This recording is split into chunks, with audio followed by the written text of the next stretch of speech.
Good morning, everyone. We are live and alive. It is Sunday morning, June 15th, 2025, 7:40 a.m. And we are, of course, playing some more Fate Grand Order. Going to be starting Ordeal Call 1 today.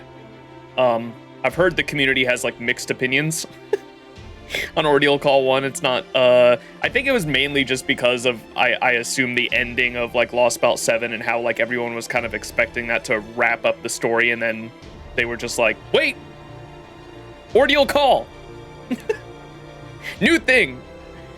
And so, yeah, I know the community coin term, at least over here on NA, is like Ordeal stall for it, because they're just, it feels like they're just like stalling out the story, which I can definitely, I definitely resonate with that sentiment as well. But regardless, more Fate story. Let's see what they cook up. I'm still going into it with an open mind and gonna see how it plays out. But yeah, I am a little late on getting to this story, obviously. Ordeal Call started like over a month ago, I think. I don't know what day it started exactly, but we're like going into this like a month late, essentially. But Ordeal Call is here. I did do the prologue off stream, I believe. Ordeal Call, we did the prologue on stream at the end of Lost Belt 7, because that was, at the end of Lost Belt 7, it was out at that time. But Ordeal Call 0, technically, which is like a short 10-minute read, we are going to be reading that on stream here. But you needed to do Ordeal Call 0, which just introduces the story of like what Ordeal Call is, to get access to this new end game mode that is on. This is the Ordeal Ball. I've been waiting 2 years to make that joke. But yes, this is the Ordeal Ball. The Bleached Earth. When people refer to like Bleached Earth quests, this is what they mean. There are going to be new endgame quests that they're adding, I believe, like every either story chapter or at various intervals throughout the years to come. There will be like new quests that are here, and they are basically new endgame quests where you can farm specific mats that have a much higher drop rate than just doing the free quests that are elsewhere you can farm in the game.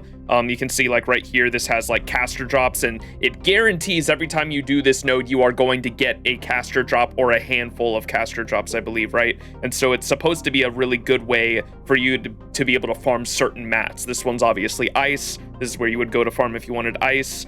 The one I've been doing the most of, because I know like shells are a mat. You can see I've got 6 shells, not a lot.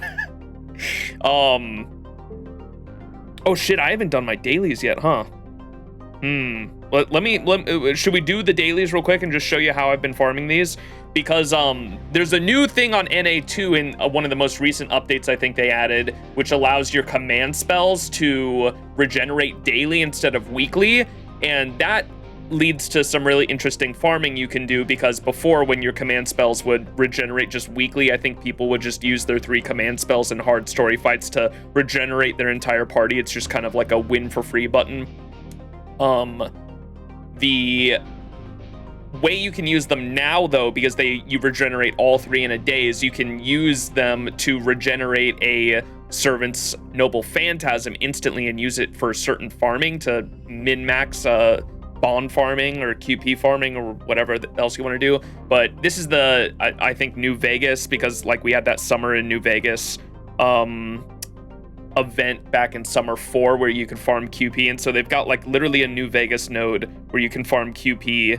And the way I've been farming this, because you only get 3 storm pods a day, you cannot infinitely farm these nodes, because that's how they kind of oh, there's so much about this system I can explain. I'm not even going to explain it. Most of you players already know it. You're just here for the fucking story read. But I'll show you guys how I've been farming it. I usually just take either an Oberon or someone else's Ashiadomen. I used to use QP farming until I think it was Tip in chat mentioned like it's actually just much better to bond farm these nodes, because even though you do get this is the best QP farm node you can farm in the game currently. However, the ratio at which how much QP you get versus how much bond you get the bond is just so much better, because I think you get like over 2,000 bond for just completing the quest once, whereas the QP is only like, even if you're min-maxing, it's only like a 10 to 20% increase compared to the normal QP farming node you can do. And so even though it is technically the best QP bond, or the QP farming node you can do in the game, it's just still better to bond farm this node in particular, because you're still going to get like 3 million QP a run, even without QP CEs. And so if you use the bond CE, you're just going to get more out of it. So I usually go with either someone's Ashiadomen or someone's Oberon. And then this is the team I've been using. I'm just trying to bond farm the Artoria units in the background there, but they've got a bunch of bond CEs on. I'm also trying to level up this Mystic Code here, which is why I'm not, most people would be like, why don't you just use Plug Suit? Well, but because I'm trying to level the other Mystic Codes. I'm trying to get all my my Mystic Codes to level 10 before I actually start focusing on Plug Suit, but in the events where I have to use Plug Suit, I do. But these are also really good, quests to use your teapots on as well, which is what I've also been doing. But even though Ashiadomen, you can see he's not effective against Lancers here because he's an alter ego. However, Ashiadomen has the unique effect of having high death proc on these enemies in particular, and so you can just use Ashiadomen's NP 3 times in a row.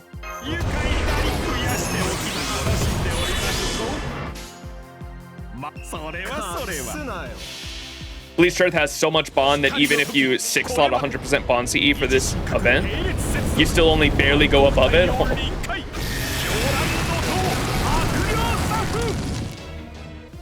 Other Mystic Codes exist? I know.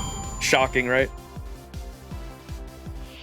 The Seashell node is the best. I've been doing it since the OC was released. I know. I need to get on that as well. I should probably be farming that instead of this, but I've just been so, it's such an easy node to farm with Ashiadomen that I've been trying to stay on top of making sure that I use every single storm pod that the 3 storm pods I get every day at reset, and so this has just been the easiest for me to farm. But now you can see, so Ashiadomen gets 10% back. We just use all of Oberon's skills, and then I've got a fucking Shakespeare here for the 20%. Fire again. And then because we don't have Plug Suit, right? There's no,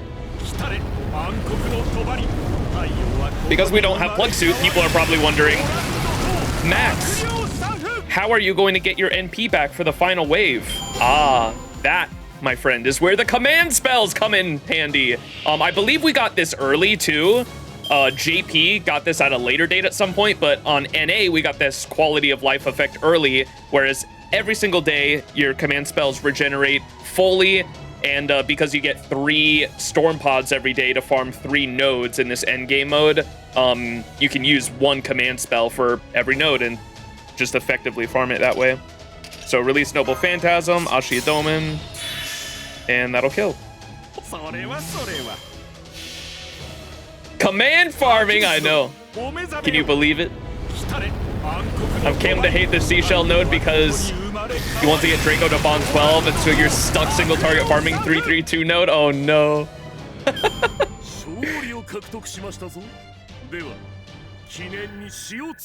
But yeah, look at that. So that's no teapot used this time at least, but when I do use a teapot, it's like easily over 5k bond for a single node, which is pretty fucking crazy.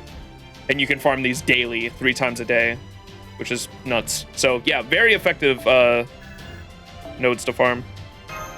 And we'll do it again, and I'll show you what a double Ashiadomen comp looks like, just for funsies. And in a double Ashiadomen setup, you can actually use, you don't need Shakespeare, obviously. I just have Shakespeare there because I don't have a lot of friends with Ashiadomens. With at least with the a lot of people put Ashiadomen with the QP CE just because of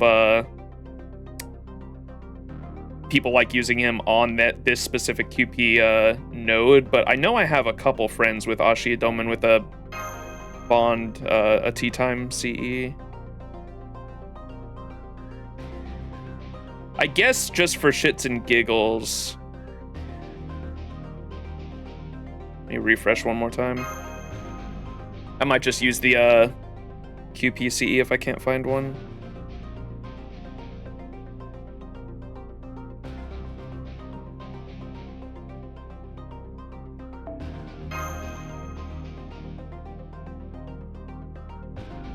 Yeah, I'll just use the QPCE.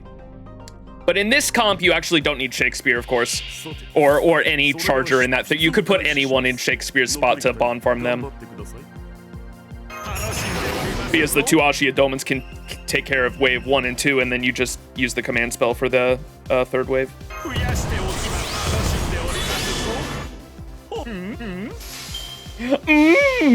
Moe, what's up?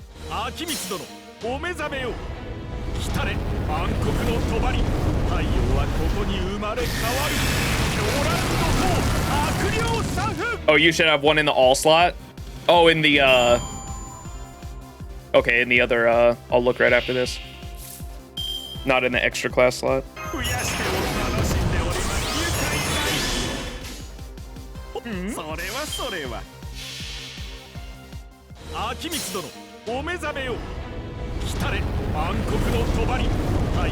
Gave Muramasa Bond Grail, let's go.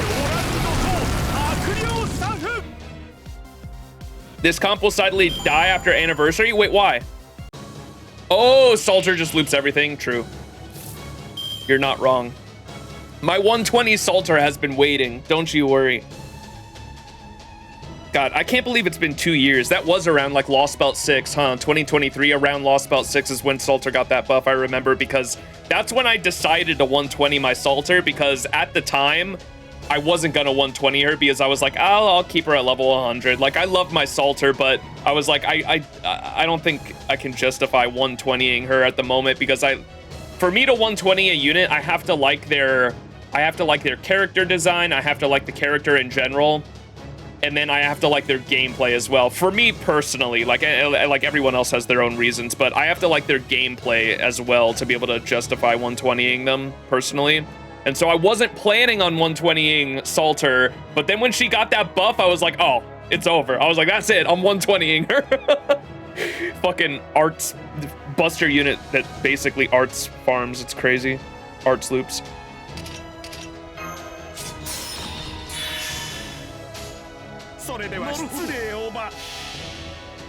Your Corday's 118? Oh shit, almost there. Just got your Draco to level 100, let's go.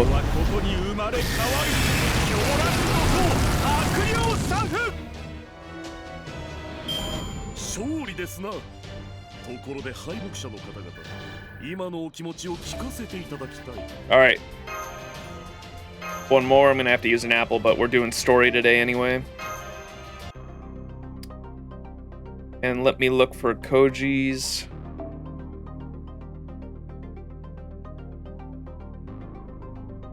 Koji's Doman.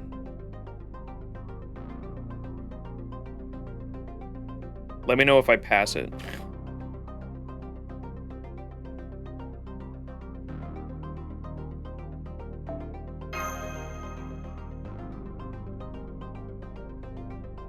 I guess I can filter by, Wait, can I... How do you filter by CEs again? Oh, here we go. Bond point increase.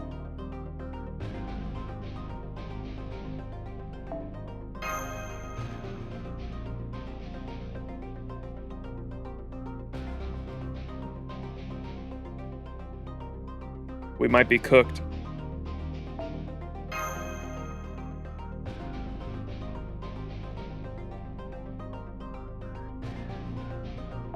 No! Fuck!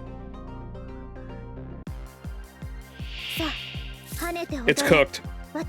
It's cooked.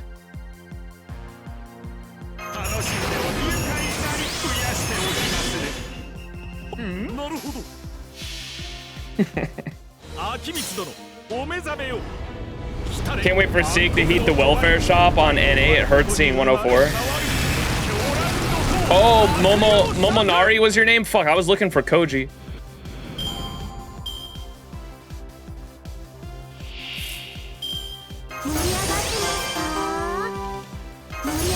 Check this out. Idle X is about to go crazy. Never mind.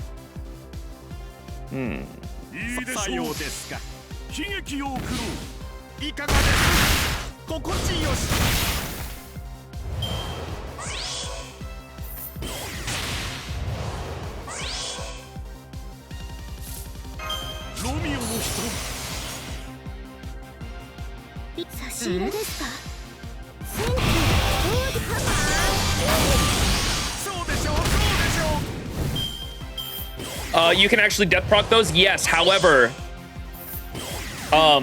it's good. I think Ashia Doma is the only one that like guarantees it, so be aware of that. These coin enemies in particular are susceptible to death proc. However, I think what I've been told anyway by people who have done testing, so I haven't done testing myself, but what I've been told is Ashia Doma's the only one that like 100% guarantees they die. Other death proc units do not, if I'm not mistaken.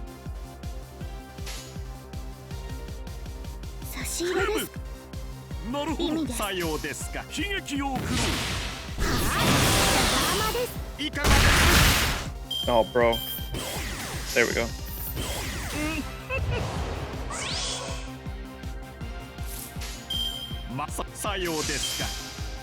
Think Nidocrest can with overcharge ×2. Not sure if it's guaranteed though. Gotcha. Yeah, I'm sure people have. There's got to be people who have done like intense testing out there and have like spreadsheets and shit, I imagine.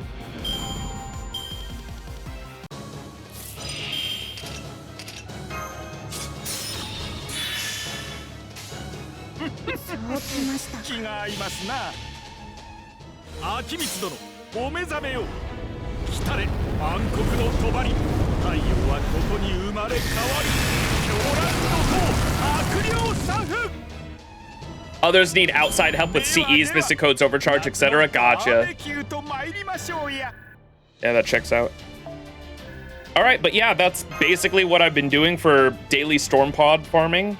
Like I said, 3 command spells a day, 3 Storm Pods a day. You can make use of them pretty effectively, and that's what I've been doing for the Ordeal call. But I had been waiting to gain access to this Ordeal ball here for 2 years, and I wanted to get in on it and do the farming like immediately, which is why I read the Ordeal Call 0 chapter off stream. I was hesitant to at first, but then when people told me it was only like a 10-minute read, I was like, oh, I'll just read that again on stream then. But yeah, they don't say too much in it, but we're gonna read that again in a moment. And yeah, that was Ordeal Ball.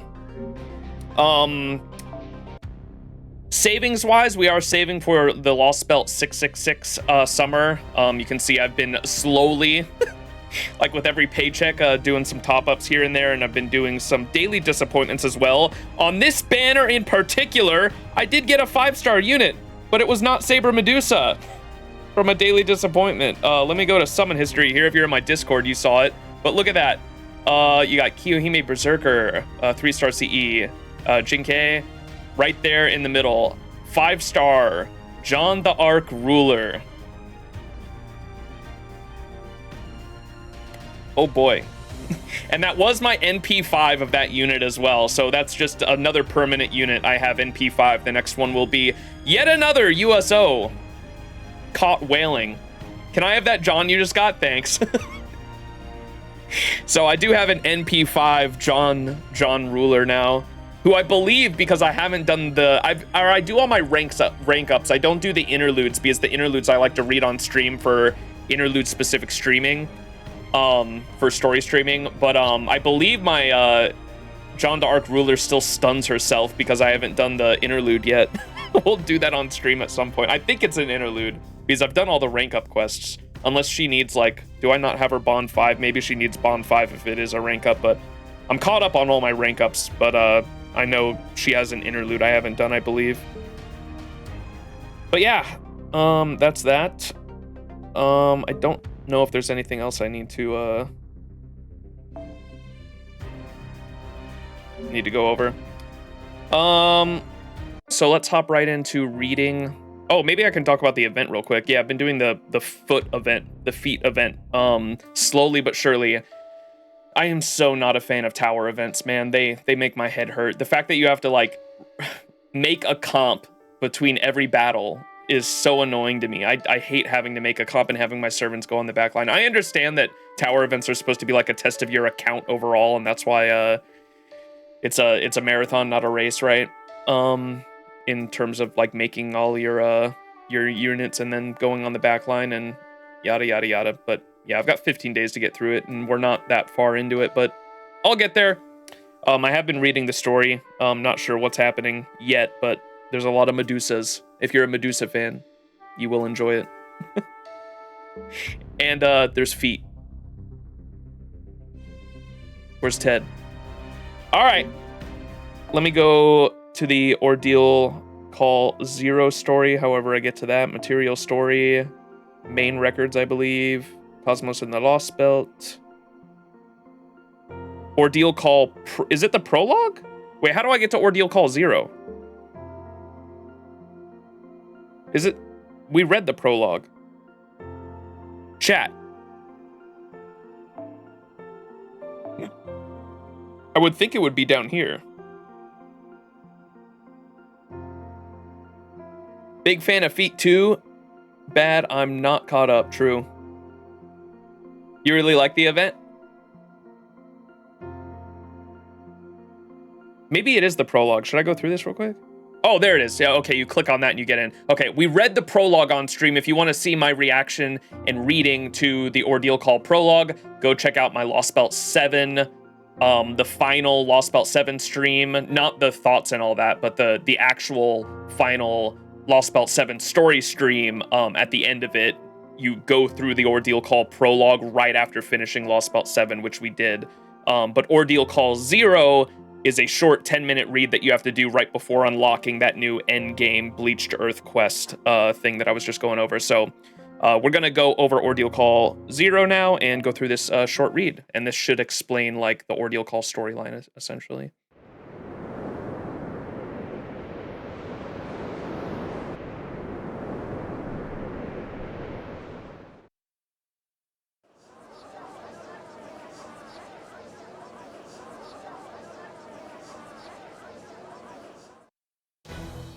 Good, you're all here. Thanks for coming on such short notice. I'd like to start by quoting what I said before.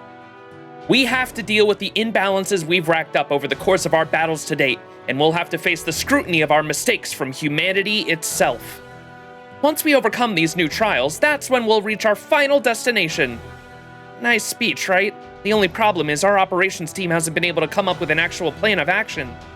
But no more. That embarrassment ends today. That's right. I've called you all here because we've finally determined what to do to prove our innocence in order to enter the Antarctic. Allow me to show you the method we're going to use to correct these so-called imbalances we've racked up. We'll also cover where we're going to start. Ho ho, this is wonderful news. Just when I was beginning to resign myself to being cursed by blindly the wonder the bleached earth forever. So, where do we begin? If this is a matter of imbalances, we must surely have a singularity to contend with. Of course, we've dealt with 7 Lost Belts, a singularity shouldn't be any trouble for us. So let's quickly patch it up and be on our way to the Antarctica, right, Max? Singularities are dangerous, Director, but the paper moon isn't showing any abnormalities. Exactly. So, as far as we can tell, there are no singularities for us to address. According to that guy who looked like Romani Archiman? Is it Archiman or Archiman? Archiman. According to that guy who looked like Romani Archiman, this is a problem for us to solve, except we're not seeing anything out of place anywhere on Earth right now. Obviously, we can't do much about a problem when we don't know what it is. Correct. With no enemy, we have no target for our torpedoes. I feel like an orca who's just had a whale disappear on it.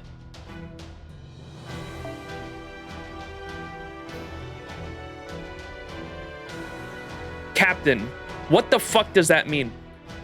We've spent the past few weeks searching for singularities. As you're all aware, we haven't found any.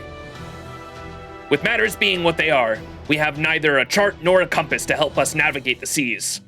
It almost makes me wish we still had the Lost Belts. At least with those, we knew where we needed to go.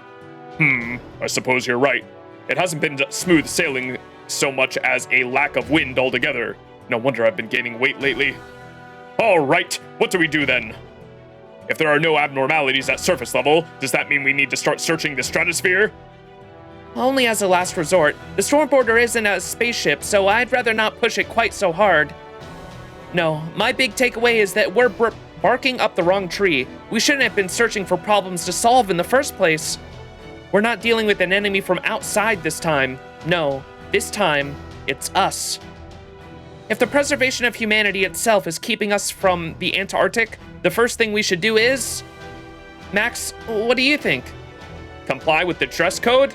Detox? We have to comply with the dress code. Exactly.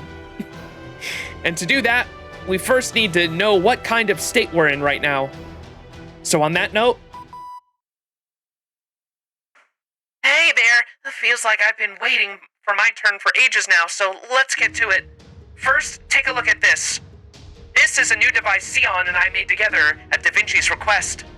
It's called the FOH board, short for Foundation of Humanity. Wow! I see.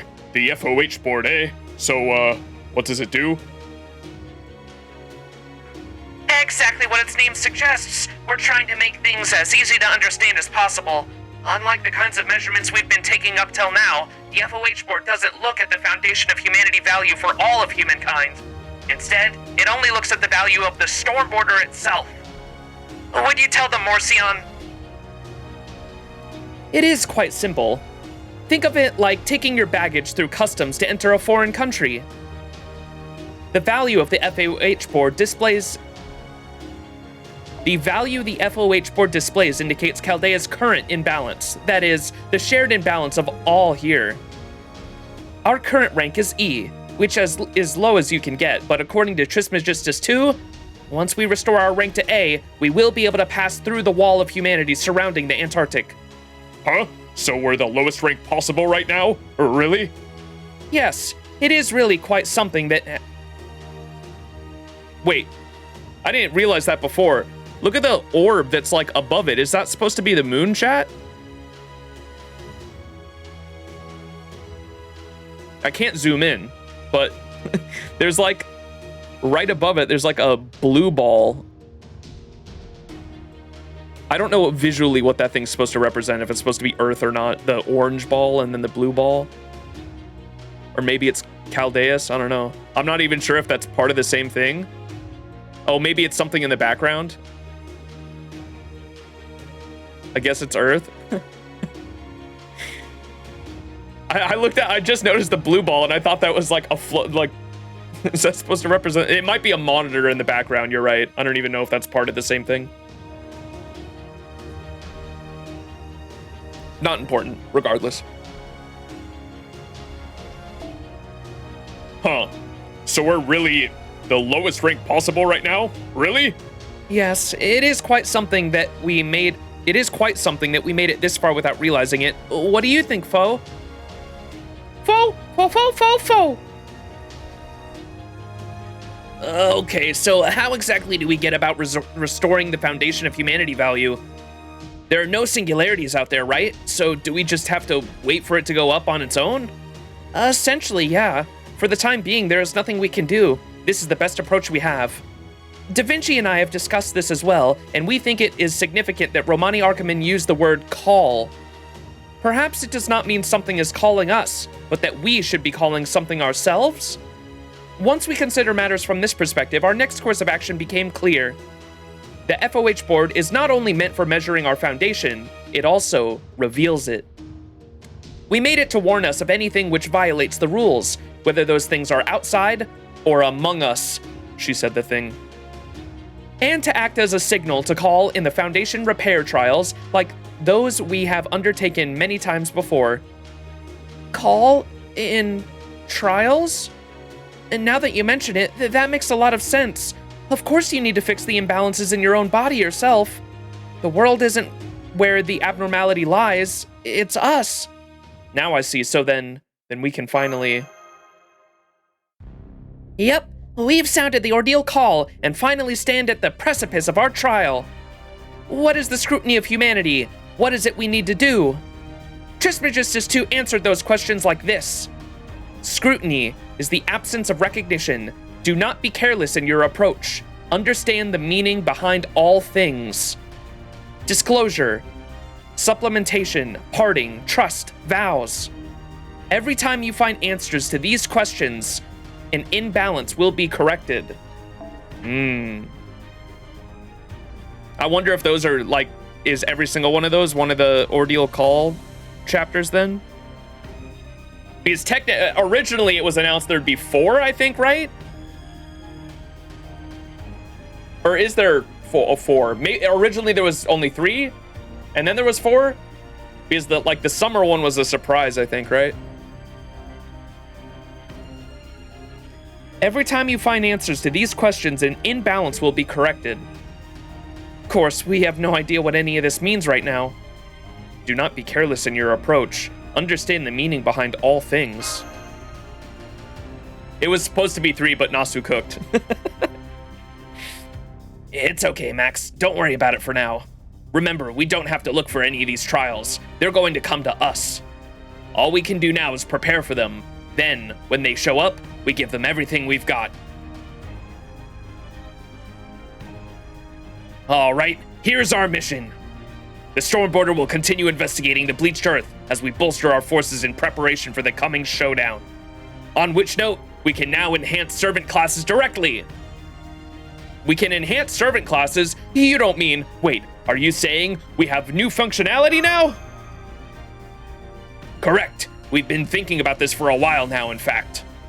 Our personal foundation of humanity might be tanked right now. But with the 7 lost belts gone, the overall foundation of humanity has improved by leaps and bounds. This means we can now use human history itself as a source of information, giving us even more solid foundation on which to summon heroic spirits. Da Vinci and Sion call this class score. An enhanced class score doesn't just strengthen a single heroic spirit, but every spirit belonging to that particular class. Trismegistus II predicts that enhancing class scores will help us in the battles that lie ahead, and give us an ace up our sleeve in our ultimate confrontation against the foreign god. Professor, can you fill us in on the details? Don't worry, it's nothing complicated. All right, that's all from the ship. Everyone stay sharp and keep working hard. I know you'll all come through. Okay, it's not the moon, it's a background thing you checked? Oh, okay, cool. There's a second one on the left. What's my class score looking like? Yeah, I didn't talk about that, did I? How do I get to that?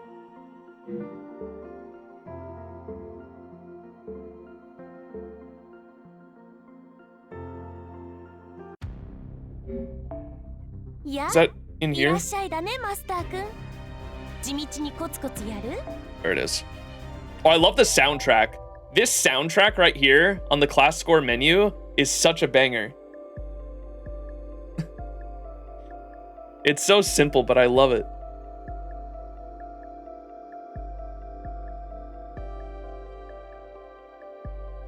I was going to max my Berserker score, but it turns out my Berserkers are the most neglected class.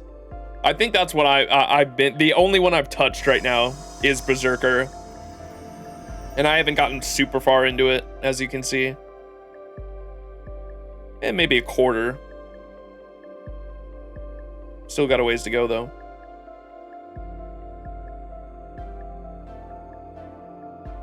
My most used classes, though, I think personally, are Sabers and Avengers. But obviously, the extra classes aren't available for me at the moment. I think Avengers we unlock in Ordeal Call 2, right? And then Sabers I can do, but I figured I'd try to do Berserkers first. But once I get through Berserkers, I'll probably do Saber and then do Avenger last. You threw a bit into every class? There you go. That works too. They're just small, and for anyone who doesn't know, they're just small bonuses, but a lot of them add up. And so, like, if we go to Berserker here, They're pretty expensive too, which is why I haven't really looked at any of them yet. Buster critical strength up by 2%. See, it's not a lot, but you can get a bunch of these and then they like increase over time, and they're for the entire class as well. So like any bonuses I get right here increases a Berserker, Buster, or whatever cards I get. Like quick card strength up by 2%. That applies to every single character in this particular class. See, but they're pretty fucking expensive in terms of materials, because they cost this material that you farm by doing the Ordeal Ball, the Bleached Earth quests, and you only get a small amount every day. And on top of that, they also cost actual fucking material. And so QP as well, but QP is not the biggest deal. It's mainly the like skill materials for other servants that I don't really want to spend. Saving resources for extras. There you go. Yeah. All right, but I think we're ready, chat. So that was the Ordeal Call 0 story. It was pretty short, and now it's time to get into the actual Ordeal Call 1 storyline. We are 40 plus minutes into the stream. YouTube bot watchers might be less than that, but yeah, 40 minutes into the stream, and we're just now starting. So here we go. Ordeal Call 1, the Zero Compass Inner Domain, Paper Moon. Let's get it started.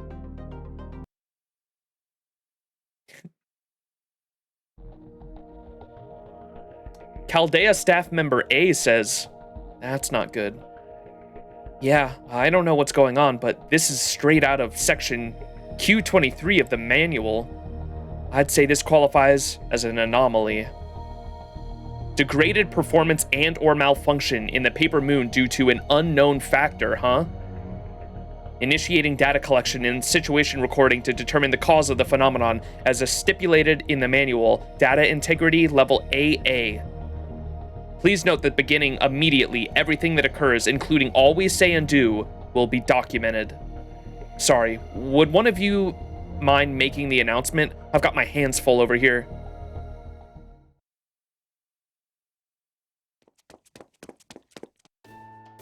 Oh, hi, Senpai. Did you hear that announcement too? Yeah, sounds like we've got a situation. Right, I heard them ask for Da Vinci and Sion. So it sounds like we may have some kind of technical issue. By the sounds of it, this may be serious. So I thought I would stop by and see if there was anything I could do to help. Same here, me too. Let's go check it out. Okay. No running in the hallway. The Paper Moon isn't working, right? Looks that way. We were just asking if manufacturer/caretaker about it. It's manufacturer/caretaker about it. Though she seems every bit as stumped as we are. Believe me, I would like to know what is going on here as much as you two. Given its nature, there should be no easy way for it to malfunction like this. Really? Really? As extraordinary as Paper Moon's measuring capabilities are, its operation is actually extremely simple.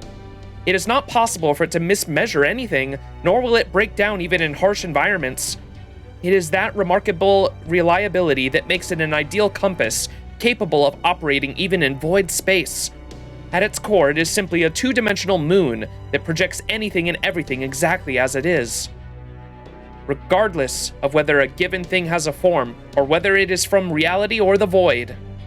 It does not perform complex calculation on its own, nor does it have any points where it might fail mechanically. Oh, come on, say it simply all you like, but for us, it may as well be the blackest of all black boxes. Even I won't open that thing up for a fear of breaking it. Chaldea's brightest engineers all studied it pretty closely since it was sent to us quite a while back. What is the Paper Moon? I remember it I know it's vital for navigating void space. Is it how we enter and then leave void space?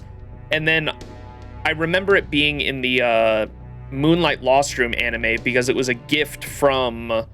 It was a gift to Chaldea from the Egyptian group. I can't remember their names, right? Because there's like 3 big mage societies. There's the Clock Tower, there's the Egyptian group, and then there's the Wandering Sea, right? The Atlas Institute, that's their name. Yeah, it was a gift to Chaldea from the Atlas Institute, correct? It's the cylindrical map gifted by the Atlas Institute. Yeah. What does it do exactly? Was I right in assuming it allowed? Because I remember we took it with us. We took it at the beginning of the Cosmos and the Lost Belt storyline. We took it with us in the Shadow Border, and it's what allows us to zero sail, right? Is that it? What's up, Bakuhatsu? Bakuhatsu will be able to tell me. It's like the Navigator in Void Space. Bakuhatsu, what's the Paper Moon? Like, what does it do? I know, I kind of know some things about it, but I don't know. I'm trying to piece together what we've heard before. It was even in the Shadow Border at one point. I remember, like, in the background, like, so, like, behind Da Vinci right now, I assume it's on that table projecting the world map. Is that what you're saying? The cylinder map behind us? Or behind Da Vinci there?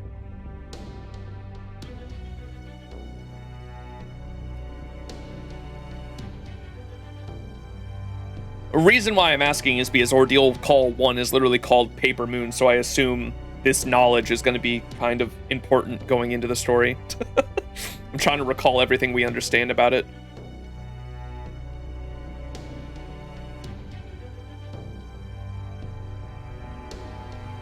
It's like a navigation as well as allowing them to zero sail. Yeah, that's about all I remember. Because I remember them making a big deal about getting it on the Shadow Border in the Cosmos and the Lost Belt prologue when we were like leaving Chaldea base.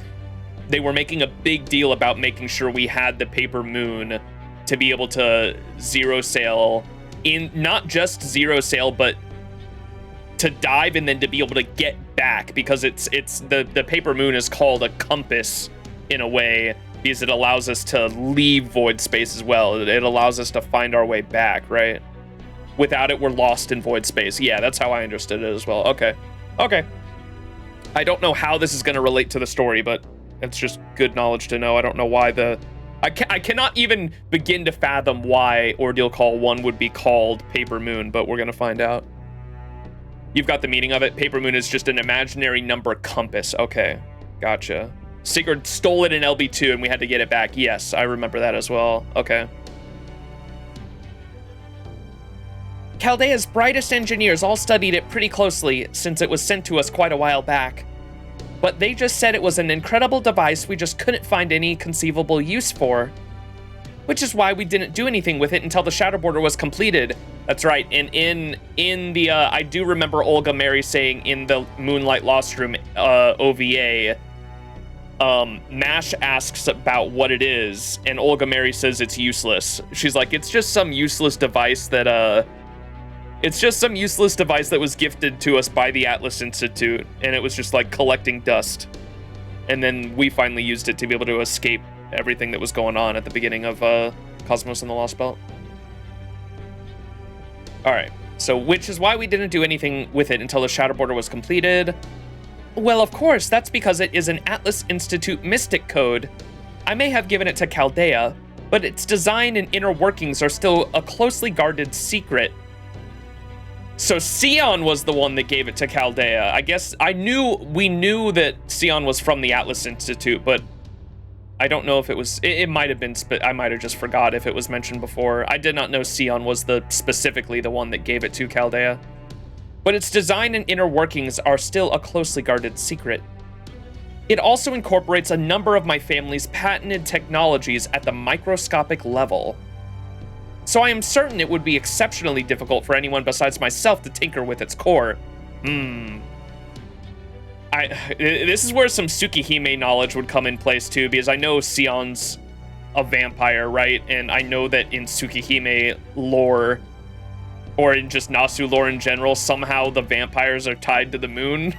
I don't know how that works, but interesting. I don't know. I was just trying to think of why it's called Paper Moon, but maybe that's why it's linked with the vampire family somehow. So I'm certain it would be exceptionally difficult for anyone besides myself to tinker with its core. So it's super complex, even though its functionality is simple. Right. Though I would say it's more, how do I say that, maniacal than complex. Perhaps this example will prove illustrative. Imagine first a jigsaw puzzle which is completely blank, but composed of approximately 100 million pieces. Now imagine the puzzle is completed, glued in place, and hung on a wall in a nice frame. Functionally, it would work the same as a plain white poster, though it would still be composed of 100 million tiny, delicate pieces. Though it is well out of reach, now that the pieces have been glued firmly in place, it has all the simplicity of a sheet of paper. And since its functions are so simple, it's almost impossible for it to break down. However, by definition, it remains a construct composed of 100 million pieces. So if someone wished to tamper with its inner workings, they would have to remove those pieces one at a time. I see. At least, I think I do. Well, I will admit it is something I made back when I had no particular goal of an overabundance of free time. Even so, none of the materials I used should degrade easily. Further, I employed a programmatic spell in its construction which would initiate a self-repair routine should anything happen to it. So to continue the metaphor, think of the paper moon as a jigsaw puzzle which I, the beloved daughter and noted genius of the head of the Atlas Institute, constructed so well, it should never come apart on its own. At any rate, let me take a look. Okay, first we activate this, then we do this. Hang on. That light on the monitor looks like a singularity signal? Can we get confirmation on this? You're correct. It definitely looks like a singularity, but I'm not getting any singularity readings from it. Are you certain? Yeah, but it sure looks like one. On the world map, it looks like it's around Egypt. Okay. The Crimson Moon is the progenitor of vampires, from what I remember. Don't quote me. Crimson Moon, aka Type Moon. Step 1, Moon. Step 2, Vampire. Step 3, question mark. Step 4, Prophet. Oh, man. I've been checking it over and over again, but it just isn't entering any data into the paper moon. That light shouldn't be there. So we are seeing this light even though no data has been entered? I can think of two possibilities. First, there's a problem with the display equipment. That is, there could be a stuck pixel on the monitor, or perhaps someone thinking themselves a jokester drew it on the screen. In short, we are seeing something with no correlation to any data. But if that isn't the issue, then we are left with our own second possibility. The receptacle mechanism, that is, the paper moon itself, which is directly linked to the data, is emitting some kind of signal. Yo! The light's getting brighter. I think that light is getting brighter. What's going on? All hands, emergency stations! Flashbang. Are you okay, Senpai? Stay close to me! It's so bright, I can't see anything.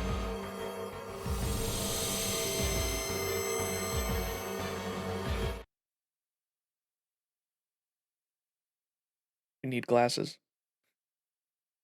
What? And then we just get teleported here? Ugh.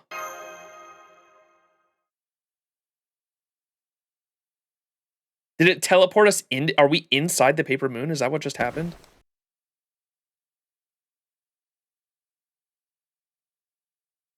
Oh no. I see the grid up in the sky and I just immediately think of extra shit. It's like I don't know why, but I'm such a visual learner. Like I learn and I understand things by like visually comparing things, and like every time there's like extraverse background stuff, it's always displayed in like a grid. I don't know why that is, but it's like a visual thing that like kind of like all the extraverse stuff shares, is just like square grids like that. Where am I? I don't think I've ever seen this city before. Oops, all moon shit.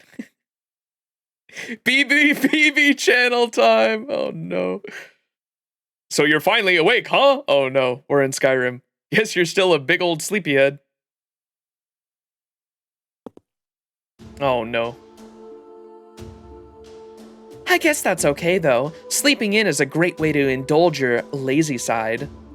If you want to sleep your way closer to depravity every day, I certainly won't be stopping you. So please, don't wake up on my behalf. Can't very well be my fault if something awful happens to you while you're asleep after all. Comma? What's going on? What is this place, comma? Oh, knock off the sad puppy eyes, would you? I only just woke up here myself. I think we're in the same boat here. That is, I don't know any more than you do here. I see. Well, I'm still glad you're safe with me.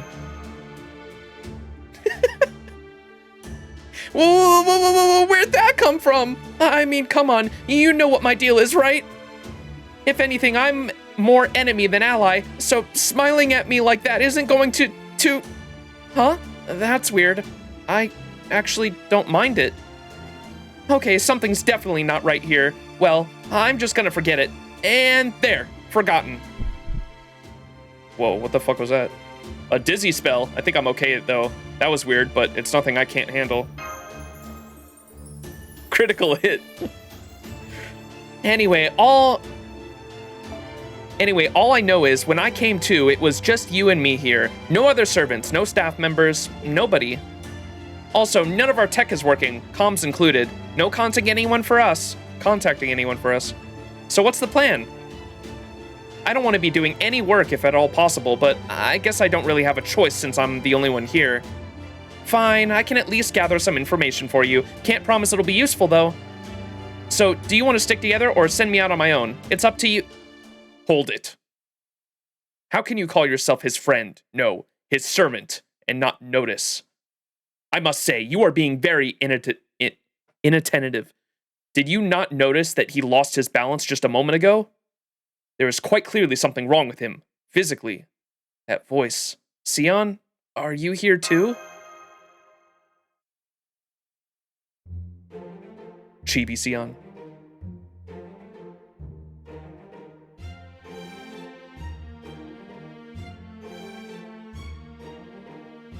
Huh? Did you shrink?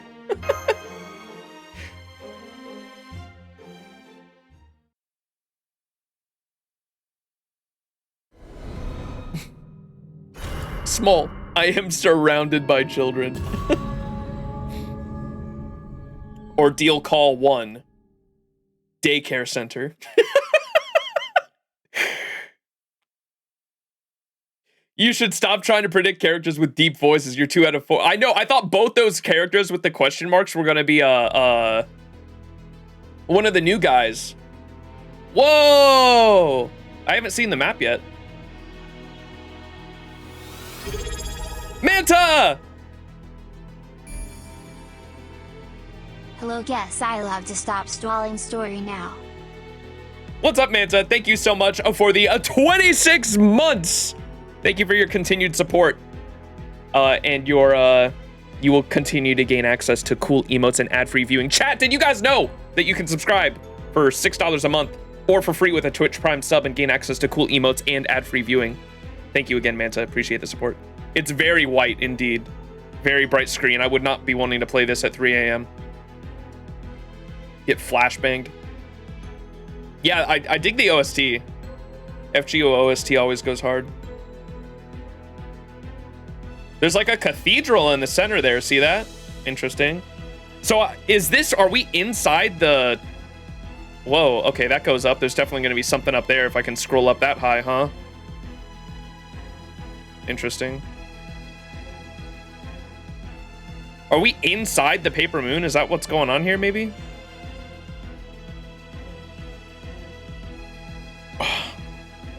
Who activated the light mode? Sion!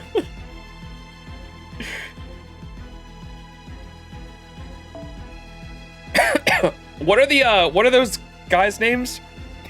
Bima and is it Duryodhana, I think? Is that how you pronounce it? Bima, Duryodhana? I have both of them too. Duryodhana? Am I saying that right? I won I don't think I've leveled them yet, or I think I was trying to, but I actually got Bima from a daily disappointment. Where would he be? Lancers. Oh, right there. Look at that. I haven't leveled him yet, but I did get him from a daily disappointment. Did I get Saber Medusa? You missed it earlier, but no. However, I did get a 5-star from the banner. I've just been doing daily disappointments because I'm still trying to save for this summer. But look at that. Those are all the daily disappointments I've done so far. I got a right there in the middle, 5-star John the Arc Ruler. Unbelievable. Little pause Hana. Duryodhana. Well, what? Duryodhana? Duryodhana. The Irish spearman. Wait, is he Irish? Or Celtic? No? Oh, okay. I was gonna say I thought both of them were fucking Irish Pog. Yeah, or Hindu. I thought they were both from Hindu mythology, right? Because I know Bhima is one of the siblings of Arjuna, right? I think.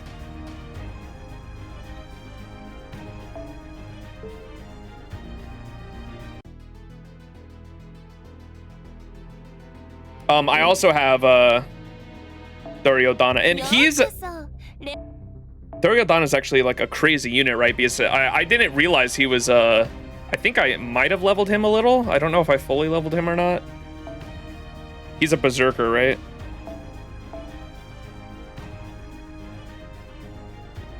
I was trying to level him. I think I ran out of... Yeah, I need fucking berserker monuments there. But he's a pretty... Ooh, I didn't realize the background was like a... Is that a wolf? That's cool. Hindu mythology is so sick, dude.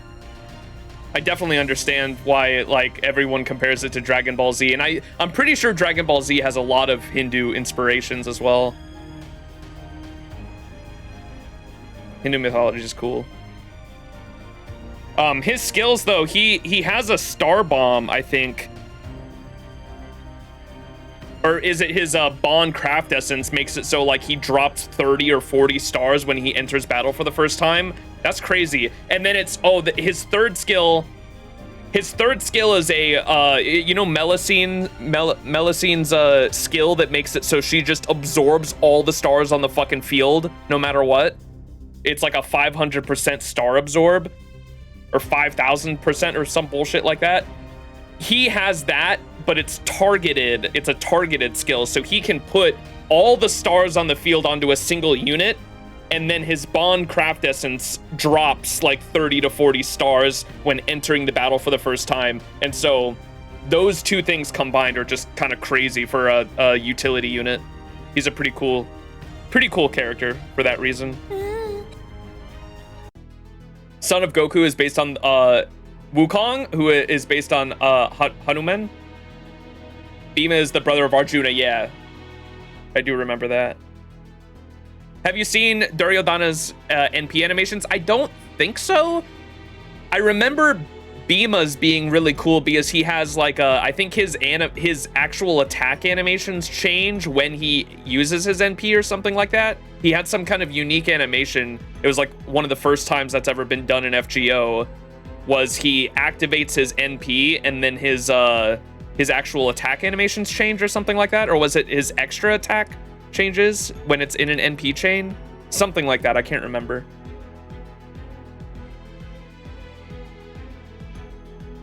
Oh, that's what it was. The NP animation changes with overcharge. Yes, that's what it was. I remember there being something cool with Bhima that had never been done before. That's what it was, I think. All right, without further ado, chat, we're not even in section 1 yet, god damn it. All right, starting section 1, Compass is inner domain / meet AI. Oh boy. AI time? Ooh. That's cool. Pardon me, I will examine you now. Body temperature, pulse, pupil dilation, all normal. At a glance, you seem to be perfectly healthy. Do you have any other symptoms?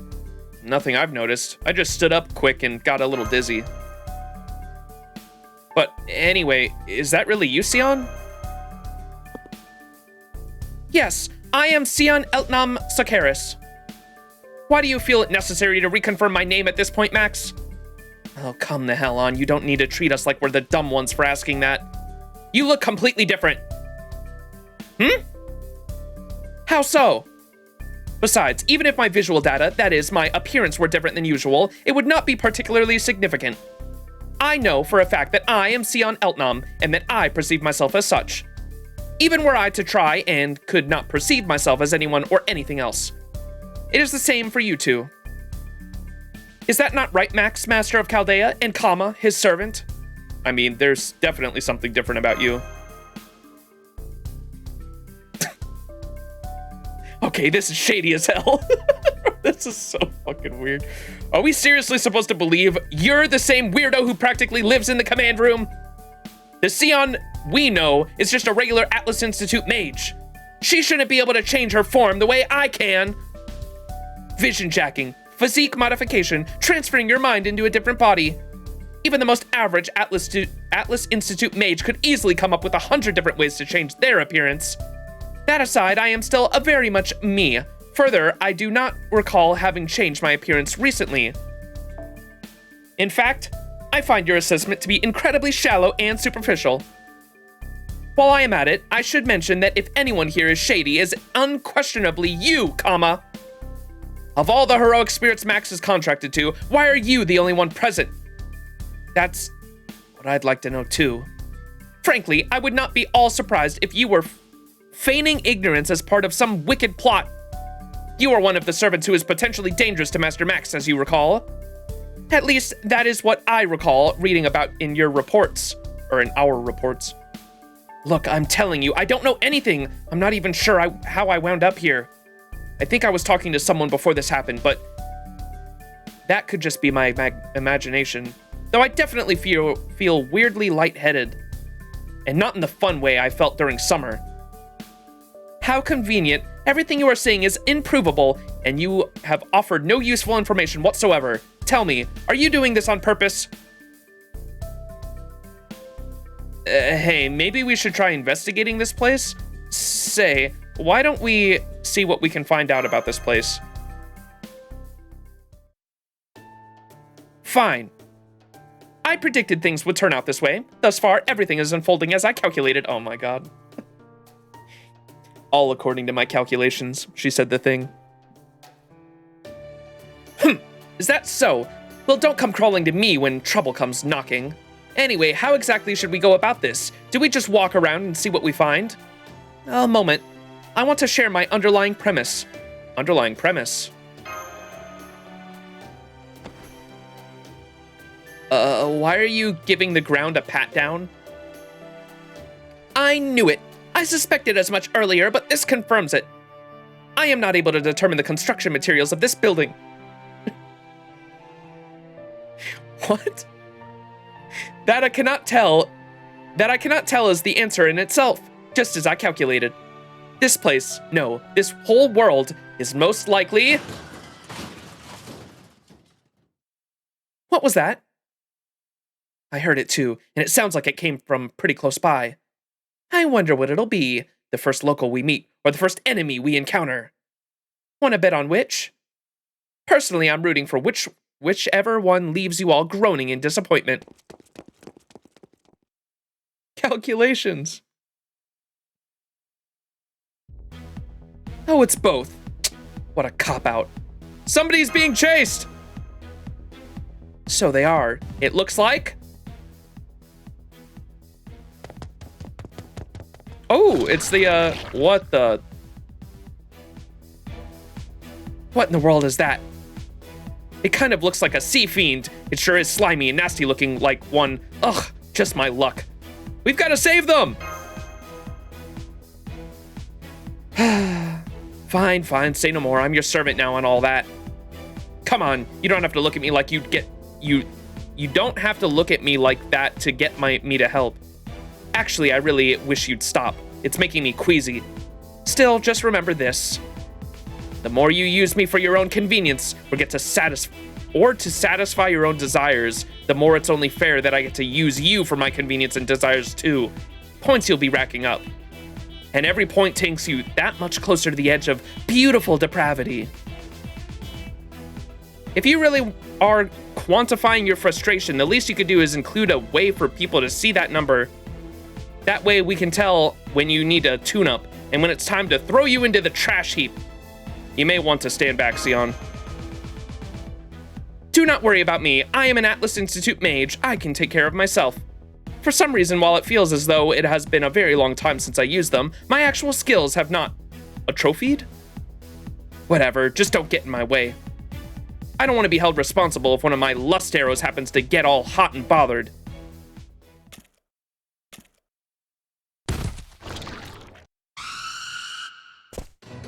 Alright, that's far enough. I don't know what the hell you are, and I'd really rather not have to deal with you myself. But it will be nice to squash you without worrying about love or depravity for a change. Funny you mentioned extra high, Ronnie. That's what, yeah, I was gonna say, hey, it's the, I couldn't remember her name. I know she's on a couple CEs, though. She's on the Berserker one, right? They're the one that does, like, more damage to Berserkers.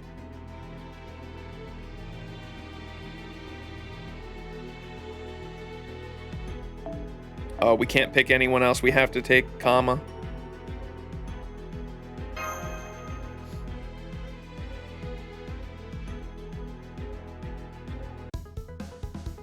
Ooh, new OST.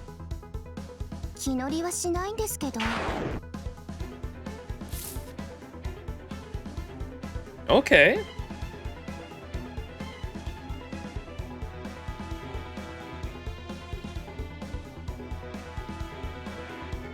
I like how the name is Sea Fiend question mark.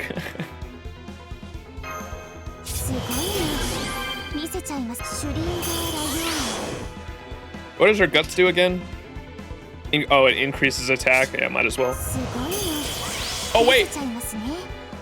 Oh my gosh, she's not fully skilled. It wasn't 50%. Unfortunate.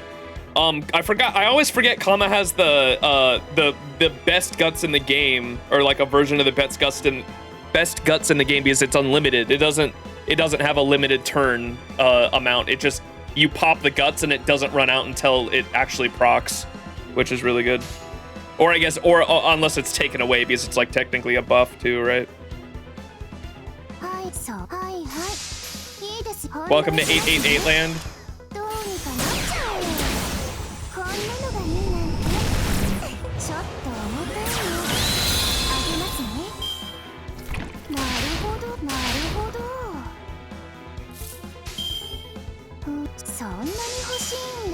Green card, go!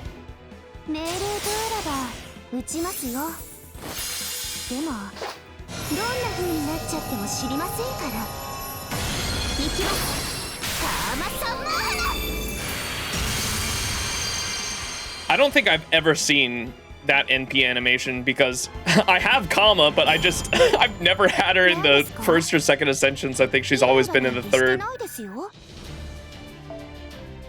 Ooh, new material. Remnants of Madness. Interesting. The Booba NP, yeah.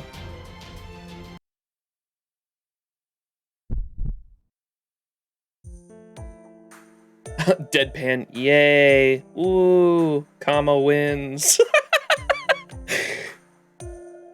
I guess it's fine. Is something wrong? I don't know. It's like my magical energy and body aren't working like they usually do. I can't quite tell for sure, though. Oh well, who cares? The important thing is that the nasty creature is dead now. Say, wanna stomp on it for good measure? This will be your chance to show off what a cruel master you are. Go on, do it. It'd make you look really cool.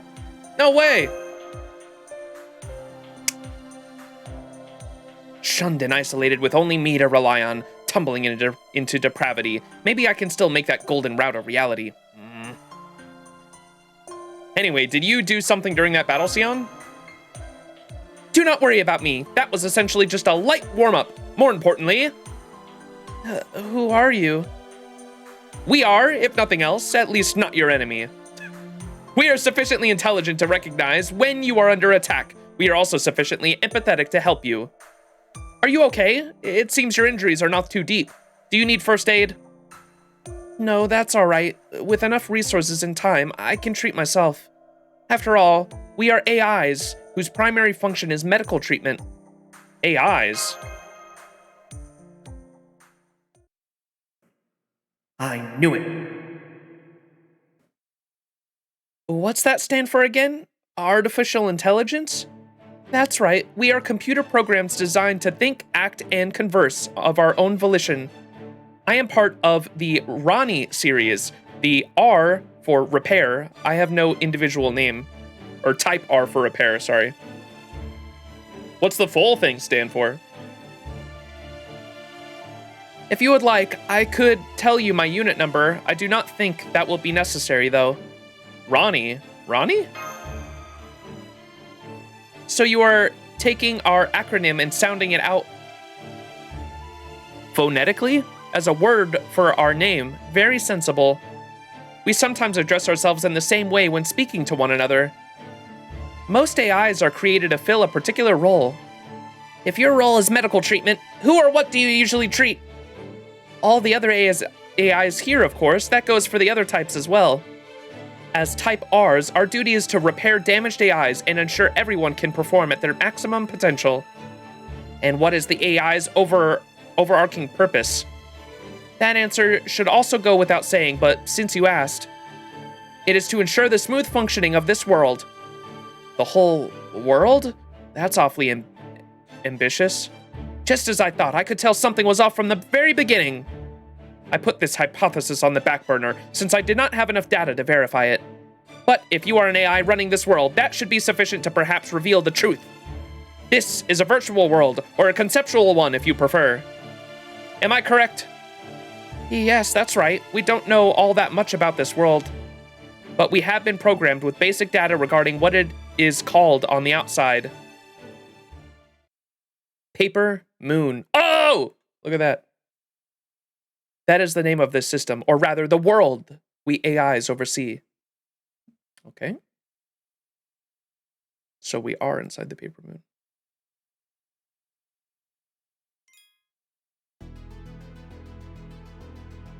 Fun fact, no version of Ronnie ever wears underwear. I wonder what will GPT AI look like? Yes, and all right. Weird start to the story, I'll say that. So you're saying this is a virtual world inside that Paper Moon thingy? Well, this place sure looks like reality to me. Of course it does. Right now, it is our reality. The fact that our conscious minds perceive us as being here right now means that we ourselves have been transplanted into this virtual world somehow. This includes our brains, nervous system, sensory organs, everything that makes us who we are. Consequently, even if there were discrepancies with the outside world, our minds are not presently able to perceive them. Let me see, for example, say a 2-meter tall person was kept keeping a 30-centimeter tall animal as a pet. Now imagine that this pet and its owner were sent to another world where everything was 1/10 its usual size, including them. Since everything around them remains at the proportions to which they are accustomed to, the human and the animal would never realize they were 20 centimeters and 3 centimeters tall, respectively. That being said, it seems unlikely that all of our outside world knowledge and sensations would be absorbed. So there are likely to remain noticeable discrepancies. Your suspicion regarding my supposedly new appearance is likely one such discrepancy.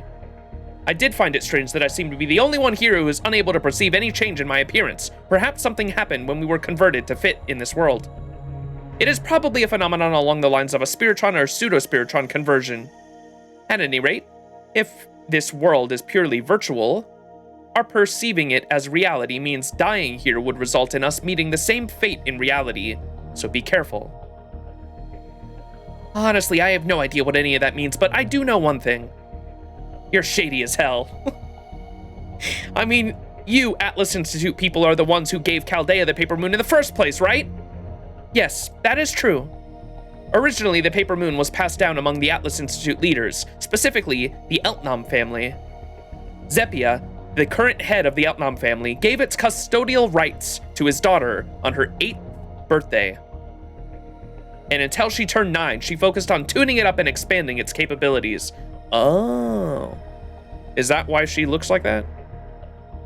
After that, the Paper Moon was given to Chaldea in accordance with the Atlas contract. So of course, it's only made sense for me to continue maintaining it after we join forces. However, the Paper Moon is ultimately no more than a device. Its internals run on only the bare minimum of software. I certainly do not recall creating a world like this inside of it. However, one could also argue that the conceptual worlds of which we are unaware of exist in all manner of places. As for the AIs, from a micro-magecraft perspective, it is possible that the self-advancing programs I installed could have evolved into artificial intelligence without me realizing it. It is quite fascinating. So, is the fact that this world exists what keeps the Paper Moon working? So is this world being here the reason the Paper Moon is still functioning? Conceptually speaking, yes. So, is this story, you know the SpongeBob episode where they go inside of SpongeBob's brain and SpongeBob's brain is just a bunch of copies of SpongeBob running around and they're like, when he's trying to learn the secrets of fine dining and cooking and they're like, we threw out his name! Is this story just that, but with fucking AIs inside of the Paper Moon? Is what it sounded like so far. Yes, that's what this chapter is a reference to. Oh my god. Essentially. Hi, this is your girl's first time watching live. I want to see what the Fate hype is all about. Oh, well, maybe not the best story to start off on.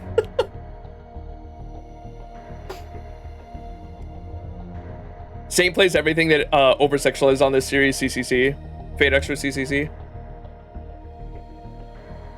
Will Grok look like an orc? Oh my god. The silliness is intriguing, worry not? Okay. I doubt it's a reference. It's not a unique concept yet. I was just making the comparison because, like I said earlier, my mind learns and I understand things by making comparisons like that. So it seems so far like that's what it is. It's like the SpongeBob episode. They just like everything inside of this machine is working by just like a bunch of little people running around and fucking making it work. Though it may be more accurately to say that it was fitted inside of the Paper Moon rather than made for it. I would need an opportunity to make a more detailed examination of this world's laws before I could make a definitive determination. Sounds like you're dodging the question to me. I'm sorry to interrupt, but may I say something? Oh, sorry, we did not mean to ignore you. We can come back to this topic later. Hang on, you said you could heal yourself, right? Why are you not treating your injuries then? They certainly do not seem trivial enough to ignore. If the problem is that you are low on resources, we could share some with you. Running self-diagnostic program. Performing degradation rate is currently 37%. Usually we would aim for a 0% degradation rate in order to satisfy your defined desires and ensure operations continue to run smoothly, but right now another routine is taking precedence. Meanwhile, you could heal yourself. You currently have a higher priority? Correct. Allow me to give a more complete report. At present, a large number of my fellow Type R units nearby are under attack by more of those tentacle threats. I would like to ask you to rescue them so as to minimize the damage to the Type R units as a whole. Would that be possible?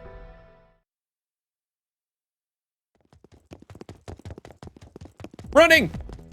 Okay, there's being a good Samaritan and there's this. We still don't even know what's going on here!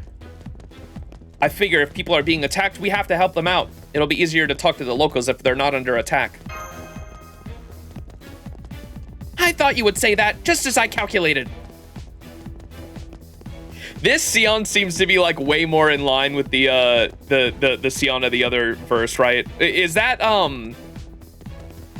I think I always thought Sion was from Tsukihime until someone corrected me and they said Sion is specifically from Melty Blood, right? Is Sion the MC of Melty Blood, I think, right?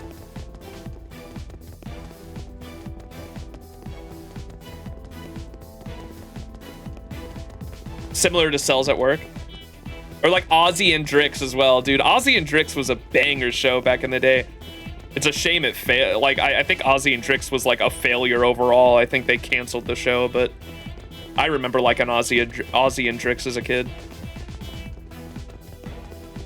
Just imagine Sion wearing her usual glasses and pushing them up. Inside Out as well, yeah, yep.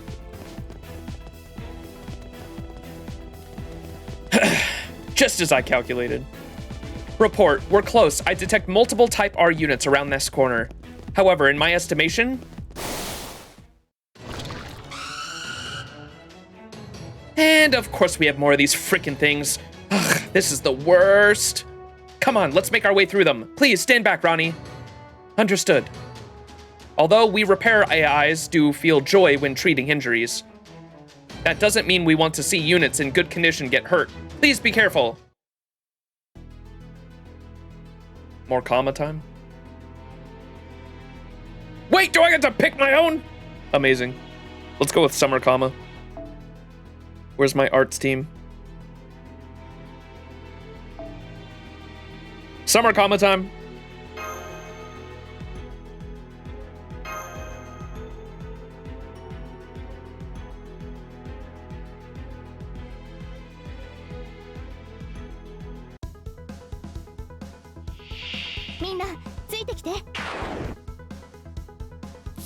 Hmm.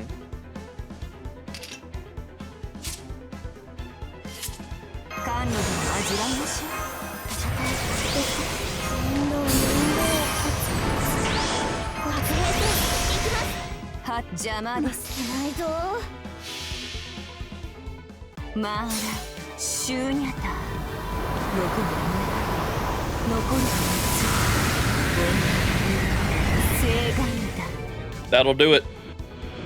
勝ちました。じゃあそういうことで、そそくさ。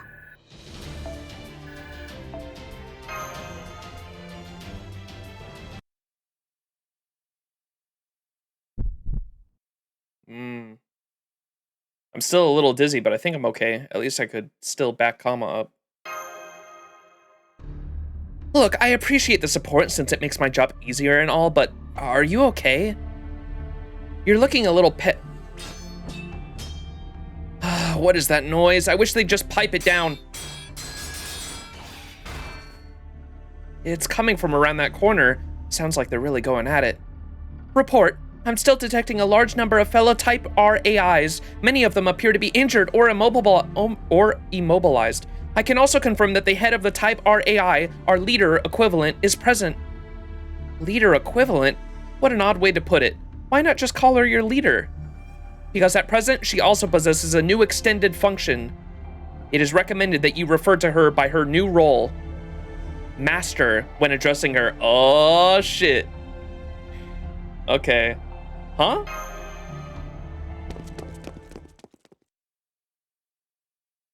Whoever that white-haired woman is, she's my wife now? Yeah, comma. Are you a fellow enjoyer? Of evil white-haired women? Because I have a list of them. Oh shit. Duryodhana? Is that his name? Duryodhana?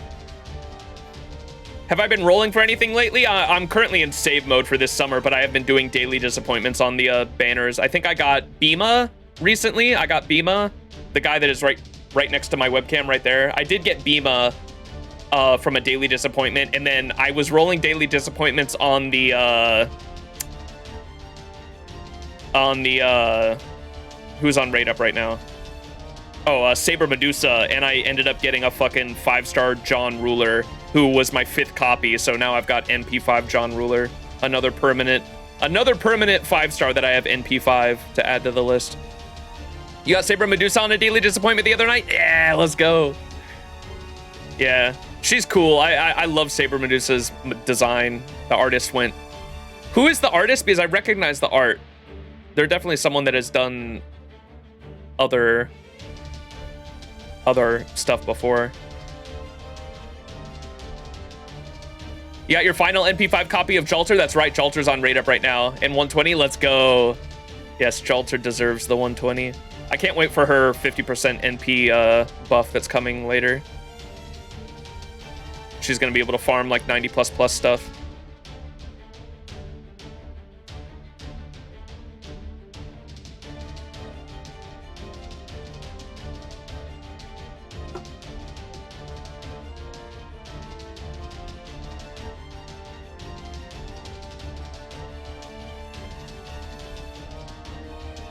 Man, no one answered who Saber Medusa's artist is. I'm looking it up real quick because I recognize the art. They've definitely done other characters before. The artist is Hotosoka, who also drew the Servant that just came out on JP. Wait, have they never done anything before? I could have swore I recognized the art style as like another unit.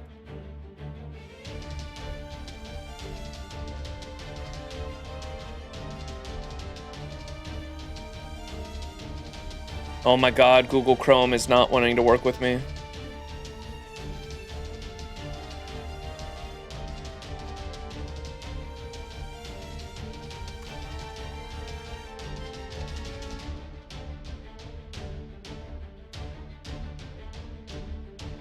Oh yeah, they haven't done it. Was it CEs? What?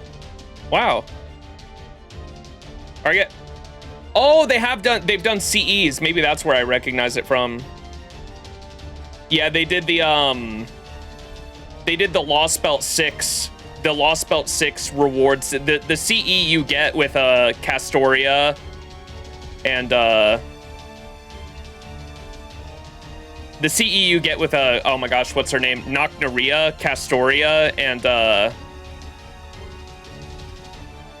Gareth, that's her name. Gareth, Castoria, and Nocnaria on it that you got as a reward for completing Lost Belt 6. They did that CE. Maybe that's where I recognize the art style from. They've done a couple other CEs as well, but I feel like that's where I recognize the art style for sure.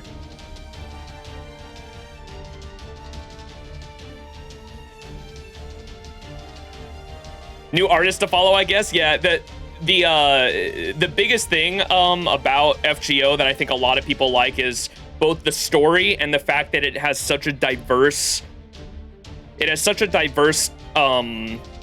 group of artists that work on the game, and Type Moon in particular, the company that makes the Fate stuff, they are not shy about constantly hiring artists from all over the industry to work on different character designs, which is a big part of what I think a lot of people like about Fate Go. I love some of the artists being recognized, yeah, and all of it's like they always credit their artists in game. Like they're definitely very big on making sure artists are credited, and then diversifying their cast and making sure a lot of different artists get to work on the game and show their different styles off. All right, but people are fighting. This is Duryodhana. Oh, it's no use. I'm too hungry to fight or to care. Honestly, I could really go for a gaggle of gorgeous girls cheering me on right now. Come on, get it together. You've got me cheering for you, right? I already told you I don't find you attractive at all. Bro. Maybe if you started dressing more in line with my Whoa! Whoa, what the fuck is this guy doing here? Crass though, mate. Okay, I think I know where the tentacle monsters came from, chat. Oh god, how do you pronounce this guy's name? I forgot, I always say it wrong. He's Caster from Fate Zero, though, for those who don't recognize him. This is his Gilles Daras? Gilles Daras? I never say his name right because it's spelled Gilles, I think, but it's pronounced weird because it's French. Childere? That, what the fuck? Childere? Okay. Childere. Crass though you may be, you do not seem to be entirely lacking in skill. However, I grow tired of this meaningless dance. It's time my blade was bathed in crimson. Servants! Childere!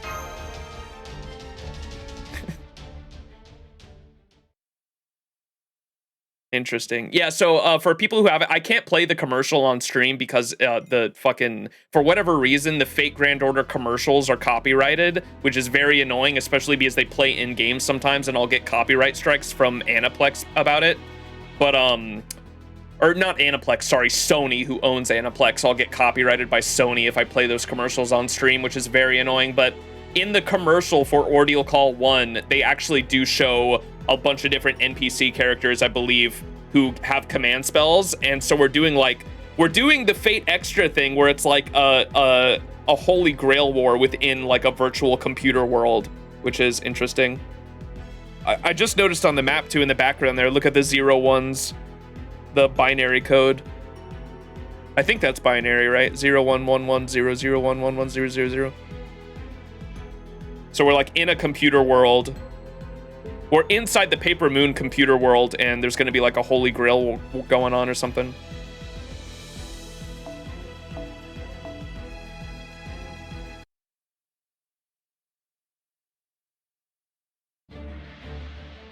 No! Ronnie AI ouchie faces. All these girls look exactly the same, plus they're identical, and that's not all. Who are you? I admit, more enemies? All right, time to make a run for it. Hey, you can't turn tail at the first sign of trouble. What about the others? Who cares? The weak always die first. That's just how it goes. I did like a brief reading of Duryodhana's character. He's like an antagonist in the original Hindu story involving him, I think. Duryodhana is a central figure in the Hindu epic Mahabharata, known as the eldest of the, I'm gonna butcher some of these words, but the Kaurava brothers. He is the primary antagonist, frequently plotting against the Pandavas, his cousins, with the aim of securing the throne for himself. Driven by jealousy and thirst for power, his actions lead to the devastating Kurukshetra war. But yeah, not a good guy, it sounds like.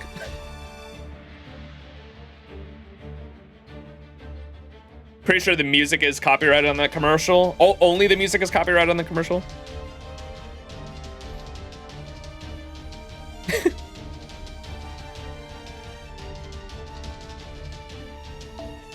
Who cares? The weak always die first. That's just how it goes.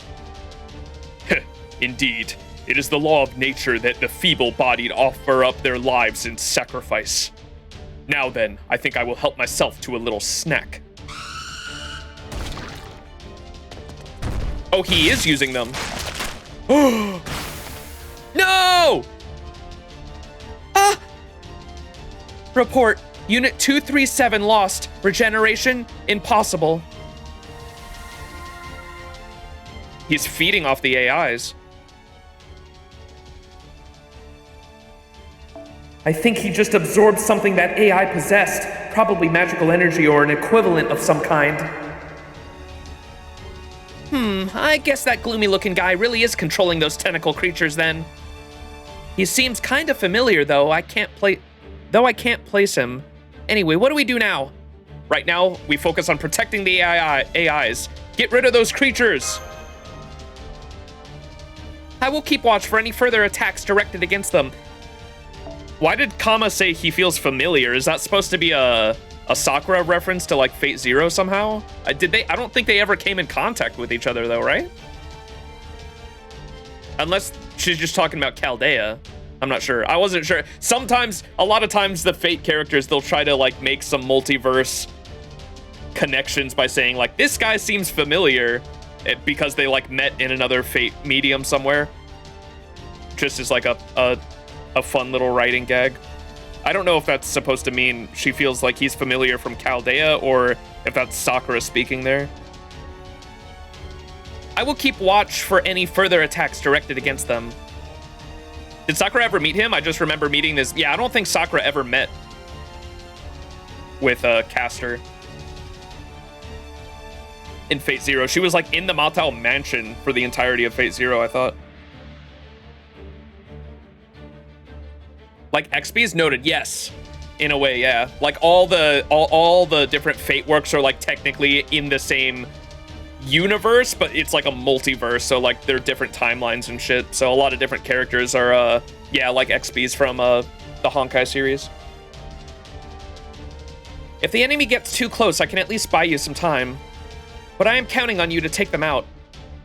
Yeah, must be nice getting to just rest on your laurels, playing cat's cradle while I'm out there busting my ass. Oh well, this might be a huge pain, but I guess it's just going to keep cropping up unless I pull it up by the roots. If I get the chance, I'll see what I can do about the gloomy guy.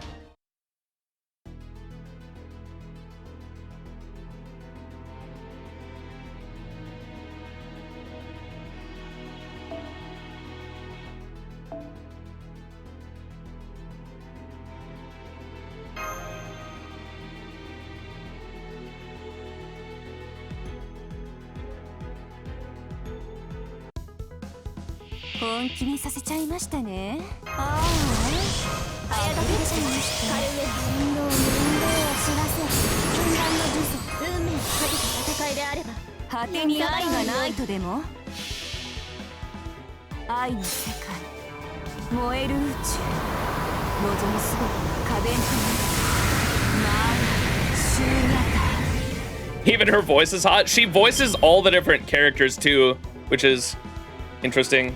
Or all the different like versions of Kama there, which there's quite a few. Kama and Sakura is all voiced by the same person, I believe. I don't think there's any versions of her that aren't voiced by Sakura's VA.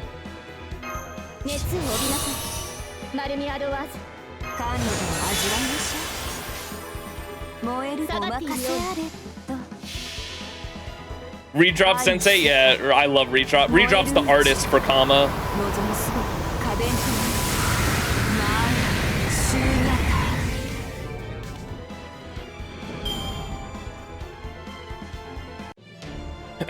Ooh.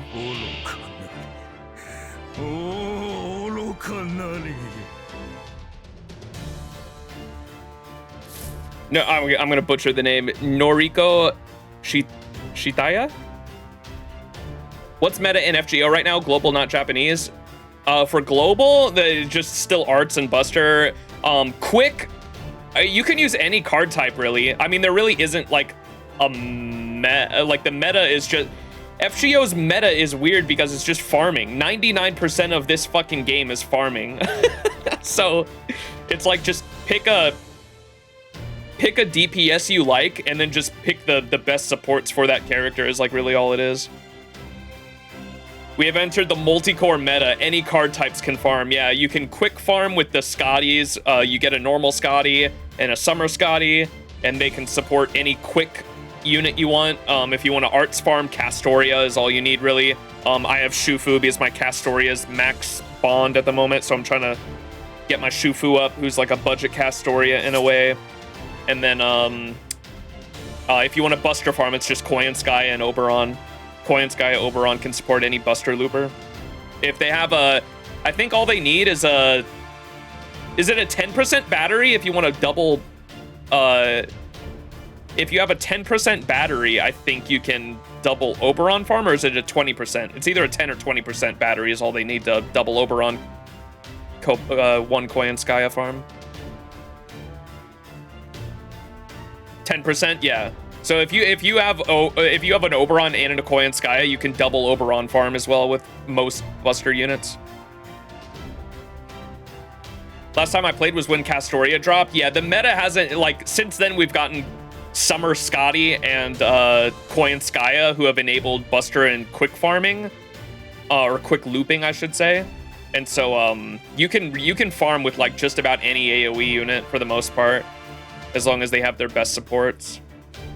I shouldn't say any, because like there's some units that, or whether they're like low rarity or their kit isn't necessarily designed for it. Some units can't like necessarily farm, but most AoE units can farm. And then if they're single target, they might even have their uses for like a high-end farming with like 90++ nodes and events. And so yeah, it's kind of hard to explain because like especially if you're more familiar with like Hoyo games, like the Hoyo Hoyo endgame and FGO endgame are like vastly different. They're not too similar, and like FGO as a whole is like mainly just a character collecting game. Like it doesn't really have an end game per se. The end game is just like farming high-end nodes and events to be able to farm the most effectively. Like that's like what FGO end game is really.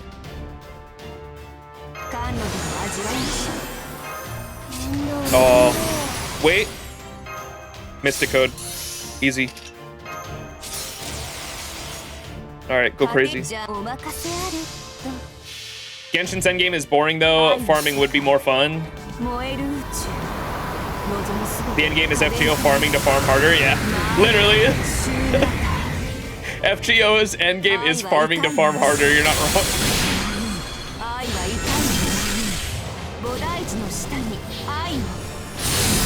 The endgame is not logging in. Last time I played is when, oh, I read that, yeah. Yeah, it's been like, what, 3 years since Castoria dropped?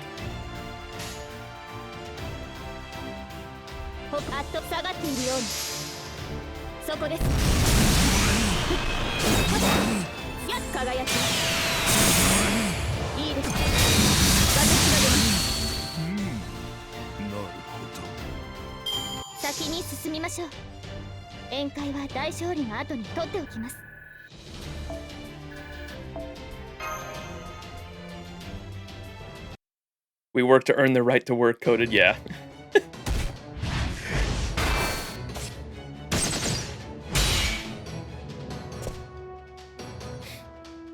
That's not the, oh my god, how do you say it? Was it Gilles? Gilles de Reyes? That's not the Gilles I know. Gilles de Reyes? Yeah, he might be dressed like a knight, but he sure doesn't fight like one. He's obviously much better at commanding those familiars. What's your deal? You've got a sword and all, but are you a secret caster or something? Aware. Indeed, I am a caster. I am impressed you noticed, fair maiden. For those who don't know, this is if you've seen Fate Zero, this is the caster from Fate Zero, but he's in his saber form because like certain people from history and Fate can be multiple classes or even all of them. I think Hercules can be like any class. He's like that fucking strong that Hercules can technically be any class, but like caster maybe.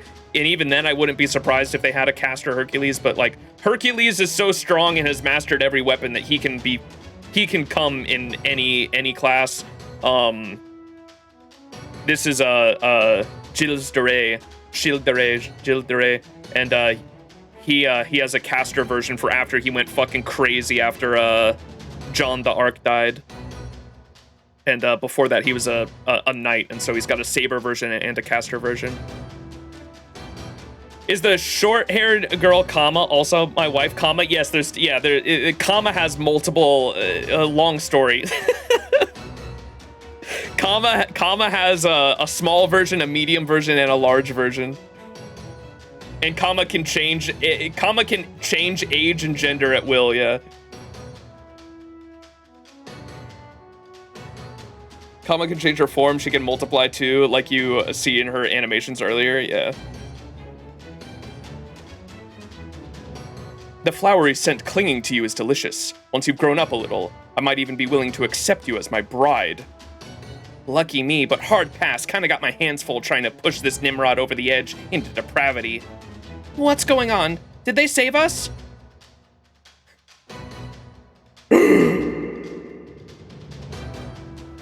That's it! Excellent work, my friends. I've been waiting for you two to show up. Now that you're here, this battle is as good as won. Come on, let us fight together to put this caster in his place. Huh?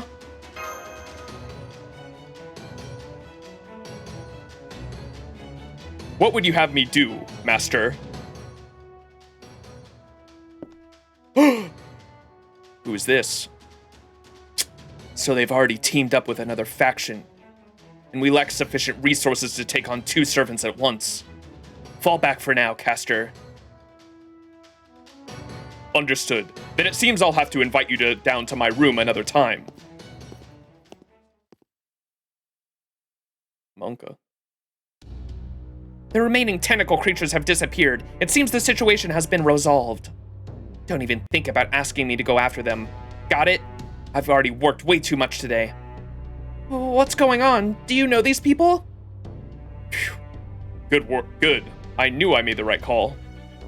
If unexpected strangers show up, better to make allies of them before they can become your enemies. You never know how useful they might be. Granted, you don't usually get someone like Karna when you do that, but even so. Hey, tell me what's going on already, Berserker. Did he say Karna?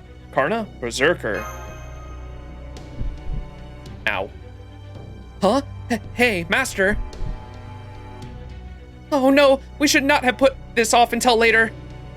There has to be something wrong with you since we arrived. There has been something wrong with you since we arrived. Those battles must have only made things worse.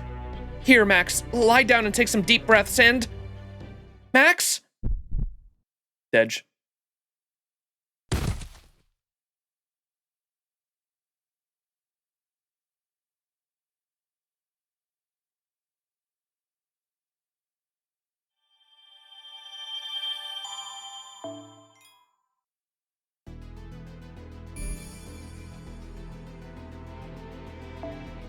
All right, section 2, string and goodwill.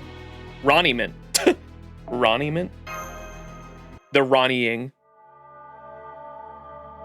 And just like that, we died. We failed. The end.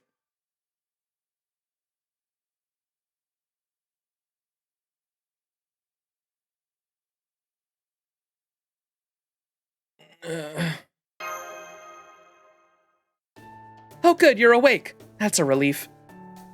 I swear, how many times are you going to do this? You really are a sleepyhead, aren't you? Don't scare me like that.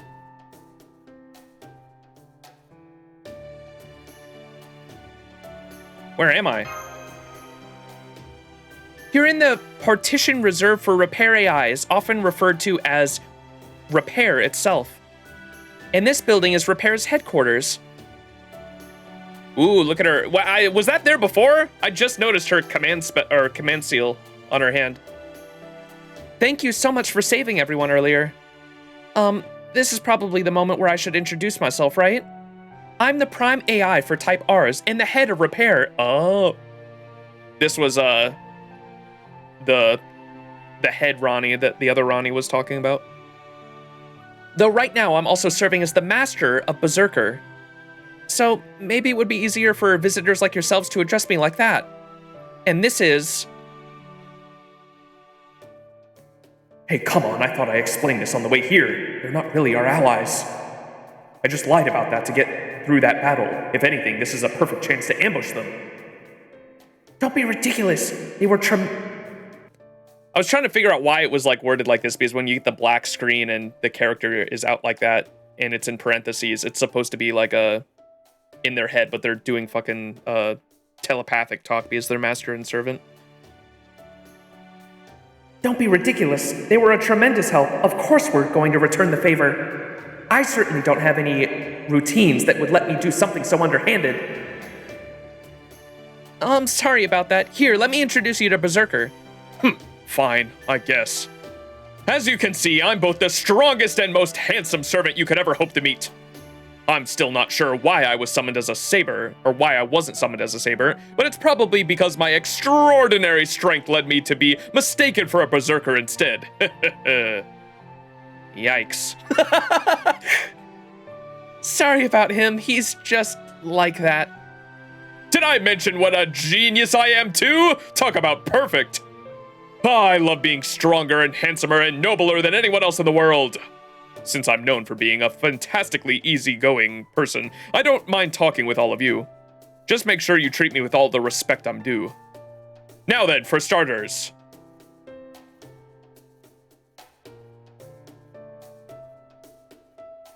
What is bro doing? Is there a reason you're leering at us? Be aware that should you come too close, I am prepared to mount a defense best described as devastating. Just making sure of something. Small as you two are, you're both still women. Anyway, don't worry about it. Neither of you are at all what I'm looking for. Huh? Now what's your story? You people are master and servant too, right? Don't bother trying to bullshit me. I already know about your command spells. Go on. Where'd you come from? It's kind of hard to explain, but I guess Chaldea? Well, from Chaldea, I guess. You there! Based on the way you fight and act, I'm guessing you're an archer or an assassin. Yeah, assassin. What about it? So there's no class overlap. Then of course we're going to want to know where you've been assigned. Hold on. These numbers aren't adding up. I think we may be talking around each other. What is going on?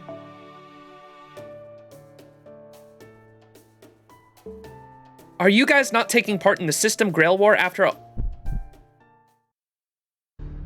Wait, we can compare notes later. Whatever is wrong with Max has still not been treated. So that should be our top priority. Oh, right. I'm sorry. Of course, I'll help however I can. It's my duty both as a repair AI and as one who owes you a debt. Besides, the whole reason we repair AIs exist is to treat those who need it. Having said that, my earlier scan didn't reveal anything unusual.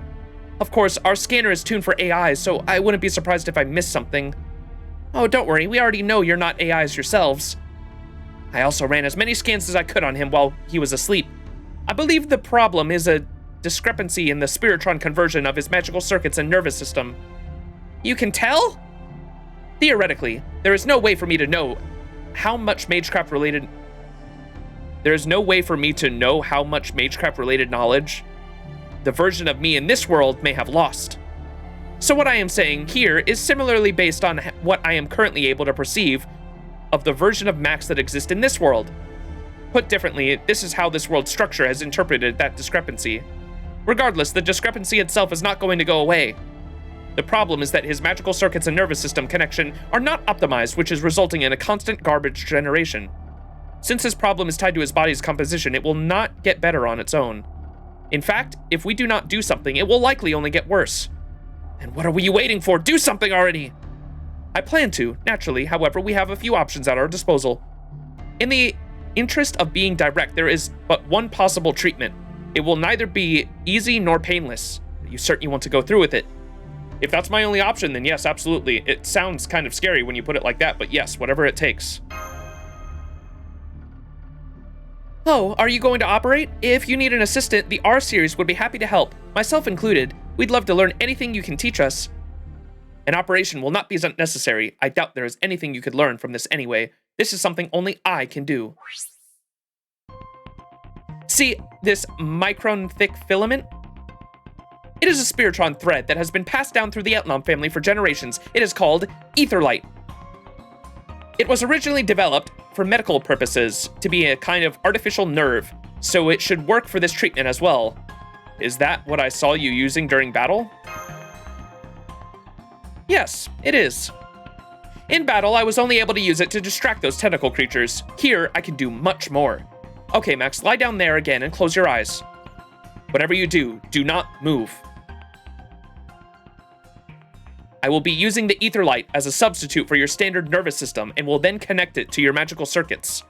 To do so, yes, as I thought, this is the only way. All right then, here goes. Okay, you can open your eyes now. How are you feeling? I think I'm doing better. I feel like my head has cleared up. I see. I am glad to hear that. It looks like it worked. Oh, I have no idea what you just did, but I always love seeing someone get better. Hang on. It feels like something's off in Master's and my magical energy connection now. I anticipated this. It is an unavoidable side effect. Etherlight is capable of piercing the brain directly. But in this situation involving magical circuits and Spiritron conversion, I needed one more special path. So I used the command spell system, which is directly connected to a mage's magical circuits, to force a new route for the Etherlight. Basically, this means that my Etherlight is now taking the place of part of Max's command spells and magical circuits. And of course, since I am still the one controlling the Etherlight, you could say that I myself am now part of his command spells and magical circuits. Say what? Max, are you seriously going to let someone besides me take something important of yours? Do you realize you're basically putting your life in her hands? Well, we didn't have any other choice, so, I mean, what else could we do? Yes, morally speaking, this was arguably not the best course of action. It was, however, the only one available. This is just an inevitable trade-off. Incidentally, from now on, any magecraft you use through your mystic codes or the like will go through me as well. You could argue that we are two people forming a single master now. I've never heard of anything like this before. Is that a thing you can actually do? If you are referring to the technical complexity of what I have done, I will simply say that many new possibilities are available here because this is not reality. Of course. I am uncertain whether such a thing is possible in the outside world, honestly, and I do not care. Ugh, I cannot believe I let this untrustworthy brat take control of something that important. I never would have let her do this if I had known what it meant. Damn it. I don't entirely understand what you guys are talking about, but he's basically healed now, right? Correct. So long as I am around to support him, he can now move and fight without impairment. Sorry for the trouble. Thanks, Sion. This will be a big help. Do not worry about it. There is no need for excessive gratitude. Besides, now that I am here this time, of course I am going to do what I can to help. This is great. When you have your health, you really do have everything. Oh, that reminds me, I got an individual name of my own when I became a master. Berserker came up with it. It's... Ooh, how do you say that? Eus? He says it means life. Anyway, you can call me that too if you like. How do you pronounce the A with the thing above it? Okay, I will then. Got it. Honestly, this may be strange coming from an AI, but I actually really like it. I was fine just being called her master, but it's pretty inconvenient not having a name. And since she's always going on about health and treatment, Eus seemed like a good fit. Besides, being of noble birth, it was often my job to name people anyway. All part of my noblesse oblige. All right, you've obviously figured out that I'm an important prince. I couldn't hide my royal aura if I wanted to. Still, don't expect me to just up and tell you my true name, especially not during a Grail war. By the way, didn't you mention Karna earlier? And Eus is a Sanskrit word. If anything, I'd say you smell more like a demon Kali to me. Aware. You are connected to Karna.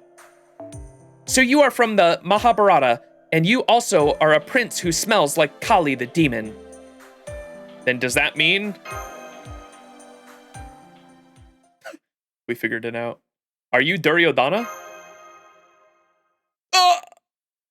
How did you figure it out so quickly? It's pronounced with a J, so her name is like Ajus? What?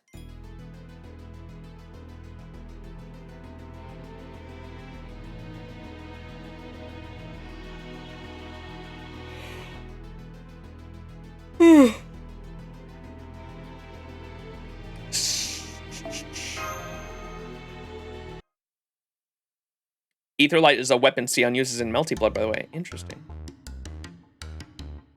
Is there a Discord? There is. Exclamation point Discord in chat will give you an invite link if you want it. Aetherlight is terrifying. She can pretty much instantly hack into people's brains or fry their brains.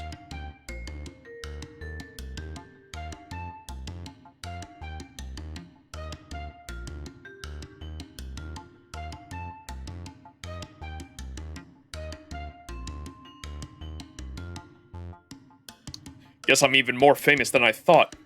Yes, this must be the Prince of Fame. That's how I'm going to think about it.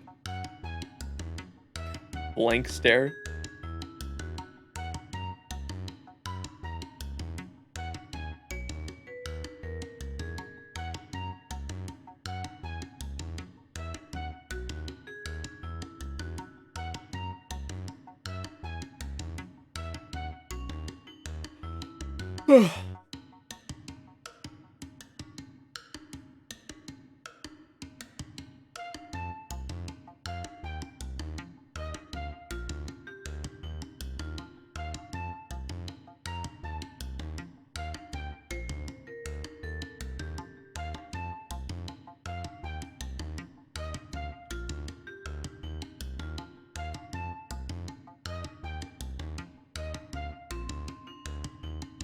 I was trying to find out how to pronounce the Eus, but fucking I can't find the actual letter with the asterisk above it.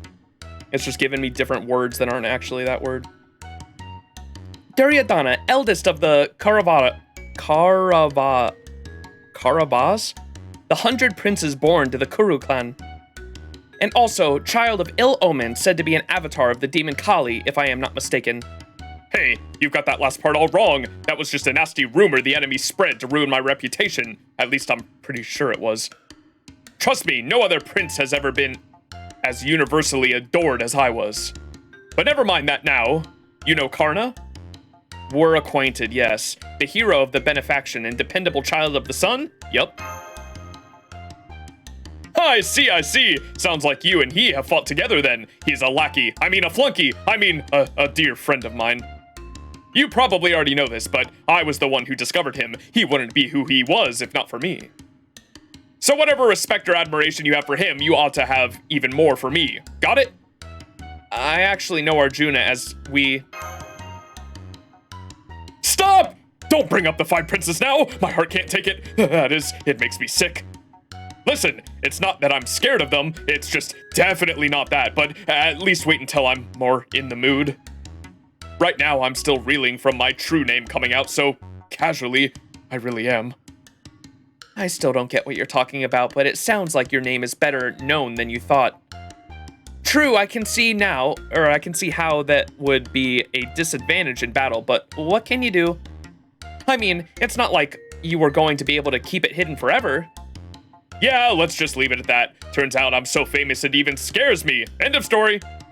You, and more importantly I, don't need to think about anything else. To be frank, knowing your true name does not change things for us one way or another. Now, if you have both calmed down, would you tell us more about what is going on around here? Let's see, where do we begin? Well, the system currently running is called an AI Holy Grail War, or just a Grail War. That's where you're starting? Come on, these two are a master and a servant. I'm sure they already know that much. But they're not AIs like we are, and there are 2 of them. So I think it's possible that they might be here because of an anomaly of some kind, even if they have nothing to do with the system itself. Huh, do you really? That's ridiculous. Feels like you're mocking us. I don't like it. But anyway, it sounds like we'll never get anywhere unless we hear what this Grail War is all about. In the Holy Grail Wars, we are familiar with 7 masters and 7 servant fight one another in a deadly battle royale. Amazing. The survivor gets a Holy Grail, which they can then use to grant any wish they want. Does that match your understanding? Well, I don't think ours is exactly about granting wishes. For one thing, the whole point of this system is to perform maintenance on this world. Completing these Holy Grail Wars is what keeps the Paper Moon operating properly. Wait. Wars? How many of these have there been? So that's the main reason we hold them. You hold Holy Grail Wars to keep the Paper Moon's world running smoothly? If that doesn't make sense to you, then you must really be anomalies. That means you should go see someone who can tell you more than I can. Like the central governing AI who serves as the overseer of the Grail Wars. Central governing AI? What are you talking about? I thought you led the AIs. No, I'm basically just the representative of the repair AIs. The AI I'm talking about is much more advanced than we are. She oversees all the Paper Moon's different types of AI. We can take you to see her right now if you'd like. Huh? Are you serious? Why should we go through all that trouble? Oh, don't be so petulant. We still owe them a debt for saving us, don't we? But if you're fighting a Grail War, isn't that caster going to attack you again? But what if the caster comes after you again? Well, we should be okay if we go straight there. I don't think Castor will come after us again so soon, not after retreating like that. And we should be safe where the central governing AI is, since it's a neutral location, fighting is prohibited there. I assume that's the church in the center of the city? Because in most of the Fate Holy Grail Wars are like Fate Stay Night in that main timeline, the church is supposed to be a neutral location. If possible, I would also like to know more about this world's geography. I see, so you don't even know that much, Then I'll tell you about the different zones, the partitions on the way. Heh. You know, this is kind of fun. I've never walked and talked with so many people before. Everywhere I go has always just been for work. Oh, this is one of those picnic things I've heard about. This is amazing. What? No, I'm pretty sure this isn't a picnic. Oh, shush. Okay, I'm going to go get ready. I'll be back. I'll be right back, okay? Fine. Then I will tell Max more about this while we wait. Max, would you mind closing your eyes for a bit? Hmm?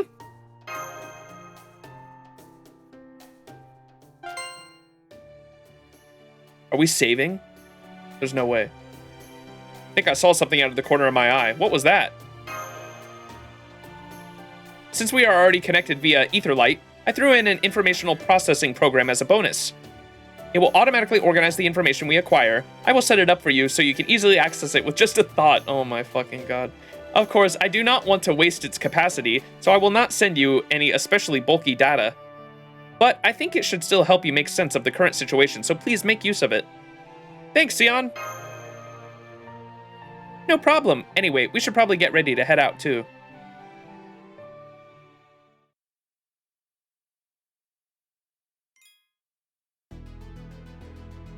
I was about to say, can we access this on the map? There's no fucking way they didn't have one of these in Lost Belt 7, bro.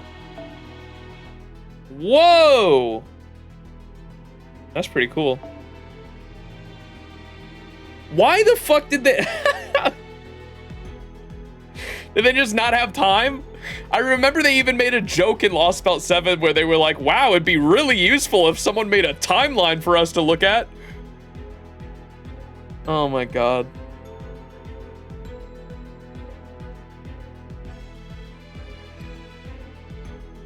All the stats are question marks. So, caster. Wait, he is the caster? Weird. A caster class servant. He may look like Saber Gilles de Reyes, but the tentacled creatures he seems to have summoned as familiars have a different appearance than the sea fiends Gilles de Reyes from Chaldea controls. Yeah, they are different. Assassin, comma, true name, comma, the god of love with a sugarcane bow and arrows of flowers, comma, is another aspect of Mara, the demon king of depravity. She is the lone servant from Chaldea, accompanying master. Okay, and then so it might be like a pretender or some shit, or maybe he's not who he seems. Gilles de Reyes is just known as Caster. We don't know his true name yet. Oh, he was actually the class Caster in the fight? Okay. Berserker, a Berserker class servant, true name Duryodhana, one of the figures of the Mahabharata.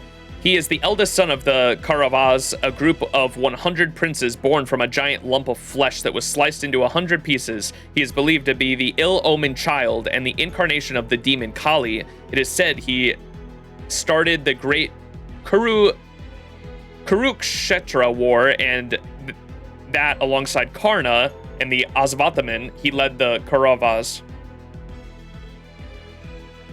Karna! Arjuna! He is skilled with the club. Sion Eltnam Sokaris, an alchemist from the Atlas Institute who works for Chaldea, or works with Chaldea. For some reason, she looks younger than usual here. Her personality and manner of speech are slightly different too. She seems more like the Melty Blood Sion, doesn't she? She keeps saying, like, all according to my calculations. The Sion we have in FGO doesn't talk like she does.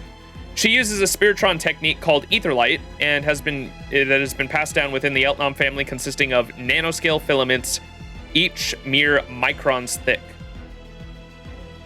Berserker's master of Berserker, Duryodhana. She is the prime AI of repair, one of the AI types in this world. As the prime AI of repair, she naturally believes it is her duty to heal the wounded and take pleasure in carrying out the task. Berserker often belittles her. Her servant gave her the name Aeus, which she has taken a liking to. The name means life. Repair AI type R, one type of this world's Rani series, a treatment type AI that belongs to the repair partition, also known as type R. Type. I know it doesn't mean that, I'm just making a joke. Just like the Prime AI, they believe repairing damaged AIs to be their duty and accordingly take joy in completing related tasks. They tend to employ only single words like check or report to start up conversations. They possess extremely advanced AI repair capabilities for both software and hardware. Some wait in the repair partition for damaged AI to come to them, while others may travel to other partitions when their presence is requested or if the situation demands it. Additionally, to help deal with unexpected emergencies, they tend to patrol other partitions, which is why they are often found in even areas where there are no damaged AIs. Have you seen his animations? Wait, who? Wait, whose animations?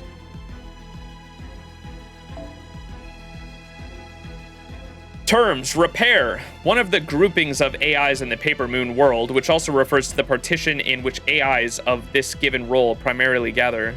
Duryodhana? No, I have him too, and I don't think I've seen his... Or I might have? I think I did, and I don't remember though. Oh, the other characters pop out in his animations. That's right. You have like, you literally have Osvaltaman like pops out in his NP or some shit, I think, right? Are you winning, son? We're doing stuff, I think. Which also refers to the partition of which AIs have given this primarily gather. Repair serves as a treatment site where many type R AIs gather. Many medical aid kits can be found in the area. Program kits to recover injured AIs are always available and are reliable tools for the type Rs. This is not to suggest that they do not exist in other areas, but in the repair partition, they are ubiquitous as vending machines in modern Japan. Some common tools for Type R AIs are the First Aid Program Kit for light injuries and Trauma Program Kit for the severe injuries. The former can be used by the other AI types, but only Type Rs have the necessary capability to use the latter kit. At the center of repair partition, there is a core treatment facility where more advanced repairs can be performed. This is also where the Prime AI typically resides. This is the domain of the Berserker faction.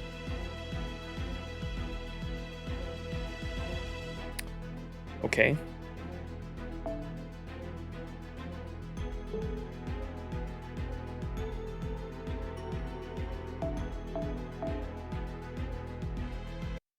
Karna 2 on the extra attack? Oh, hell yeah. All right, let's get going. See you later, Master. We'll look after things while you're gone. Wait, are you? Yes, I'm the first AI you rescued. Thank you again for saving me. Result, I've been treating myself since your rescue effort, and I am currently at 0% damage. I am in perfect working order. The other damaged repair AIs have entered standby mode, and we're treating each of them in turn as soon as we're able. Apart from the ones who were completely destroyed, every unit should eventually be able to return to their standard routine. Glad to hear it, thanks. That's great, thanks for seeing us off. While this does stray outside of our regular operating parameters, all the AIs who were there talked it over. And we all agreed that seeing you off as an expression of our gratitude was our top priority. I'm here on their behalf, so I hope you don't mind that I'm recording your reaction for our logs. Part of me would like to keep this recording all to myself, but it's only right that I upload it to our shared storage. There you go, casually raising your affinity with non-humans again. Do you just not need my arrows anymore, is that it? I mean, don't get me wrong, I am happy about whatever gets me less work to do. Oh, I almost forgot. I also wanted to give you this, Ronnie Mint, as a token of my thanks. Please accept it. You want to give us what?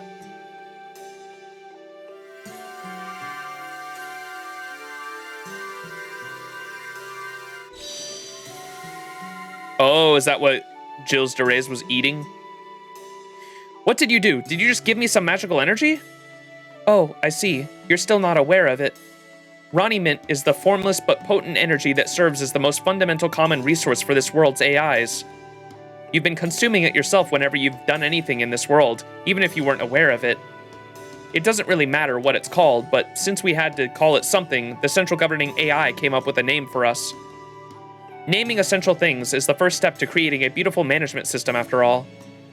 That sounds like it serves the same function as magical energy in the outside world. Now that I think of it, it does make sense that a conceptual world with its own unique scale would have its own kind of magical energy circulation throughout it to match. Oh, I guess that explains why my magical energy felt weird from the beginning. So it's been replaced with something else this whole time. Is it actually different from magical energy somehow? I doubt it is significantly different with regards to the interaction between master and servant. We don't know anything about the outside world's magical energy, but for AIs, Raniment is our life force. It's the only resource in this world that is universally recognized as something valuable and tradable. In that sense, I suppose it's kind of like our currency. That's why I thought giving you some would be a good way to express my appreciation. Yeah? Well, I guess I do feel a little fuller now, so thanks. An energy resource that is used as a form of currency, huh? Then it stands to reason there would be people like that caster who are willing to take it by force. What about me, Where's my Raniment? I already gave you my regularly scheduled amount. But I'm a growing servant, and as a royal as they come, don't I deserve a little something extra? Still, no. Okay, everyone, let's get going. See you later, everyone, and please be careful.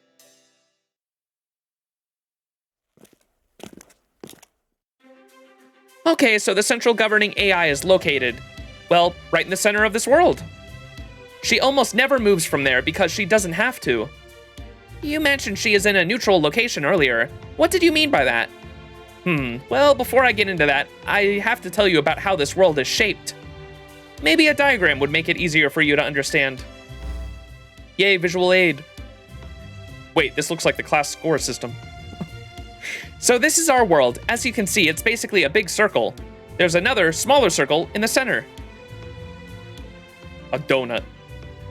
The outer area is divided into 5 partitions. If you count the center circle, there's 6 total. Each one of these partitions is a home base for one of the 6 types of AI that run Paper Moon. Of course, the AIs all go to other areas as well, as they all have a job to do. But having a default location for them to gather at makes it easier to keep running things smoothly. 6 types of AI. I take it you repair types are one of those 6 then? Yep, the repair area where we are now is right here. And these are transfer, keep, grow, build, and defend. Each area is designed to support its partition's function. They are also where the AIs that carry out that function gather. The central area, defend, is probably the most immediately relevant to us now. You see, it's the closest thing we have to a neutral ground during the Holy Grail War. No servant or master is using defend as a base. The very center, where the central governing AI resides, is the most neutral area. Fighting is completely prohibited there. So that's why I figured it wouldn't be too dangerous to go there now. I see.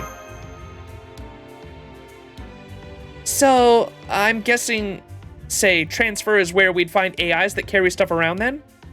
But you know, if what Ayas said is true, then the only reason the Paper Moon works is because of all those AIs doing their jobs.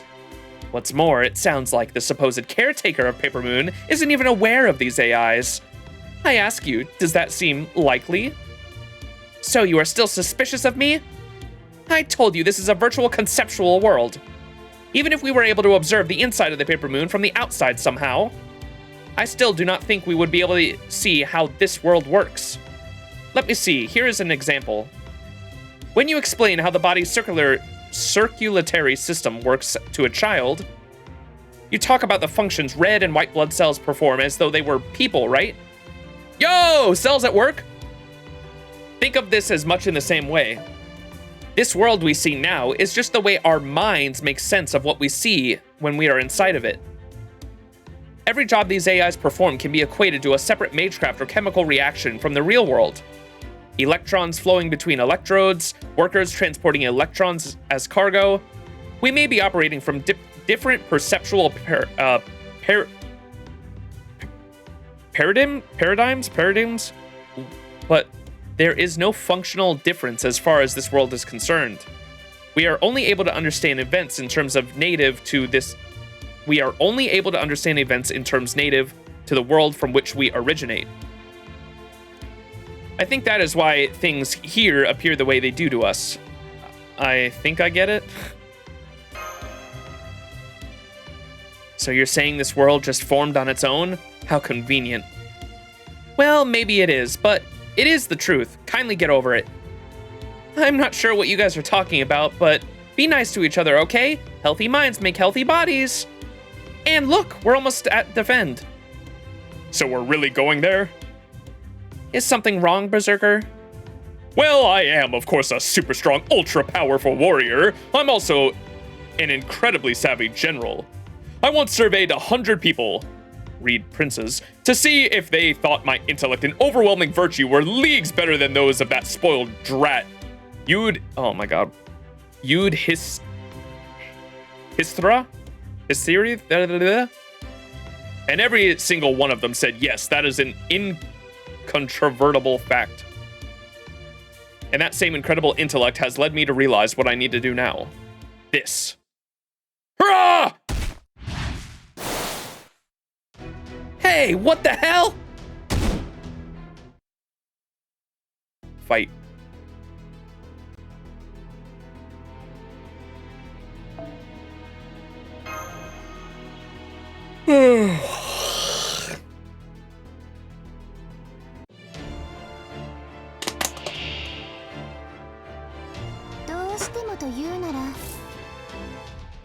Sion skills! Beginning with this battle, Sion skills will be available in place of the master skills associated with your Mystic Code. Mystic Code EXP gained through battles will be applied to the Mystic Code you currently have equipped. Tap the Sion skill icon to display the skills in battle. Tap the active icon to use a Sion skill. Use Sion skills to your advantage in battle.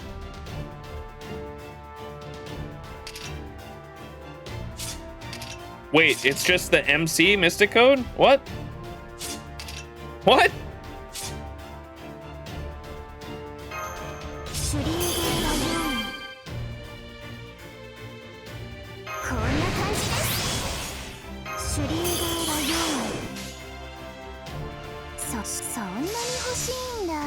It's better?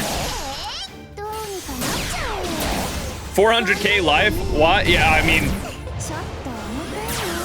wait till you see motherfuckers like Ort.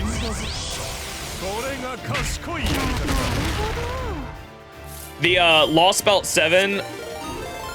Yo, Babylon Knight, thank you so much for the raid, chat. Let me do a shout out real quick. How was your stream?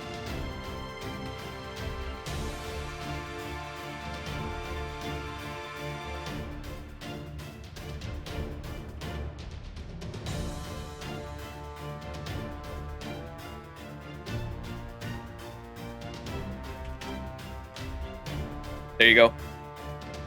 Chat, if you're interested in the FGO streams, go check out Babylon Knight. Welcome, Raiders. We are doing Ordeal Call story for the first time.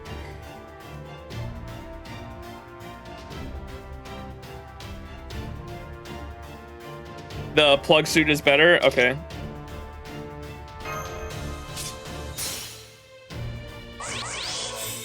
Ooh.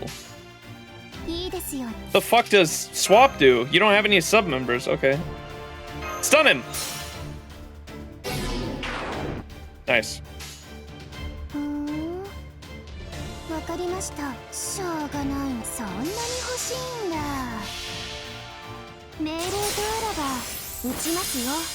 Nice swap, MC.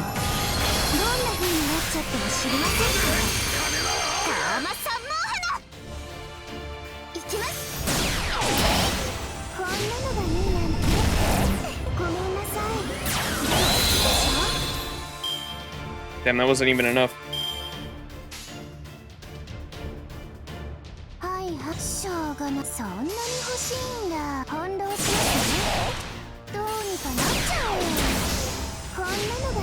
We're looping!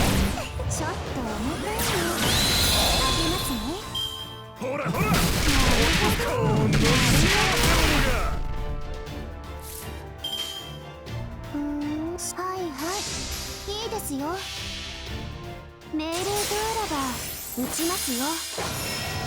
でもどんな風になっちゃっても知りませんから。タマ三毛花。はえ、何ですか？イライラなんてしてないですよ。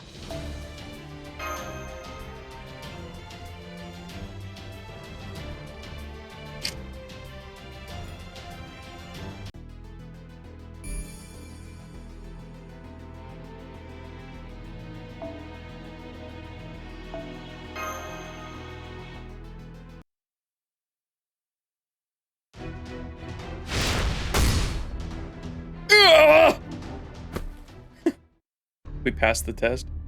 Are you stupid or something? Oh, right, you're a berserker. Never mind. Anyway, now that we know for sure you're an enemy, it's time for you to die. I must admit that you are not mistaken. He has been watching us, seeking an opportunity to attack us for a while now. I assumed it was only a matter of time. Just as I calculated. All according to my calculations. Why did you attack us out of nowhere? I thought I could take at you if I ambushed you, but you're surprisingly strong for a little girl. I must have let my guard down without realizing it or something. Well, guess there's only one way to get through this now. Good job! Looks like you've diligently kept up with your training. Now I know how strong you are. The hell you just say? I wanted to make sure you were prepared for a surprise attack. A little bit of tough love from me to you. Drona used to do this kind of thing all the time. Seriously, I used to just pawn it off to Karna and make myself scarce, though. For all their complicated talk. That one's still a servant, so they must be connected to the system Grail War somehow. It would have been a big advantage if I had been able to take her down now, while she wasn't on her guard. But there will still be plenty of chances, so I'll just try again later. I knew I was a genius of a general. Sorry about that.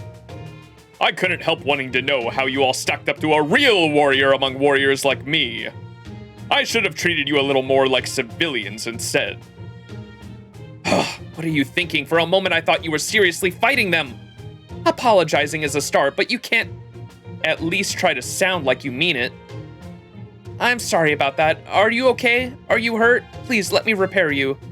It's okay, I'm fine. If it was just the two of us here, I'd be sending him down to the pits of depravity and loving him to death right about now. But I can't do that when Master's here acting like it's no big deal. It'd make things much easier if he would just give the order, but of course he never would. Ugh! Why are you glaring at me like that? It's nothing. I swear one of these days you're going to find yourself up to your eyeballs in trouble. Now, let's all just get along here. By the way, it's been bugging me that you know my true name and I don't know yours, so I've been giving it some thought. Those Indian flower arrows, of course, remind me of the deity Kama, so I was wondering... Kama has a look that says, "What do we do?" Give her a look that says, "Good question, I think it's okay if they know," but give her a look that says, it'd probably be okay to tell them, but... Whoa, hold on. Did you think I was so dim-witted I wouldn't notice those looks you've been giving each other? Does this mean you really are Kama? But then, why are you a girl? I have my reasons. Besides, gender's no big deal to us. Well, I guess that makes sense. You are a god and all. Anyway, arousal-inducing flower arrows, huh? With those, I could easily woo Draupadi and all those other beautiful women I had my eye on. Just so you know, I'm boycotting my divine duties right now, so don't expect anything out of me, no matter how much you pray. For that matter, you've got a lot of nerve bringing that up after how you just sucker punched us. Try something like that again and I'll kill you right on the spot. Got it? Oh, yes, I understand. So as gods and as servants, I would like nothing more than to continue this relationship on a foundation of mutual respect. Of course, when you get right down to it, Kama here is still one of our gods. If I play my cards right, I think I can use her to our advantage. Why are you in such a good mood? Well, never mind that. Come on, we're almost at defend. Sign language is obsolete. We've got look language. Ronnie, cops! Oh boy.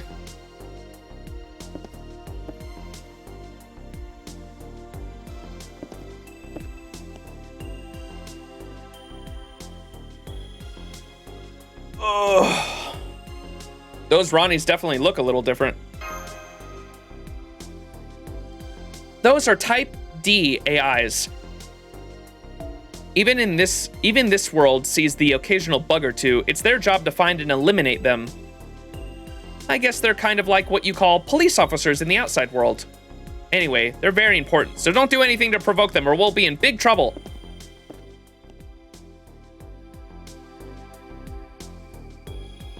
Oh my god, it literally looks like the Fiyuki Church. So this is where the central governing AI is located, huh? It looks like a church. I don't know why it's designed like that, but I don't think it has any particular meaning.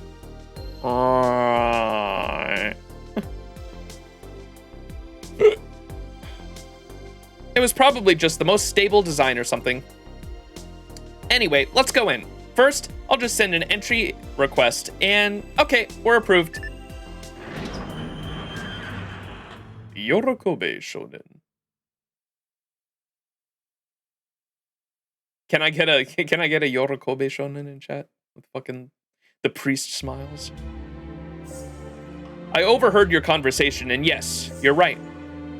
There is no particular reason for this building being shaped the way it is, certainly no religious connotations. We just measured the average data values and selected what seemed to be the most natural and appropriate form. I believe the term you have for this is tradition. Priest Ronnie! I should have known there'd be a Ronnie in here too. Indeed, there is. I am the primary AI that serves as the foundation for all the Ronnie series AIs that exist in this world. So of course the other AI's appearance settings would be based on my own. I also gave a lot of thought to what to call myself. We may not have needed individual names before, but I can see there is no need to reject them. If anything, they would appear to be beneficial. So you could say that I, and I alone, am Ronnie, but that wouldn't be quite right.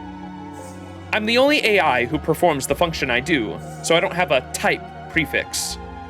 No, in my case, I think calling me by my current version, based on the number of times I have undergone a major update, would be more appropriate. As such, please call me Ronnie the 12th? Yes, that will be my name from now on. Ronnie 12?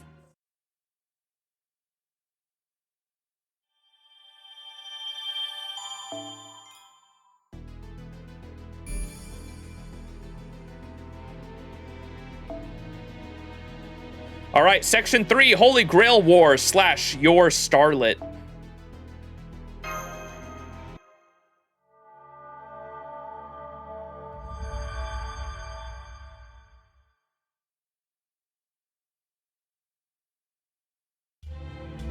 On that note, allow me to oh my god, I hit my fucking button.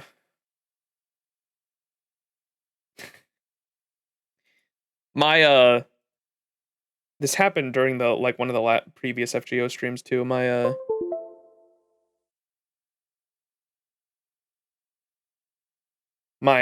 phone, the hole for the charger has been going whack. Just from all the scraping, plugging shit in and out of it.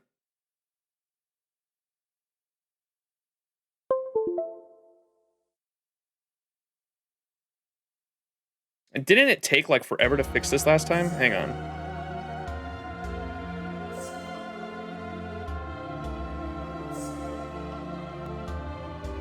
Cyber attack from BB?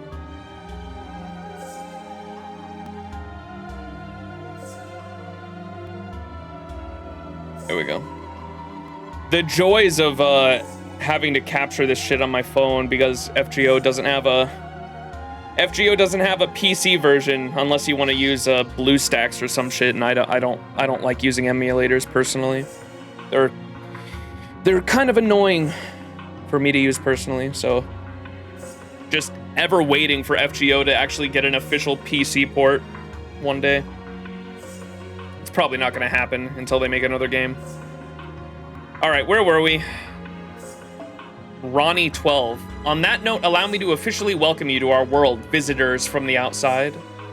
Good of you to come as well, AS, prime AI of the type Rs, and your servant, Berserker. So you're a central governing AI, huh?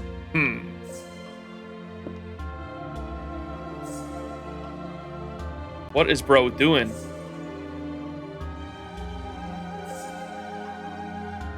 Hey, stop staring at her! Don't you know that's rude?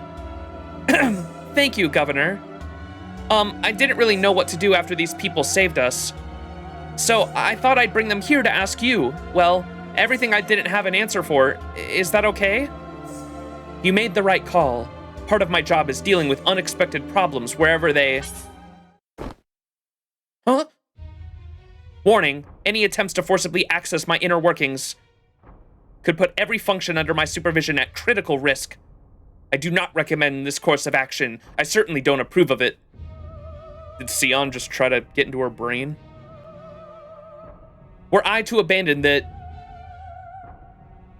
nomenclature associated with the systems I govern, I might simply say, what the hell did you think you were doing? Pardon me, before we go any further, I thought I should verify what kind of being you are. Since you have introduced yourself, I will do the same. My name is Sion Eltnam Sokaris. I used to be the Paper Moon's caretaker. Could you search my name up to see if I have administrator access? Searching. No results. But even if you were once the Paper Moon's caretaker, I have no way of determining that. All I can say in response is that so? Hold up. If you really did design and manage this world, wouldn't that make you its god or something? So why the hell do you apparently not even have the authority to tell this living doll what to do?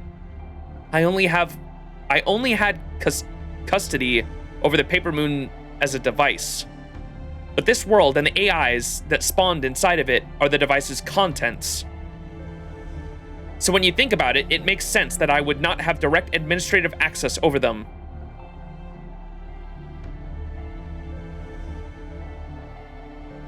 Our god, I see. That is certainly a fascinating idea. Then in accordance with the basic information I have on the outside world, let me ask you this. If a being you had never seen before were to suddenly appear and declare themselves as your world's god, how would humans typically react? Well, I guess we could say... all we could do is say, is that so? I see. Then it seems my reaction was correct, since these circumstances are essentially the same as my hypothetical. Well, I suppose it's no big deal. For my part, I do not intend to declare myself the god of a bunch of AIs, and I have no recollection of making... That I have no recollection of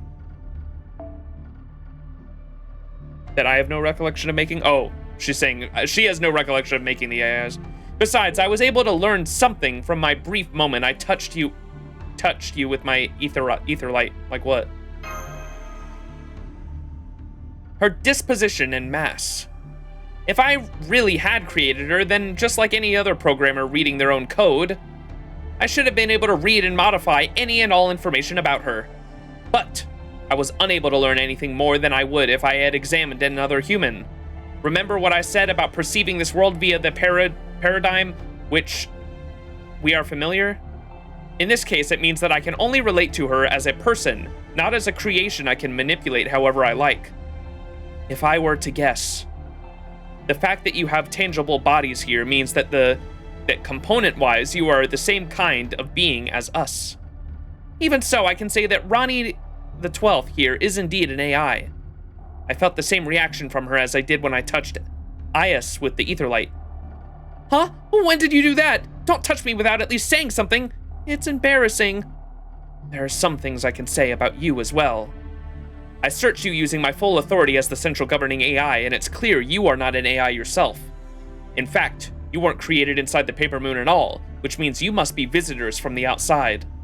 This means you are not of this world, but possess the same structural integrity as AIs like us, though you are yourselves not AIs.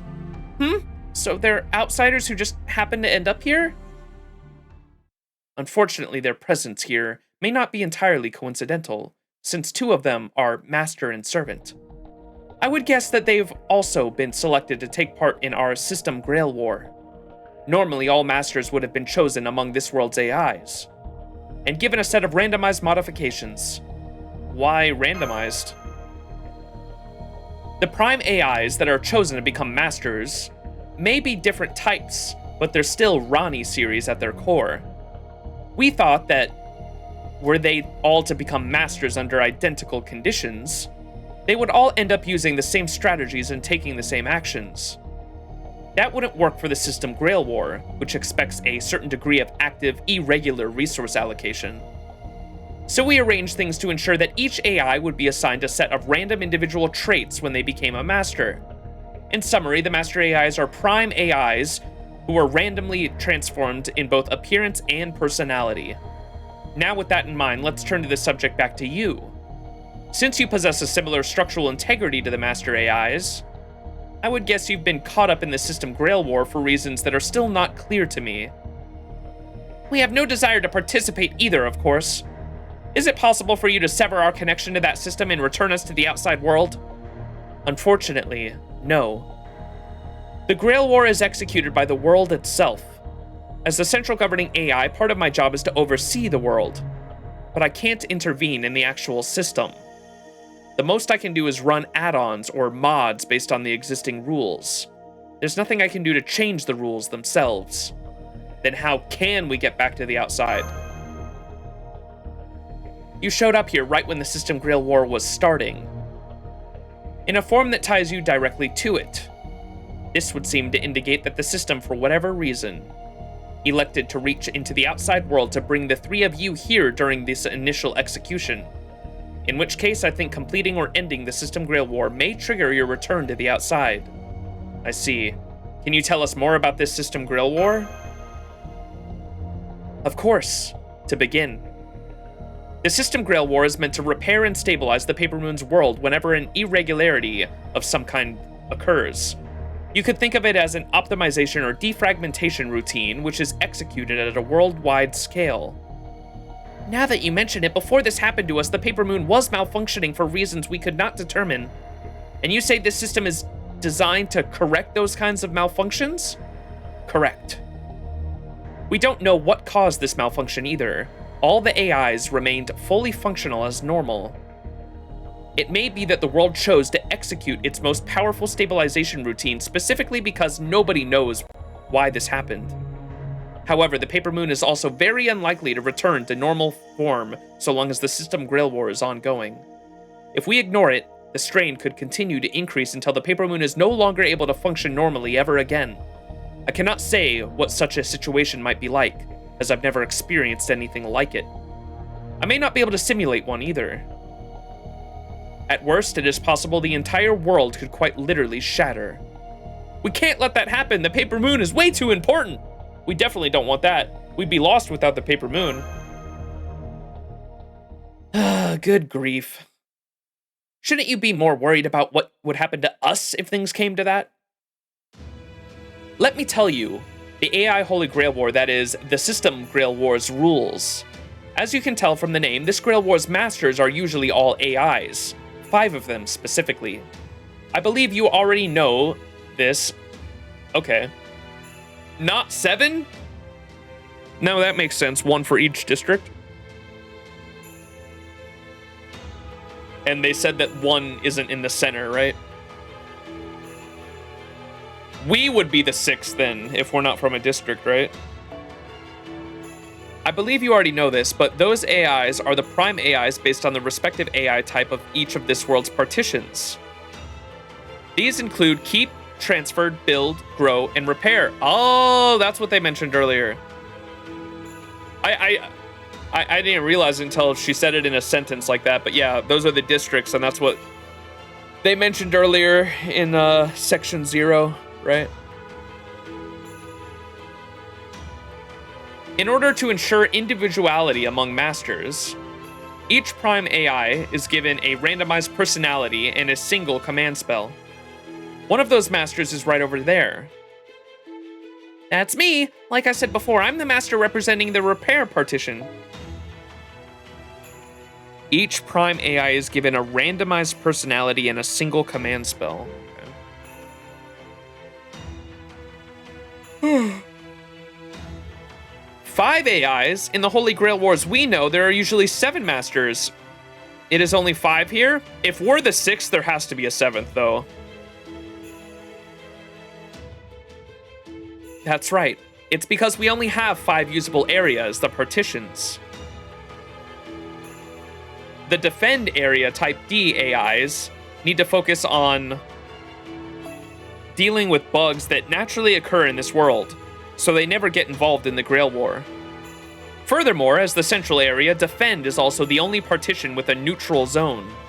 This church is under my jurisdiction as the Grail War's overseer. Combat of any sort is prohibited here. And any non-peaceful interference with regular AIs, including defend type Ds, is prohibited in all other areas as well. Once the master AIs are sufficiently diverse, they each summon a servant and fight to determine the victor. Once the last master AI remaining is determined, the system takes all the energy that was accumulated via combat and uses it to restore the Paper Moon to working order. So my guess is that the 6th team won't have any adverse effects on the system. I see, so we, or rather he and Kama, are a 6th master and servant pair that do not correspond to any districts. Okay, I call bullshit on there not being 7 then. I was gonna say, if our character, like, I assume if this world has had previous Holy Grail Wars like they have told us, all those Holy Grail Wars might have been 5. Only 5 teams, or 5 pairs of masters and servants.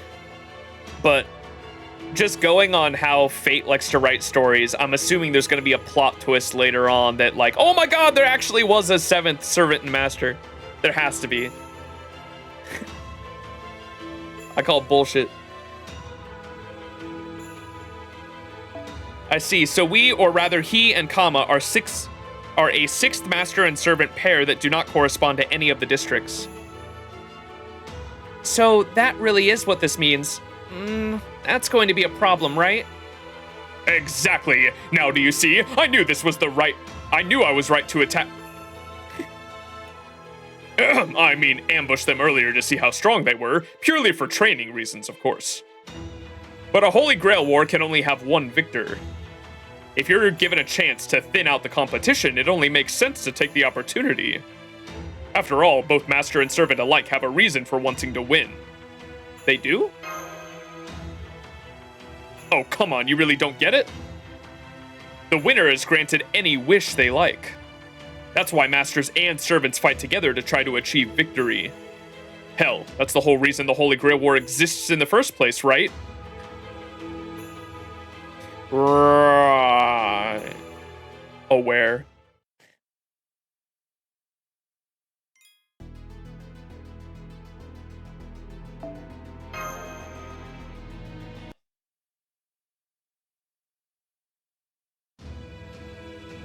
AI masters have a duty to restore the Paper Moon's world to normal working order. Regardless of the randomized personality they are given, that core duty won't ever change. Furthermore, the AI who wins the System Holy Grail War becomes the next central governing AI. Oh. That AI is then upgraded and given the right to customize the next version of the world. Should the new personality happen to instill in them a wish, it is likely it also enables them to acquire whatever that wish might be. That is how our world continually undergoes change, bringing with it much needed diversity. And the same is true for the winning servant. That servant is given the right to remain a resident of the new world and have a wish granted so long as it is within the central governing AI's power to grant. We call this concept of granting the winner's wishes the Holy Grail, which is why this ritual sometimes is referred to as an AI Holy Grail War, as well as the System Holy Grail War. Yeah, I don't really care what it's called. What I want to know is, what happens if a non-AI master like Max here were to win? I doubt you would be given the authority to become the next central governing AI. So in that scenario, I promise I would do everything I can to grant your wish instead. Is that so? There's still a lot we don't know about this situation, and we definitely can't be sure that dying in here won't result in our minds dying out there. I'll tell you right now that our wish is to leave this place and get back to the outside world. So, to have that wish granted, so we don't die while we're here, we need to win this Holy Grail War. Is that about right? That is what it boils down to, yes. And since the condition for stopping the system Grail War is to have only one team left standing, the addition of an unexpected sixth team does not meaningfully change the proceedings. If you want to end this Holy Grail War, you will have to fight and win. I see. Then I guess in one sense, you were right to try to ambush us, Berserker. I don't know what kind of wish you're looking to make for yourselves, but either way, it looks like we're going to have to try to kill each other sooner or later. Oh, you finally figured it out. Essentially, yes. That's what it all comes down to. I'm sure it's not easy, but try to keep up with me, okay? Glare. Are your memory spaces malfunctioning? Let me remind you that this church is a neutral zone. Fighting is strictly prohibited. If you violate that rule, every Type D in this area will swarm and capture you, if not eliminate you outright. You will be disqualified from the Holy Grail War. But why waste time? It makes sense to get rid of them now. Kindly shut your hole. Kindly shut my hole? The rules of this place are for a reason. Formulas must be upheld. As the central governing AI, I will not tolerate any exceptions. Oh, me too. I also think fighting here would be a bad idea. Though that's not to say fighting somewhere else would be a good one. Look, since you guys are anomalies, or an anomalous sixth team, you don't have your own home base, right? Of course not. Then how about we work together until we're the last two teams standing? At that point, we can have a good, clean fight to wrap things up. No hard feelings. That way, I can pay you back for saving us, and you can come and go from the repair partition as you like. I mean, I think you'll have a pretty hard time here without your own area after all. Indeed, without your own area, it will be very difficult to replenish your Raniment. Raniment, so basically our magical energy here. Generally speaking, Raniment is something all AIs possess. The more Raniment you can collect through trade, negotiation, and so on, the more resources you will have for your servant, which will in turn give you an advantage in battle. Trade and negotiation? Why would other AIs bother with those? Wouldn't they only care about making sure their leader wins? Usually, yes. However, AIs do each have free will. In addition, they have their own desires to fulfill their given function. So by assisting any AI who cannot fulfill their functions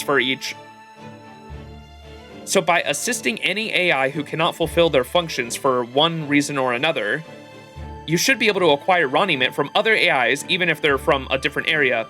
Side quest time, chat! If they want to give you Raniment for whatever reason, I'm certain they will. Well, technically, it would be possible to extract Raniment from AIs who are unwilling to give it away. That's what, the Gilles de Reyes guy was doing. I see, so that is what that Castro was attacking to repair AIs. Ditto, Sion! He was trying to steal a resource which is essentially life force, magical energy, and currency all in one. Yeah, and who's going to just sit back and let someone like that take what they want without trying to stop them? It might be faster in one sense, but it's definitely not easy. So, a master who's open to more, well, peaceful transactions. That is someone who gets along well with the other AIs, and they are going to have a big advantage. In your case, you've already met the repair AIs, so that should make things a lot easier for you. To be completely honest, Berserker doesn't have a lot of Raniment to spare right now. We still haven't replenished what he used when he fought Caster. That training exercise didn't help matters either. So we're going to have a hard time in our next battle unless you can go back and fill up. Basically, we'll have to be stuck in a recovery phase for a while. Come on. Why would you tell them that? If bandits come knocking, who do you think they'll go for? A target who's had a meal and has lots of energy, or a target who's obviously so hungry they can barely stand up straight? Exactly. So if you don't want me to be a target, you need to act tough, even when we're starving. Though I guess there's not much you can do about your stomach growling. Think about it, Berserker. If another servant were to attack us on our way back, wouldn't you feel better knowing an assassin was here to help? Like they say, 2 heads are better, well, in this case, safer than 1. It's true. It's true now and it'll be true tomorrow. I know you're smart, so I'm sure you also knew there was a good chance we were going to team up with them in the future, right? Well, I guess so. I was thinking more in terms of using them rather than teaming up, but I suppose it all works out the same. That aside, I've never seen Master this aggressive before. I wonder what changed. Oh, maybe it's because this is all close to her wish. Fine, I guess I've got no choice then, and there are some advantages in it for me. Namely, this soft-hearted, naive Master and his assassin servant. It's a safe bet they won't betray us before the end. And I doubt they'll even notice if I come up with a secret plan to beat them during our final showdown. All told, this deal has no downside for me. Alright, fine. It'll be dangerous for us, but we do owe them for their help. So it is with a heavy heart, but an open mind, that I accept the risks of teaming up with you. We will be on the same side, until we are the last 2 teams remaining then. You're really trying to work this so we feel like we owe you, aren't we? Or aren't you? Sucks for you. I never feel like I owe anyone anything. For now, I'm just glad you agreed to team up with us. Thanks. I think I'm finally starting to see a way out of this. I hope. Yay! Now we can stay together for the time being. Okay, let's start by heading back to the repair and stocking up on raiment. How exactly do we go about collecting raiment from other AIs? Do you use your authority as a prime AI to requisition or something? To requisition it or something? Well, I could, but I'd rather not. It'd just make things harder down the road. In general, AIs are programmed to return favors and pay appropriate compensation. These AI remain active even during a system Holy Grail war and constantly encounter problems that need to be solved. So by helping AIs with their work or solving problems for them, you will earn their gratitude and should accordingly have no trouble acquiring raiment in exchange. There you have it. Now come on, let's get back to being busy. Let's get back and get busy. We've got our work cut out for this. Thanks for everything, Governor. See you later. There's no need to thank me. This is all part of my duties. Good luck, everyone. Wow. What's gonna happen behind the scenes? Executing issue raising program. Aye, nay, and abstaining votes tied. That was an error. I cannot deny the possibility that I behaved inappropriately. I am the Grail War's overseer. It is my duty to remain neutral. Even so, I wound up wishing the outsiders luck. Ooh. Maybe I need to add another layer of verification to my standard pleasantries routine. But that can wait. Right now, I need to come up with a solution to make things right, and quickly. If I can't take back my encouraging words, then I'll just have to make more such remarks to balance things out, embarrassing though it may be.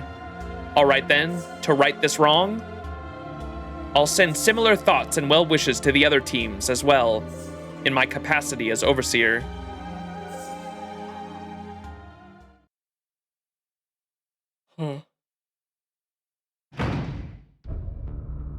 Ooh, it looks like a cafeteria.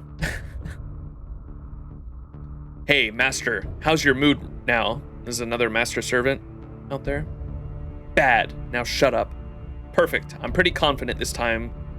So you'll be in a great mood when this is over, ha ha ha. What did I just say? Or what did I just say? I love it! This world's just full of surprises!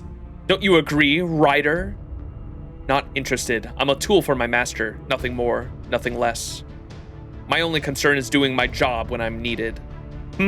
That's so. Well, whatever. Tools are extensions of our hands. When there aren't enough hands to go around, we'll take whatever we can get.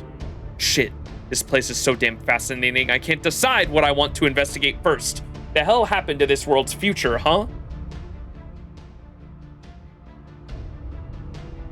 Look at this, Saber. What do you think? Isn't it huge? Isn't it grand? I guess. Would you please keep your distance? I dislike the heat of others' bodies so close to me. Oh, I'm sorry. Ooh. Gilles de Reyes. Yes, that's right. I'm still not quite satisfied. Still, are you sure about this? It's easy to pick flowers from a field, but that also means the field will eventually be barren. Master of Caster. Yo! It's fucking... Oh my god, it's Mist. Chat, Mist is in this. No way. Master of Caster. Don't worry, the flowers grown here are cheap and infinitely replaceable. Their saving grace is that they're easy to acquire, but the real value? Who the fuck? Real value is only found in what is truly exceptional, in the blue blood such as myself. What does that mean? That is why there is only ever one truly correct, rational answer. If we don't have enough flowers here, we can just take them from somewhere else. As many as we want, whenever we want. Are they talking about the AIs for energy? There's always a bigger whale, Max. Run while you still can. Master of Caster. The System Grail War has only just begun. There have been a few skirmishes, but no one has yet been eliminated. The only serious battle so far was the one fought between Berserker and Caster. But that's all about to change. In support of every team fighting to complete the System Grail War, allow me to say once more, good luck. May the stars of the northern sky always illuminate the right path, even upon the paper moon. I like that.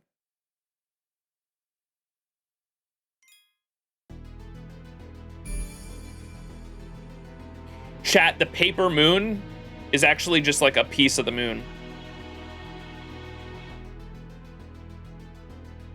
Cheese.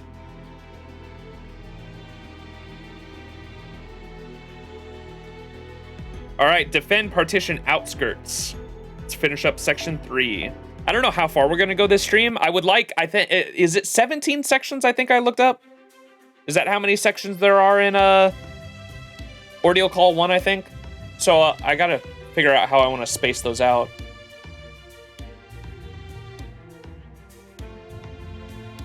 Yes, 17, okay, so maybe we can do like 5 or 6 sections this stream. Plan for that. 5 or 6 sections. Would you mind telling us about the differences between the various AI types while we head back to repair? The names have given me a fairly clear idea, but I would like to be certain.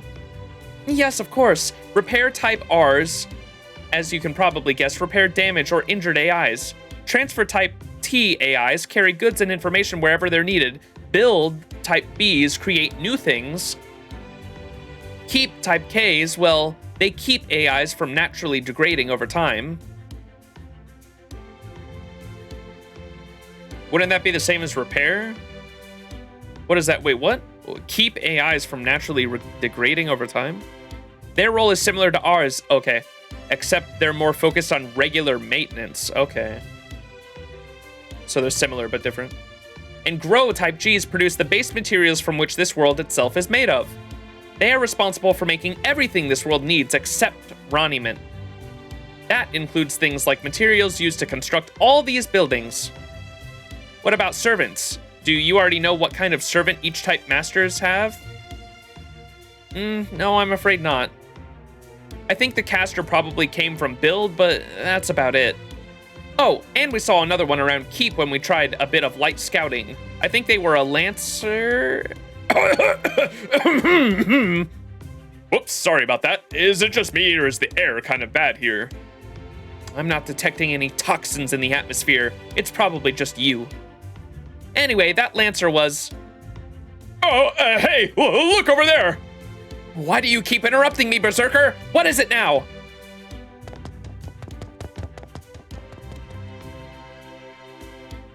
There. Those Type Ds were definitely in a hurry. Maybe something bad happened. I guess they were, weren't they? Want to go take a look?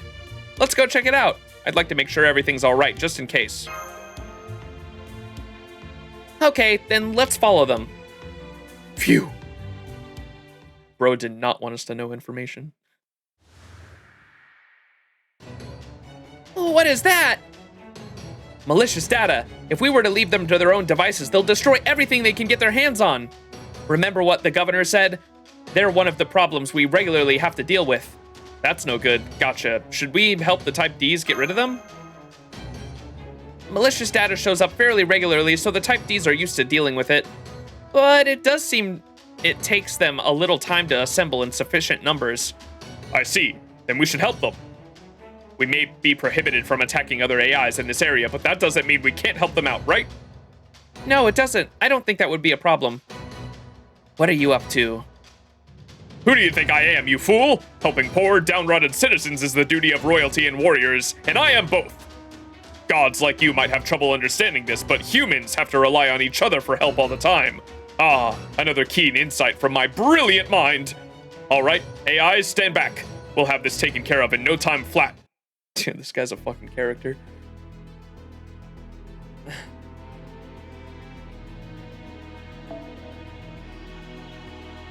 Should we try him? Is he AoE? Oh, that's right. You can't look at fucking characters.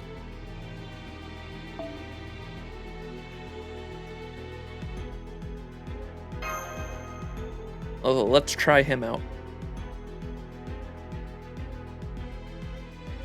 Yeah, he is AoE. Okay, I thought so. 頑張ります。期待しないでくれると嬉しいです。本気を見せてやるか。お前は負ける。面倒なコツコツ。よいしょ。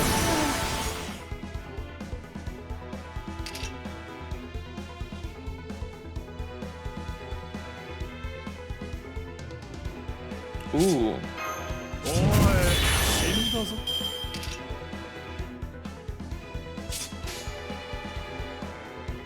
欲望のまま邪魔です。おいおい。愛は痛いもの。ほらほら。もっと記念にしてやれ。 Whoa!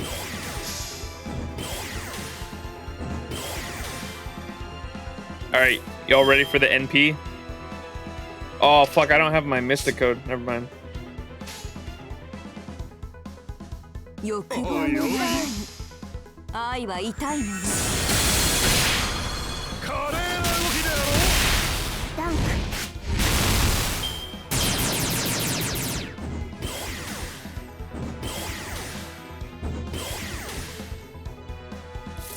Mystic code gives 10 with attack buff. Oh, really? All right. Ooh, and we have the extra attack. If this kills, we might not be able to see the extra attack, but someone said, one of you in chat said that Karna shows up in his extra attack and then Osvaltaman shows up in the NP, right? Let's see it. ここにあるは我らが将100の王子が集いて血をかけ吠える蹂躙せよ我が最強の軍団よジャイカルラ Oh, he didn't show up in that one. Damn it. 華麗な動きでやろう Let's see if he does any extra attack. ここだ足割った Hey, there's Osvaltaman. That's cool.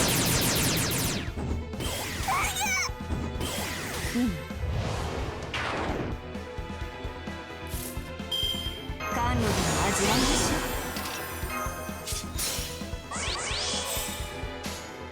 う。燃えるならお静かに。よかろう。愛の世界。 There's multiple versions. 燃える宇宙。 It's chance based, like, yeah, no, I get you. 家電となる。まあ、終夜 I get you. だ。グッ様、見ててくれましたか、グッ様。勝ちました。The fuck is his weapon? They said it's a club? Shit, it's just a giant pole. What is this new? There's a new currency too. Ether Converger. Shit looks like Saint Quartz. Or it looks like there's a Saint Quartz in the middle. It's a photonic crystal from the Atlas Institute used to store energy of light indefinitely. What? That's cool. Ether Converger.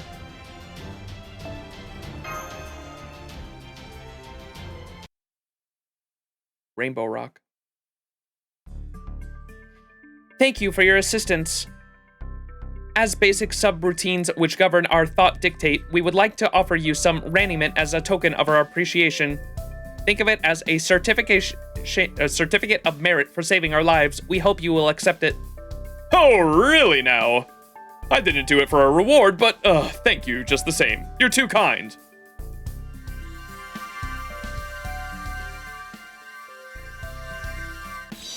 Discount Mooncell Rock? Bro, what is that blushing sprite? This is perfect. Oh, whoops, I didn't do the echo. This is perfect. I've achieved the maximum reward with minimal effort, and now I've got heavy pockets to show for it. Ah, sometimes I'm so smart it's scary.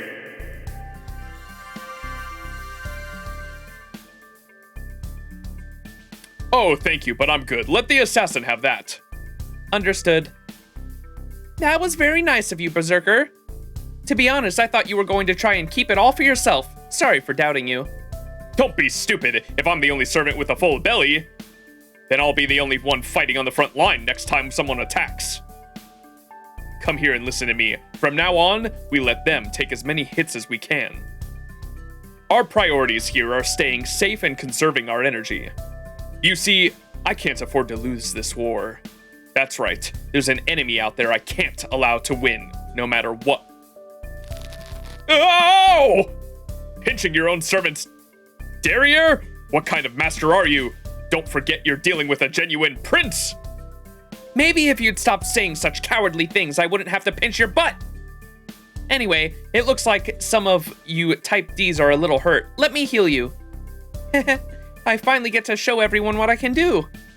Just you wait, I'll have you all back to perfect condition in no time. When I'm done, there won't be a scratch on any of you. Cowardly things, huh?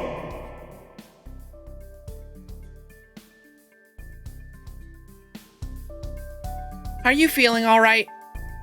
I have a decent grasp of your condition thanks to the ether light, but that is not the same thing as monitoring all of your vitals 24/7. So if at any point you feel something is wrong, tell me immediately. I feel fine so far, so thanks. Some tough-looking guys heading our way. Be on your guard, just in case. Whoa. Oh, don't worry, everything's fine. That's Defend's Prime AI. I think I mentioned this before, but she doesn't take part in the Holy Grail War because she's too busy with her regular duties. What the fuck? I'm getting like major Signalis vibes from that design, the character design. Signalis mentioned?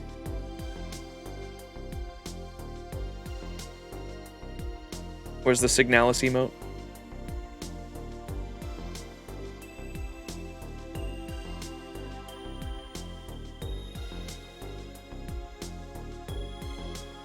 Signalis mentioned. They made her character design sick. That totally okay. I wonder if she's gonna be the 7th master, because my current like hypothesis or prediction is that they say normally in these Holy Grail Wars inside the Paper Moon, there's only 5 masters and servants, and they do a Holy Grail War between 5 masters and servants, and there's never a 6th or a 7th. We are an anomaly, and we came here, and we are the 6th, and we are the 6th master servant combo. if there is a 6th servant, I think there's no way they don't add the 7th, so there's one of every class. So if there is a 7th master, and she's the prime AI of the defend area that doesn't usually have a master servant combo, I wonder if she's the master of the 7th servant, if there is one. Anyway. Hello, Type R Master. I understand you helped my Type Ds deal with some malicious data. Apologies for my late arrival, and thank you on behalf of my subordinates. Hey, it wasn't just us. We all worked together to take care of this. May I ask who that is? It's kind of hard to explain. At first I thought they were just lost. But after talking to the central governing AI, we found out that they're actual participants of this AI Holy Grail War. So I hope you'll treat them the same way you treat us. Understood. Hello. Since she's an AI, she doesn't have an individual name. I guess that's kind of awkward for you, isn't it? Say, why don't we come up with a nickname for yourself? Even if it's just a temporary one. Berserker gave me mine. It turns out that names are kind of a nice thing to have. Hesitant. Determined to be a difficult task. Requesting assistance. Okay, I guess I can help you with that. It'd probably be best if it was something related to your role, right? Let's see. You're the head of Defend Type D. You're the head of Defense Type D AIs. So maybe something along those lines will work. Then I will go with DX. DX? Sounds something like a symbol rather than a name to me, but it's okay, I guess. It's certainly easy to remember. Type D AIs like myself exist to keep this world stable. I therefore ask the rules to be respected and minimize collateral damage to other AIs and this world to a minimum during combat. She's kind of stiff for an AI, huh? We all are, really. She's just kind of more so than the others. In the outside world, I think they'd call her a workaholic. She takes her duty to keep this world peaceful very seriously. She's also very, very literal, so no messing around, okay? Got that? No messing around! Yeah, don't even think about it. Remember, we're the ones who will have to deal with the consequences. Don't do it! Nuh-uh! Don't even think about it! Why is this all directed at me? Do you think I am a child or something? But anyway, Oh my fucking god.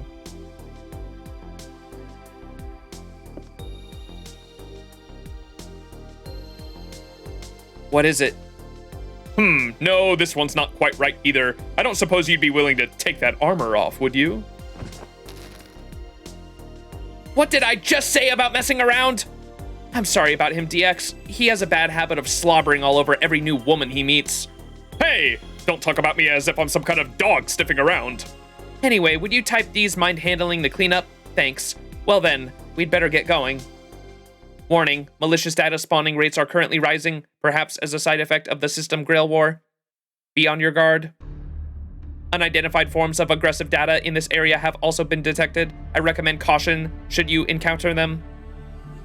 Unidentified forms of aggressive data? And they're not more of Caster's wriggly things?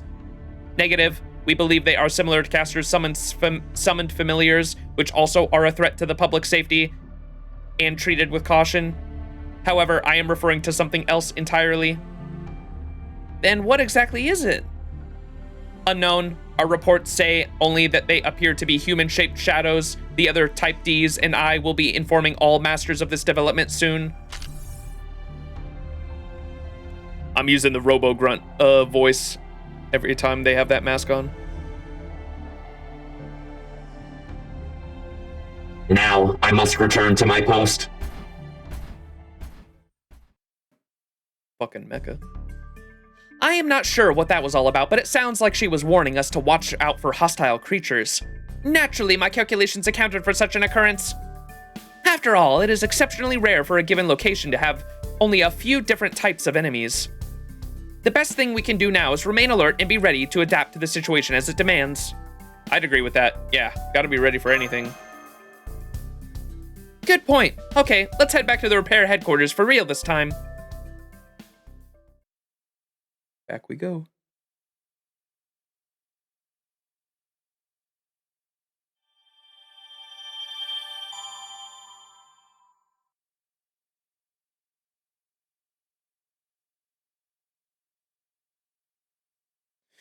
Rainbow Rock! Repair partition subdivision. Oh my god, that's a long note. Desire central nerve / reasons.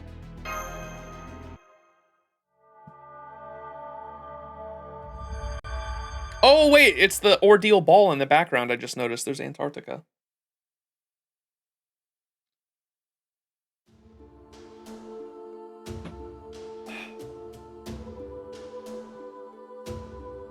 It feels like time passes differently here, so I didn't know you had night.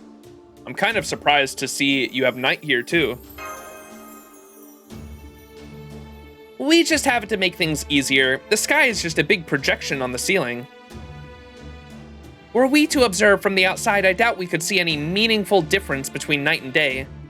My guess is that they just use nightfall as a way to mark the end of a single conceptual cycle. Yes, that's actually right. Huh? Hey, let me ask you something. Can you lend me your bow and arrow can you lend your bow and arrow to someone else? Do they still work if someone besides you uses them? Oh my fucking god. What are you, stupid? I told you I have no intention to do any work. No, I got that. That's why I'm asking if you can lend me your gear. Come on, what's the harm? Think of all the beautiful women out there I haven't even laid eyes on yet. I know they're too shy to talk to me, even though they all absolutely adore me, but with a little help from your arrows, they can have the courage. They can all have all the courage they need. Did you just purr? Ew.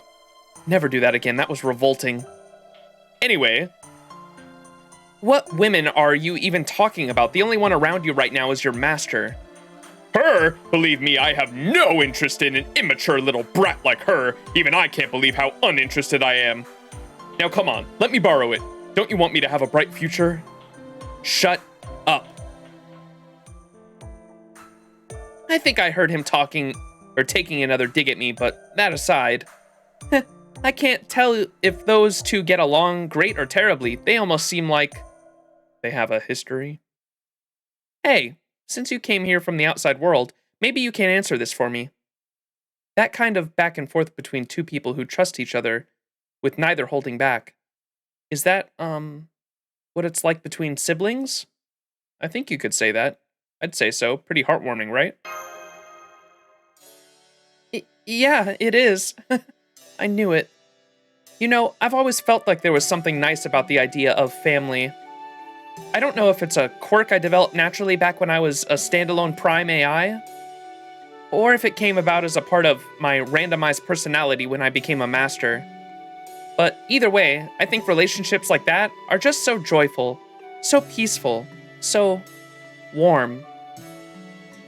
That's why, maybe I shouldn't be telling you this, but if I win the Holy Grail War, I'm planning to wish for a family. One that can all live together. That's the vision I have for us. So if I become the next central governing AI, and I get to customize this world how I like, I'm planning to make it so we get a little more diversity among the different AIs. I know we already have some differences between us now, but I want to make them more detailed and systematic so we can all have something like a real familial relationship. That sounds like a beautiful wish. That's gonna make things awkward. Oh, I'm sorry. Please, don't get me wrong. I wasn't saying I wanted you to let me win or anything. I was just... No, it's fine. Go ahead and let him hear it. You want to pressure your opponents. If you want something, don't be afraid to reach for it. Tell the whole world why you think you deserve it. In fact, you shouldn't hold back if you don't deserve it. The heart wants what the heart wants. That's how I've always lived my life. Did you not see me just a minute ago asking to borrow the god of love's bow and arrow? I refused, if you recall. Besides, didn't living like that get you into all kinds of trouble? Yes, that's right. There was something I wanted so badly I was willing to start a war. That's why I fought. I have no regrets in that regard. Even now, I think it was the right call. Even if I were reborn a million times over, I'd still do the exact same thing. And it's no different now. I'm fighting for what I want. We might be working together right now, but I have no intention of handing you the win when it's over. Be ready for that. So what is it you want now? Oh? Oh, you're really going there. Fine then, I'll tell you. I want... everything! Wealth, glory, flame, fame, pleasure. Dude, I'm getting fucking, Iskandar vibes from this guy at the moment. He, really reminded me of,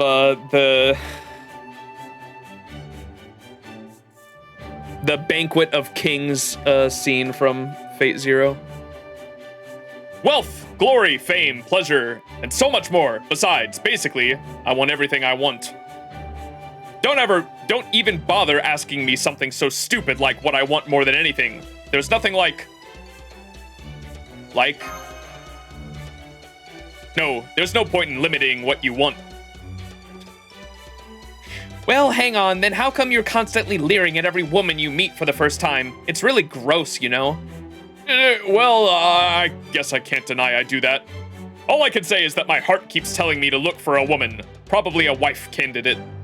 I am an incredibly handsome prince, after all. It just makes sense for me to marry a beautiful woman. Wahahaha! Well, I guess that's a family too, as long as everyone's there because they want to be. Anyway, once I get my hands on everything, then I can be sure what I want will be there among it all. What? Wahaha! Now do you see the genius of my incredible wish? It's the whole reason someone as great and noble as myself would deign to help my master win the war. Once you become the governing AI, you can change this tiny world however you like, right? So first, I'm going to have you build me an enormous golden palace. Then, I'm going to have it filled with treasure and delicious food. Ugh, you are just horribly selfish, aren't you, Berserker? Wrong. You're just too small-minded. You could have any wish in the world, and the only thing you can think of is to use it for something as insignificant as family. Is family really all that great? You have no idea how loud it can be living with 100 brothers. Of course I don't. Don't bring up such weird examples. Granted, my actual knowledge of normal ones is theoretical and not practical, but still. Anyway, at least you know what family is like. I am a little jealous of that. Oh, here's another question I hope you can help me with. If all of you were a family, would Kama and Sion be your daughters? That's right, my little girls are the apples of my eye. I would say we're more like siblings, so they're like my little sisters. I feel like I'm taking care of a fucking daycare. What was that? Don't treat me like a child. I just happened to be in this form when this all happened. Don't lump me in with this shady alchemist. What do you mean shady? There is nothing about this current form or thought process which could be seen as shameful. In terms of ability, I prefer to think of myself as a trusted, supportive colleague, rather than a daughter or a sister figure. But I will admit, this is merely an expression of personal preference. And so I will not insist you think of me that way. Even if you did, I cannot guarantee it would make me happy. Furthermore, one's position in an organization is not something you declare for yourself, but rather... Ha ha ha, play nice now. From where I stand, you're all just little girls barely out of the nursery. There's practically no difference. Did you include me in that? Need I remind you that I'm the prime AI of an entire partition? So? Ugh. Huh? Do you all hear that noise coming from the headquarters? I wonder if something's happening there. Let me try an intertype comms. Oh, let me try the intertype comms. Huh? No one's picking up. That's weird. I did not ask this earlier, but do all AIs have comms functionality? Basically, all AIs of the same type can communicate with each other over a network. It's a little more difficult between different types, though. You can only communicate with other AIs at a time. You can only communicate with one other AI at a time. To do so, you have to exchange unit numbers first. There are other ways to communicate remotely, but those are typically reserved for emergencies. Anyway, right now the Type R network seems to be down, so I can't get in touch with the other Type Rs at the headquarters. I'm getting a bad feeling about this. Come on, let's hurry.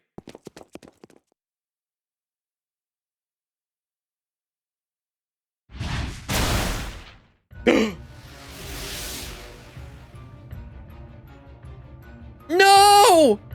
Those are...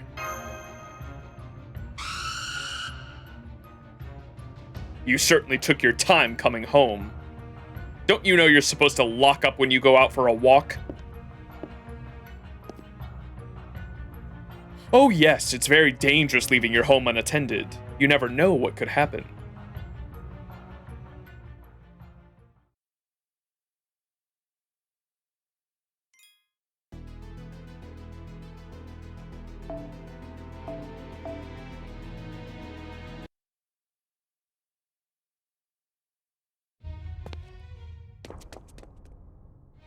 Come now, did you really think I would let you escape? Ah, I love it. There's nothing better than plunging your sword into a woman's flesh. Even that woman is just a lifeless doll. I don't care how you get your kicks, Caster. Just make sure you devour all of that Ronnie mint. Stop! Stop right now! So he's Caster, and you must be Caster's master. Is that not obvious? Berserker and his master really are idiots. The System Grail War is a battle for resources. If you truly understood that, you wouldn't have let a blue blood like me waltz up and crack open your precious treasure chest. We may be different types of AI, but we are still fundamentally the same in that we require the same resources. Breaking into and jamming your network was trivial, but you could never do that, could you? The moronic look on your face tells me everything I need to know. Never mind that. Just let them all go, now! And why would I do that? You don't need to be from Grow to figure out that the most efficient way to harvest Ranimint in this world is to steal it. Wait, don't tell me you actually plan to only collect it from your own partition.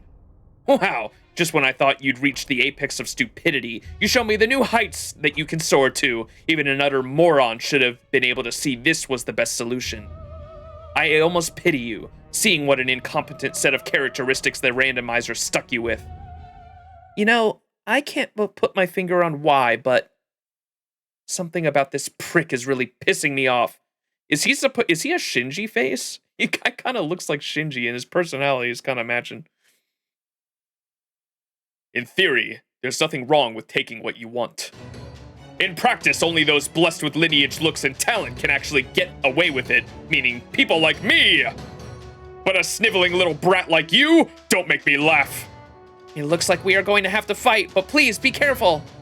According to my calculations, the fact that he has chosen to show himself here means...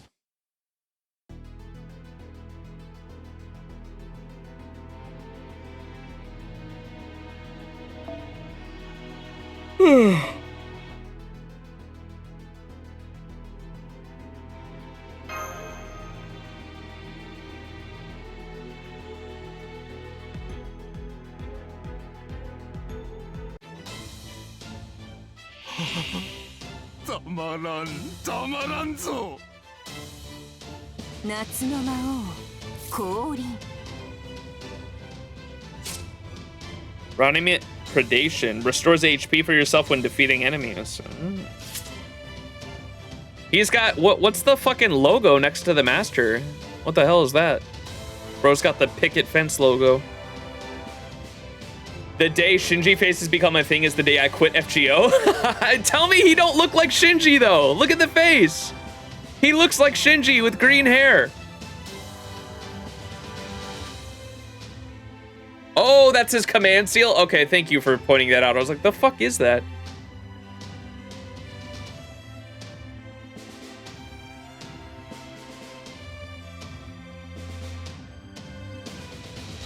Bro has the most basic ass command seal. Maybe it's because he is an AI or all the AI command seals like digitalized. That is the most basic ass command seal logo I've ever seen. It looks like a manual transmission. Ugliest command spell. I was gonna say, dude, what the fuck is that? Stick shift command seal. I like that.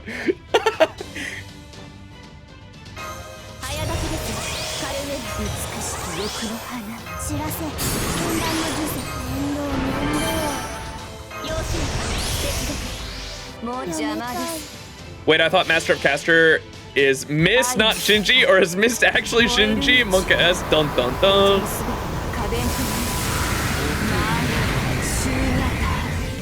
Wait, this motherfucker tanky.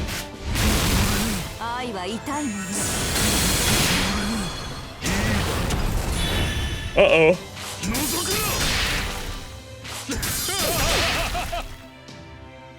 I should have brought Jalter to this.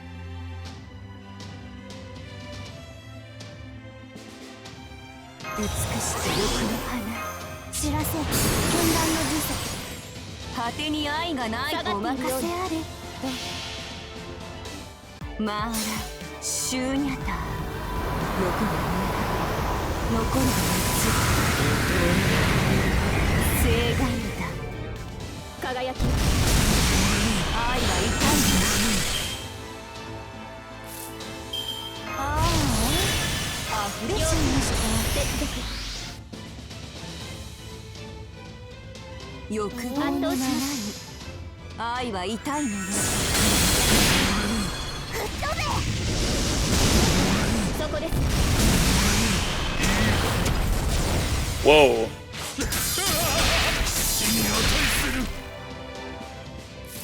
Wait, did they give Saber Gil's animation update with this? I've not been paying attention to this shit. I just realized he's like new animations, huh?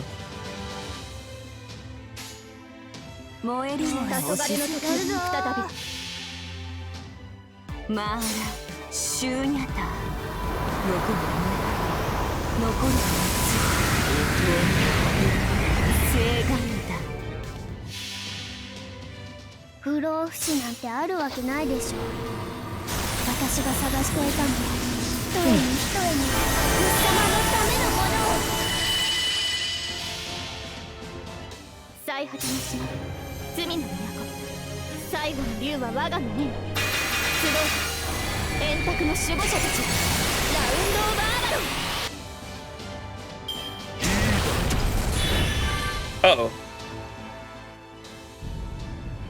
これは罰だ。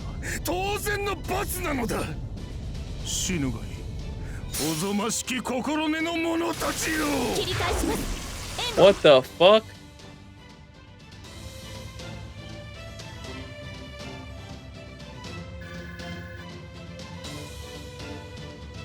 This is like a story specific. Bro, I put my summer comma in nugget form for the story purposes. Understandable.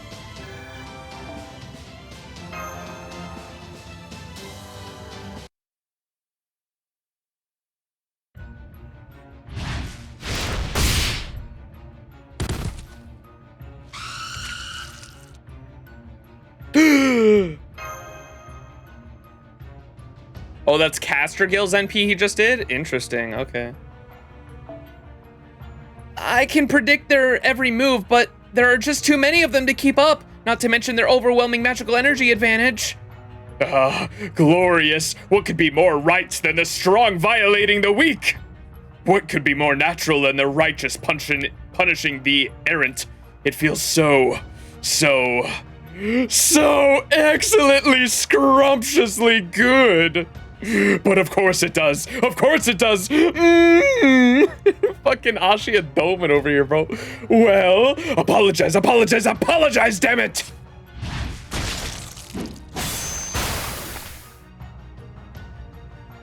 The scent of blood. Ah, the scent of blood. You did want to smell it, didn't you?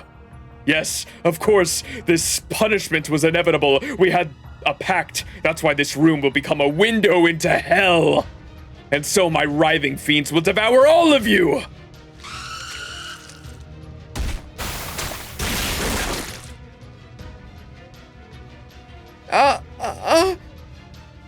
This is all unfolding exactly how I expected. So much so, it's downright pathetic. Did none of you fools think to plan ahead? Did you actually pay the central governing AI a visit without replenishing your Raniment after your last battle? Well, my caster's been stocking up on Raniment at every opportunity. Of course he would have more than you. I hate to admit it, but he's right. They've got tons more fuel to work with than we do. This isn't looking great. Did you just call me a fool? Why, you insolent, stupid brat!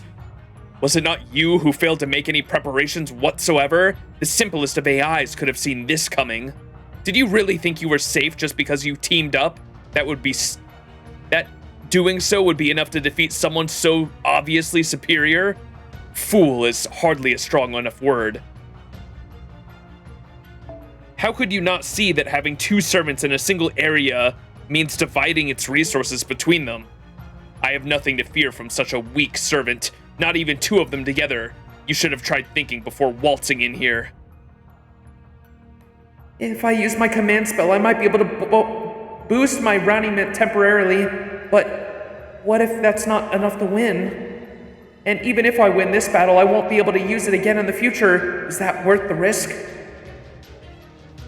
It's over. The two of you together can't hope to match my skill. There's nothing else to it.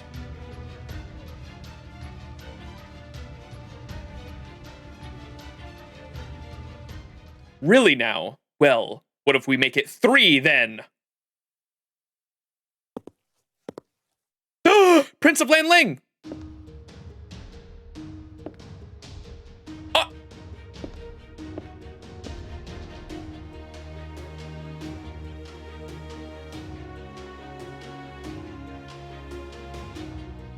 The leprechaun! This guy creeped me out when I was doing the story. Yeah, he's got quite the backstory, Gilles de Reyes, especially in Fate. Like, there's like some cosmic horror shit tied to him. That's why he's got the tentacle monsters. He read a book, and it was like one of the H.P. Lovecraft books, I believe, that like made him go mad, and then also made him like want to summon, or he like made some kind of pact or reached out to something in the void. It reached out to an outer god, I believe. Crazy shit like that. Oh, the spellbook, yeah, it's somehow connected to the outer universe or something. Yeah, I don't know all the details either. I just know it's like Lovecraft connected for sure.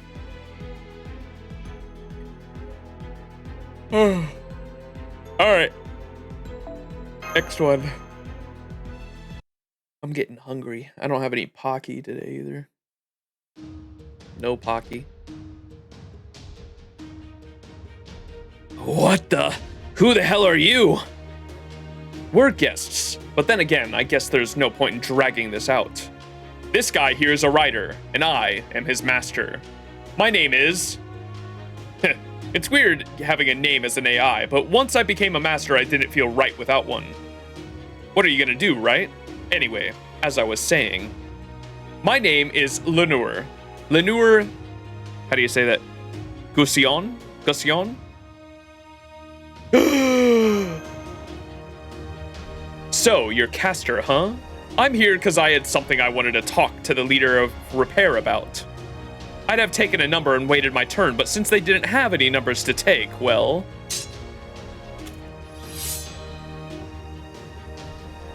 Maybe you ought to come back another time. You've got no idea how much power we've got stored up, right? Doesn't matter how lopsided the equation is now. One unknown variable is all it takes to mess up your whole formula. Huh. No matter. We've already whittled down your resources and increased our own. For blue bloods like ourselves, failure is not an option. We can afford to take our time. Come on, Caster. Yes, good point. It wouldn't be any fun here. It wouldn't be any fun to get these wretches punishment all over it with at once. They need to be even more afraid of me. They need to grind their heads into the floor and in desperate apology. Did I ever read Clock Tower 2015? No. Okay, I've finished giving the Type R's first aid, though of course some of them didn't make it. Anyway, I guess this means we owe yet another person our lives. Thank you, Writer and Writer's Master. That is who you are, right? That's right. It's just like I told you. I'm Transfers, Prime, AI, and Writer's Master. PTSD. Professor Lev? Lenore? Why are you looking at me like that? Do you recognize me from somewhere? That's weird. The randomizer's creations are supposed to be completely, well, random. It's entirely possible it sometimes chooses personalities random from some kind of base template. Not a lot we can do when it turns out someone completely unhinged. Anyway, don't worry about it. I might look like some guy you knew, but I'm a completely different person. And are you? Are you Prince of Lanling, but a writer? No way, you recognize Ryder's face too? Well, his mask anyway. Damn, just my luck. Oh well, I guess it was only a matter of time until our true names came out anyway. Go on, Ryder, say hello. If that is what you command, Master. Otherwise, I have no intention of saying anything. I am but a tool. And no, that is not my name. I am neither a king nor a prince. Maybe I was known by that name at one point or another, but that is not who I am now. I am merely a sword, a warrior, Gao Chenggong. Well, damn, that's cold. You built some pretty tall, thick walls around that heart, haven't you? So much so, I get the sense you'd cut me down for real if I tried to touch them. Gao Chenggong. That is the name of the general who was known as Prince Lanling. So I suppose that is his name as a writer. Okay, and? What's the Ryder faction doing here? Isn't it obvious? We're in the middle of a system grail war. I came to have our servants fight to the death. Kidding! This is repair, right? I actually brought a subordinate of mine that I needed to be repaired. We can fight to the death whenever. Right now, I've got other concerns. Huh? Oh my god. That's adorable. What the fuck? Delivery service, Ronnie. Hello, I'm Ronnie Service Type T, AI from Transfer. This is super embarrassing to admit, but I had an accident on my last route when a bug came out of nowhere and surprised me. Oh my, so you're here for treatment? And these two escorted you? Yes, exactly. I see, but why would you go all the way through the enemy's headquarters in the middle of a war? I get where you're coming from. True, it's not like this is the only way we could have got her patched up. We could have flagged down a Type R visiting another partition and asked her for help, or sent a formal repair request. Hell, we could have even used an emergency roadside repair kit. But now that I'm a master, I'm finding I have a new desire I never had before. I find myself wanting to look around and see all kinds of new things for myself. So here I am seeing Repairs HQ in person. There's so much you can't really understand until you've taken a good look at it, right? So I thought I'd come to do just that for this place. I see. That is weird. What do you think, Max? I can't explain it very well, but I can't help but be a little suspicious. It's hard to explain why, but I definitely feel guarded around him. Uber Ronnie?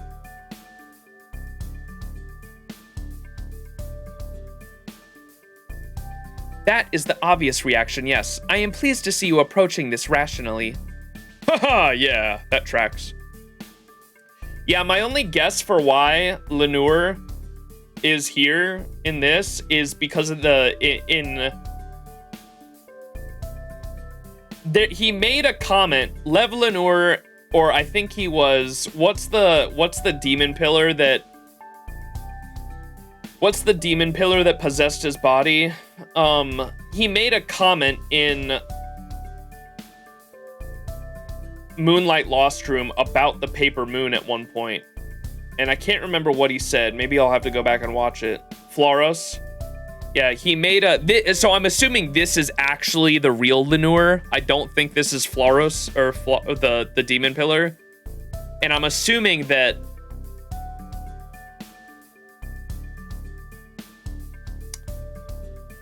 yeah, there's something going on there in the paper moon. This story is gonna like give us a little bit of information on the greater story, perhaps, in what happened to Lev Lenore and why why Floros is the way he is, because Floros was, I think there was a little bit, someone was telling me after Lost Belt 7, one of you in chat was letting me know, and in the Discord, about there being the Chaldean. I think most evidence points to the Chaldean being Floros, and the reasoning being that there was, out of all the demon god pillars behind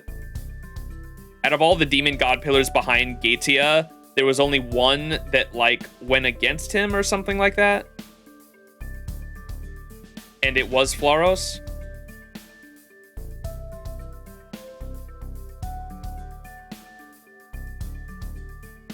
I'll have to go back and look. It's more complicated than that, which is kind of why Clock Tower 2015 feels a lot of that info this chapter won't go into. Okay.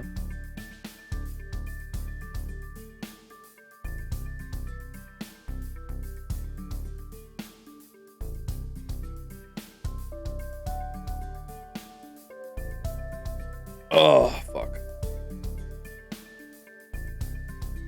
Well then, how about I just don't do anything where you can't see me? I'll even order Ryder not to move either. I can't get up to any funny business with you watching me. I definitely can't go around wrecking havoc on my own that way, yes? Well, I guess in that case, we're not going to take our eyes off you, but if you're okay with that, fine.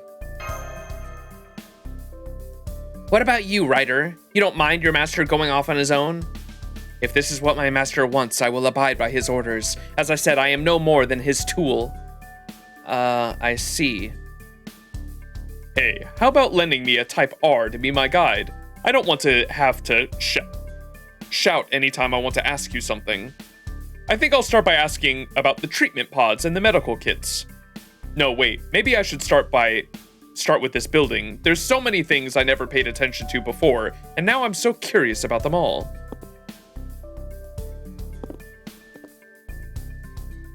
I agree, he is weird. I don't know how else anyone could put it. So what? He really did come all this way to see how Repair treats AIs? Well, at least he helped us get rid of Castor. I can at least say that I genuinely do not sense any hostility from that master or his servant. Though I do sense a great deal of caution on his part, or rather determination not to get too friendly with us. He won't even look us in the eye. He's just standing there with his back to the wall.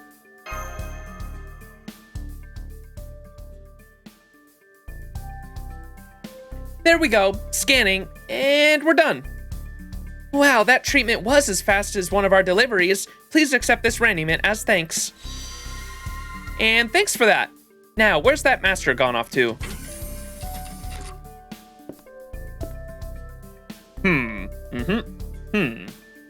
An almost perfectly complete world. That inevitably leads to the future. Fascinating. Seriously fascinating. Oh, are you done? Yes, sir.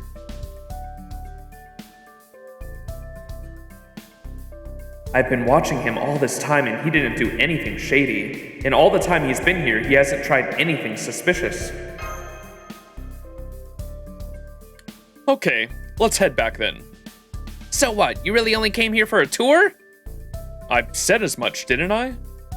The future is bearing down on us quickly. We don't have any time to waste. And even so, you still don't want to fight today? No, I guess I don't. This could all be over once we fight, and I feel like I'm not ready to say goodbye to it yet. The Castor pair, on the other hand, seem to have a very aggressive personality. I don't know if they'll try attacking here again, or somewhere else next time they make a move, but either way, I'm pretty sure it won't be long before they do. Yes, I am sure it will not. I have already calculated as much myself. Hey, while I'm here, let me pay you for the tour with some information as well as raiment. We're from the transfer partition, and we have a writer, so we're a good more deal mobile than the other AIs, which let us scout out the other partitions. We didn't get a super in-depth look, but it was enough for a rough sense of things. You may already know this, but Build's the one with the Castor. It looks like Grow has a saber, and Keep's got a lancer. Which one was where again? Oh, that's helpful. Chat, look at that! I love me some visual aids. And we have assassin, so what's the missing one? Archer?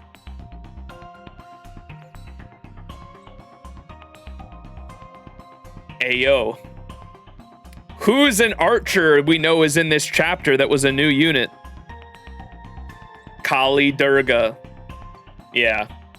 I think my my little hypothesis on Defend actually having a unit. Robin Hood. Okay. William Tell, surely. Yeah, so I think my hypothesis, so we have assassin and we're an anomaly, but normally there's only supposed to be 5 master servant combos. So we have an assassin. The only class that is missing from this Holy Grail War would be Archer, and we know Kali Durga is an Archer. And yeah, I'm gonna assume that Defend is actually a master and has Kali Durga. Not Scortoria. A Rash, but he already he already NP'd. As you can see, Repair's neighbors are Build and Transfer. Grow and Keep are over here. Got it. I'm pretty sure I don't have to tell you at this point, but the Caster's camp, the one being the most aggressive right now. As far as we can tell, the Saber and Lancer camp still have yet to make any moves. I don't know if that's because their masters just aren't combative, or because they're building up strength as part of a more elaborate plan. You say that includes the Lancer camp too? Yeah, that's right. So far as they haven't done a thing, hell, they haven't even left their partition. So they're either not aggressive or they're busy planning, huh? Neither of those can be right, not in his case. And I'm assuming the Lancer has to be Bhima, right? Because Bhima and Duryodhana there have history, and Duryodhana said something earlier about him wanting to win this Holy Grail War specifically because he cannot let him win. And I can only guess he's talking about Bhima, who must be the Lancer. Is something wrong, Berserker? What, with me? Of course not. I'm the same as always. Anyway, we should start heading back. But hey, I'm sure we'll see each other again soon. Real soon. We don't have any other choice after all. The archer class really is made up of archers. Indeed. Now then, how to actually get back? Oh, Ronnie T is perking up. Are you saying you want to try racing Mr. Ryder's horse against us? Transfers high-speed assets? Because that's sure what I heard. Huh? Well, that wasn't my intention. Let's do it! We're the fastest beings in the world! We can't afford to lose a race! Hey, don't ignore me. Still, refusing to talk with anyone who isn't me, Ryder? If you order me to, I will. If you do not, then I will not. That's all there is to it, Master. I've said before, and I'll say it again. Don't expect me to act on my own accord for any reason. I will never make a move, fight, or use my noble phantasm of my own volition. I will not do anything at all without explicit permission. In exchange, I'll do everything my master commands. That is my only purpose. If, as my master, you were hoping for me to perform my duties in a way that exceeds your expectations, then I am probably the worst servant you could have hoped for. I am but a sword. No, as a rider, I am no more than a horse. Point me in the direction you want me to go, and I will run at your command. Yes, that's right. Everyone knows what happens to the tame horses who run off on their own. I'm more of a thinker than an instinctual actor. If that approach leads to fewer unknown factors, it'll be much easier for me. So no, I don't have any problem with it. All I want for you to do is work hard in the future. So now what? Are all the Ronnie characters drawn by different artists, by the way? It seems like every Ronnie iteration we've seen so far has a different art style.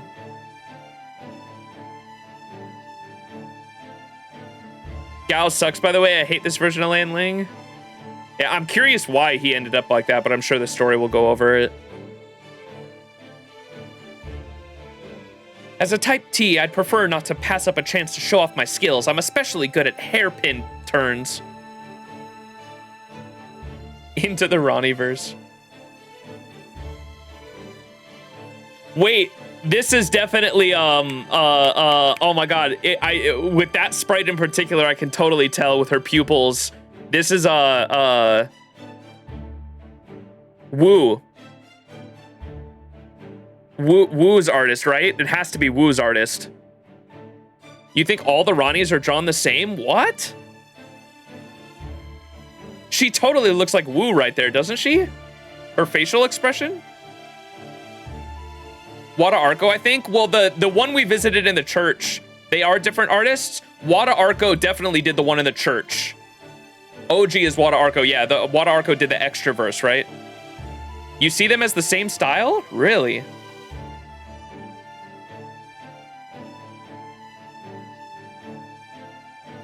Woo FGO. I don't know if it'll tell me what other stuff they've done. The illustrator Harada Takehito? I don't know if it'll say if they've drawn NPCs. They do Burb. What's the bird's name? Benny Enma. Benny Enma and Woo is that artist. Doesn't that kind of like the pupils remind me of that art style? For sure.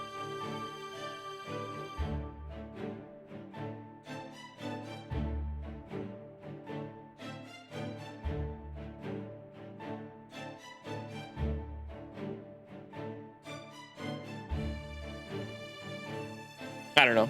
Not too important. I just like I like art and artists and comparing them. Hey, I was talking to you.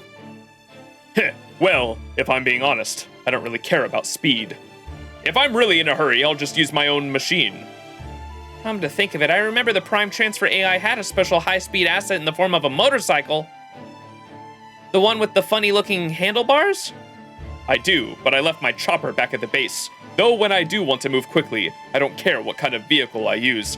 Lev Laneur on a chopper is a crazy visual I never expected to think of. Still, my focus right now isn't just on covering distance. I want to really take in my surroundings. That means I prefer a different method of transport. I'd like one that lets me focus on speed as well as observation. That's why I had you ride here on Ryder's horse with me after we picked you up. So does that mean you don't need a speedster like myself? Not at all. In fact, it's perfect that you're here. You see, I do want to get back to HQ and start going over the information I learned today. Plus, giving Ryder a chance to rest would be a good idea too.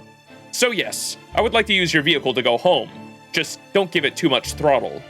Because if we happen to come across something interesting on the way back, I'm going to have to stop and examine it until my curiosity is satisfied.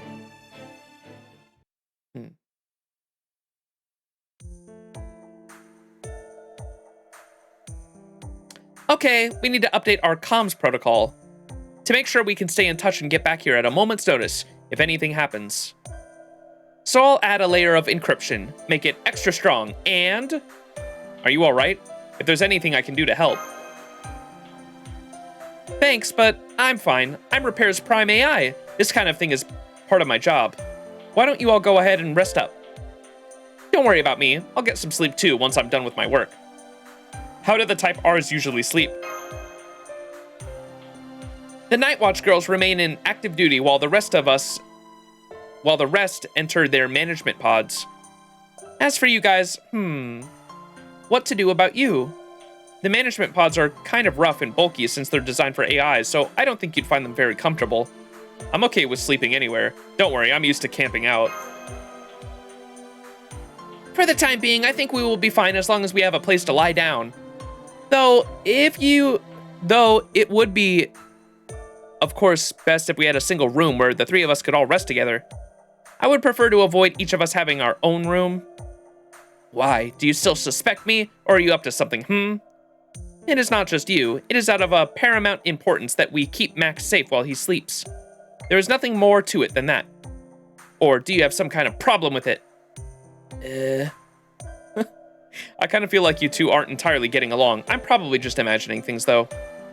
We have plenty of rooms that will suit you, so I'll just show you to the closest one, okay? Good night.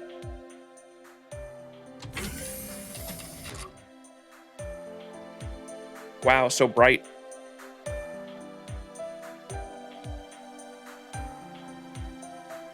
Per the Type Moon wiki, it is different artists for each of the Rani series. Like DX is done by the artist of that one Summer 60E, with Kagekiyo and Kichi Hogan on it. Repair Rani is done by another person that did CE art. Huh, interesting.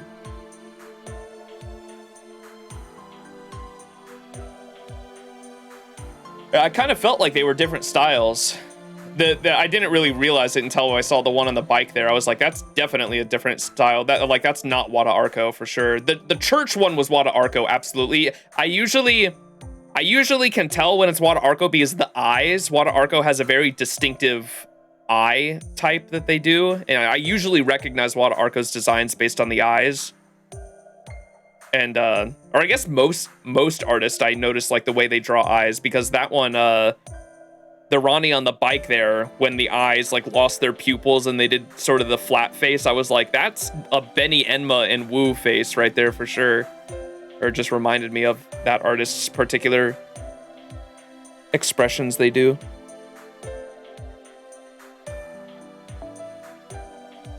Not too big, not too small. There are no proper beds here, but there are enough exam tables for us to all rest on.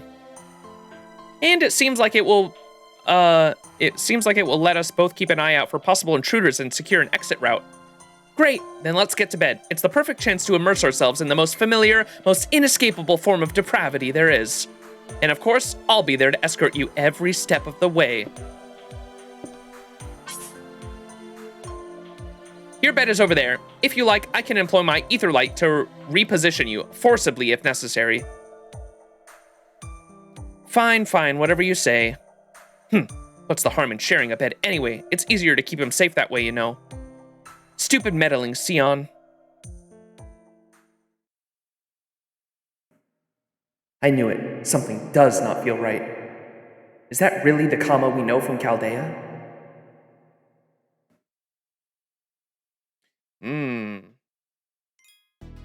Is it like different iterations of them that are, weird? Like AI copies of personalities that we know, and that's why Sion's like acting weird too, but like clearly this Sion like is clearly acting different and like almost seems to have a different personality, but like has the memories of us and everything from Chaldea. And maybe that's, I hadn't noticed it with Kama, but Sion seems to notice it with Kama, so maybe like similar to what happened with Lev Lenore, they're just like copied memories mixed up with an AI. Interesting. All right, let's keep going. Oh, we have so many new notes up in the corner too. Maybe I'll read those at the end.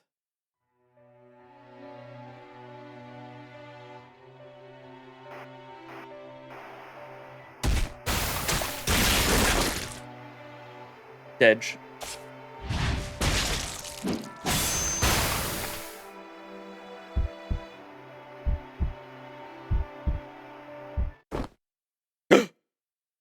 Awaken in a cold sweat.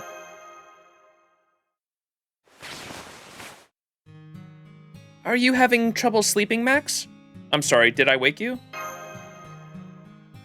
No, you did not. Remember, you and I are connected via Etherlight now. One of the things this means is that in quiet times like this, I am always keenly aware of your physical condition. So I can tell right away whenever you wake up and when your pulse is spiking, as it is now. What's got your heart racing anyway? I haven't even stuck into your bed yet. That said, I've got a pretty good idea. Well, go ahead and tell us anyway. I can lend you, well, it won't be as sympathetic, but it is at least an ear. So go on, spit it out. You've been avoiding certain things, trying not to talk about them. And you just can't hold back any longer, right? PTSD. The fact is, ever since I came to this world, there's a hard truth I've been avoiding, telling myself I didn't have to think about it. But it's just not true. I want to be very clear about that now. To who? To myself? Who else? I want to remind myself that I don't want to look away, that I don't want to pretend like this is fine. Because this sense of unease is like a knife in the heart. And it won't let me forget, even in my sleep. Even if these people are AIs, they shouldn't be used like that. AI or not, I can't sit back and let them be treated like they're disposable.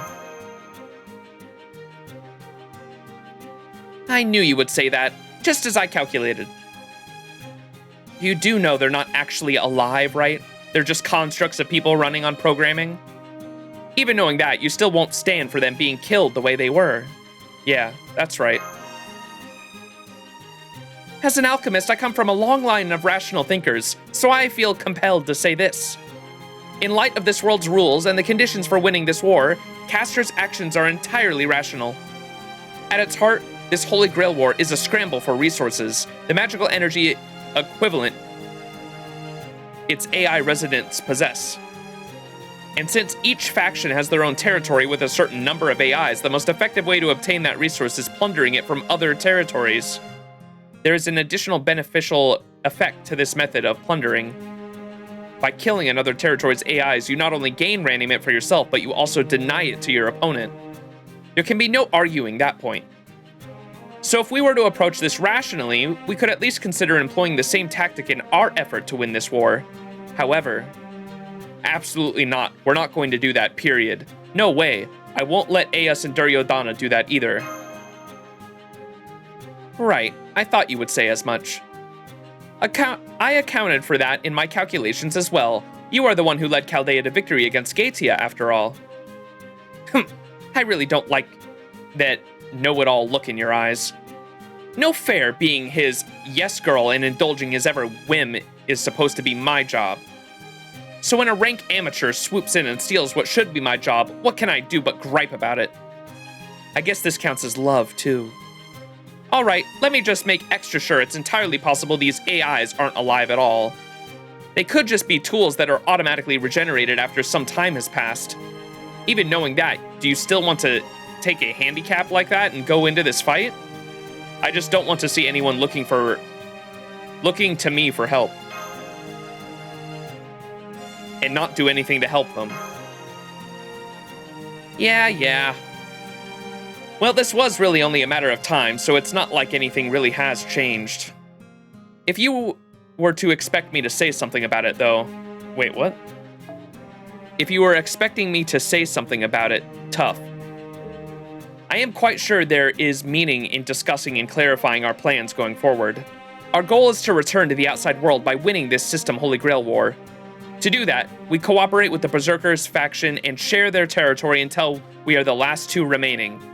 We will not resort to short-sighted means for replenishing our resources like killing AIs. And we will not tolerate anyone else doing so either, even our allies here. Is that what you want? Yeah, it might not be the most rational choice, but yes. That is all right. Reason does not dictate all things, nor is there always one right answer on which we all agree. Yes, I suppose this is what they call... I knew it would come to this. You value such honorable approaches to combat above all else. Your actions are not based simply on what is rational and practical. They have always been guided by something you hold deep in your heart. Rings of Artoria. Anyways, I guess that concludes this discussion. I'm sorry, Sion. Do not be. Whatever our disadvantage, you will have me by your side. And according to my calculations, we have a 100% chance of making it out of here that way. You have nothing to apologize for. Now, unless there is something else we need to discuss, perhaps we should all go back to sleep? Oh, while we're up, I might as well ask. I get that you just happen to know who that writer was, since coincidences like that have happened before. But why were you acting a little weirdly towards his master, too?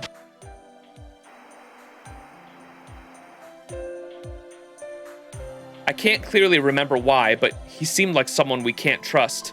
I'm not sure what it is, but something told me we shouldn't trust him. Interesting. So is our character the same deal then? Like we're all like what the fuck? Like every character in this shit is like an AI copy, like memories of someone that was copied into the AI system or some shit. Is Signalis? Can I get a Signalis reference emote? Are we a copy of a copy of a copy of a copy of a copy of a copy?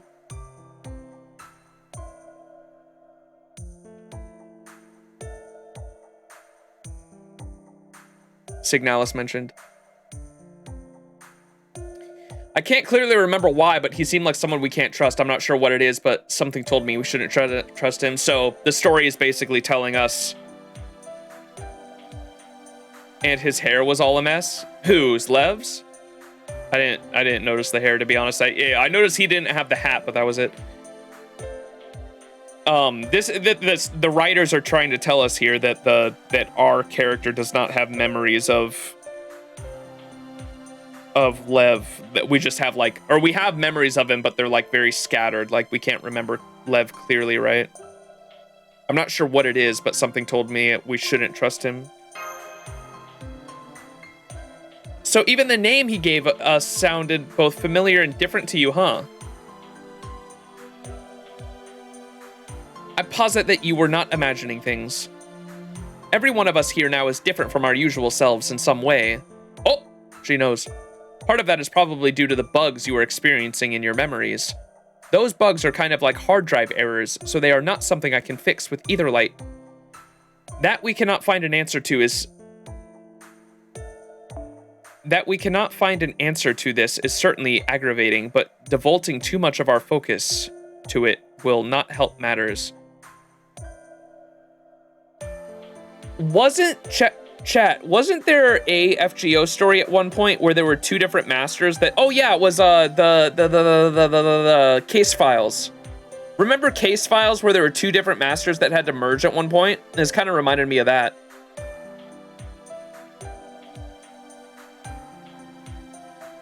Like the MC character had part of their consciousness split off.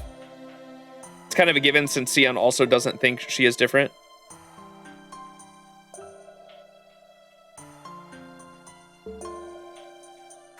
For all we know, it may be nothing more than what he said. Maybe when the randomizer made him into a master, it mixed in or randomly chose a pre-existing model of some sort. And now, we may have an idea of what that model is based on, but we cannot clearly remember it. Incidentally, how did you feel about his personality? I guess he seemed okay. I think he was like a completely different person. If the randomizer really was only using appearance data, we may not have much cause for concern. Though of course it is hard to say for sure, since we still do not have much information to work with. On another hand, you do not remember ever seeing Ayas before, right? Then, for the time being, all we can do is watch how things unfold. I swear, this world is just endlessly weird. AIs using the faces of people you recognize, people shrinking, we'll have to keep our guard up. But anyway, if we really are done talking now, let's go back to sleep. Say, I know, want to try something to keep the nightmares away? I think I can manage to come up with something. Like, what if you had a perfectly shaped body pillow to hug while you slept? Say, hypothetically, right, good night. Inducing sleep in 3, 2, 1. Damn, she turned us off. What? Hey!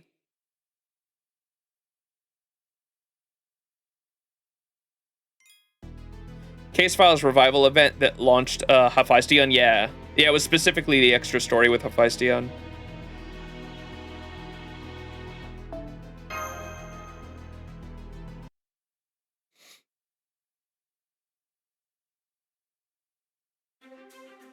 Okay, we finished upgrading our comm security. Everywhere that was ransacked has been tidied up too. Perfect. Come on, everyone. It's the start of a new day. Let's make sure it's a great one. Okay. Oh my god, Ronnie Army. Good morning. Morning. Did you sleep okay? Well, I'm feeling good at the very least. I am using the ether light to manage your physical condition as well, so you should be in fine shape for the time being. Good morning, once again. Welcome back from your trip to the central area. Good morning, and welcome back. Are you hurt? You don't seem to be. Good morning, and welcome back. Scanning for damage. None detected. It seems you either did not sustain any injuries in last night's battle, or your injuries have also been treated. Too bad. Good morning, and welcome back. Please understand that we are not disappointed you are okay. We were just excited to possibly have a chance to demonstrate how useful we can be in our capacity as healers. Wow, he really is popular. The Ronnies surrounded him in no time at all. I think they just wanted to show off their skills to him. Plus, as healers, we naturally want to patch up any damage we find. And since none of you are AIs, treating your injuries is especially fulfilling. Though I don't think they'd be this excited if they didn't want to pay Max back for his rescuing them yesterday.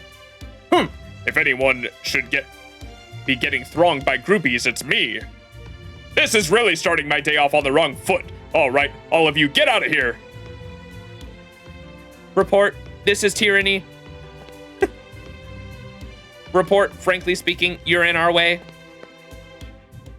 I'll transition to standard distance mode if I must, but I propose lowering our individual affinity rate. Proposal accepted. Base value updated. Rizka. Hey, what was that? I'm supposed to be everyone's favorite. Should I be aware of whatever just happened there? I'm sure it's just your imagination. I knew it. Things being lively like this is kind of wonderful. Casually exchanging information among trusted allies of a similar nature. It's nice. It feels like family. Exactly. You think so too, right? I guess you remember what we talked about yesterday then. Of course I remember. I also remember how Kama and I were assigned the role of daughters against our will. To be clear, every time this topic comes up, I will continue to deny that there is anything childlike about me. Whatever you say. You see, I measured us carefully. In doing so, I determined that I am approximately 3 centimeters taller than Kama. So I believe that difference is more than sufficient to remove any need to lump us together. On top of that... Wait, where is Kama? Hey, yeah, she's not here.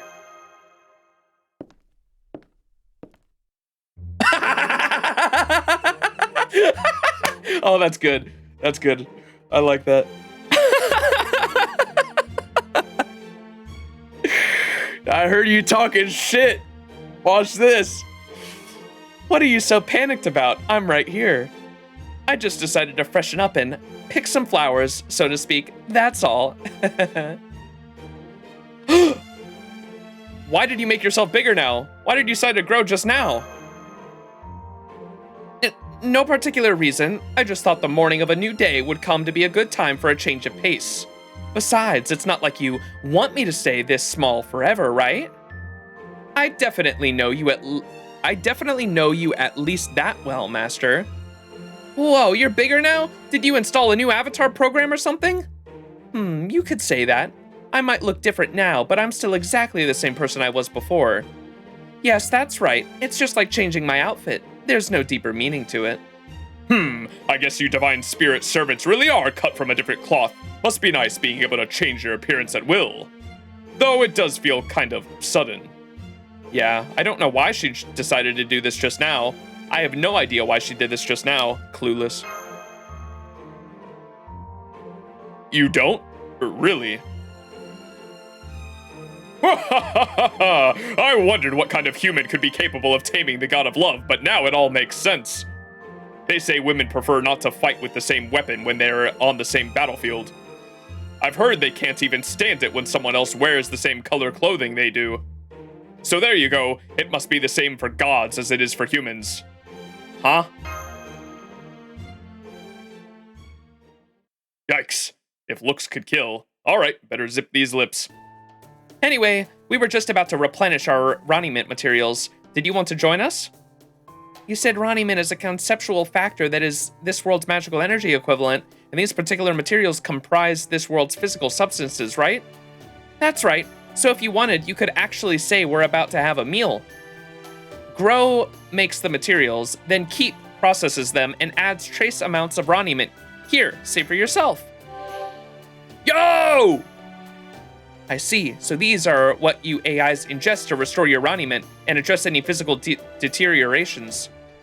I see. Well, this is certainly a meal. The amount of raw-ment we get from these is just enough to offset what we use in our daily routines. So I don't think it'll be enough to give us any advantage in battle. But since you're all in the same position as AIs yourself now, I think you should be able to eat them too. Want to try some? Well, we do need to replenish our energy, so yes. Once I have verified they are safe to eat with my ether light, we would love to. Wait, report. Leader, did you know that Keep has been sending us materials like this recently? What is that? It looks delicious. Oh wow, I didn't know they were making things like this nowadays. It looks like an Indian naan, and am I saying that right?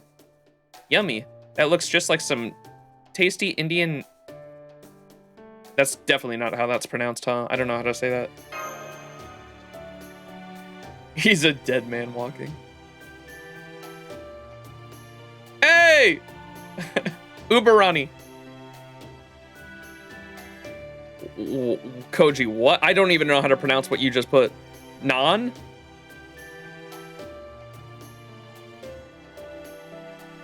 Hello, I'm the one who brought those materials here.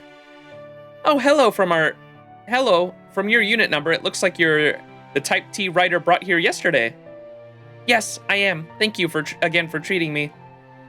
I wanted to pay you back since I'm one of the transfer's fastest. I thought I would bring you some of the Keep's latest materials. Why, thank you. And here's some raw-ment for you in exchange.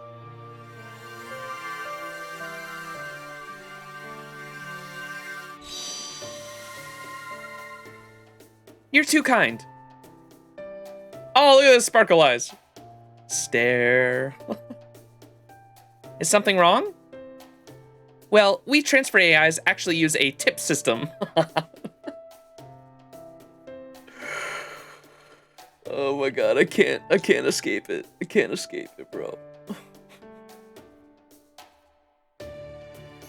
Each one of us is very competitive, but since we're all equally fast, we can't really compete on speed alone. Paper Moon is doomed. Oh man. Even AIs get underpaid, SMH. So we're programmed to be jubilant when we receive a tip. Oh right, you are, aren't you? Let's see. What could I give you as a tip? I don't suppose you have anything, do you? No, sorry. How about you, Kama? No, I don't. How about you, Kama? Oh, fine. I guess I can weave you a flower or something. It'd be totally fake, though. How's this?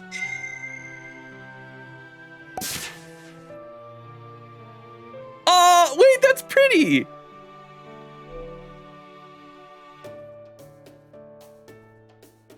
I love this Ronnie. I love Uber Ronnie. The artist cooked. That's cute. That makes me happy. Great, I feel like my speedster fashion sense has really evolved. Thank you. I look forward to my next delivery to you. Now then, while we appreciate the gesture, we also need to be careful about the risks. I have scanned these non with my ether light, and I can confirm that it is fundamentally no different than the objects which look like energy bars. The only difference is that their peripheral data has been carefully arranged and that they have been seasoned with unnecessary ornamentation. Or to put it in terms more familiar to us, they have been given an extra flavor and aroma. We don't care which kind we consume, since they're functionally all identical. But since you're from the outside world, I think you'll find this kind more to your liking. Thank you. If you don't mind us having these, then I'll gladly accept. Well, if these are a way to replenish magical raw-ment, then I guess I should have some too. How about you, Berserker? Oh, forget it. I wouldn't touch those with a 10-foot pole. You have them. Ooh, he's mad about it. I'm assuming because they're Indian.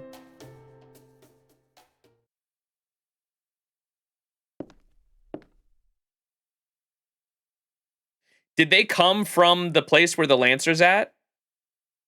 Is that why? So I wasn't seeing things. I knew it. They must have, huh?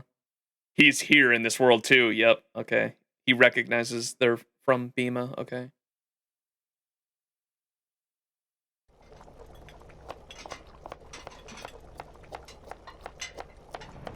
Hey, there he is.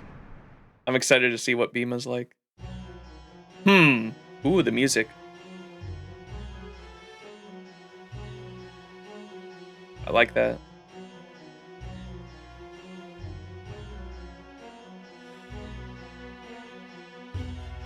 How much do you know about their lore IRL? Not much. I just know Bima is Bima is one of the brothers of Arjuna, right? That's all I know, really. And he was the oldest, and I believe I briefly read that his name is still synonymous.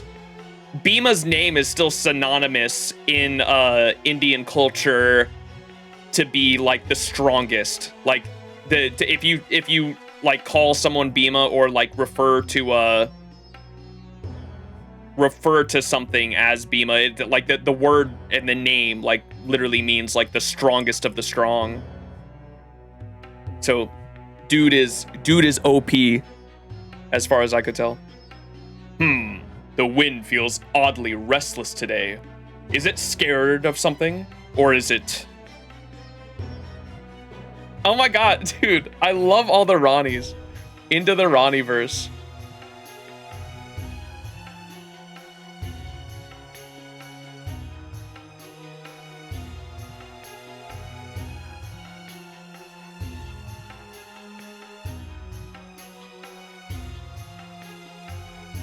I was trying to see if I recognized if this was a different artist or not. It might have been Wada Arco. I'm not sure.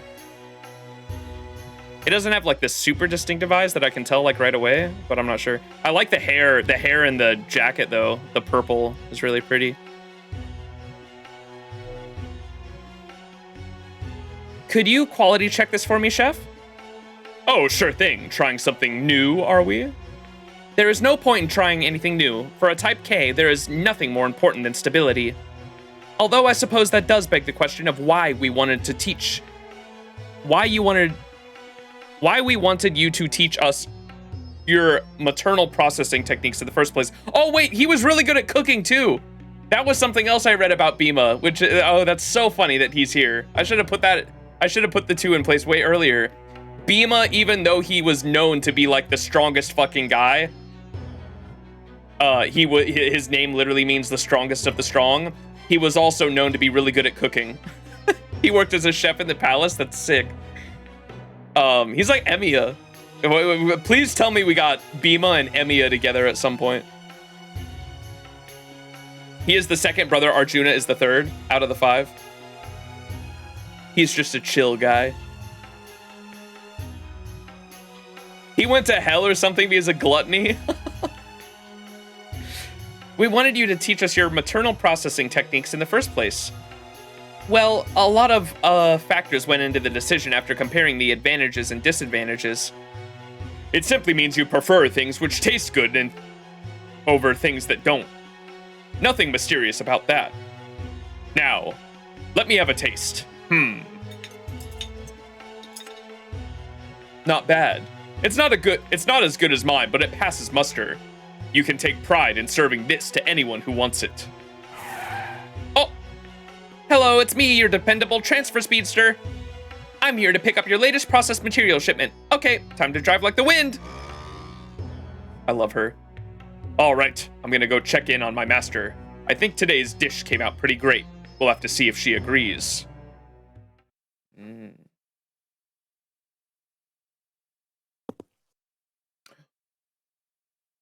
Ooh.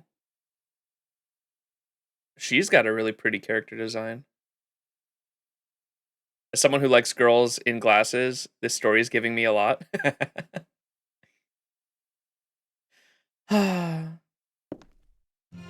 Hey there, master! How are you feeling? Did my cooking cheer you up? Ho-ho! Is that a clean plate I spy? I take it that means you liked it. I like how they've been regularly using a lot of different event OSTs. Like, this is one of the summer OSTs. I think Summer 5, if I'm not mistaken. Neuron activated. They've been using more and more, like, event OSTs in main story, which I dig. I'd hope so. My naan is delicious on its own. Adding cheese just makes it even better. Well, technically, I just recreated it in data, but hey, as long as it tastes right, that's all that matters. So even my best dish wasn't enough to improve your mood? It's not about mood, Lancer. I've just always been like this. My brothers always cheered up whenever they had my cooking. Even when we were banished, or when we were going through tough times. Well, I'm not your sibling. Of course you're not, Master. Still, something doesn't seem right. I'm positive I can find a way to cheer you up. I just know there's still plenty of room for your mood to improve. Not that I have any real evidence for that. So you're aware you're talking out of your ass? So before I get to fighting, I'm gonna cook you something guaranteed to cheer you up. I don't know about you, but you're a perfectly strong hero, right? I don't know much about you, but you're a perfectly strong hero, right? Why not just fight on your own without me? Right now, food takes precedence over fighting. I can't be satisfied with my cooking until I can at least cheer up my own master. I'm not so conceited as to think I'm the greatest chef in the world or anything. But my siblings and everyone at the palace always loved my cooking, so I want to do them proud. What? Were your heroic deeds all about food or something? Beats me. All I can tell you is that my cooking is just part of who I am. As anything else. Anyway, if my prize cheese naan still wasn't enough to put a smile on your face, then I'll just keep trying new dishes until we find something that does. Looks like I don't have enough materials. Well, then we'll just have to go get more. Go ahead. Come on, Master. You've got to come along. That's what Holy Grail Wars are all about, right? I'm completely useless. If we get into a fight... We're not going looking for a fight. I told you, we're just going to look for materials. For the time being, I am going to focus on cooking. Something that will make you smile. That is my top priority. The war can wait! Now come on, Master. If you don't want to walk, I'll give you a piggyback ride.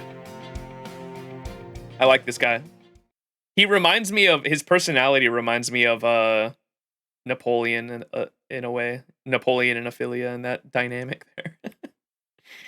That damn battle-crazed buffoon.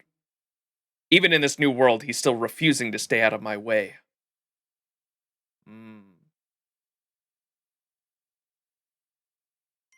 Have you been playing the tower event? Bima's already part of the kitchen crew. I have been, but I haven't gotten that far.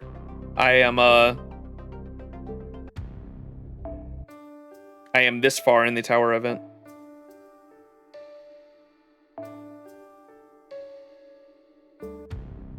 Squirtoria jump scare.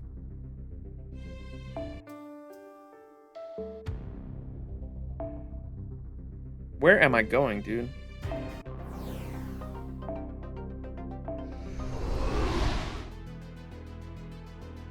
Bhima and Duryodhana's rivalry is basically like how Karna and Arjuna are. Okay.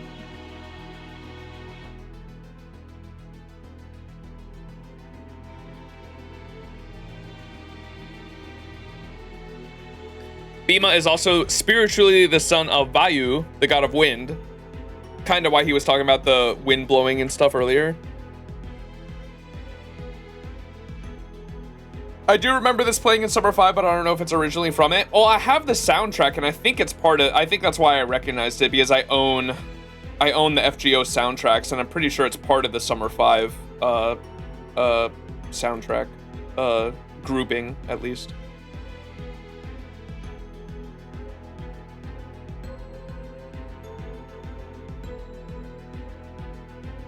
Don't remember exactly how far into the tower event I am myself, but it's somewhere in addition to... It's somewhere in additional portrait collecting, which is basically the second half. Gotcha. Oh my god. I'm still at floor 19 because I'm too lazy to read floor 20 yet. Dude, I feel that. Tower events are like the worst for me because like of how badly they're paced. Oh my gosh, just making the teams in general is such a hassle for me. I can't just farm a node over and over again. I gotta make a team for every individual node.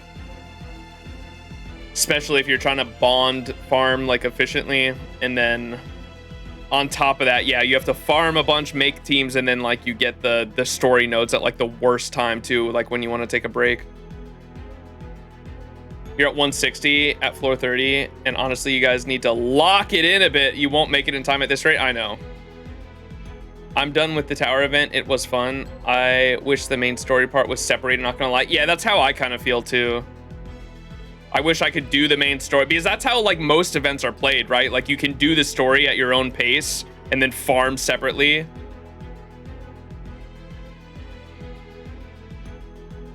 Most battles are brain dead easy. We don't have an auto function though, so I kind of, if I wanted to end in a couple turns, I gotta at least make sure they're like class advantage. That's what I've been doing though. I have a main. I think it should still be the parties, right?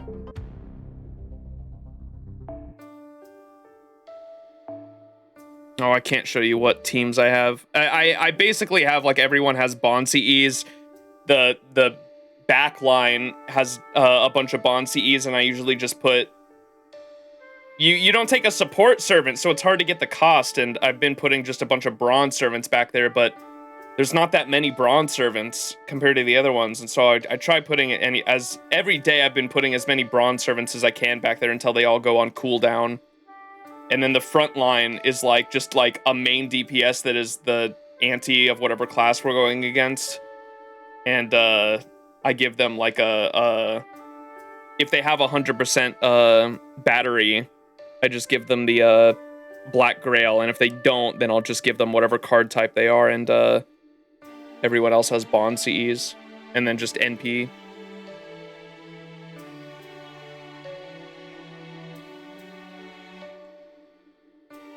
Just have it auto-pick class advantage 4 or 5 stars for me until I run out of level ones. You can auto-pick? What does that mean? There's an auto-pick feature? Playing the tower event on 3 accounts? You're crazy.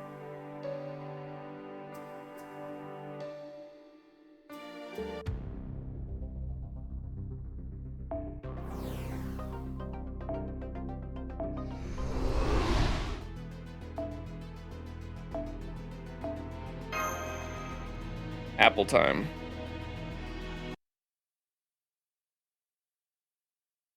There's a brand new auto team button. Does it do CEs too, or do you have to manually do the CEs? What does the auto pick do?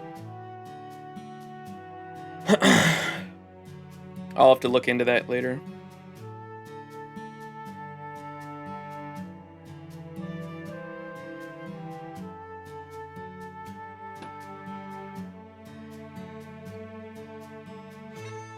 It doesn't prioritize by bond. There's just options. Okay, I'll have to look into it later. I've never heard of that before.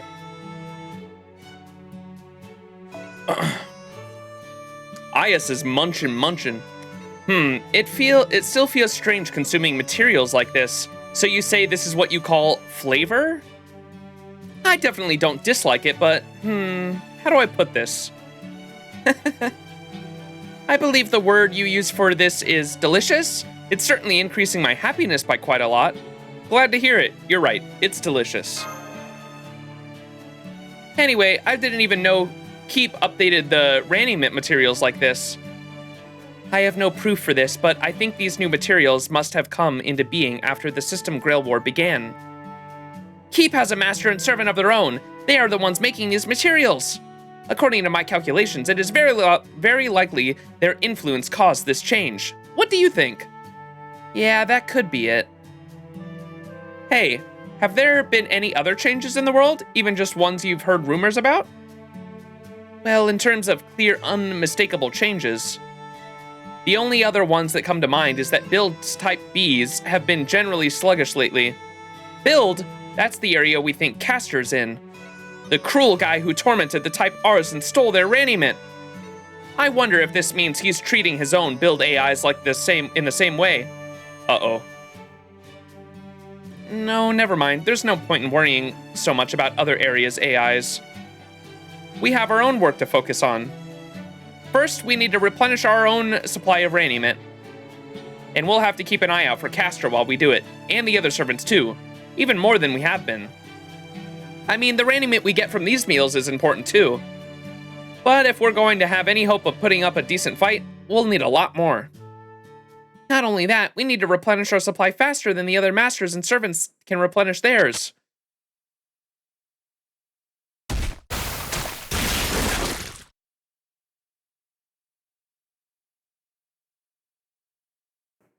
Is that even possible against a cruel bastard like him? Can we really go faster than someone willing to do that? So, we're going to have to do the best we can. That said, you probably don't know what that entails, so come with me when you're done eating. I'll show you what it really takes to do the kind of things Repair does. Sounds good to me.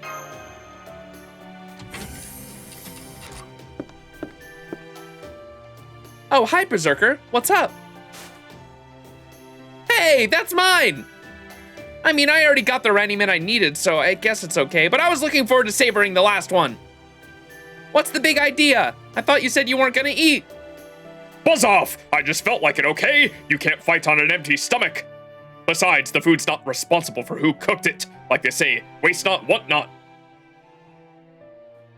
I'm not going to win this time. I'm going to win this time. I have to, no matter what it takes. And to do that, I'm going to need all the strength I can get. I refuse to lose that to that cowardly bastard again. That wasn't nearly enough.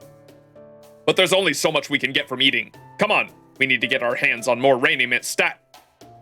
Why are you so fired up all of a sudden? You're kind of freaking me out. Well, I guess it's okay. We must have finally gotten through to him. Yes, I'm sure that's what it is. Yeah, I kind of doubt that's all there is to it. Okay, let's go give this our all. Although, in our case, it's a little hard to do that without any damaged AIs to repair. Of course, we don't want anyone to get damaged, so in general, we just have to wait for someone to show up, but...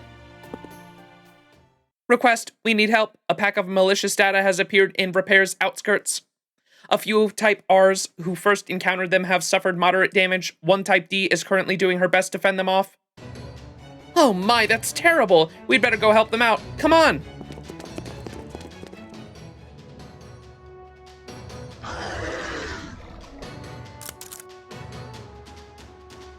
That must be them. I don't recognize some of those creatures, though. But I guess our job is still the same as it was on our way back from Defend yesterday. Beat enemies, leave AIs in our debt. Forcing kindness on others. Helping without asking permission, saving people whether they want it or not. That may be a lovely kind of indulgence, a delicious depravity in its own right. And that's my specialty. Make sure you watch me closely, Master. You might just find yourself wanting to end up the same way. Oh, and don't forget to praise me if I do a good job, okay?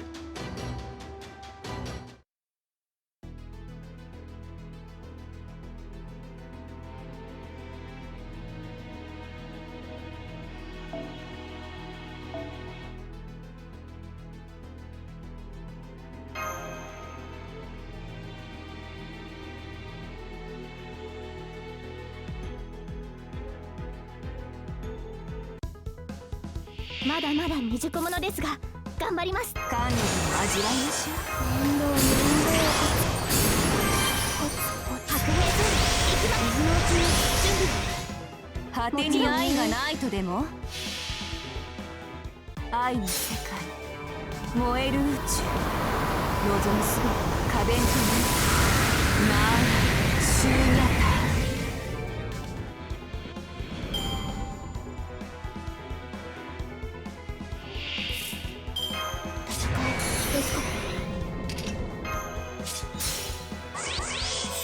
Wait, did Sion always appear there? Why did I just realize that?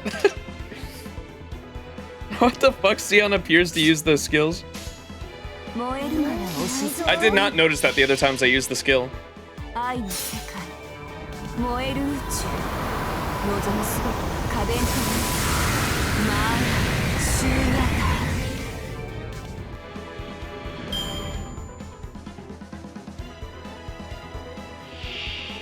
What the fuck are these things? Mutated data type? These are old enemies, right? That are like reused? I'm pretty sure I recognized these guys before. What event were they used in, or where did we fight these things before?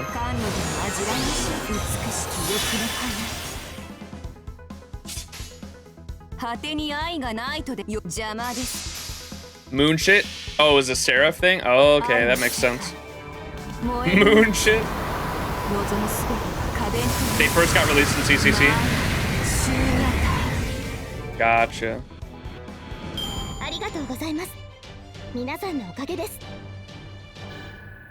Don't talk about the moon.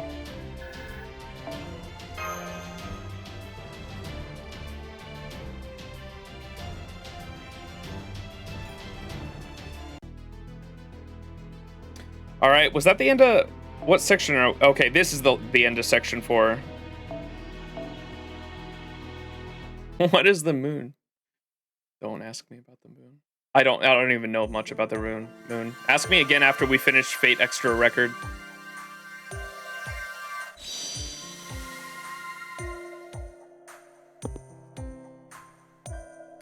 This would seem an opportune moment to speak, Max. Do you think there is something strange about her? About who? Kama. Since you two have a connection, there is no question of her being your servant. Even so, something about her seems off to me. I'm curious what Sion thinks, because she seemed like normal fucking Kama to me. If anything, maybe she seems a little more like Summer Kama than normal Kama, but that's about it. Do we know for sure that she is the same Kama from Chaldea? No. What do you mean? Everyone here seems to be a little different, for sure. Like, we're all AIs that were copied. We're all, like, copies of consciousness that were moved in with other data to form an AI body or some shit. That's, like, what my hypothesis is at the moment. Signalis reference?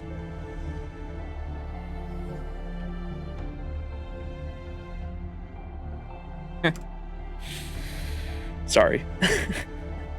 What do you mean? I'm curious what Sion thinks, though. I confess to a certain shame in admitting this, but I cannot yet clearly articulate what it is that is bothering me about her. Oh, great. You're pulling the Holmes.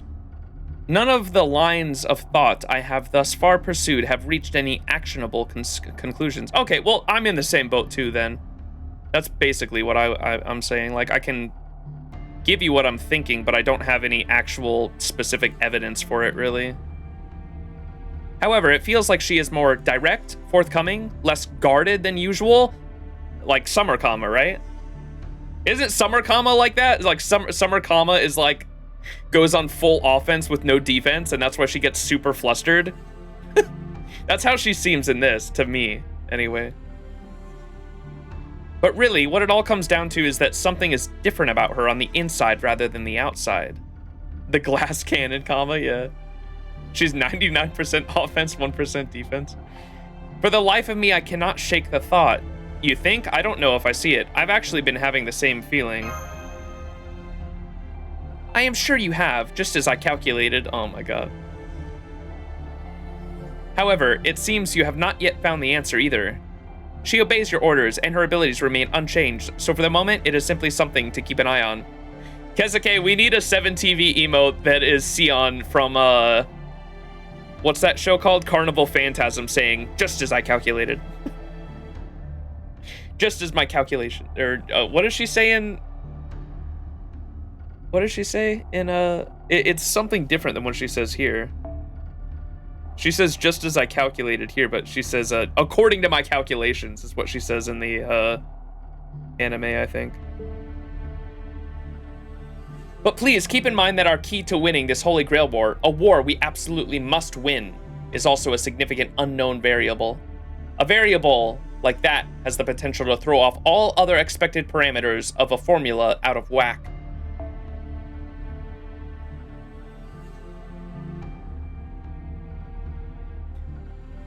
Our key to winning this Holy Grail war. Oh, she's talking about our servant? Okay. I was like, what is she saying?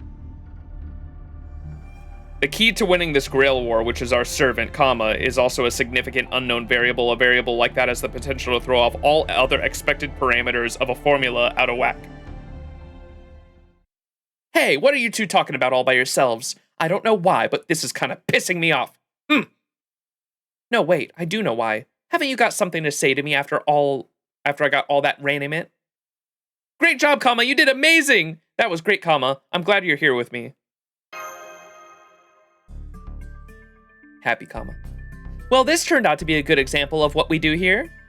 Whenever someone's hurt, we rush right over and fix them up, good as new. If the threat's still around us, it's usually a good idea to connect the Type Ds in defend, but we need all the raiment we can get right now. Why share? In fact, think we can get anyone else in our debt? Hello, I have transfer telegram from some Type Ds a little ways away from here. I'm supposed to deliver it to the nearest group of capable fighters. A new threat has appeared in the coordinates. We are currently under attack by an enemy we do not recognize. It is not malicious data. Think it's a servant? I don't know. In the meantime, we'd better check it out. Tell us those coordinates, please. You got it. But you know, I was hoping I might get a little something extra as a reward for doing all this hard work. Glance. Oh, right, you want a tip, huh? Fine, fine, here you go. Aww. Perfect, these flowers are very trendy right now. Okay, let us be on our way. Be careful. We are almost certainly heading into more combat. One of the options should have been head pat, comma. I would have enjoyed that. The hell are those things? Shadow servants. I don't know, but I'm pretty sure they're not AIs. They kind of look like servants, but I don't think they actually are. Hold on, remember what DX, the prime AI of Defend, told us? She mentioned they had previously encountered forms of aggressive data which resembled human-shaped shadows. Maybe that is what these are. Oh, looks like they want to throw down. Well, whatever they are, if they're going after AIs too, they ought to be a good way. They ought to be a good way to rake in the raiment. Come on, the sooner we beat these things, the sooner we'll have more AIs in our debt. Fighting node. Finally, say Shonagon can be useful. Wait, why?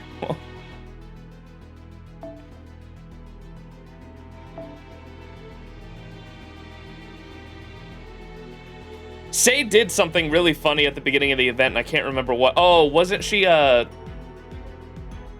she stole fucking, yeah, that's right. Say Shonagon stole, Edward Bloodaxe's axe. Fucking, what did she do exactly? I can't remember. It was funny, though. It made me chuckle. Anytime Say's in the story, or an event story, I fucking love her character so much. Eric moment. She decorated it, yeah. Oh my god, I love Say. The auto setup button's there at the bottom. I'm sorry, I missed it. Say has a power mod against Shadow Servants. Oh, okay. I didn't even know that, I'm gonna be honest. I have Say Shonagon, I don't think I've ever used her. I have Say and Berserker Say.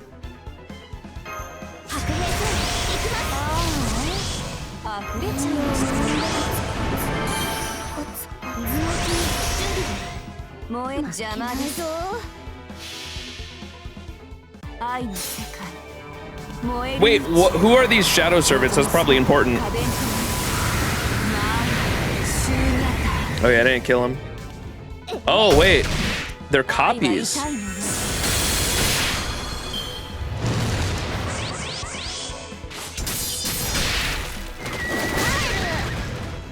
It's Duryodhana and Jill's Derays. They're like, these Shadow Servants are like copies of the servants that are in the Holy Grail War. I wonder if that has anything to do with my Signalis theory, where we're all like copied consciousnesses. Copied data, I should say. Signalis reference? 白兵戦行きます美しさよくあ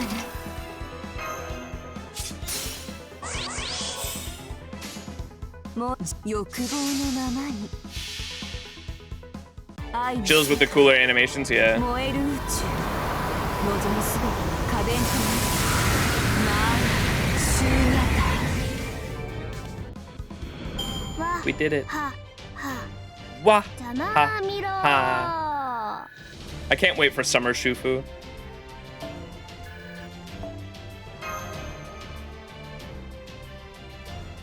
Oh yeah, I have an extra. I think I leveled up recently. I should have a friend slot if anyone in chat plays FGO NA and wants to add me. What the hell were those things? The black haze made it hard to tell, but they seemed familiar. It was hard to tell, but I think I recognized those attacks.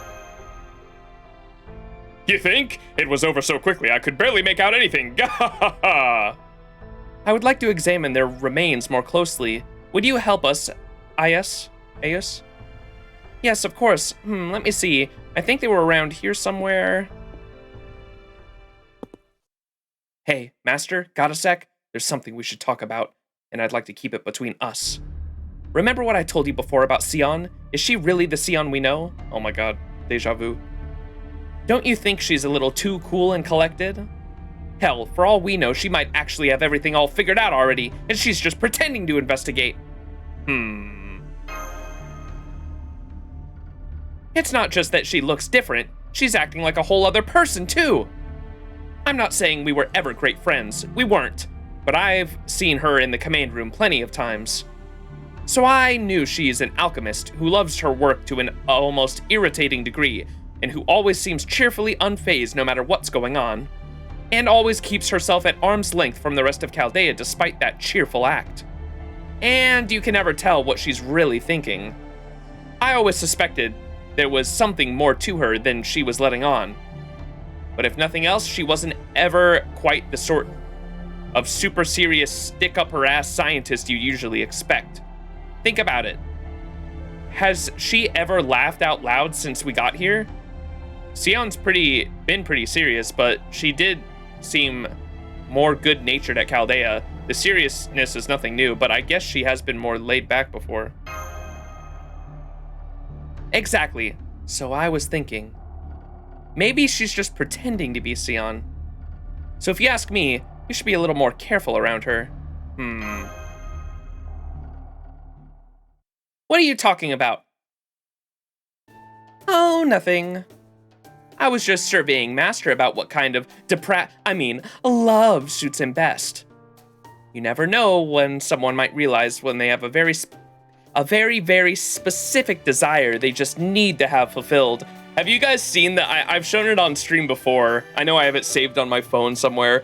There's fan art of someone made of Kama saying like, I found a book of Master's deepest, darkest secrets and his most depraved desires, and I'm now going to read them. And she like looks into the book and then just looks into the camera with the straightest, like most disappointed face ever. It's not said what it was, but it's probably like fucking hand holding or some shit.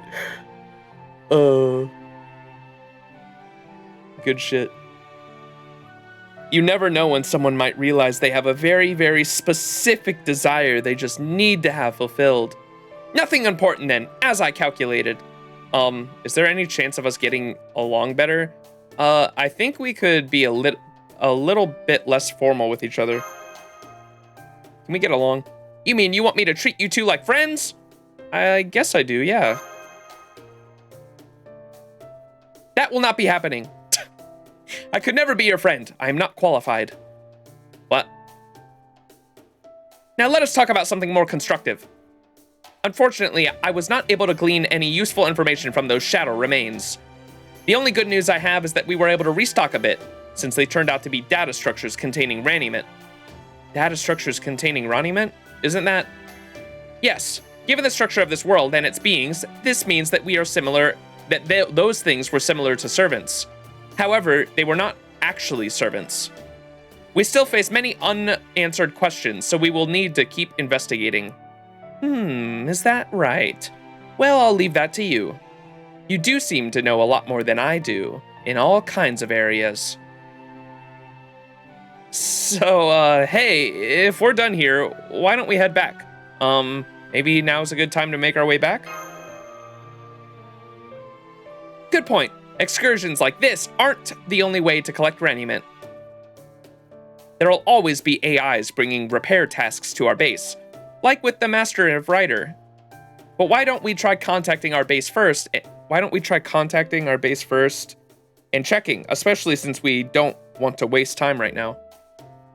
We did a lot to improve security after what happened yesterday, so we should be able to reach them just in time, or just fine. Hello, do you read me?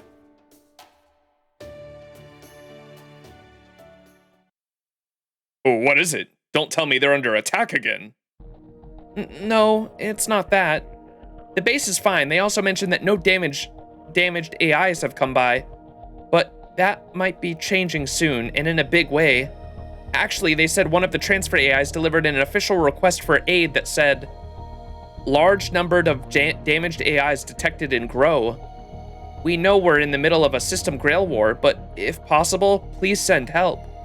Grow. That's where the Saber is, right? We haven't seen anything from them so far. It is about as far as repair you can get. Grow is located on the opposite side of Defend. If nothing else, given its location, it seems like it will probably not be a direct threat to us, but The only other area next to Grow is Keep, where Lancer is. Is this his doing? It's possible, definitely possible. Keep is bound to keep materials from Grow to their cooking. Yeah, it's gotta be him. He's finally making his move. Wait, let's think about this. Maybe this is a good chance to go on the offensive.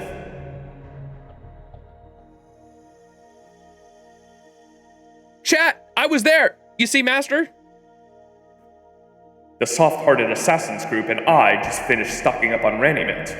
And the way I see it, that other AIs have time to request aid means they still have resources to spare. Which means the Saber hasn't lost yet. In fact, they might be dirking it out right this minute, so if all goes well, it could be 3 against 1. If we strike now, we might even win. In fact, this could be our only chance. What is it, Berserker? Is something wrong? Wrong? Of course something's wrong. There are people out there who need help. And we have the means to provide that help. So isn't it incumbent upon us to do just that? Hang on, where did this come from? Did you get hit in the head in that fight or something? No, nothing like that. I just couldn't live with myself if I ignored a request for help. That's all. Now come on, time is of the essence, right? We can't afford to waste any time by heading back to our base first. So, let's head straight to Grow from here. Hurry! Oh, there's definitely more to this than you're letting on. All right then, while you're off playing hero, I think we'll take our time to solidify our own position. Aw, crap. What was that?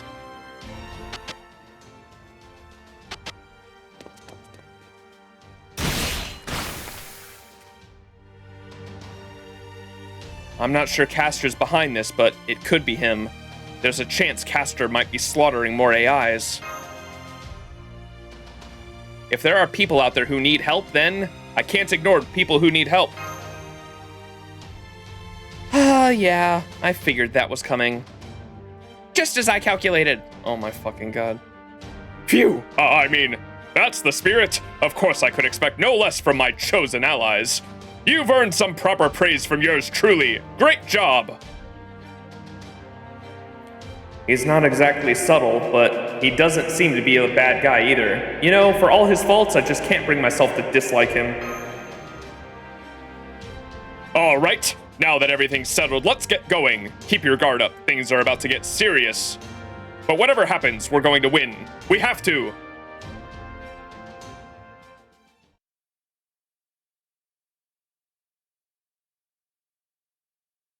Xeon glasses.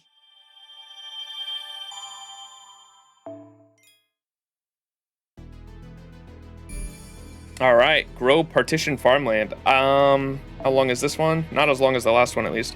We'll see how long this one is. I do kind of want to end stream soon. I'm hungry, chat, and I'm a bit tired. If you couldn't tell, I'm sorry. My goal was to try to do all of Ordeal Call 1 in 3 streams, and it is 17 sections long, but I'd like to get to a good place to stop, like an actual good cliffhanger or like a good story stopping point. So we'll either go through to section 6 or we'll finish at the end of 5 if it seems like a good stopping point. We need some cool shit to happen. Forbidden secret chamber / do not enter.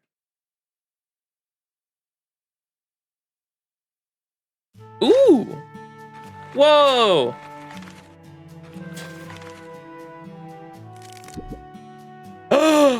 Soccer face. This is great. Just look at all these wonderful materials.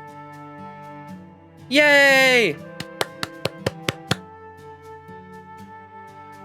There goes our leader looking smug again. I don't mind it though. She really loves her job.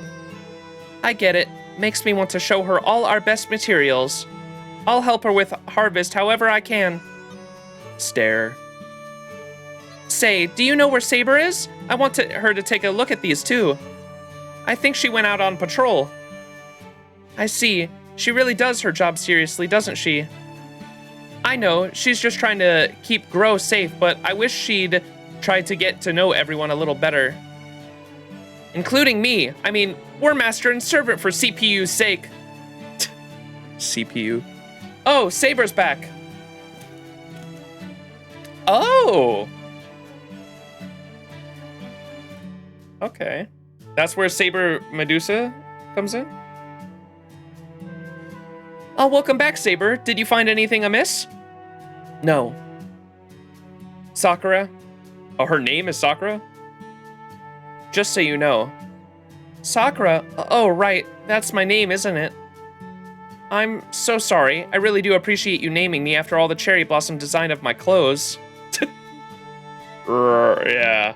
Stay Night Pair? Yeah, I was gonna say, so Heaven's Feel did, I haven't read the original Fate Stay Night visual novel, of course. I plan to eventually one day. Heaven's Feel did some interesting stuff with Sakura and Ryder's character development, where Ryder wanted to look after Sakura and felt bad for her. And anytime a master summons a servant without a catalyst, they summon a servant that is similar to their personality in some way, right? That's why I always joke and say, like, if I ever summoned a servant, I'd probably... if I summoned a servant without a catalyst, I'd get fucking, Spartacus. Dude, my fucking... Anytime Spartacus talks, I'm just like, yeah!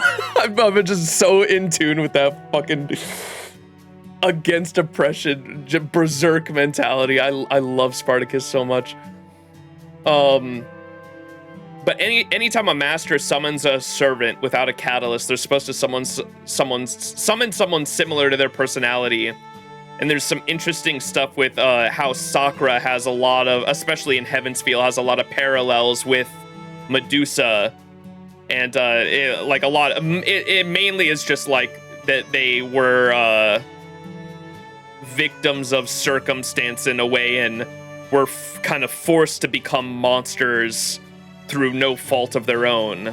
And that's why Medusa was so big on wanting to save Sakura, because she didn't want to see her go down the same path that she did in Medusa's tale.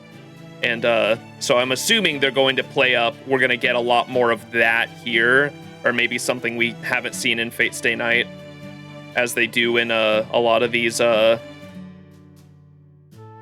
stories. That's why I loved Camelot and Babylonia so much, is because, like, we got to see, like, Saber's like the hero in Fate Stay Night, or seen as like the comrade, right? Or like the MC's servant, right? And we got to see Saber become a villain in Camelot in Singularity 6, and then in Singularity 7, whereas Gilgamesh is supposed to be like the egotistical tyrant and the villain in Fate Stay Night, we got to see him become the ally and like the cool guy to look up to in Babylonia. And so I like how they take some of the original Fate Stay Night characters and kind of flip their roles on their head, so I'm curious to see what they do here with these two characters. What do you mean? Medusa's master is Shinji. No, that's the Lion King, not Saber, true. And the Medusa I did multis for until I got her to NP2. Oh, Saber Medusa? And they have Caster Q in every FGO story, not dying till the very end. What's the say? Is it Lancer La Shindra? How do you say you killed Lancer? Lancer has died? Lancer La Shindra? Lancer Gashindra, yeah. Lancer Gashinda. You killed Lancer! You bastards! I'm so sorry. I really do appreciate you naming me after the cherry blossom design on my clothes. No other reason. I'm just still not used to having a name yet. Anyway, what is it? It's nothing important. It's just, I just want to let you know that a sudden reveal of the material you're hiding behind my back. Wait, what? Behind your back. Isn't going to elicit much of a reaction from me. How many times have you tried to surprise me with a giant material at this point? Giant materials at this point. You should understand by now that I can't react the way you want. You're wasting your time. Oh, right. Sorry. I just stopped by to make my regularly scheduled report. I'll be heading back now right away. Wait, look at this newly processed material we got from the keep. Have you seen anything like it? I love her character design. Look at her little tools. She's got some gardening tools, a tape measure there, it looks like. Some gloves. I like her overalls too. Character design appreciation. Oh, and she does have I was like, where are the Sakuras on her clothing? It's right there on her like right sleeve, I think. Yeah.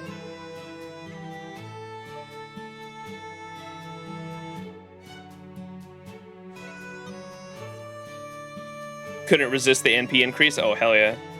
It's the same artist for, I wanted to point that out a second ago too, but I wasn't sure. But now seeing them side by side, it's a little easier. It's the same artist, huh? The artist that did Sakura here is the one that did the new Medusa. The lighting on the character looks like it's the same. I think they processed it in a way similar to cooking, or at least something like it. I think it's called bread or naan. Anyway, it's got a little raniment in it too, so I'm sure you can make good use of it. Why don't you at least replenish your raniment before you go? I already did that earlier. All right.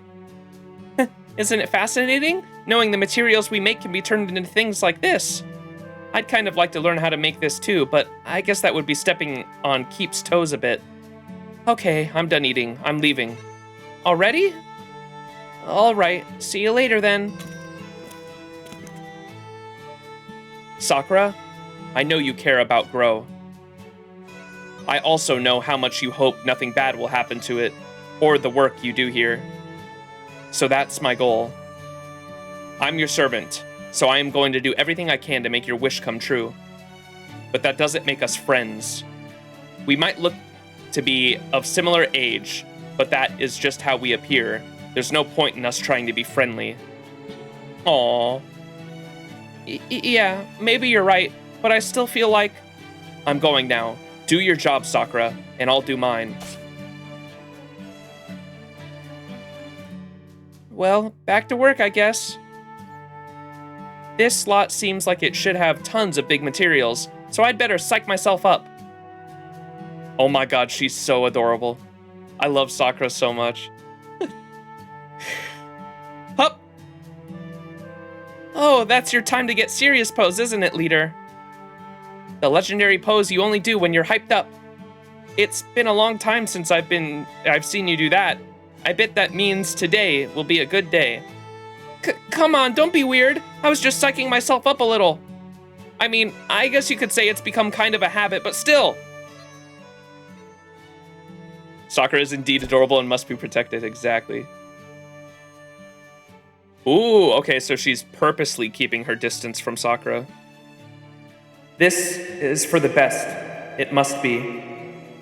I don't know why, but something really is telling me not to get too close to her. So I'm sure this is for the best. Huh? Whoa there. See, I knew she'd show up. A servant and their master.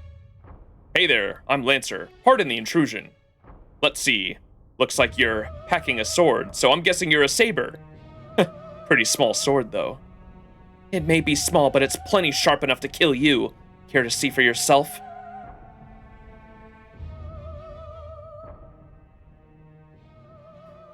Don't do this, Lancer. It's impossible. You haven't got a chance. Not with me as your master.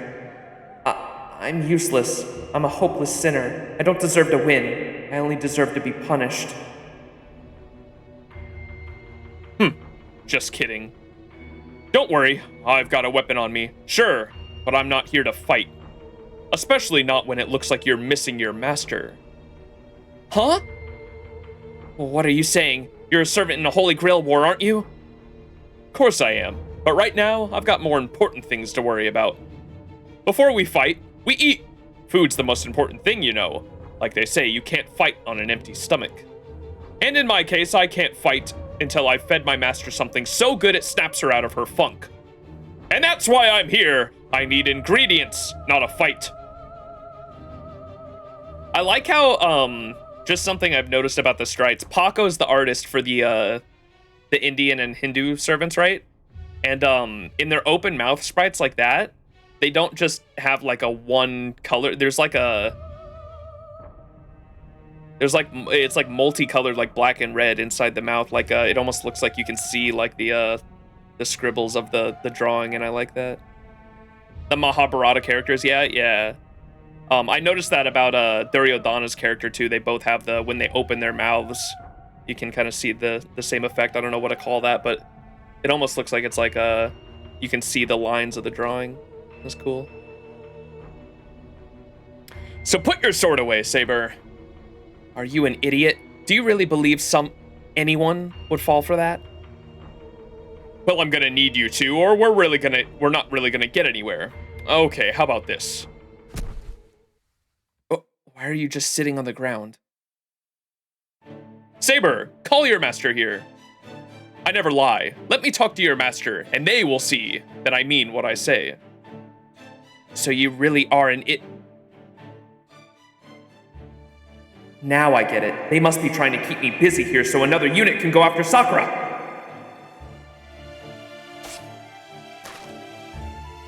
Huh? I told you this wouldn't work. Let's just go home. Sakura! Well, what is it, Saber? You look like you've just seen a ghost or something. You're okay. That's a relief, but no, I can't let my guard down yet. I might have just beat them here. There is an enemy in the area. We should take you from here just to be safe. Bro jumped. There we go. I'm gonna put you down now, okay? Oh my god. Why did you just rush ahead like that, you big jerk? Lancer. How did he get here so quickly? He couldn't have followed me. I was going so fast. I was going as fast as I could. Unless he's as fast as I am? What's with that look? Oh yeah, I've got a little protection from the wind, so I'm not as slow as I may look. So you used me to find out where my master was? No, you just ran off without saying anything. Besides, I only asked you to get your master. I didn't say I was going to wait there for you. So when you just ran off, I figured you were showing me the way, so I followed. But never mind that now, it's not important. Anyway, hey there, are you Saber's master? Yes? You don't need to speak with them, Sakura. Just stand back. I keep telling you I'm not here to fight. I'm a cook, first and foremost. And I can't do any cooking in this world without materials. So I came here to get some. Since you're the ones growing everything, you ought to have some premium quality stuff, right? Cooking? Does that mean you made those new materials going around? Oh, did you try one? Good stuff, right? It was delicious. Just thinking about it sends me over the moon. Ha ha ha, yeah. Well, I'm glad to hear even AIs like my cooking. But it hasn't been enough to cheer up my melancholy master here. And since if you want to make the best food, you need the best ingredients, Papa John's, I figured I'd come right to the source. I see. Are you buying this, Sakura? You actually believe him? Well, if he was trying to fool us, I don't think this is the kind of way he would be saying it. Plus, if he wanted to fight, I'm sure he would have attacked you already and came back here. When you came back here. And then there's that wonderful smell. Do you smell it? Well, yes, I do. So I think he's telling the truth about being a cook. And as a prime AI of Grow, it's my job to provide materials to keep for them to use. Just so we're clear, I'm not the one asking for them. Besides, remember what I said earlier? I was just hoping someone at Keep would teach me how to cook. There's so many things I want to know, so why don't we try taking him at his word, Saber? I took you for a timid. You're far more stubborn and stupid than I realized. Hey, don't call me stupid!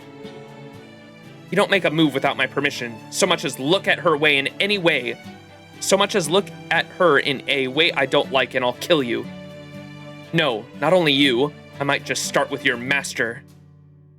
Fine by me. Well, it's not by me. No, wait, if anyone's dying here, it's going to be me. I can tell. Hey, I was just agreeing to them giving us the ingredients I want. You're not dying anytime soon. Not with me protecting you. This is great. I can already feel the wind changing. Okay, let's get to it. Show me the best materials you've got. Come to think of it, this might be the first time anyone has ever so aggressively pursued quality material. Okay, I'm going to do the very best I can to help you. Ha! Oh my god. Her psyching herself up is too cute. I'm still not sure exactly what kind of material you think is best, but I can at least start by showing you our warehouse. You'll find all the best materials there, ready to be shipped out. That sounds great. Thanks.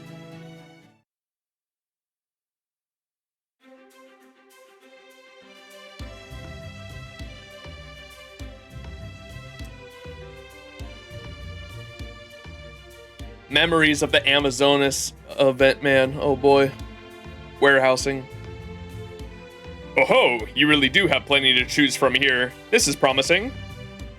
You've got all kinds of ingredients I've never seen before. But the mark of a good chef is their ability to tell what'll make a good dish even before it's cooked. Now, let's see what you've got.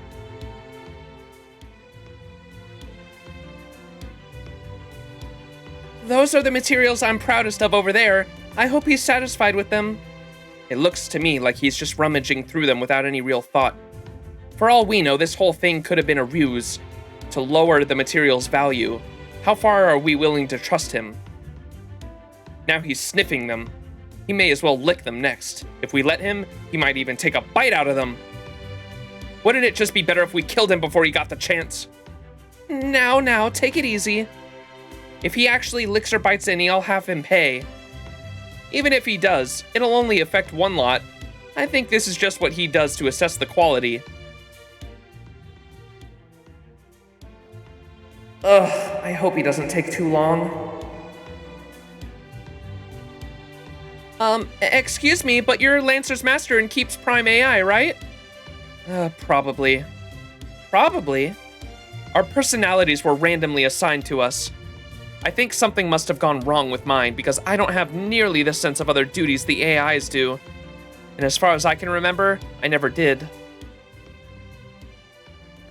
Hell, if anything, I don't even feel like I deserve to be a master in this Holy Grail War at all. I wonder what's going on.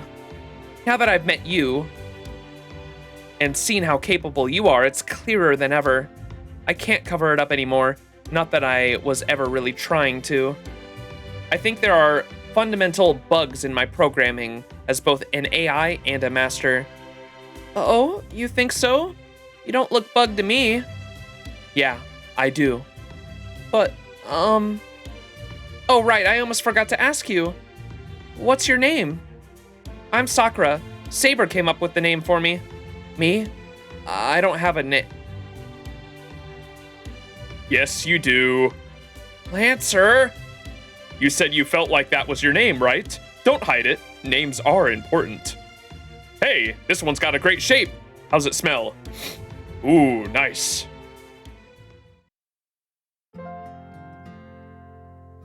Ooh, how do you say that?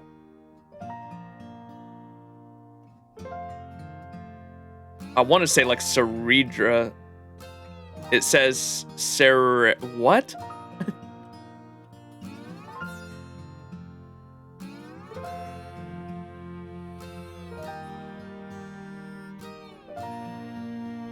A soft ch sound like in cherry at the beginning, followed by a re and then a j, and finally a ra. In Portuguese, it means cherry tree. Wait a second.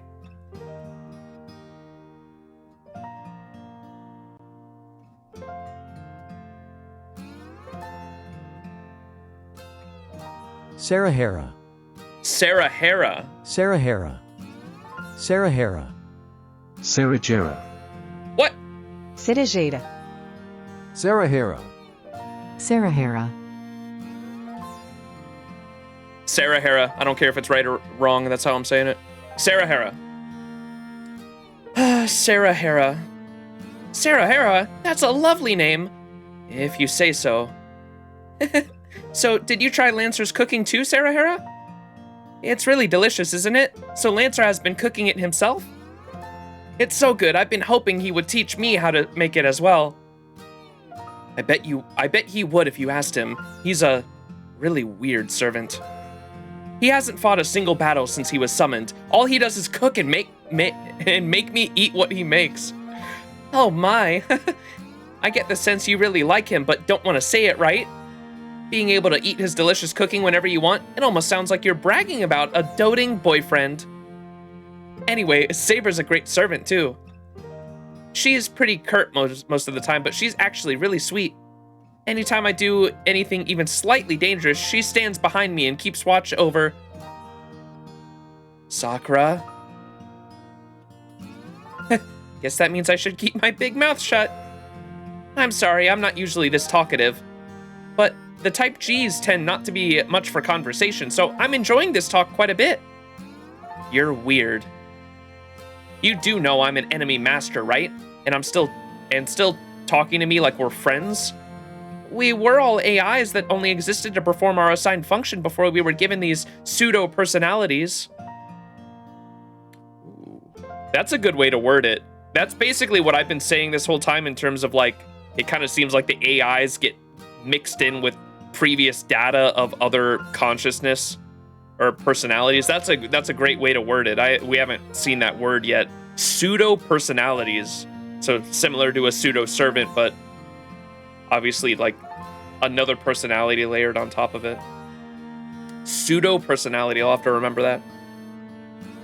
Her artist is Redrop? Oh, no way. Oh, I see it for sure. Now that you pointed out. Especially with the blushing face that just popped up a second ago.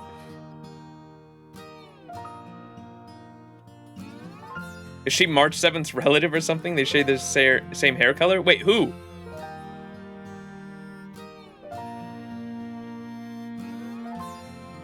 Sarahara.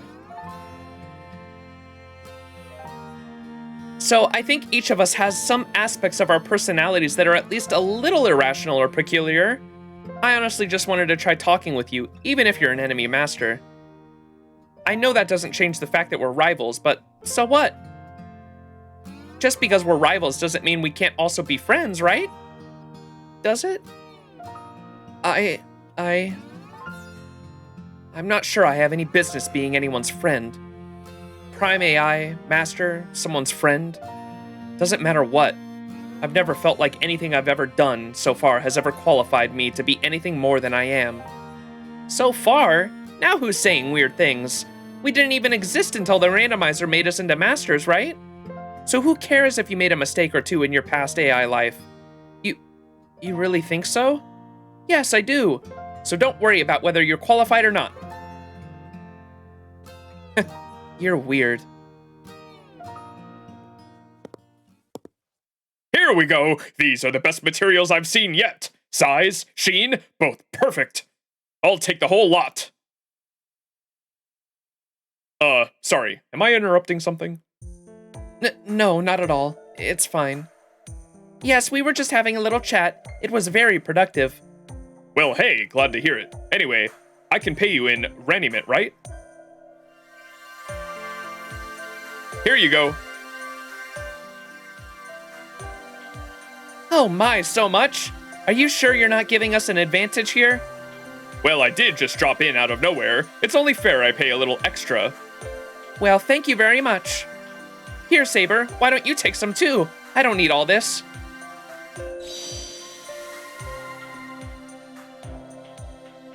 You do know you just gave us, your enemies, a significant advantage, right? Are you sure you know what you're doing, Lancer?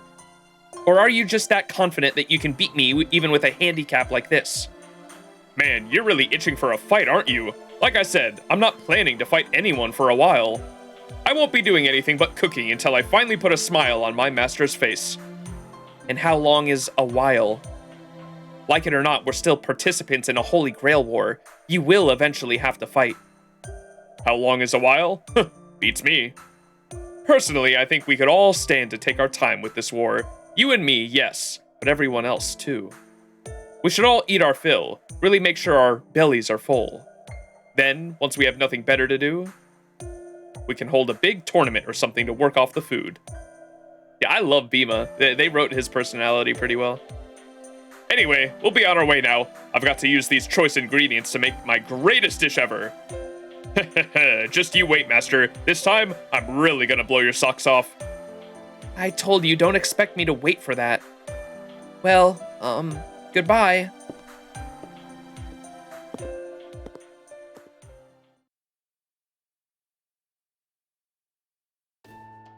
I was hoping to ask Lancer about cooking, but I couldn't work up the nerve.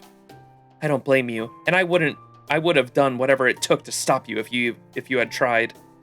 This had better not happen again. It'll be challenging enough to keep you safe during this Holy Grail war without you putting yourself in harm's way like you did here. You think I was in danger? Oh please, you can't seriously be thinking of them as actual friends now. If you are, you're far too naive for your own good. Maybe I guess I just love Grow more than anything. So I can't help but have a soft spot for anyone who appreciates it and the quality of our materials. Well, you should work on that. They're the only other Holy Grail War participants we've met so far. We can't expect the others to be like them. We were lucky this ended peacefully. That is all it was, though. Luck. Should this happen again, there's no tell. What was that? Hey, come on. Or come in. What happened over there? No! Ouchie sprites! We're in trouble. We're under attack. It's a servant. Monka.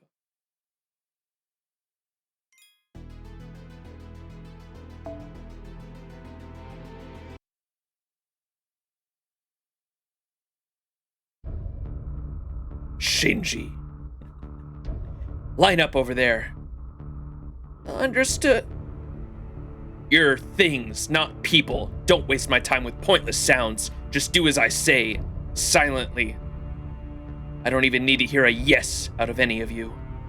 I know exactly what it is I need to do and expect the same level of focus from all of you. This should happen automatically, as you simply follow your highest priority, complete obedience to me.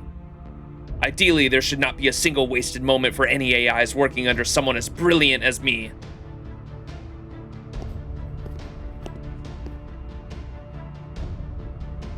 Good.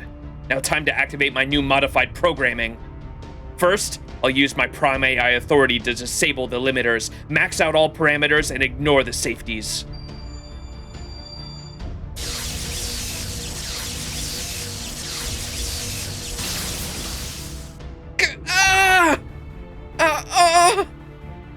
Ah, music to my ears. What a lovely symphony to fill the air.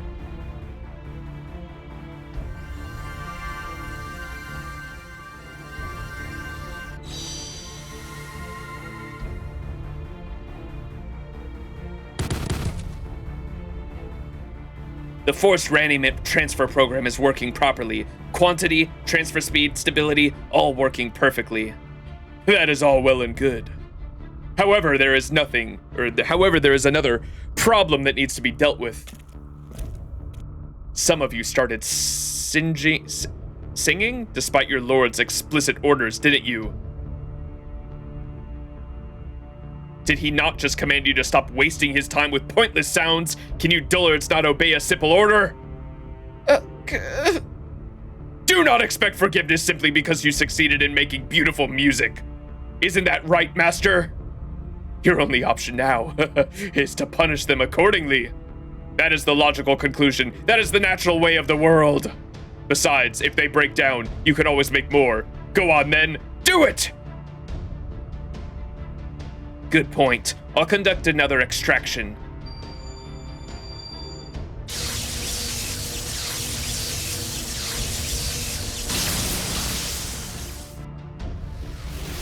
They died!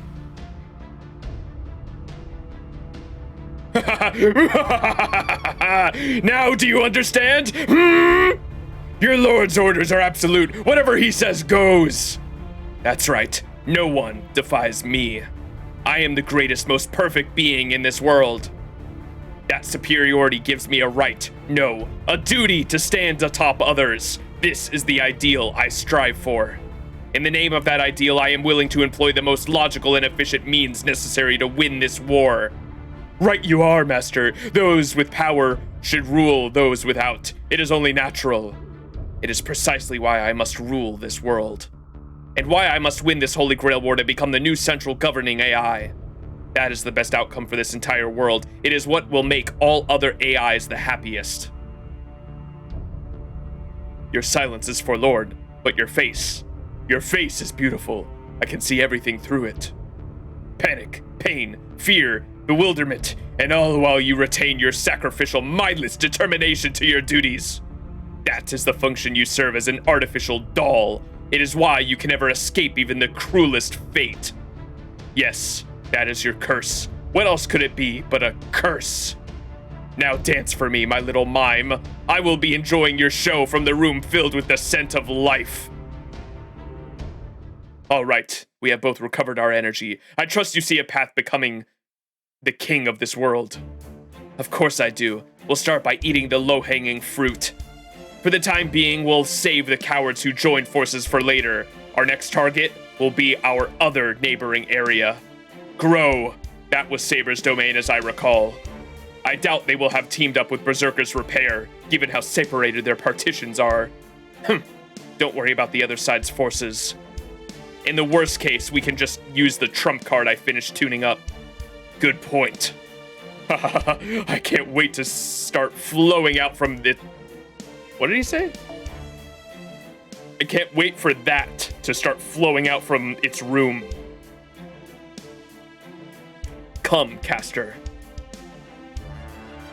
Did you guess who the master is? This guy? Shinji was my guess, just because he looks like Shinji. I think it's just the hair strands on his head.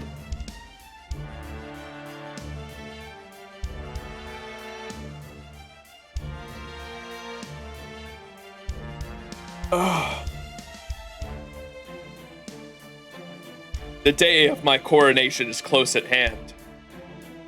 Then, I, the head of the Makiri family, will reach the root entirely on my own power. Makiri? That's a name we've heard before, right?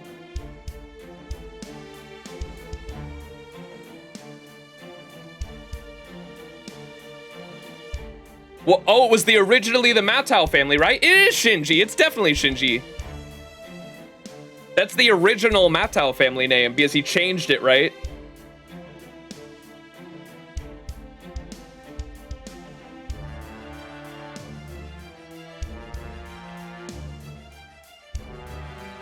Is it? Wait, I thought so. Is it not?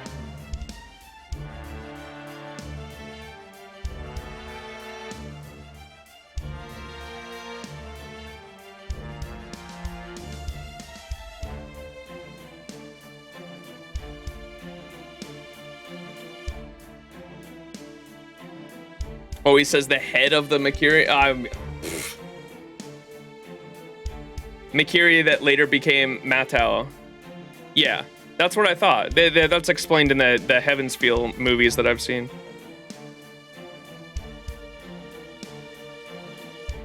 Is it Shinji clarification? Head of the Makiri family? I mean, he could have been if everyone else died, it'd make him the head, would it not?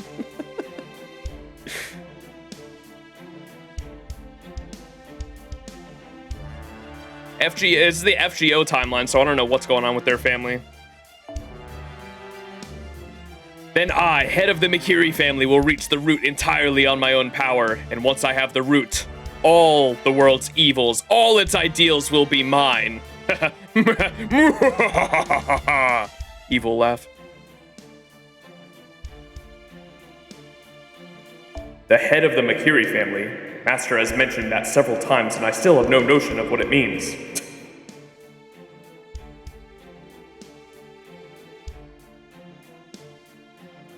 I suspect even Master himself is unaware of what he is saying. I wonder where his Master's personality came from. Then again, I suppose one might ask the same of me. Regardless, now that we are here, our only concern is to fulfill our role as pawns in this Holy Grail War.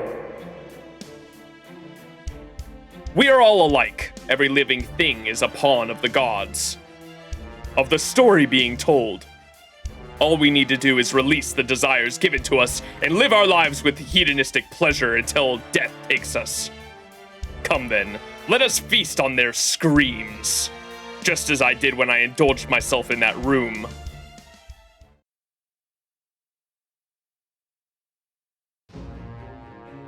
No, ouchie sprites. Damage is significant. We have to get out of here.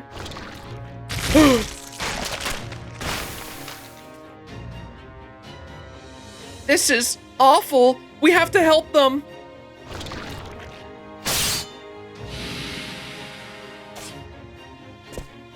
Keep moving, Sakura. Now tell me, where are the enemies fewest in number? Looking at the number of AI comms, I think it's probably field number 34. Then that's where you need to fall back to. I can handle these things individually without much trouble, but there are so many of them. Yeah, I understand. Hey, get a hold of yourself. Sorry, I'm fine, I just tripped, that's all. Well, it seems the AIs here are quite enjoy the taste of dirt. So you're the ones doing this. Caster, the pleasure's all mine. I hope you can forgive my poor manners. I'm not quite done feeding my pets, you see. Eat up.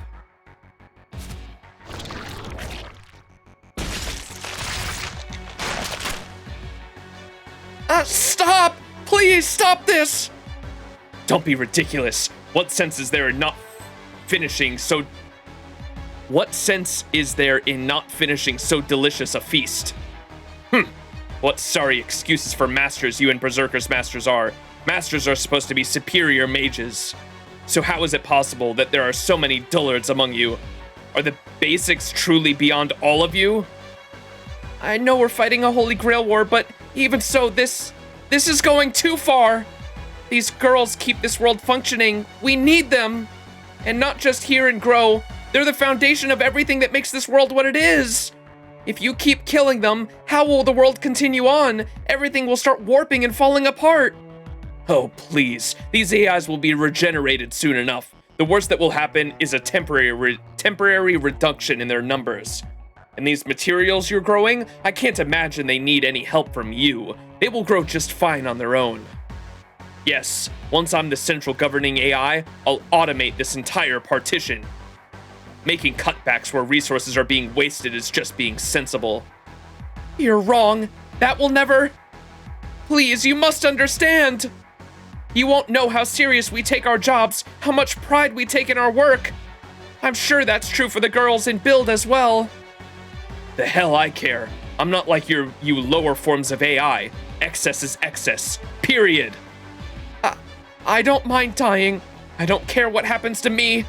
But please, whatever you do, don't destroy Grow. If you want to fight, then I'll fight you myself. Obviously, I'm here to fight. However, we're still going to keep eating in the meantime. My pets and I share a stomach, you see.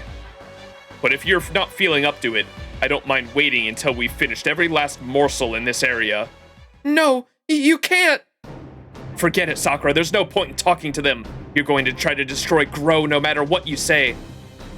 They're going to try to destroy Grow no matter what you say. Fighting is our only option. Chat, where is my boy Spartacus? Cooked. I sense some oppression.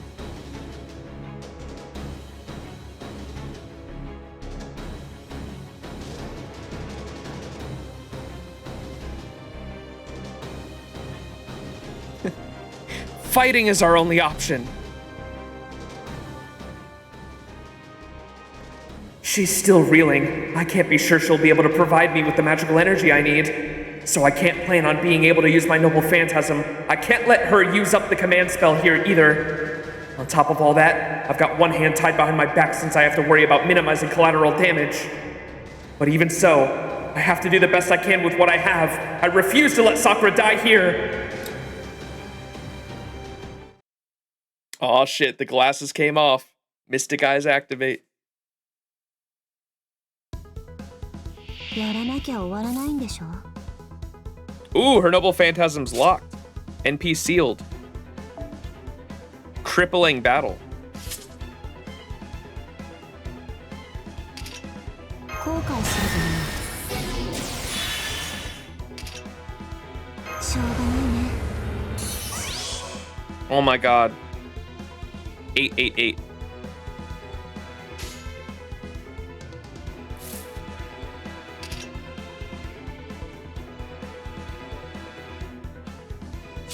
しょうがないねで、はい、わかった Surely she becomes playable? And this was before she was out, huh?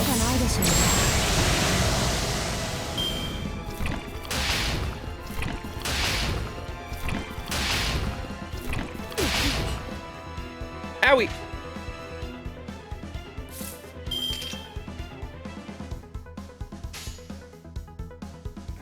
What? はいはいわかったはいはい There's 19 of these fucking... 邪魔なんだマカン解放生まれなさい起きろ That was it? It's still going. Oh, never mind. That was a weird battle.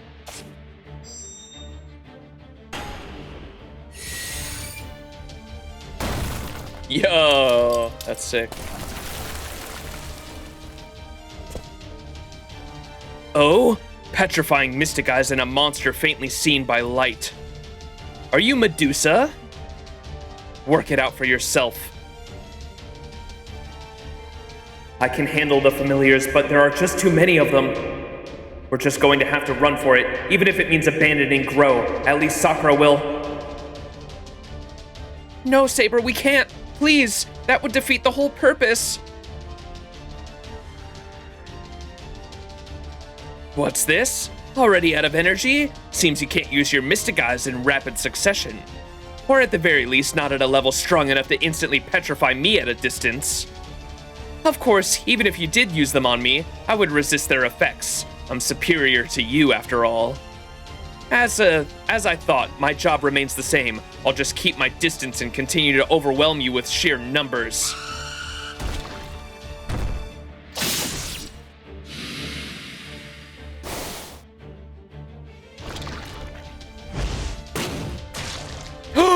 Sakura!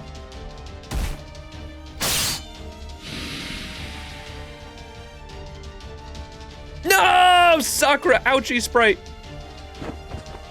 Sakura! I'm sorry, but it's okay. I'm okay. Don't be ridiculous. Of course you're not okay. Allow me to deliver the finishing blow. But first, those eyes of yours, they're terrible. They've seen things they shouldn't. I'm going to gouge them from your skull. And then I'm going to bask in the repentant screams of your my beautiful new bride. Hold it right there.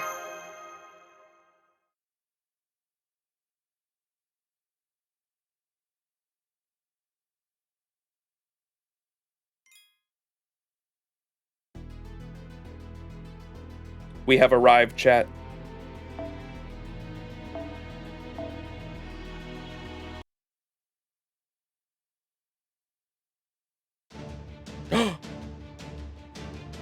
I am Aeus, the prime AI of repair. We've come in response to your request for emergency aid. I know we're in the middle of a Holy Grail war, but it's still Repair's job to treat damaged AIs. I can't possibly ignore an official request for help. You really came. Thank goodness. Sakura, you called them here? I saw Type T on their way here, so I entrusted her with an SOS while I helped her escape. It's an emergency system meant for Grow to request help from Repair in case there's some kind of disaster. I didn't know if anyone would actually come, but I thought it would at least be better than doing nothing. That's absurd. It would be like asking someone burglaring your home for help putting out a house fire. But for whatever reason, I guess it worked in this case. Great. It's that caster again. He really ought to be ashamed pulling this same shit over and over.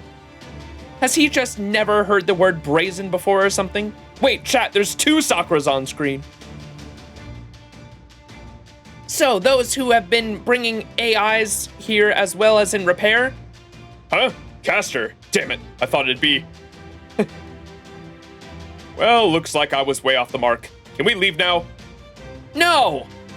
How could we do that to the AIs? I won't let them get away with this. You again? What is your problem? Why must you keep showing up and interfering? Maybe because you're just a walking bad guy cliche? Honestly, it's embarrassing. Oh my god, I love Kama. You're just a walking bad guy cliche. I only see one Sakura.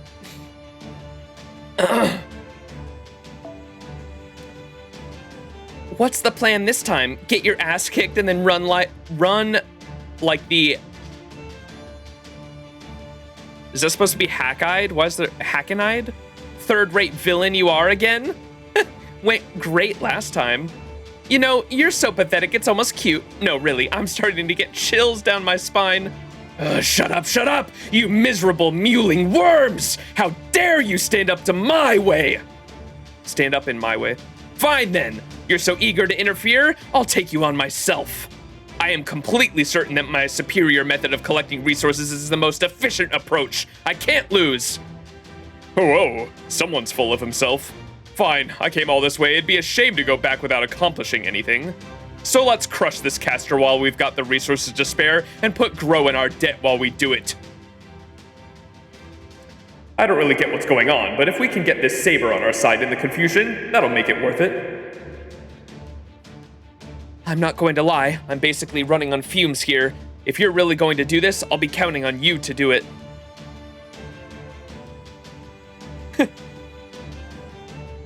Hang on, are you Medusa? Is that you? What? So you know who I am too? I didn't even show you my mystic eyes yet. Oh well, guess our true names were bound to come out eventually. Yes, that's right, I'm Medusa. But never mind me, focus. And also... Oh gosh, I didn't realize how badly you were hurt. Hang on, I'll heal you up right away. But I am Saber's master. Oh, are you? Well, I know our positions make things a little bit more complicated, but your request was from one partition to another, so I'll just try not to worry about the complicated stuff for now. You just lie over there so we can treat you. Thank you. I'll use whatever strength I have left to keep my master safe. If you're going to heal us, then I'll protect you too, Repair Master. Just remember, offense is your job. I'll never trust you, no matter how hard you try. But if you really did come to help, I hope you can. Come on, Saber, be nice. No more talking. Right now, I need you to just stay still. Oh, sorry. Oh, you're already looking much more shapely than the last time I saw you, assassin. How fitting for a beautiful bride. Beautiful? Yes. Bride? Definitely not. What do you say? What do you say? Want to take a dive over the edge into depravity? Then you are indeed qualified to entertain me. Now, come, be my bride. Allow me to explain. I must go, but I will leave this key for you. This little trap will test your love and loyalty. Now, prepare yourselves, wicked ones. Taboos you'll wish you never had witnessed will soon pour from my secret room.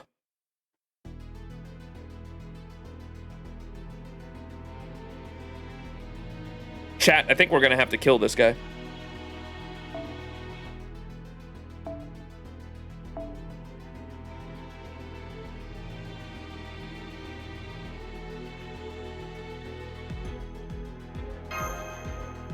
Ew, Caster's secret room? Yeah.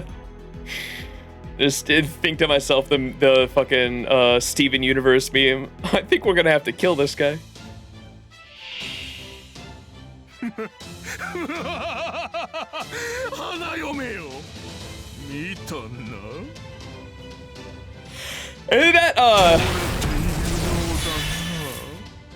Isn't that isn't that Arash's VA? I think Arash's VA does Gilles de Reyes as well, doesn't he?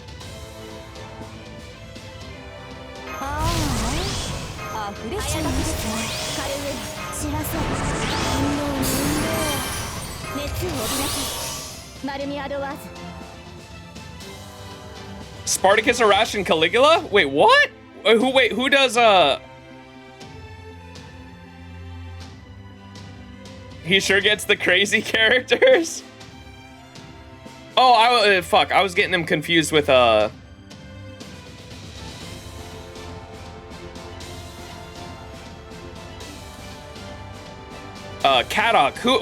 Does Kadok voice any other characters, or is it just Kadok? Because they both showed up at the FGO, the anniversary panels, I get them confused sometimes. Suna? No way. What the fuck? A lot of part 1 characters there, huh? I remember this fight not being easy. Oh, he's got an invincibility? 1 left, 1 turn? Oh, never mind, we're fine.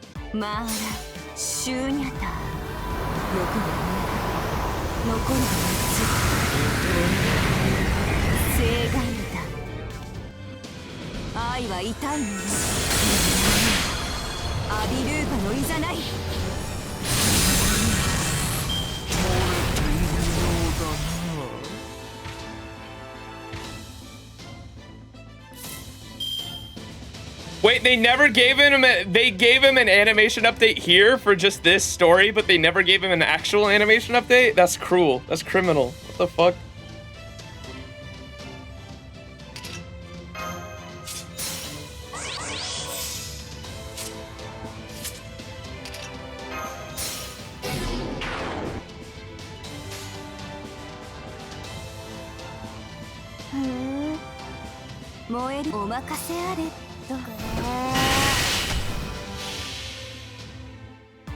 This one's a mix of the Saber and Caster versions we use, kinda. Unique sprite that never gets reused. That's crazy.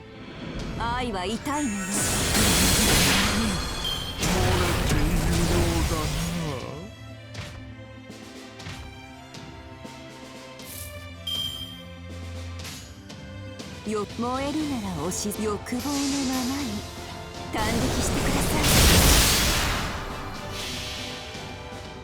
い。愛の世界、燃える宇宙、望むすべては可弁となる。まあ終型。愛は痛いじゃない。アビルーパのいざない。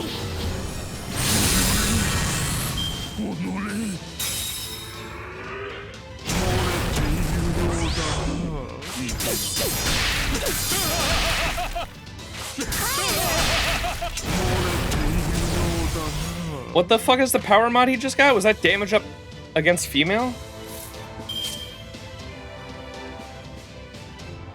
Yep.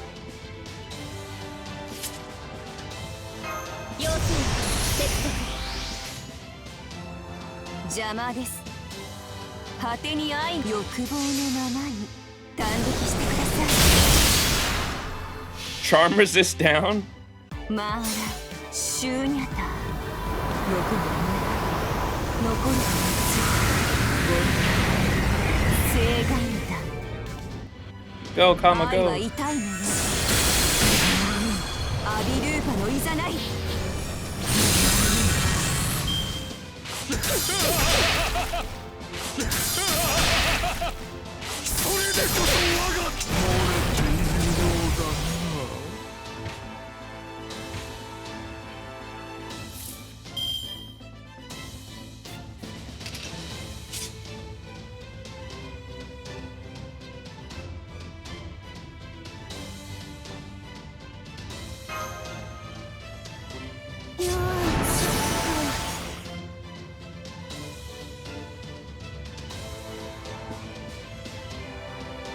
圧倒します。やめた。邪魔です。そこです。愛は痛いもの。Uh-oh.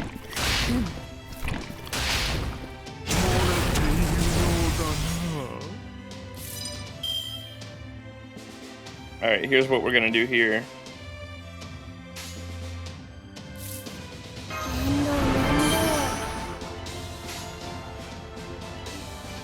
燃えるならお静かに。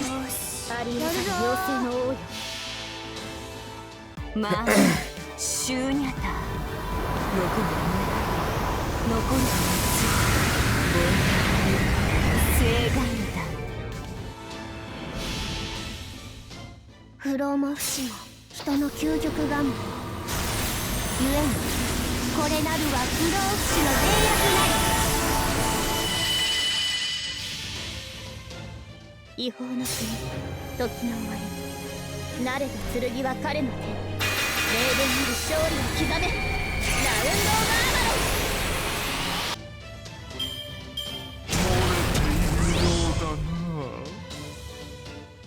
ブアーマロン。我が秘密の部屋より見てはならぬ禁忌が今溢れ出す。オービドゥンレッドルーム。それでこそ我が漏れているようだな。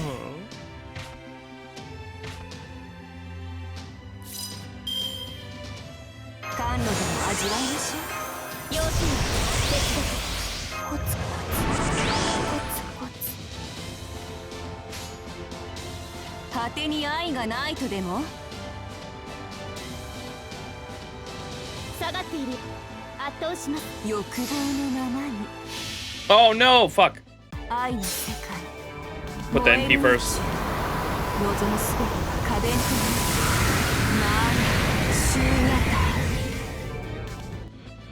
タ。輝き。愛は痛いもの。それでこそ我が妻。それでこそ我が漏れているようだな。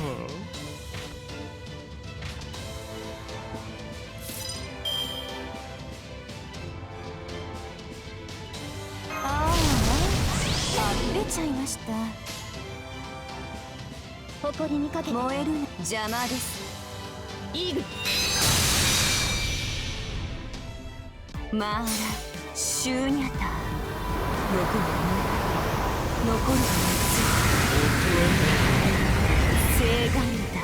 At least we're doing a good job with the berserkers.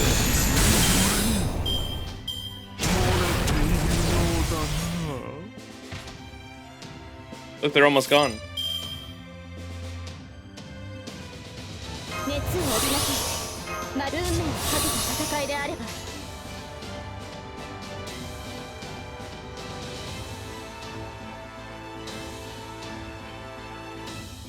燃えるならお任せあれと感激してください愛の世界燃える宇宙望むすべてが可弁となるまあ終夜愛は痛いのよ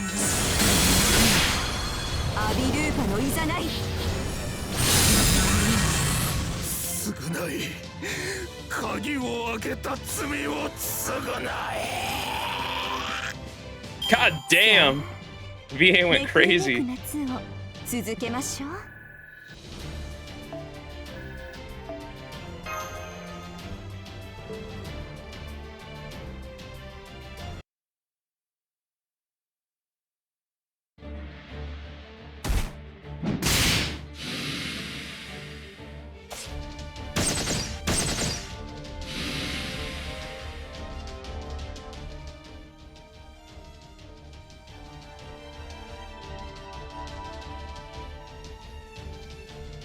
Phew! How's that? I think I'm okay now. Thank you. You saved my life. Hey, don't push yourself. All I've done is patch you up enough to stop you from shutting down entirely. I could work on your AI parts, but I couldn't do anything for your master parts. So I'm afraid there still may be some lingering damage. You really should have a proper diagnostic run later, once things have calmed down. Thank you, but just being able to move is enough for me. Now, never mind me. Please, I'm begging you, just focus on treating the other injured AIs. I really don't think just being able to move is enough, but under the circumstances, okay, I understand. But please make sure you come back to repair for that exam when you can, okay? Physicals are important. So, you're okay. That's a relief. All thanks to her. What's the situation now, Saber? It looks like they're just managing to barely compete. It looks like they're just managing a barely competent job. I can't say I'm particularly happy about that. Gah! How? We had far more power stored up than you did. Heh, you've got a bigger stack of resources, sure, but you know what they say, it's not the size that counts. It's how you use it. Guess we're just better about knowing when to hold back and when to let loose. Doesn't matter how much money you have to spend if all you do with it is hire a bunch of weaklings.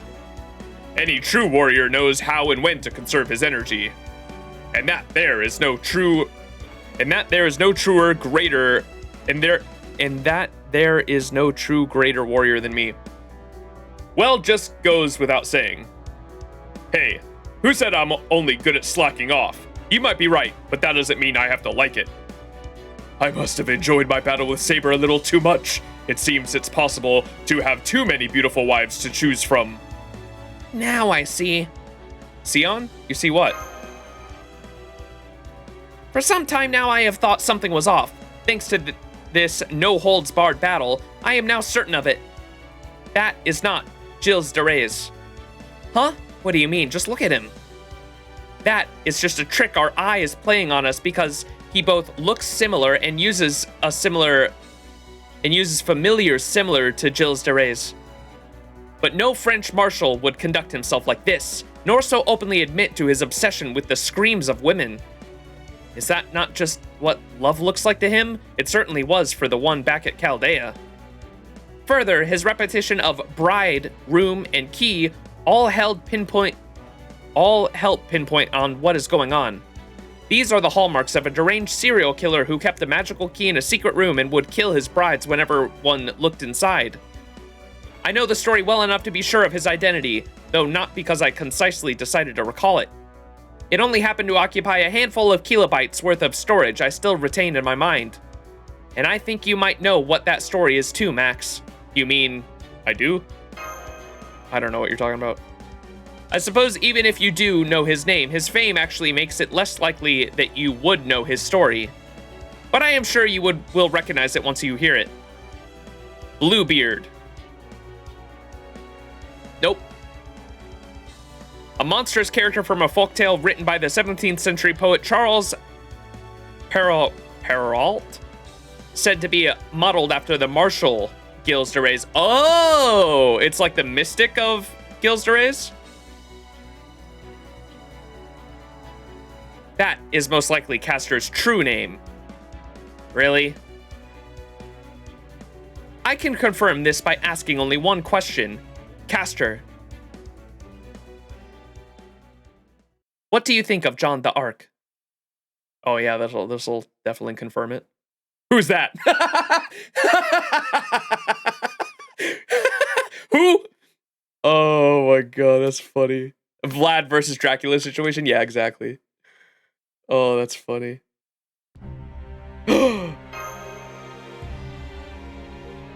Just as I calculated, all according to her calculations. Kill him. Their spirit origins are so similar that there must be some overlap. I believe that is why their familiars are forbidden. That is why their familiars and their forbidden rooms were linked together.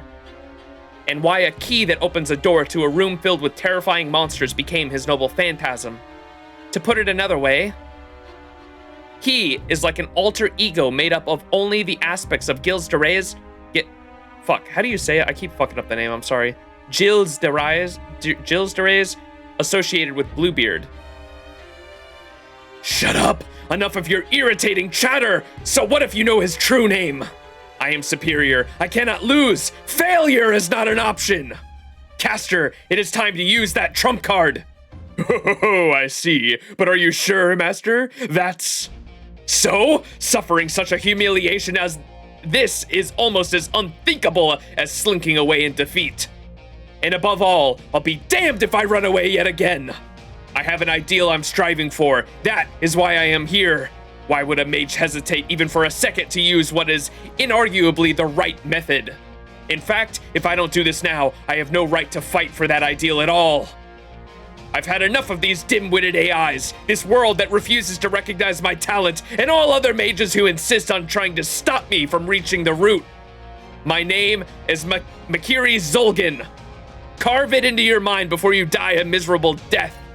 Is that... What's his name's old name?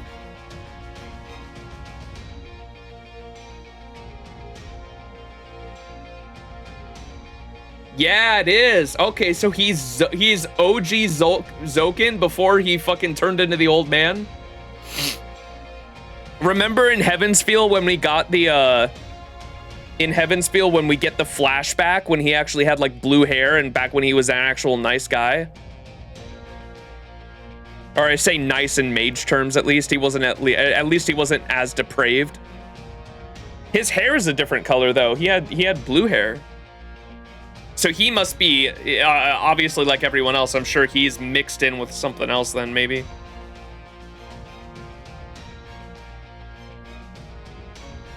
Makiri Zolgan. Wait, what the fuck? Was that an actual memory we had? Wait, he was in London? I don't remember that at all. He was an NPC in London? Bro, I deadass do not remember that. That name sounds familiar, but I can't place it. I know I've heard that name before, but where? Now bear witness to the noble phantasm I, Build's Prime AI, have created with my unparalleled mind. Do it, Castor! Swear by your accursed true name that you'll kill them all!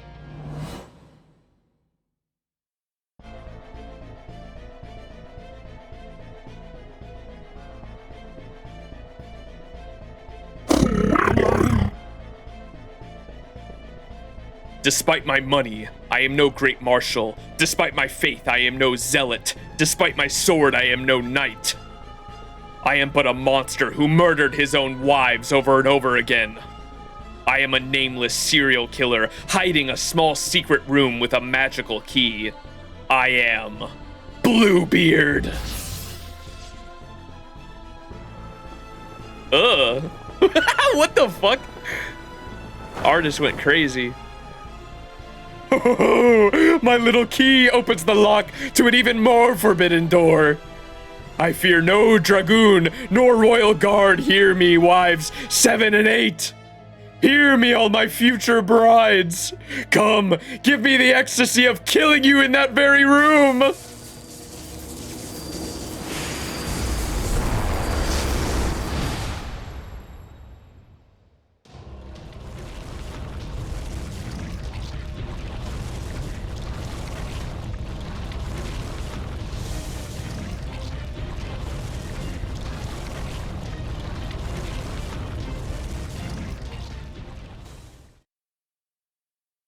Casterosi? Bro. TOS violation. Looks like some shit straight out of who's the artist that did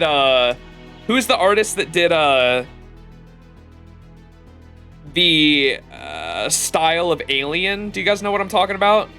The guy that makes everything look like super fucking phallic?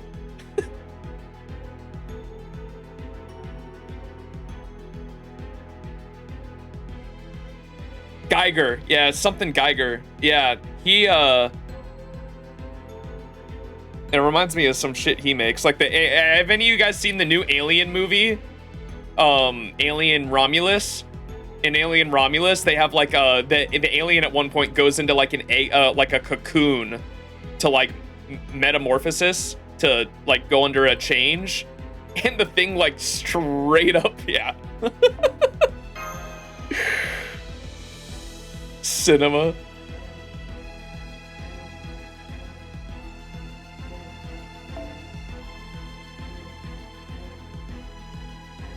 So we're probably fighting a boss here, right? Do we do a Jalter comp, y'all think?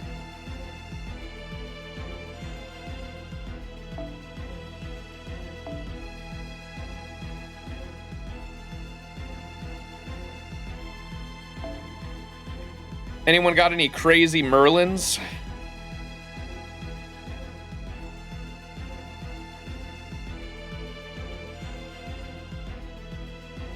Ooh.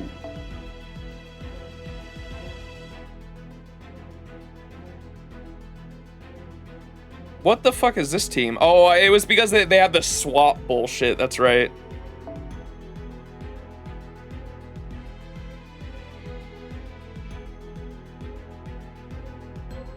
In LB7, there was a boss that fucking swapped the teams, remember?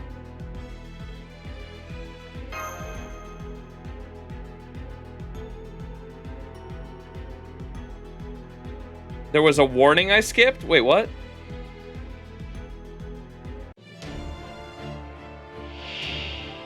Giant writhing fiend?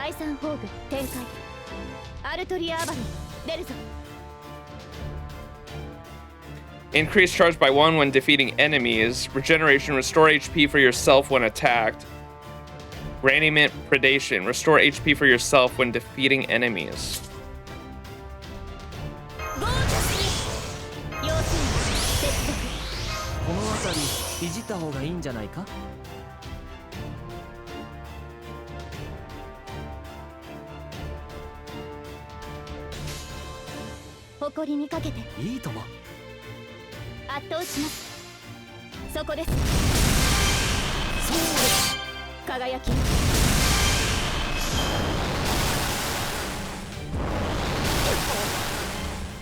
Oh my god, bro.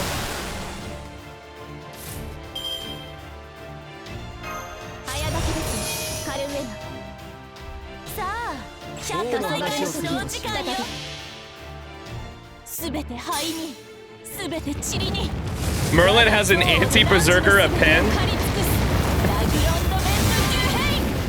That's gonna help out a lot, I think.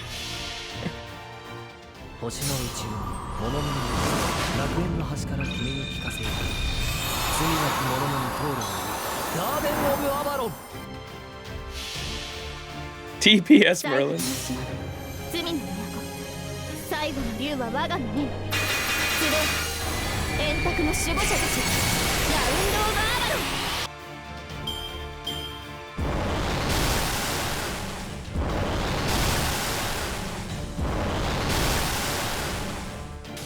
Bro. We're actually gonna die. この辺りいじった方がいいんじゃないか。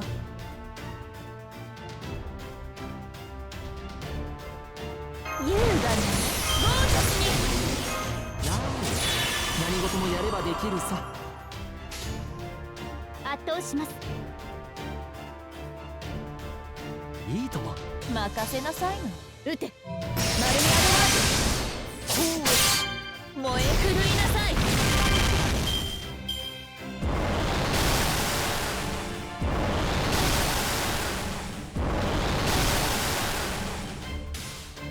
Uh-oh. Wait! Stun! Let's go! 早書きです。カレウェ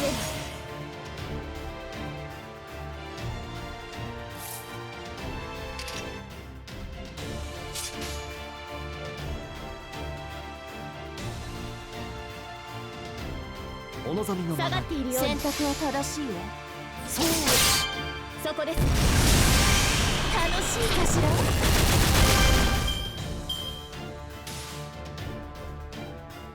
Cinema.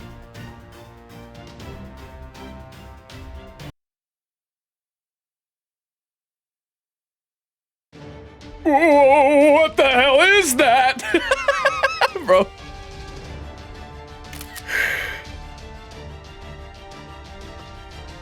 That is their trump card?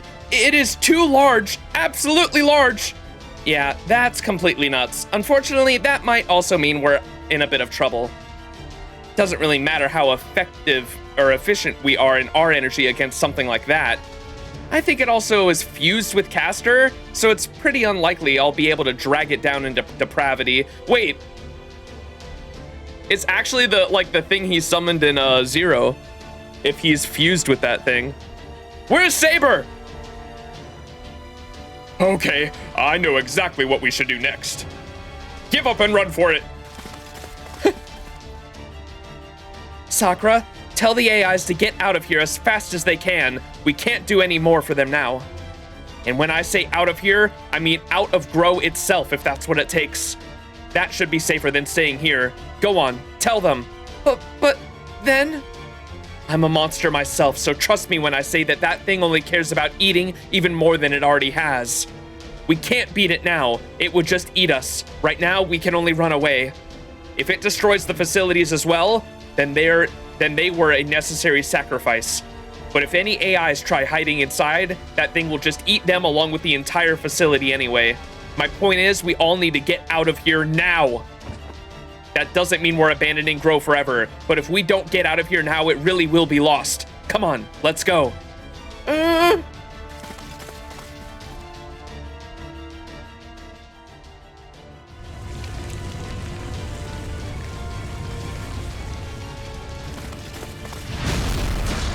No! Yes, yes, this is even better than I had imagined. Who cares about fuel? There's plenty of food for the taking. Huh, I think I'll input the control routine now. Huh? It shouldn't be responding so slowly. Watch it eat him. So he's heading that way next? I guess he's developed a nose for Rainiment sources too. Well, no matter. It relied entirely more than I expected on the autopilot, but that's hardly a problem. Who cares about reduced mobility with all that power to spare? Go on, keep eating, keep growing! Oh, and if you run into another servant, go ahead and eat them too. They don't have a chance against you. No one can ever hope to defeat you.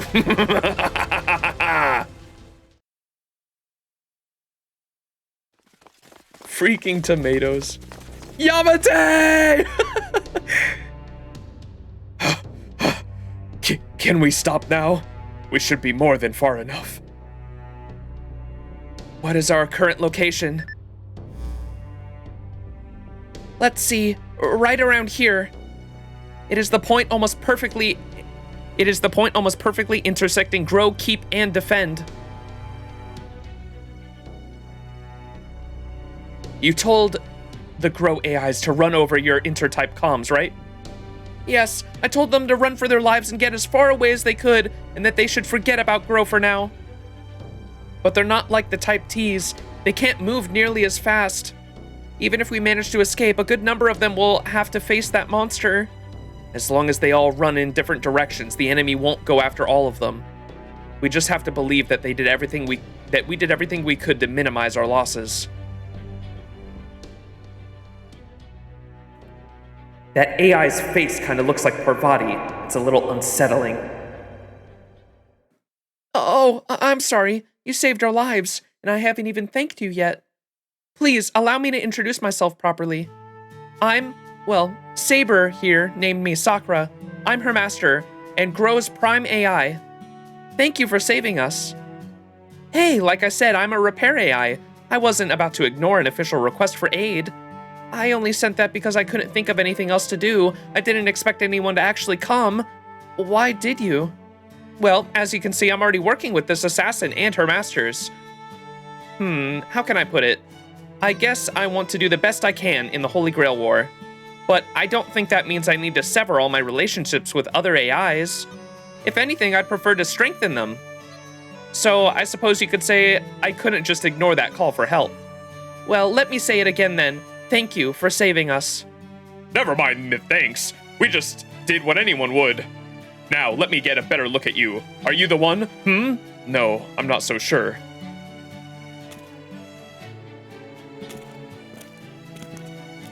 Get away from Sakura, you hound!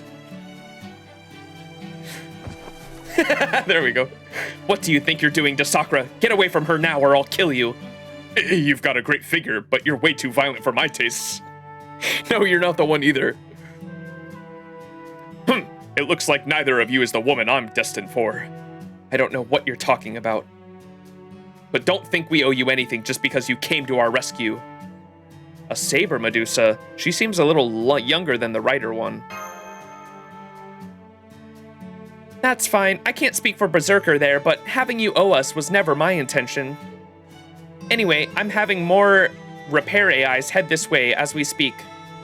Don't worry about the damaged Grow girls. We'll take good care of them. But where's a good place to do that? Should we just have them all gather here?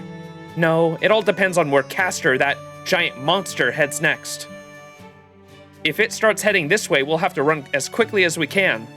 Hang on, attacking AIs in the defend area is prohibited, correct? In which case, we can simply move a little south from here into the central neutral area. That way, at least we will not have to worry about the AIs coming to further harm while we treat them. I agree. That's why I told the Grow girls to escape the central area if they could. Oh yeah, okay then. Let's head there now and set up a field hospital in... Unfortunately, I can't recommend that. Who's there? Another character. Oh. You, aren't you Defend's Prime AI? Hi, DX. What are you doing here? Then again, we're right next to Defend, so it's no surprise you'd be nearby. Hold on. What did you mean by that? What is it you cannot recommend?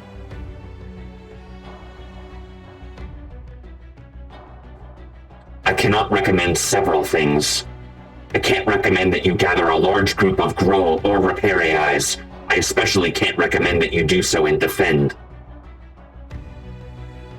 Hold on, are you telling us we can't evacuate to Defend? Why not? Doesn't Defend have a neutrality rule to let it function as a safe haven in emergency situations just like this? I was sure that just like the church is a neutral zone for the Holy Grail War participants, Defend is supposed to be a neutral for AIs.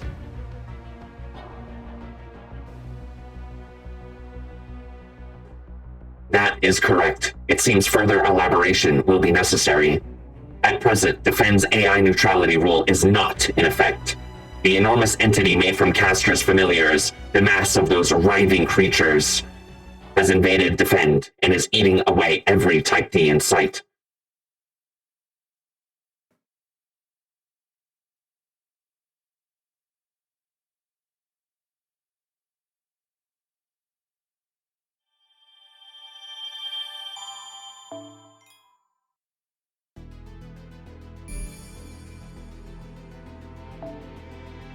All right, section 6.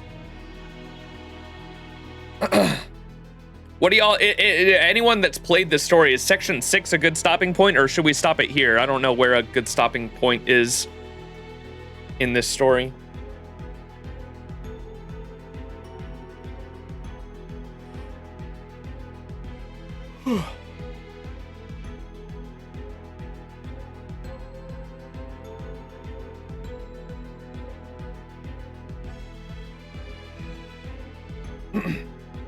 Excuse me.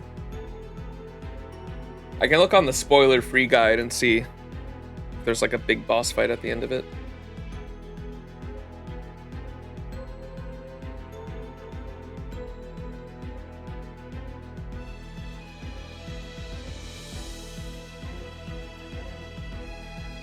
Spoiler-free walkthrough.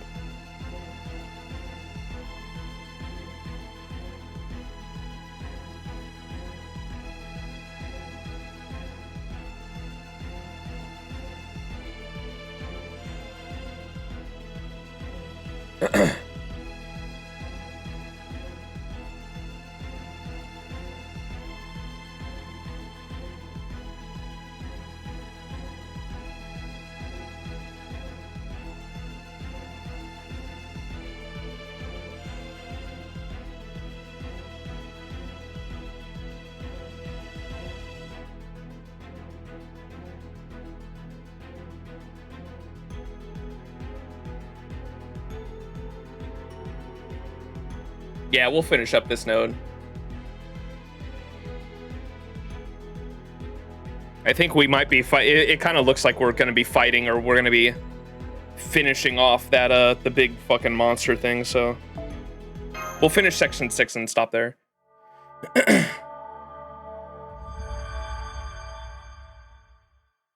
It said NPC solo against it, and so I'm assuming it's going to be like Medusa maybe taking it out. Or surely we have Saber. Surely Saber uses Excalibur and we get a Fate Zero moment. What do you mean?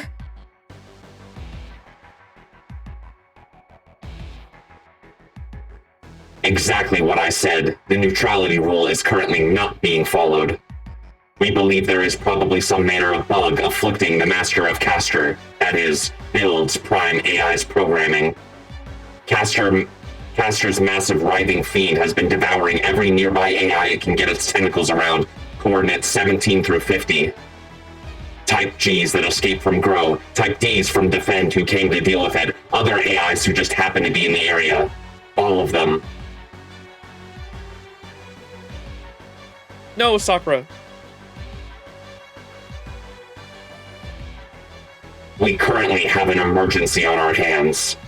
The central governing AI detected several servants gathered at these coordinates, and so sent this unit here. So Ronnie the 12th told you to come here, huh? Well, never mind that. What's the number of servants got to do with anything?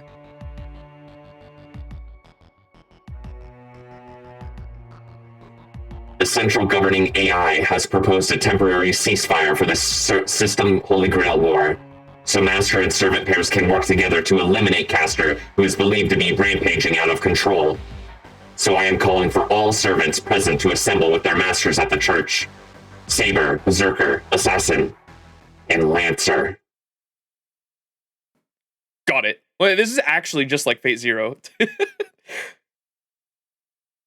I think I've met him somewhere before. Have we? Oh, was that in an... Oh, that was in an event, wasn't it? That was like last Valentine's Day, I think.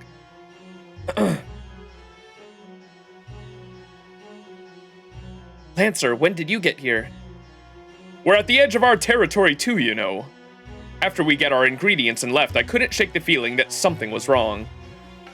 I really wanted to get to work on the ingredients and figure out how to best accentuate their flavors, but I decided I should come back here just to be sure. I think I smell another Indian god. Is that Vayu, the wind god? That's right. I'm Vayu's kid. While we're on the subject, my big bro is the son of Dharmaraja. The younger brothers are the sons of Indra and the Ashvin twin gods. I knew it! It was you, Bhima! Hey, Duryodhana, didn't expect to run into you here. Bhima, son of Vayu, the wind god, do you know what this means, Max? So you're Arjuna's older brother. You're one of the 5 Pandava brothers, aren't you? You know Arjuna? Hell of a guy, isn't he? I'm proud to have him for a little brother. I'm sure he hasn't given you even the slightest bit of trouble, but I guess he might have made your life tougher sometimes by being a little too serious at times. Well, that's just the kind of guy he is. Don't pay him any mind. Ha ha ha ha! Oh, sorry. I assumed you were both allies. You are, right? I mean, you wouldn't be alive right now if he considered you an enemy, so it just makes sense. One of the 5 Pandava brothers, Arjuna's older brother, and that's not all. According to legend, Bhima's strength was without equal, and his biggest rival was... Come on, Duryodhana, don't glare at me like that. This isn't the time or place, right? What did you just say? Good point. I don't know what kind of history you have with Lancer there, Berserker. But right now, taking care of that monstrous caster and helping the AIs is much more important. So the governor wants us to assemble at the church.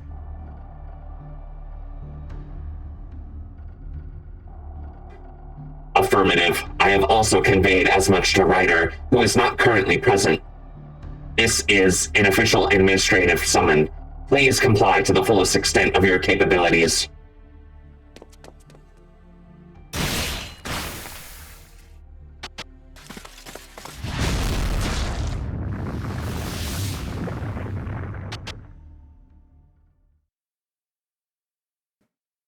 Okay, we are going to have to do something about Castor sooner or later anyway. Fine with me. Come on, let's go.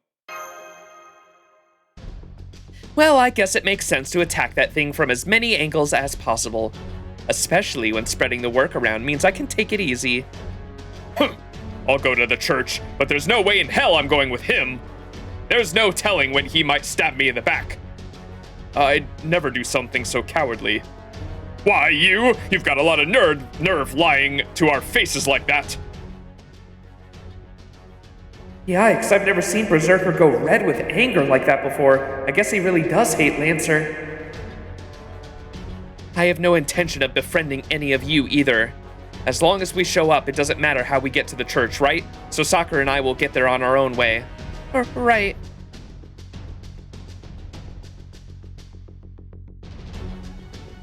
I only ask that you make your way there as quickly as possible. Tell them, not me. We'll probably be the first ones there. Swoop! Whoa, she just scooped up her master in her arms and leapt away. I've got to head back and fetch my master too. Still, I'm a child of the god of wind. I might be bulky, but that sure doesn't make me slow. Let's go. Hey, wait for me! This is unexpected. At least now we have an opportunity to see who all the other servants are, though. Come on, let's head to the church while we continue to gather information.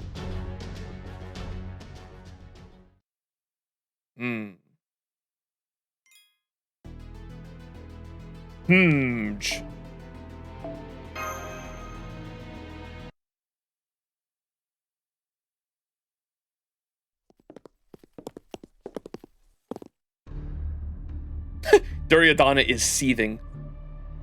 Well, someone's in a killing mood. You already knew Lancer, right? Is this about him? Shut up! Don't ask me about him. Of course I'm going to ask. How else am I going to get you to talk to me? That servant couldn't end up being our enemy. That servant could end up being our enemy in this Holy Grail War, right? So obviously I want to know about him. If you are not willing to speak up yourself, we can tell Ayas all the information we have about him instead. Should any of that information turn out to be inaccurate or unflattering to you, well, I suppose you will just have to live with that. Oh, wait, don't do that. You're obviously just going to spout some baseless lies that make it seem like I'm the bad guy, or that what happened was all my fault or something. So fine, I guess I'll tell you a little bit about what went down. The first thing to know is that the 5 Pandava brothers were the sworn enemies of the 100 Princes, my family. But since we are all from the same kingdom, we all studied under the same martial arts master. Okay, so how did you become enemies? Why do you hate them so much? It largely comes down to a disagreement over the matter of succession. Each side insisted they were the rightful heirs to... Hey, shut it. There were plenty of reasons for the fallout, ultimately, though. It happened because they were a bunch of delusional bastards who don't know their place. The end. I can't help but feels like there's a lot more to the story that you're not telling us. Yeah, well, you're wrong. They were always like that. That's why my brothers and I were constantly fighting with them. And Bima was the worst of the lot. Ever since we were kids, he was always the biggest and strongest guy around. Gods, I hated him. The only way I could fight back was by relying on my wits. So I drugged him, tied him up, and threw him into the Ganges. What is that word? Ganges? Aias is utterly appalled. But then, not only does the guy survive, he ends up in an underground world where a Serpent King gives him an Amrita elixir, so he comes back stronger than ever. Can you believe the nerve of this guy? That is such crap. Let's see. There was also the game of dice we played where I took them for absolutely everything they had. I have to thank Uncle Sakuni for helping make sure that that went smoothly. Oh, and one time I went out into the woods to point and laugh at those sad sacks who had been banished and sent to live there. I ended up getting caught by the Gandharvas.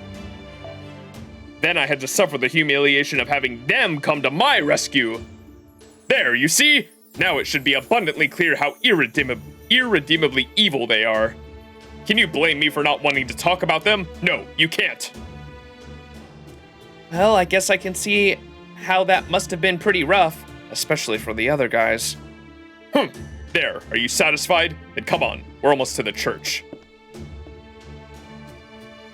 That's the dice you see him use in his animations too? Oh, okay. And his final ascension. The biggest river in India? Oh, that's what the word is. Suppose he really does not want to discuss the Great War. I kind of get where he's coming from. I wonder why not. I can make an educated guess. From Duryodhana's perspective, Bhima is an especially loathsome rival. Little wonder that Duryodhana is not eager to revisit how he died in that duel with him. Oh.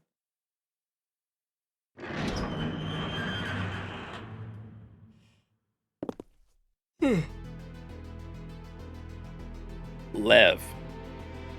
Oh, are we the last to arrive? Sorry it took us so long, but we had a lot of distance to cover. You're all here, then let us begin.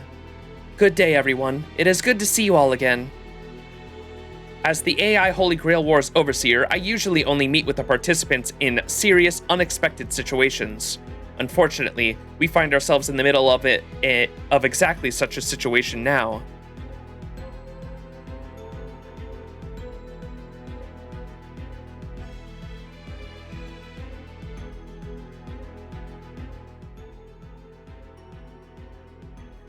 I'd rather have stayed home if Lancer had let me. So that's Lancer's master? I think Saber's master said her name is... Oh my god, how did we say it? Sarah Hera? Was that it? I think Saber's master said her name is Sarah Hera. Not that I care. Something seems off, but I don't know what it could be. I believe Defend Prime's AI has already told you what is occurring. Through a combination of his noble phantasm and his master's structural support program, Castor has become an enormous abomination. The abomination in question is a massive writhing fiend composed of his familiars. It does nothing but devour every AI in sight. It is completely ignoring Defend's neutrality rule, which leads me to believe it is rampaging out of control. It is not clear how much sway in Master's will has over his actions at present. But since this Master is either unable or unwilling to stop it, our only choice is to punish him for this infraction. So I am declaring them both hazards which must be eliminated for the System Grail War to proceed as planned. Kinda late for that, isn't it? They've been running around butchering AI all this time and you haven't done anything so far. Yeah, that's what I was thinking. Managing AIs is a key part to this Holy Grail War. I was willing to tolerate their tactics as long as they did not affect the world itself.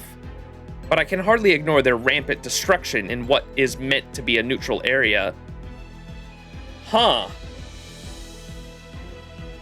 Almost kind of seems like you're acting as a counterforce or a type of sorts, no?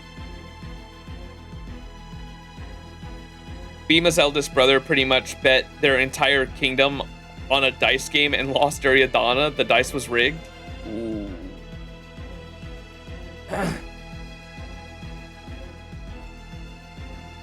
Suffice to say, they have crossed a line. Okay, so why do we have to clean up this mess? This isn't our fault. The fact is, only servants like yourselves are strong enough to stop another servant. One could say this world's entire raiment supply currency revolves around you. But putting such spec-based reasons aside, I do understand why you would question your need to assist. So as the System Grail Wars Overseer, I am prepared to offer a substantial reward for this operation. Oh, what reward? I am willing to share the spare command spells I have access to as the Overseer. Was that what the reward was in Zero as well? I can't remember. Didn't they have something like that?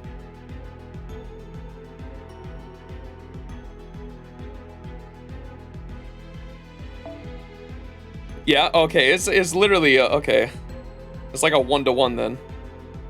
I'm sure this goes without saying, but these command spells consist of highly compressed raiment that has been customs for each master taking part in the System Grail War. All of this is to say that they will be very useful for you in the future battles. Oh, that does sound good. Does that mean you're going to give them to everyone here who agrees to take part in this operation?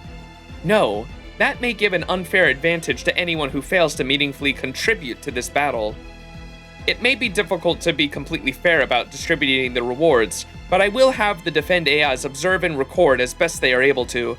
So if one servant manages to accomplish something major on their own, they will get a reward. And if you decide to form a team and work together, that whole team will be rewarded. These kinds of decisions are part and parcel of a Holy Grail War. Well, I don't think that's an opponent any of us can defeat alone, so I say we all work together. I second that. I agree.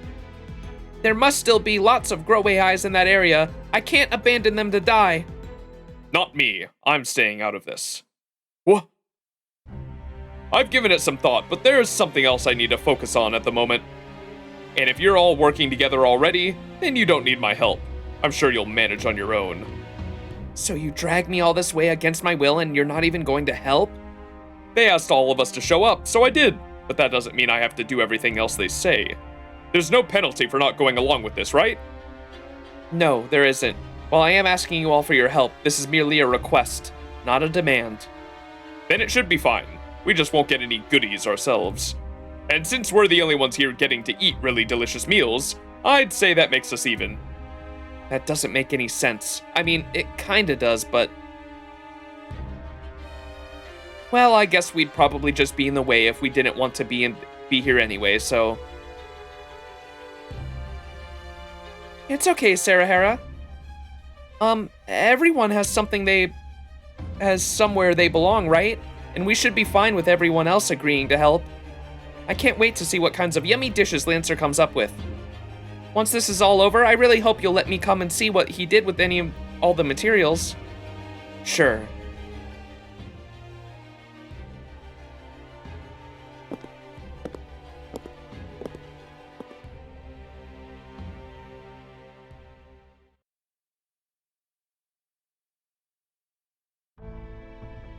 It's a shame we could not get everyone to agree to help, but it's alright. I knew this was a possible outcome. Now then, let me go over the information I think you'll need to resolve this problem. I believe that Castor's colossal writhing fiend is following an algorithm that constantly directs it to the most easily available source of raiment. If there are any other AIs in its vicinity, it will go with them. If not, it will go to the closest location where it thinks it can find more. If two or more equally viable candidates exist, it will go where the raiment concentration is the densest. It is currently located near the North Defend coordinates 1014, and since appearing in Grow, it has consistently moved south. Its current trajectory puts it on path to Central Defend. It may even be headed towards this very church. Compared to the density data for Type Gs and Ds, the most likely reason it came to Defend from Grow is that Defend's Type Ds didn't run away, which put its Defend population density above grows. This isn't your fault, Sakura.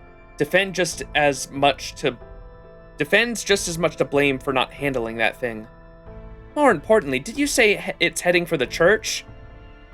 If Castor is able to detect reanimate quantities, then it's possible he may be after the spare command spells I was planning to give to you. And that, in addition to the base reanimate being kept in this church, which is used to run the system itself. In fact, if he is currently a slave to his algorithm, it's probably just a matter of time until he finds his way here. Meaning you have a pretty clear idea of where that thing's going. Then it's obvious what we need to do. Well then, Ryder, I am gonna bounce too. Huh? You're not going to fight with us? Nope, I don't see that in our future. You want to do this? You go right ahead. Well, see you around. Let's go, Ryder.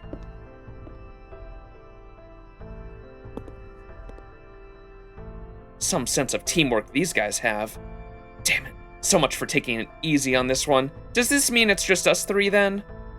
This makes no sense. Something's definitely not right here. The Bima I know would never put anything above fighting. So, does that mean that isn't actually Bima? Hey, we're still talking here, Berserker! I don't know why, but it looks like we're going to have to fight that thing with just 3 servants. So we need to come up with a plan. Now that we know our enemy's route, the most reasonable course of action would be to set up an ambush. However, our opponent is almost certainly much stronger than he was when we fought him. So ideally, we should have something of our own that also gives us an edge we lacked before. The question is, what could that something be? Since this is an official request you are making in your capacity as an overseer, Ranny the 12th, should you not also be offering some kind of official assistance to help us complete this request? Very well. I will provide you all with some raiment before your battle, to be doled out at my discretion. Good. So unlike the last time, we will have more resources to work with and the locational advantage to anticipate the enemy. And that is not all. We will also have you on our side this time, Saber. So you want me to work? Isn't that why you're still here? Please, Saber, I'm asking you too. I guess things have changed since I fought him in Grow. There are no Type Gs around here to worry about, and no facilities I need to be careful about either. Having more raiment to work with this time should mean I can fight at full strength if I want to. But, to be honest, I don't want you people seeing me fight at full strength. Otherwise, we'd be showing our hand. You do get that, right, Sakura? I do, but I don't think we have a choice. We can't very well go back to Grow until we do something about Castor. That's all I want. I want to go back to the place I love and work peacefully alongside the other Type Gs like always. Fine. I'll do it. But if I'm going to go all out, then you people had better pull your weight too. Oh my god. It's literally Saber Medusa. Saber Medusa's gonna do the Excalibur moment here. And that's why her NP was locked earlier. She's gonna use her NP here for the first time in the story. No slacking off like the ones who turned tail and ran. Honestly, I'd rather slack off too, but I guess that's just not realistic. Especially when our chief slacker, Mr. Berserker here, seems to have his head in the clouds. Someone's gotta light a fire under his ass to make sure he pulls his own weight. I can help with that. If your fire burns his ass, I'll fix it up as good as new. But do you really think we can win, Saber? I can't say for sure until we try. But if we don't have to worry about collateral damage as much, then yeah, I think we can. From there, it'll just come down to which of us is the more destructive monster. That thing, or me.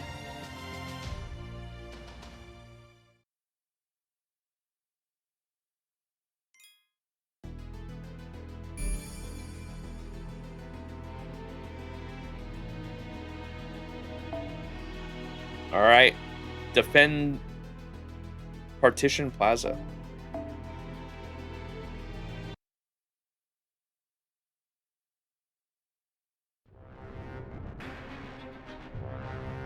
Its advance is relentless.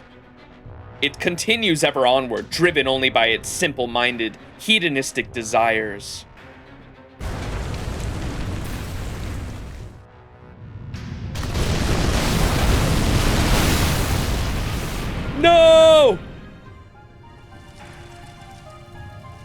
The desire to feed. The desire to dominate weaker creatures, to tear them to shreds, to end them utterly. The dawing of fear, the wish to flee, the crushing realization of the wish's denial, the realization of the inevitability of what is to come, their tantalizing screams. Have I ever feasted upon such things myself? I haven't, have I? It's the same. The same as that red room decorated with my foolish brides. The same color, the same smell, the same screams, the same taste. I no longer need to wait for my sacrificial brides to come to me. I can go and collect them myself. Yes, this body can tell. This skin can smell it. I see. Yes, that's right. Now I have become the very taboo pouring from my room. I am the forbidden room. Don't look. Whatever you do, don't look inside. But I'll leave the key right here. Don't go in. Whatever you do, don't go inside. But I'll leave the key right here. Because if you do, my beloved wife, even if I don't know what... Because if you do, my beloved wife, even I don't know what I might do. But now, you're seeing it. You're seeing me, the room, your eyes filled with terror. And that means you may as well be inside the room right now.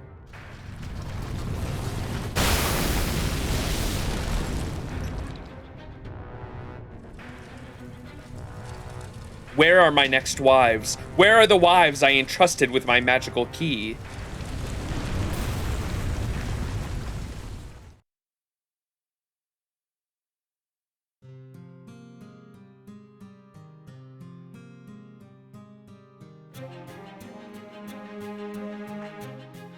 Who am I? I know who I am. Of course I do. I exist to understand all things. That is the ideal I am meant to strive for and achieve. The principles of this world, the beginning and the end of everything, the absolute laws that govern all things, the root. So of course I understand who I am. Is this Zoken? I am the prime AI of Build, the master of Caster, Makiri Zolgan, an elite mage. I am the greatest heir to ever inherit the Makiri name, and the last of the pure bloods. I am so perfect in every regard that there's no way I could possibly fail. I don't know what that means, but I do understand that it is who I am. So...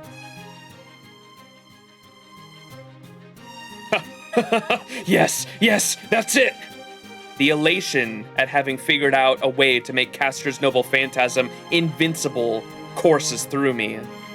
The relief at having proven how exceptional I truly am rattles my lungs with laughter.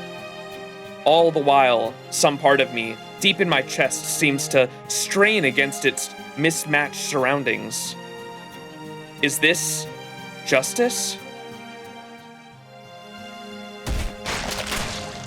Justice?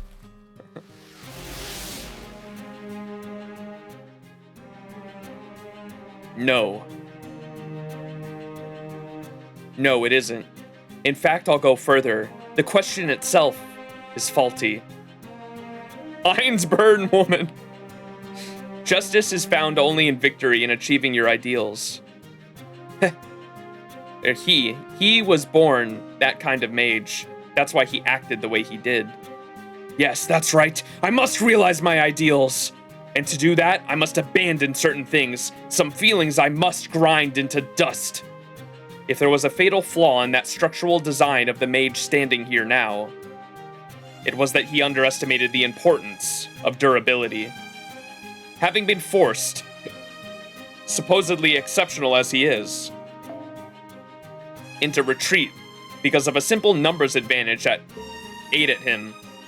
So he turned to his trump card to wipe away the stain of failure and prove himself. Even if doing so meant giving up any semblance of control. It worked, far better than he expected, and upon realizing how completely his creation had escaped his reach, the part of him telling him how he should be spilled out, smashing through the flimsy restraints meant to keep things in their place. And so, before he knew it, what humane aspects of his personality as might have remained had things gone differently were completely lost. And all that remained was a pure mage lost in his ostensibly rational pursuit of ideals. Yes, that's right. Rules? Neutral zones? Why should I be concerned with such wretched trivialities? Just look at this power, the power to consume anything and everything. I am superior to all things in existence. I am all but guaranteed to become this world's next ruler. So if this is the only, most expedient path to achieving my ideals, then what problem could there possibly be in me devouring every last one of the old world's obsolete machines? Everyone knows what happens to products that aren't built with durability in mind. They end up broken.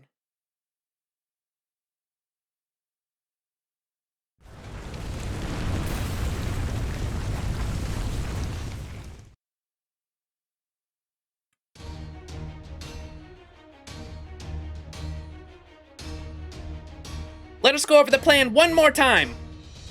It may be a simple thing, but that is exactly what we need to make absolutely sure we are all on the same page. I couldn't agree more. You said it. The enemy, Castor's massive writhing fiend form, continues its advance south at a pace that is 97% in line with my calculations.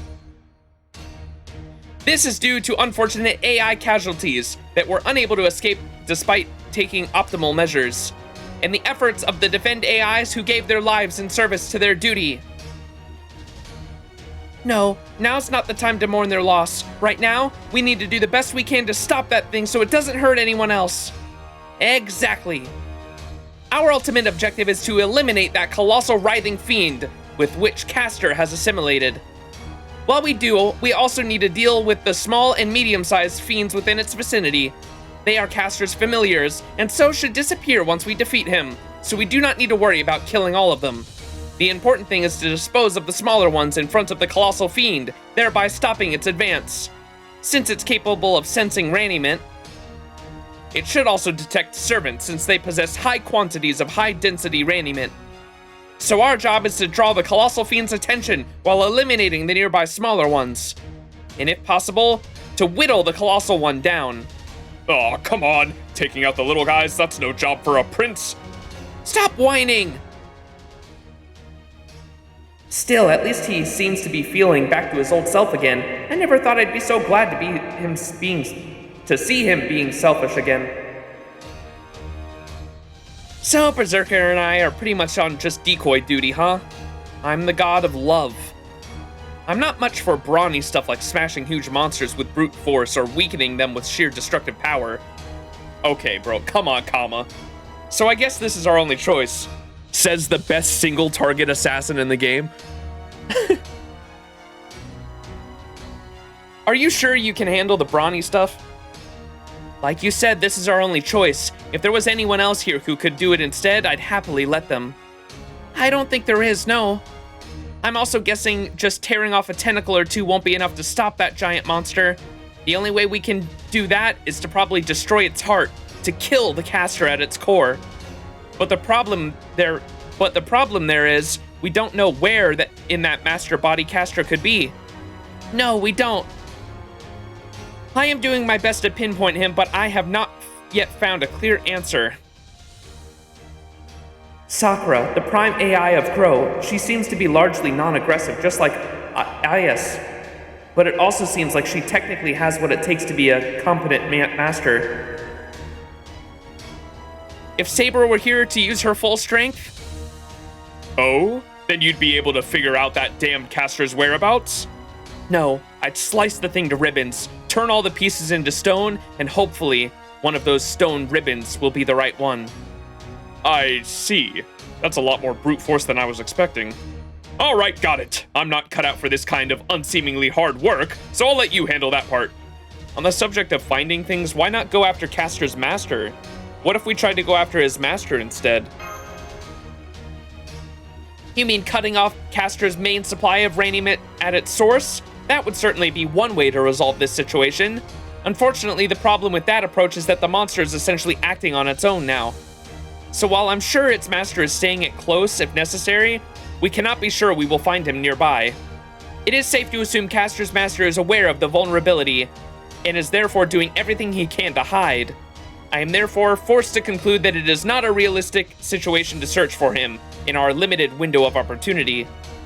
I don't know why, but just seeing that master kind of pissed me off, so I would have been happy to win by killing him.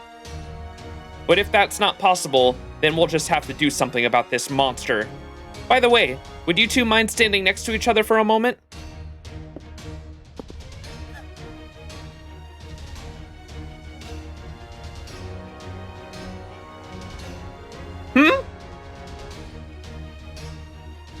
Sakura faces. For the screenshot. Weird. They seem similar yet completely different. Oh well, it's not important. Never mind. Anyway, we're good now, right? I'll be waiting somewhere. I can easily make my first move. I will attack as soon as I see an opening, so just follow my lead when I get moving. Oh, Saber. I'm sorry about her, everyone. Anyway, I guess I'd better get going too. Oh, hang on a second. How are your injuries, the ones I treated before? I'd never treated a master before, so I'm curious about how it worked. I feel completely fine now, thank you. Here, see? Just look at how much energy I have to spare now. Oh my god, she did her hup. Hup! Really? Well, that's good to hear, but let me know if you need anything else, right? I will. Okay, everyone. Good luck! Go, Sakura, go! She's so cute.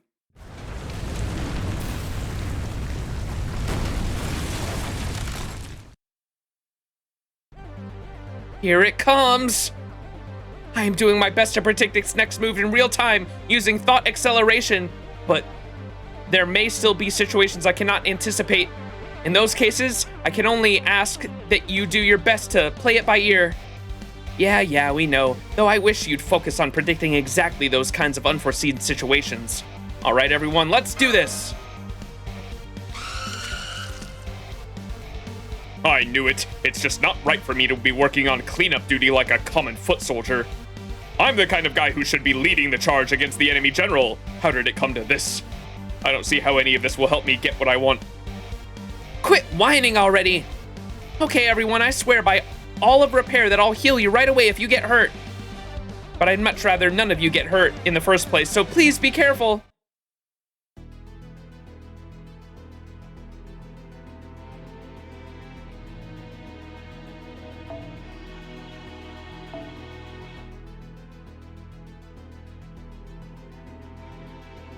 All right, are we just arts farming this shit? We're just taking care of the little ones, right?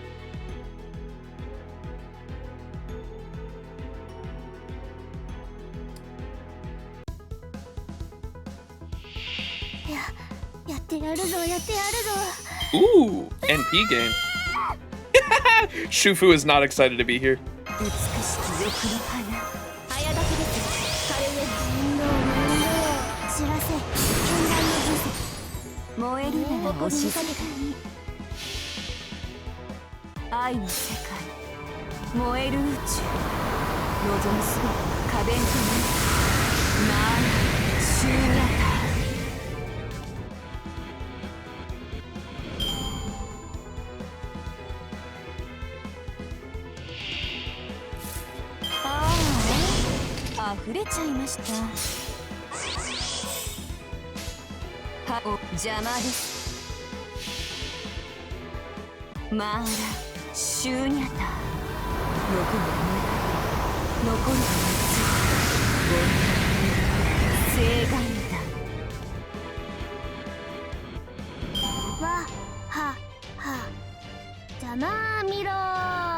Wah ha ha. I love Shufu. Finally caught a stream. I've watched your entire FGO playthrough. Oh, hell yeah. I subbed to Chad's. Like the name. Thanks for stopping by.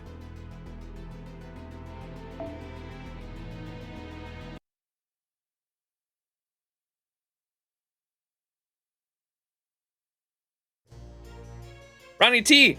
Uber Ranny. Where should we put this, Chief? Over there, and hurry. I hate wasting time. Wait, this guy said he wasn't gonna help. What's he doing? Uh-oh. Bro is scheming. You don't have to tell a speedster twice. We'll have it done in no time. Vroom! Did she audibly say vroom? Oh my god. I love her. Now this should go here, and... that's it. It's all coming together. No, wait. A spell like this would work better this way. I'll make some minor adjustments. Got to keep things running as efficiently as possible. What is it you're seeing, Master? Oh, curious? No, I am merely your sword. I have no doubts or questions of my own. Forget it. I shouldn't have asked. Please disregard what I said. I do not have the capacity to see things as you do, Master. And I certainly do not have the capacity to see things more clearly than you. You know, I've been wondering this for some time now, but are you actively trying to make yourself seem unexceptional? Not at all. There is neither anything exceptional nor unexceptional about me. I truly am just your blade, nothing more, nothing less. Is that so? Well, whatever. I'll go ahead and answer your question anyway. What I am seeing here is the future. Though that's not to say I am seeing the future itself. I'm just measuring and observing what it'll become. Oh! I was kind of wondering why he was doing that earlier. He was the one that created fucking the Chaldeus machine, right? Which it simulates Earth 100 years in the future. That all makes sense now. Okay.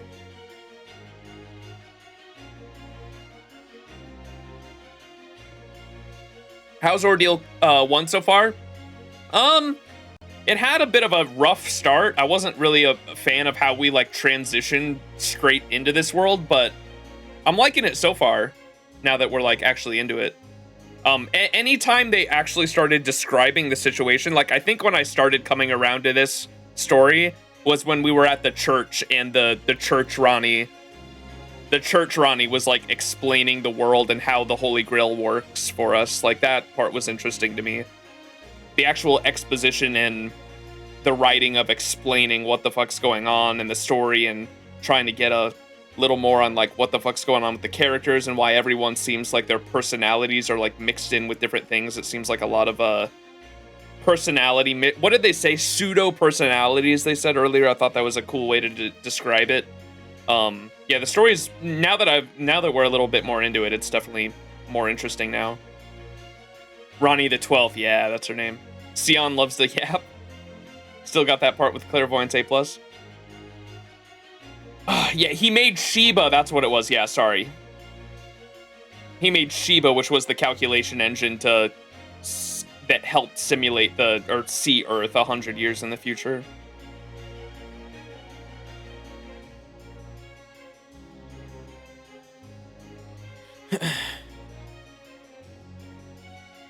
Oh, not so much as a from you that time, huh? For a general, you really are a lot like a sword, aren't you? Of course, I don't know if that's how you want me to see you, but oh well. Anyway, I don't know if you got all the nuances, but that's just what it is I see. But just so there are no misunderstandings, I'll say this. I'm just doing what I want. I have no idea what the future will bring. Whether those other servants live or die is all up to them.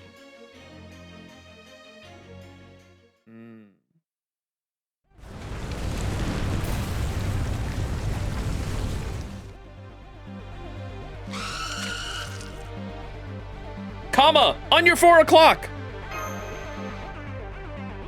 Already dealt with. Gosh, we're really in sync today, aren't we?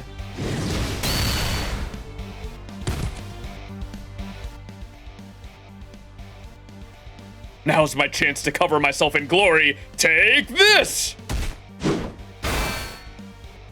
Damn it! That thing's just too damn big, even for a master of a club like me. Hey, you're stealing my thunder! Oh well, I figured you'd do something like that. And hey, now that the enemy is focused entirely on you... Fall back!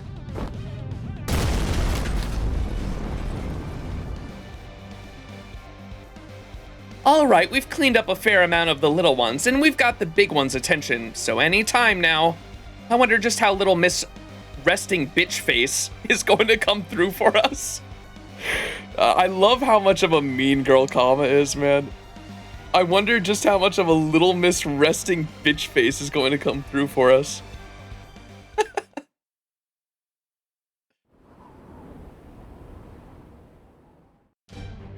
Okay, Sakura, I'm going. Get somewhere safe and wait for me. I'm your master. I'm going to watch you from right here. Also, here.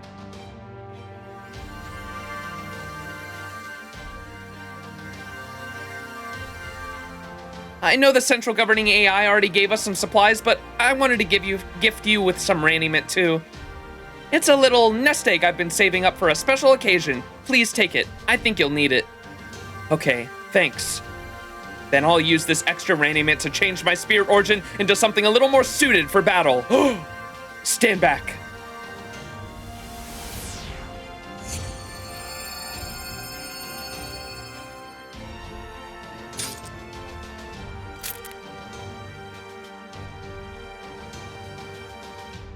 Ooh. Wow, you look awesome. Huh? Did you just click your tongue? Much as I am loath to admit it, there is apparently a bit of Athena in here. Oh boy. Much as I am loath to admit it, maybe that is why. Maybe that is why I started to speak so formally.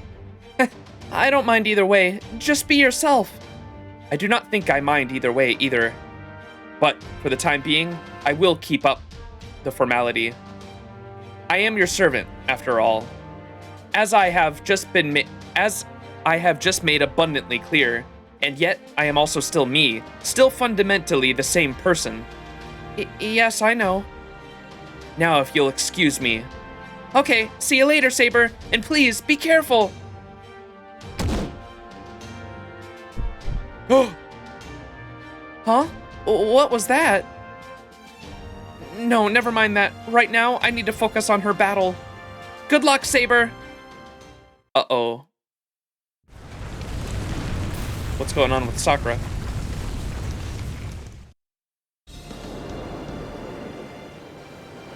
How do you say that? Chrysor? A thing born from my blood, bearing a golden sword, it went on to father countless hideous monsters. Oh. That's, I heard, I was reading the new event that has Saber Medusa in it, and there was a little bit of Medusa lore in there that was interesting that talked about how in Greek mythology, after Medusa had her head cut off, two monsters were born from her blood. What were the two monsters? Pegasus and Chrysor. Yeah. Okay. That's interesting. I was like, they said Pegasus was born from Medusa's blood, and I was like, wait a second. That's not how the Disney Hercules went. Obviously, I know a lot of that stuff didn't happen. They make Zeus out to be a much more nicer guy than he actually is in Greek mythology, that's for sure. Chrysaor? What? Chrysaor? A thing born from my blood, bearing a golden sword. It went on to father countless hideous monsters, and so it is through this sword that I connect my own demonic self to the lineage of all monsters. Now go, my monsters. Tear your prey with your teeth. Rend it with your claws. Toy with it if you wish. And once you've ripped it to tiny shreds, my eyes will finish the job.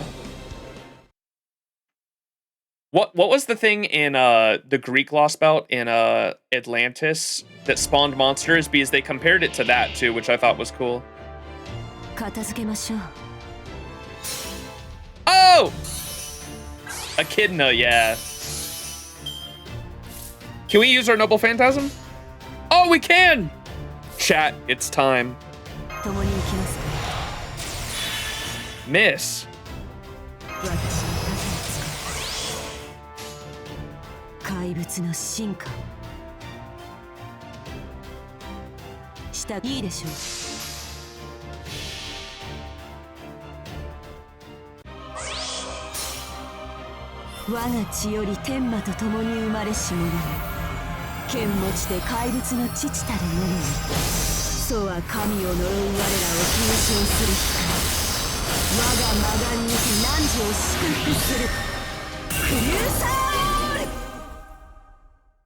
Cinema.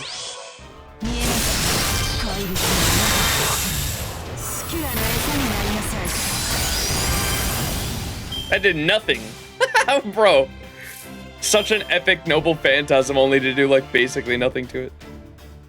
Oh, I didn't realize those little knobs on its heads are people. Wait. I wish I could zoom in. Look around the HP bar, chat. Dude, that's some Dark Souls looking shit. Look at that. There's like bodies with their hands behind they're like leaning over. Their bodies are like hanging out of the fucking thing. Yikes. This is the weirdest servant demonstration ever. I think those are the wives. Oh, okay. Creepy ass design.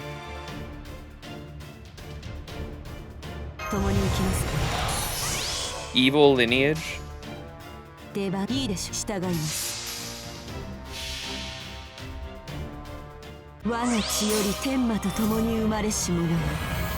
剣持ちて怪物に父たる者よ。我が魔眼にて汝を祝福するクリューサーオール。見えますか？怪物の中。怪物と出会えばこうなるのです。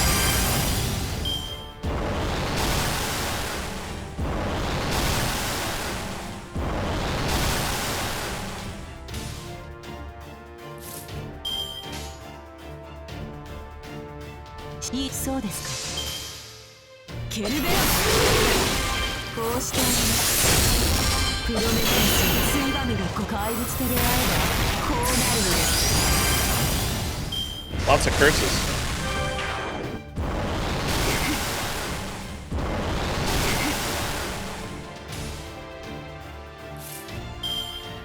What? Oh, it is a berserker, I guess. I thought, hey, could you imagine they showcase a new servant? It's like a class disadvantage. You'd be like, what the fuck? そうです。従います。我が血より天魔と共に生まれし者よ。剣持ちて怪物に父たる者よ。我が魔眼にて汝を祝福するクリューサー。 Oh, it petrified it. 見えますか？怪物の中。怪物と出会えばこうなるのです。 I think I remember someone saying, like 2 years ago when this shit came out, someone was saying that Saber Medusa, the petrify that it does after the NP. Ooh. Moon music, chat. Space music. Fuck, what was that? Oh, the petrify is like a unique stun, isn't it? Like, I think, I can't remember what it does specifically, but Saber Medusa's petrify on her NP is something completely unique to her. I can't remember what it does, but it's not like a stun. It's something completely unique to her. I can't remember what specifically is unique about it.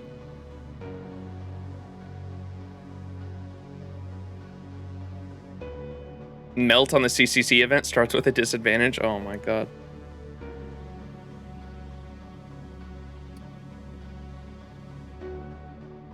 What are we doing at the church? The prime AI of Defend gazed off into the distance as she went over her duties in her mind. She was here now to fulfill those very duties.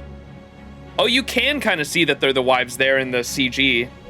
I'm not gonna lie, when I saw them here, like, they did not look like people. I only noticed they were people in the 3D model, or in the I guess it's 2D, but in the battle model, I saw that they were people, but right there, they kind of looked like just knobs on the head.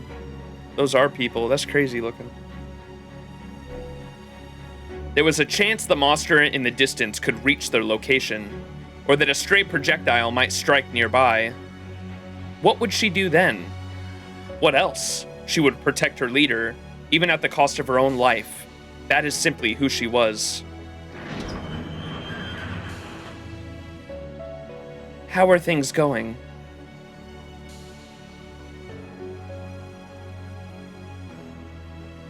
The real battle has only just begun. The enemy's advance has halted, at least for now. But could you not have determined that on your own, without coming outside to consult? I was in the mood. Whatever happens, it will have a profound effect on the Holy Grail War. Perhaps we could say it is the first step in the Grail War. Either way, when watching the stars move, it's best to step outside and look up at the sky, even if that sky is false.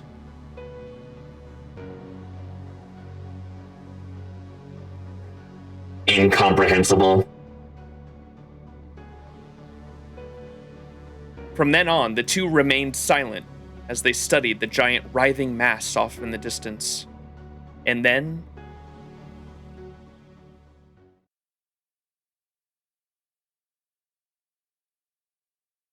And then what? And then they kissed.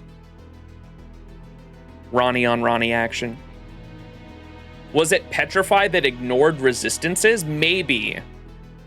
Yes, okay, that's probably what it was. I just remember, like, because I listened to an FGO podcast called Let's Talk FGO, and anytime there's new JP servants, they always go over their kits and just talk about their kits on the podcast.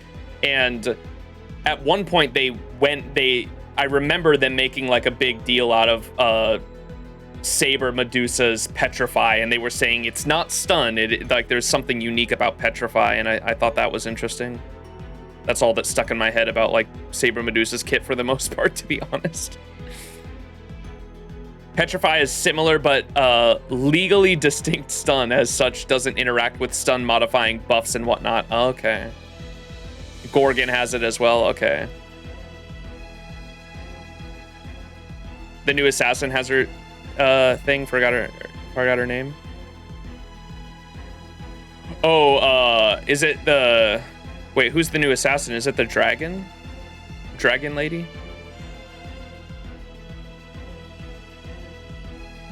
Or no, she's a berserker, isn't she? Koji?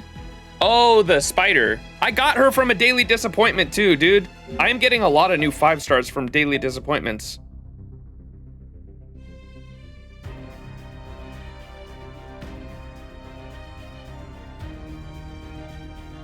I don't think I leveled her at all, have I? Or no, I have leveled her. I fully leveled her because I started skilling her. The assassin. There she is. Yeah, I got her. Spider lady.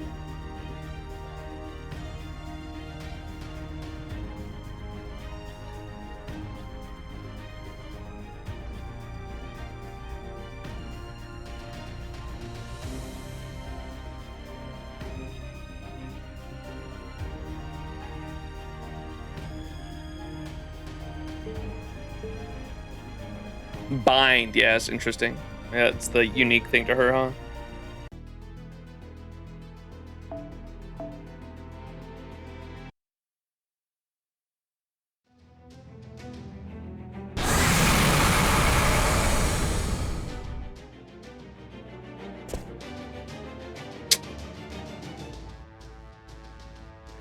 I wasn't expecting this, as if that massive bulk wasn't bad enough.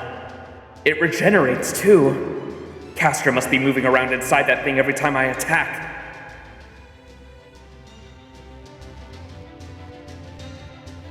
Is it supposed to be taking this long? I don't think this is working like we expected. Oh, crap, you're right. This isn't looking great. Can you back her up, please? How could I say no to such a cute puppy dog eyes? Okay, I suppose I can help you out. A little. But if it goes well, I want you to give me a nice big reward in exchange. Okay? Hey, quit slacking off, would you? Now that we've dealt with the little guys, I say we try going after that thing directly again. I swear I don't know what you'd all do without me. Well, when they write about today in the history books, make sure you include this. The moment the plan failed and things were at their most dire, the great Duryodhana swooped in to save the day. And thanks to him, everything worked out. Okay, I'll give it one more shot, and if things look hopeless, I'll run for it. Well, I felt like maybe I should praise him, but now that I see that look in his face, I'm not so sure. You got Saber Medusa and 60 Saint Quartz. The Gacha God's blessed. Let's go.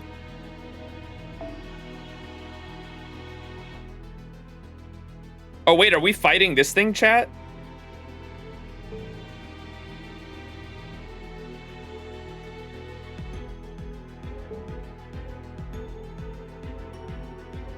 Alright, fuck it. Let's do her and do quick DPS. How about that?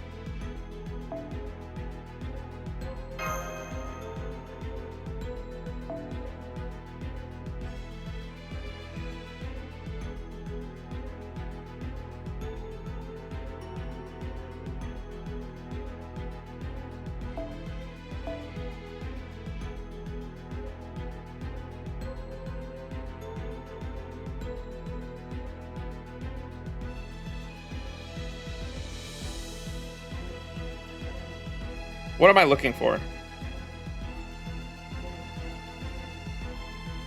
One of these. There we go.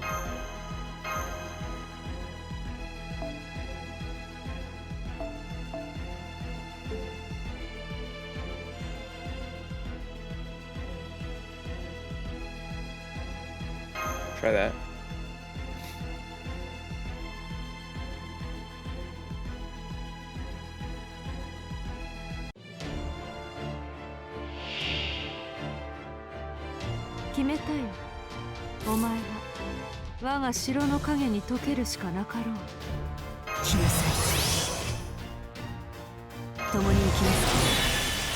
Is that on the skill Petrify too? It is, okay.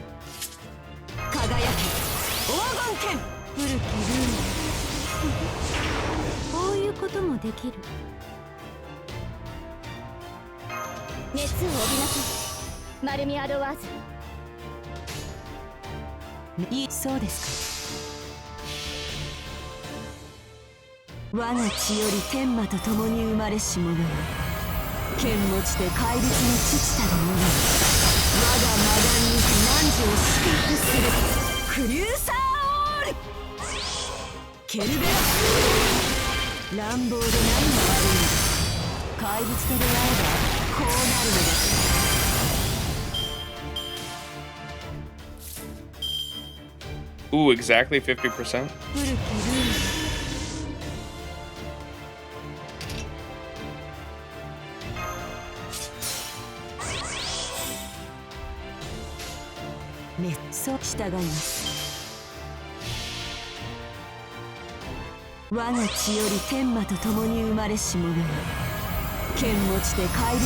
Caster's Scotty in 2025.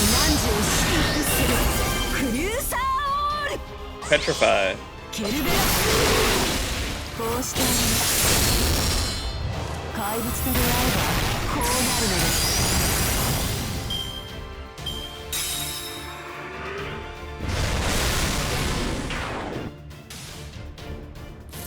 Max, did you summon for Saber Medusa? I've been doing daily disappointments because I'm trying to save most of my funds for this summer. Saber Medusa's cool, and I would like her, but I don't think, with summer so close around the corner, and I want every single, I want the anniversary unit, preferably NP2 or higher, and every single summer 5-star at NP2 or higher, so it's gonna be a rough summer for me. So I'm trying to save everything for that, but Saber Medusa is a character I'll probably pull on either GSSRs or Destiny summon, probably. How much funds have you have right now? Like over 300? Man of Ambition? I mean, I'm a whale. Like, I'm definitely gonna be spending too. But, yeah. Looking forward to pulling for Ashe and Summer Castoria myself. Yeah. I am excited for Summer Lost Belt 6. Lost Belt 6 is fucking easily my favorite story, so definitely want all those summer units.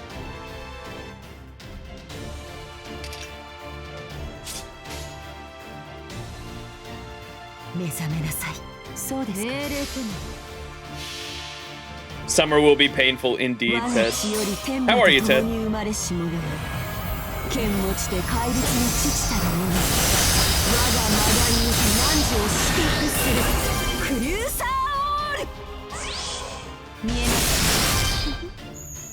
Gonna be the first time you're doing GSSR and Destiny Order? Nice. Yeah, that's a really good Really good addition to the game. Destiny Order. Ted, have you been enjoying the Feat event? 運命にかけた戦いであれば命令とはそうですかなんだ従います Any idea when they're releasing the anniversary banner? It should be sometime around the July 4th. I haven't even got far enough to see any feet. No.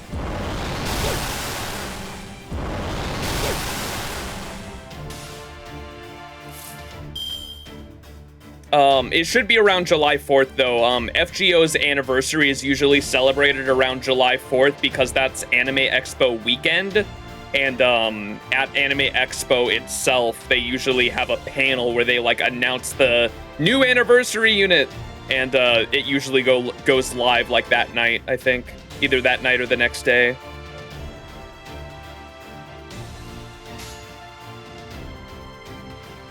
いいです。そうですか。我が血より天馬と共に生まれし者よ。剣持ちで怪物に父たる者よ。我が魔眼にて汝を祝福する。クリューサーオール。ケルベラ。こうしてあります。諦めなさい。終わりだ。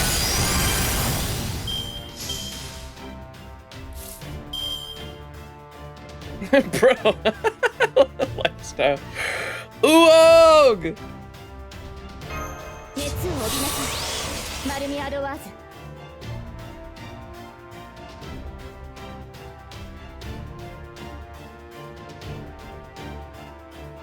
Oh, we're gonna have to use that for the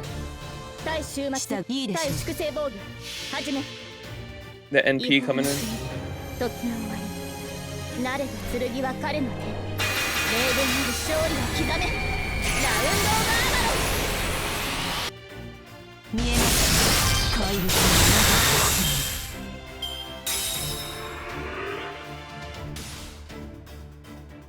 Oh, we didn't even have to kill it? We just had to get the 2 bars down? It's pretty much all but confirmed who the Annie unit of JP is going to be. You may want to avoid knowing if possible because it's big spoilers for OC4. Arnold, just saying that it's spoilers for OC4 is like the spoilers itself. Like, don't even tell me that. Because I'm going to know, we have a rule in my community that it's okay to talk about future units as long as we're not talking about their story whatsoever, because it's going to be impossible to avoid every single unit coming out in the next 2 years. Like, that's impossible.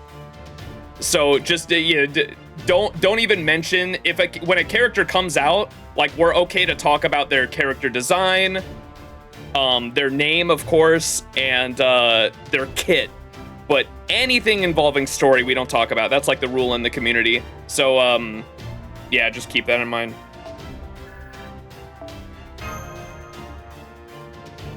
Just don't say when they appear or how they evolve how they're involved in the story whatsoever.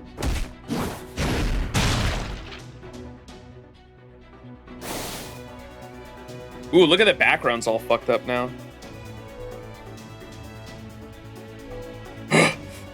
I can't believe you're making me work so hard.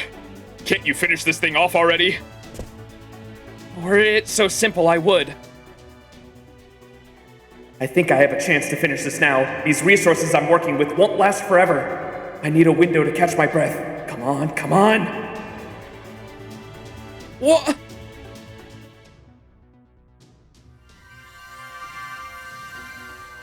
Oh, she's giving even more?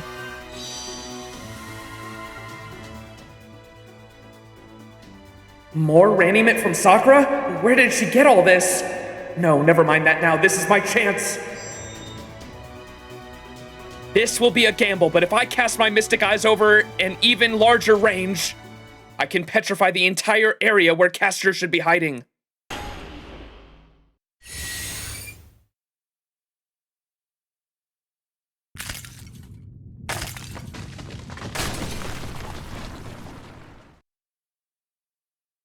Oh. Did it just break out? I see. The petrification is working. And I know for sure that it's reaching Castor. Cut the crap, if that's true, why hasn't that thing fallen over yet? Because it's so massive that even my Mystic Eye's petrification is taking a little time to work its way inward. At present, Castor is like a parasite hiding within its host's flesh. Where the outer layer of flesh is petrified, he makes a new flesh to hide himself in. So much like Russian Matryoshka dolls, the ones where they all go inside of each other. He is creating more fiend flesh inside of the petrifying fiend and using it as a shield. So then, what do we do now?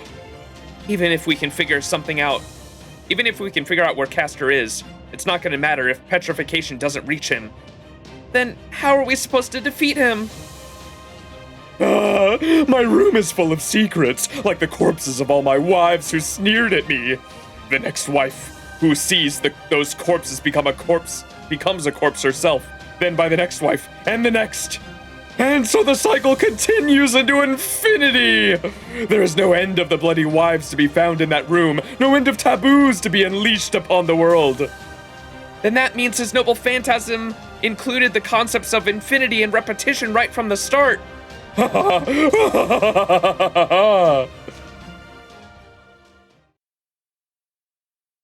His what? The Coochie monster is too strong. And Min Yuji is like, what is that thing?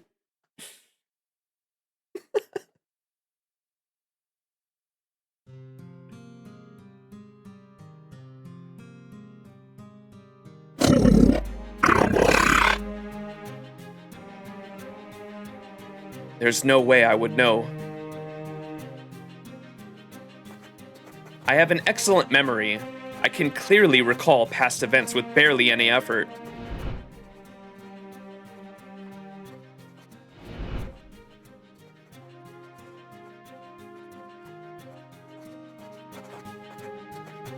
So I know there's no point in taking the time and energy to record them on a separate medium. I know that, but for some reason,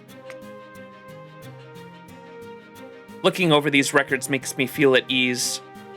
It's a relief to look at external records, compare them to my own memories, and confirm that they're both the same. It's the one thing I do that kind of feels like a form of recreation. But no matter how many times I reread the beginning, I don't see anything that explains this feeling. There's nothing written about it anywhere, which means it must have been here inside me right from the start. Why? Why? Why? Why do I always feel so incredibly guilty? Hey there, writing another diary entry? I know I said this before, but you AIs have a way to record data in your internal memory or something, right? So how come you go through the trouble of turning materials into pen and paper so you could write out your memories by hand? That's none of your business. I just feel like it. That's so. A nice simple answer. Works for me. Even cooking really just comes down to the feeling that good food is better than boring or bad food. If people only cared about filling up on nutrients, there's plenty of ways to do that without involving stoves and pots. On which note, the new dish I made with the materials we got from Grow is now done. It's spiced perfectly and has a rich depth of flavor. Its fluidity makes it easy to eat, and it's packed with all kinds of different ingredients. Do you get it? This will go perfectly with the naan I made the other day. Pandava-style curry! Now go on, eat up. But put away that diary first so it doesn't get stained. I really don't want any, but you're not going to let me go until I have some, are you? Okay, here goes. Hell yeah! I love Bima. What goes on in Fate, man? There's not a singular normal experience with this stream when I come in. 1 second with me and an eldritch creature just shows up grabbing lunch. All right. Yeah, it's good. Thanks. Right now, Minyuji, we're in the middle of a Holy Grail war, and this is another master and a servant combo right here. She's the master, he's the servant. And he's just trying to make good food for her to smile. Sweet. The rest of the other servants and masters, most of them are fighting a giant fucking monster. Yeah, it's good. Thanks. Just good, hmm? And your expression hasn't changed at all either. I know it came out well. If I deserved this Yudhishthira, Arjuna, Nakula, and Sahadeva, I'm positive they'd be smiling from ear to ear, but in your case... I'm sorry, I know you went through a lot of trouble to make this. It's not bad, really, but I don't know, it just feels like...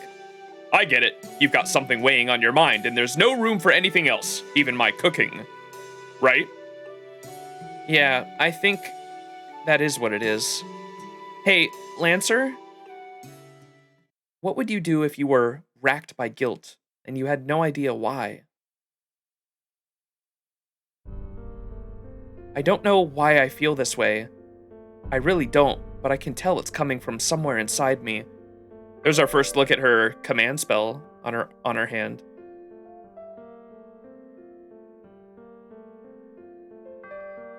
Kind of looks like a leaf.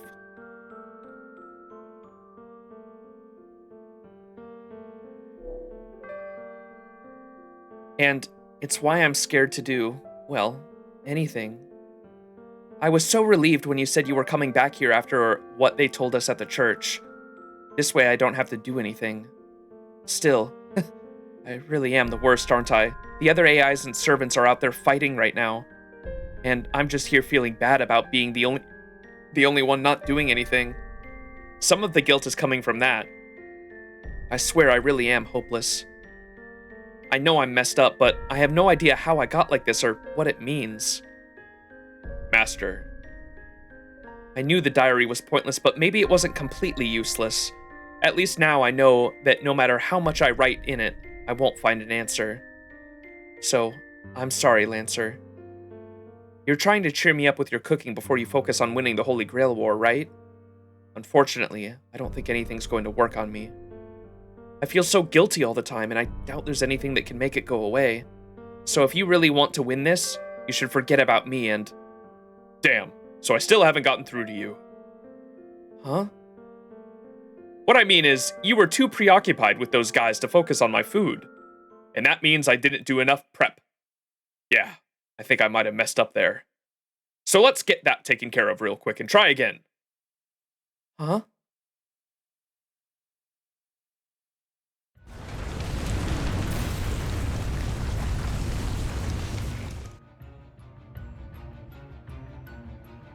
Alpha Bema versus Sigma Duryodhana.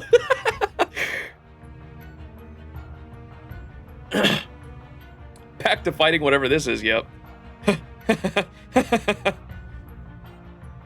I knew it! It's all about fundamentals! He who masters the fundamentals will be the true victor! This war is all about resources, so of course the one who gathers the most with the greatest efficiency is going to win! And the one who figures out a system to directly convert those resources into power is all the more secure in that position. Even such simple truths eluded those fools, so how could they do anything but lose? I knew it. I, Makiri Zolgan, am the one who is destined to achieve his ideals and reach the root. Yeah, huh? Oh. I've known guys like you. You're greedier and more envious than anyone, but you've got pride and spades. You don't ever want anyone seeing you lose, so you rely on everyone else to do your fighting for you, as much as you can. Yeah, I'm used to finding guys like that, the sorts who hide at the margins of a fight. Usually I just rely on my instincts to actually find them, though. No, wait, maybe you don't deserve to be lumped in with him. It could have been a trick of the light, but I think I at least saw a glimmer of justice deep in your eyes, even if it was held back by reason. Of course, that was also at a distance, before you went and pulled this nonsense. I guess bringing out the big guns unbalanced your mind. I get it. Handling heavy weapons isn't easy. You! Coward.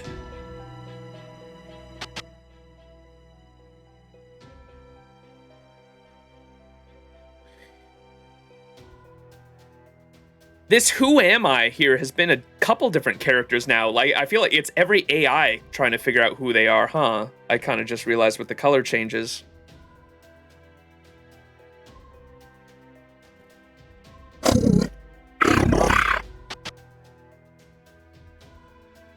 Oh, maybe it is her? I don't know what the fuck, why it keeps changing colors and shit. I know I messed up, but I have no idea how I got like this or what it means. Yeah, maybe I'm no different. Honestly, I think I'm a little strange myself. Were I my true warrior self, I'd never have resorted to ambushing a weakling, especially over something that doesn't directly affect my allies. Oh, the purple was him, I think. Yeah, like every being in this Holy Grail War is like mixed in with something else, like an alter ego. Bhima's like, yeah, I'd even kill a child. And this is, I just want to mention too, this is a cool parallel from earlier to when Duryodhana said, no, I can't work with Bhima. He'd probably do something like stab me in the back. And Bhima was like, I would never do something so cowardly. And he literally just did it. So it's a cool little parallel from earlier, like foreshadowing almost. Would you kill baby Hitler? I think we're gonna have to kill this guy. Were I my true warrior self, I'd never have resorted to ambushing a weakling, especially over something that doesn't directly affect my allies. I surprised even myself here. You. But at the moment, I guess I am more of a cook than anything else. So I'll do whatever prep work I have to, however much of a pain it might be. There's no fun in killing a weakling. But cooks can't be worrying about that kind of thing every time they put down a struggling fish. Damn, dude. Compared his ass to a fish that he's cooking up. This can't be happening. This can't be happening. I'm Makiri Zolgan, a proud and noble mage. Mage? No, yes, I'm not. Oh, I see. I'm just a part of an artificial personality, which means, damn it.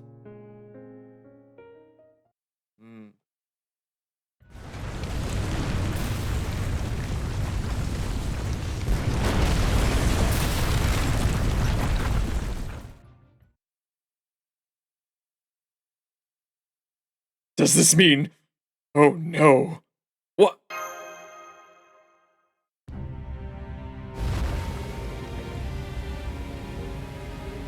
Curses! So there was another dragoon out there! Curses you, my craven, cowardly brother-in-law! Curses you! No, my room's been sealed off at the source! No! No! Oh, it's because the master died. I was like, what's happening? It's gone? What just happened? Both Caster and the colossal writhing fiend signals have completely disappeared. The most likely explanation is that something happened to his master. From the look of things, it is likely someone killed him. Who, though? My first guess would be either Lancer or Ryder, who declined to participate in this operation. Though I cannot say whether this was a coincidence or their plan from the start. So, if only the master was killed, why did Caster disappear too? Something so large must have required a constant supply of mass amounts of raniment to function. Even after its supply was cut off, it tried to continue summoning additional smaller fiends. As a result, all the raniment Caster was using to maintain his form was swallowed up in an instant by his own noble phantasm. That, at least, is my best guess as to what just transpired. Although, that is not the only possible explanation. Wait, that's it? You've got to be kidding me. After all that, this is how it ends? This is bullshit! What does it matter how long, as long as it's over? It is over now, though, right?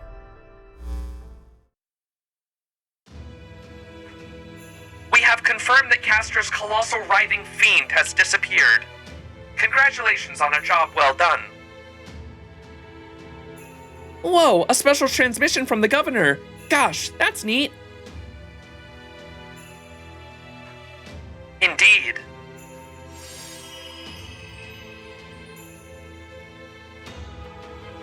Phew.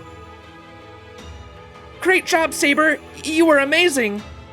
I didn't do anything special. I only did what I had to. All right, fine, whatever. If it's really over now, then hurry up and give us our reward. Watch us not get a reward because Bima was the one that killed the master. Well? A moment, please. I am considering. Confirming definitions, reviewing data, replaying records, substituting alternative situations, deliberating, comparing, deliberating, comparing, searching for contradictions, no objections. I've come to a conclusion. The definitive factor in ending this situation was the cessation of function of part of Castor's master. I have therefore determined that the servant responsible for that cessation deserves the lion's share of the credit, and will be awarded with his master at no additional with an additional command spell. However, I am not completely heartless. I will send someone over with enough raiment to compensate for your energy expenses later as a consolation prize. That is all. I look forward to your future efforts and hope you will all participate enthusiastically in the next round. Goodbye.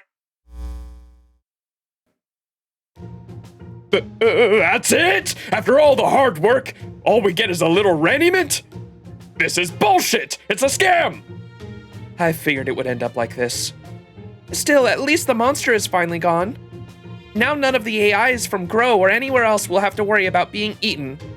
We can go back to our regular peaceful Grow and the job we love doing so much. Really, what more could we ask for? It's too bad about the command spell, but yeah, peace is its own reward. True, there's nothing more important than peace. Well, peace can't fill your belly. Oh, I can't believe all my hard work was for nothing. I'll happily put in whatever effort it takes to get what I want. But I never put in this much effort for anything else. How humiliating. Quit whining already. Sure, it's a shame we didn't get that command spell, but at least we aren't going home empty-handed. I'm not happy about the circumstances that led to this, but the fact remains regardless. With that creature gone, the next thing we're going to see is a ton of damaged, Defend, Grow, and other AIs coming to the repair to have their injuries treated. And that means it is a huge opportunity for us to rake in the raiment. So this is no time to stand around complaining. Woo! I can't wait to start repairing. Wow, you're really fired up about this. We'll help out too. Really? Thanks. Talk about a wild fiend chase. All that hard work and all we got reimbursed for our expenses. Wait, what'd she say? All that hard work and all we got was reimbursed for our expenses. Oh, yeah, we broke even. I think there's a term for this kind of thing. Passion exploitation, was it? Passion, huh? You know, in spite of everything, I really did do my best out there. Pointed glance. She wants praise. Oh, right, I almost forgot. Good work, Kama. Thanks for giving this your all, Kama. Yes, that's it. That's the stuff. Now I feel like I just broke even. Oh, did you want to pat my head too while you're at it? No? I think she deserves head pats. I saw we forget the Grail War in the real world and just stay here with Sakura. Indeed. In short, Bima got play of the game and all he gets is V-Bucks or something like that.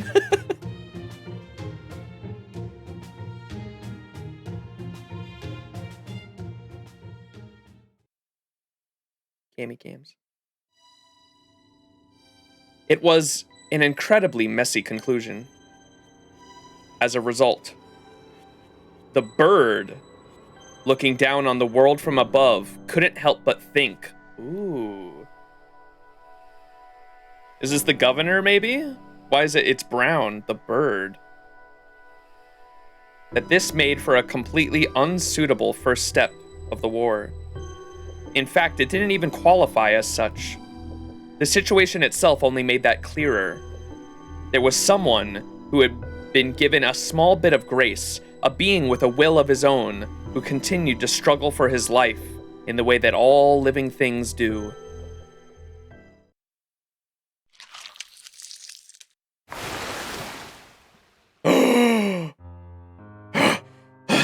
A good, noble, always make sure to have a gilded carriage at the ready.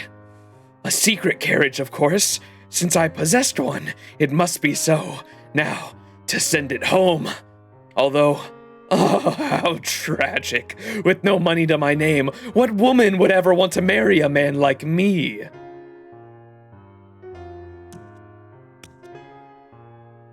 I can't see anymore, but I can tell you're a servant. Who are you? Has the Reaper come to collect the fallen grain? Oh! Kali Durga. Well, why haven't you finished me off yet? What's more, the servant's master wasn't even properly disposed of. Normally, the winner of a battle should be given the authority. That is the rule of the Holy Grail War. If the master isn't nearby, you can just remove their AI core and transplant it somewhere else. Oh, okay, they're talking specifically about the AI Holy Grail War, huh? But Lancer was content to merely destroy that master's outer shell. He even left his command spell intact. In which case, this master should be given another chance. Yes, he overstepped, but right now, things are far too stable. There are too many masters here who are not at all eager to engage in their own acts of aggression. We can't have that. We must have servants and masters fighting and killing one another. That is the power at the heart of the AEC method, the power that makes this world go around. Which is why I will now create a new master. Fortunately, the experimental format set by Build's Prime AI allows for a certain degree of inventive freedom. So come forth, wicked AI master. Oh no. Come forth, alter ego invented master.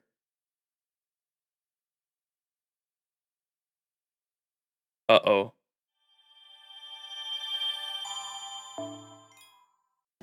You got bigger concerns than marriage, my dude.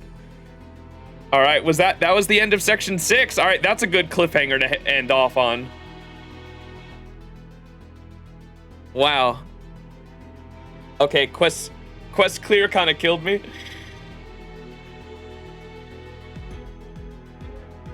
Fuck. So, who's the new master gonna be? It's either my guess immediately is it's either going to be the OG. So that was like a child Zokin almost. It's either gonna be the OG like adult Zokin from the Heavensfield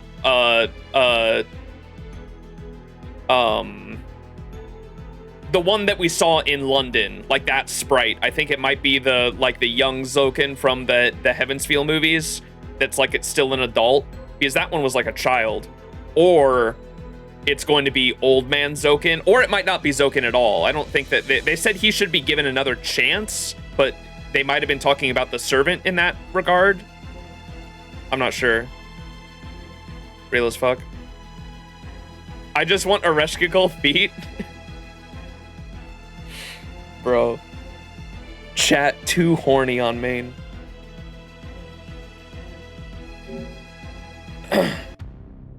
Alright, Arnold, you said you sent me a friend request, right? Arnold? Yeah, I'm assuming that's... Oh, you have a 120 Jalter as well? My man.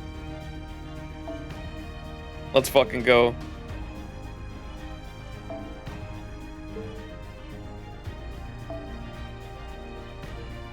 I'm gonna judge your servant roster. Damn, pretty good. And you have an... Oh, okay. I'm definitely gonna make use of your Ashia Dolmen with tea time there for the daily Bleached Earth quests for sure. Grailed Habby, yeah. I have a Grailed Habby too, but I think she's only level 90. Habby Nyan. Oh shit, Saberface Enjoyer. Let's go. Nice. Yeah, you have a really well invested account.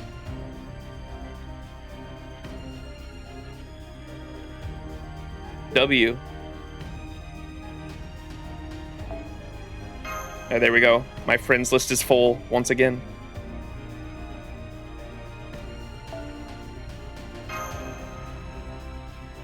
All right. Let's look at the notes here. New notes! New notes! Saber. True name, Medusa. She looks somewhat younger than the writer Medusa from Chaldea's records. However, she still possesses her signature mystic eyes of petrification. It appears she usually seals off their effects using sunglasses. Her noble phantasm is Chrysaor. When Perseus cut off her head, 2 beings were said to have been born from her own blood. One of them was the heavenly horse Pegasus. The other was Chrysaor, the monster who possessed the golden sword at birth and is said to be the father of Myred, of other monsters. Lancer. True name, Bhima. One of the main characters in the Mahabharata, and one of the 5 legendary Pandava brothers. He is the younger brother of Yudhishthira and the older brother of Arjuna. Born to the wind god Vayu, Bhima is well known for his unrivaled strength. From his childhood to the great Kurukshetra war, he was constantly feuding with the 100 princes, especially Duryodhana. Rider. A rider class servant. He may look the same as Prince of Lan Ling from Chaldea, but he refers to himself using the warrior's real name, Gao Chenggong.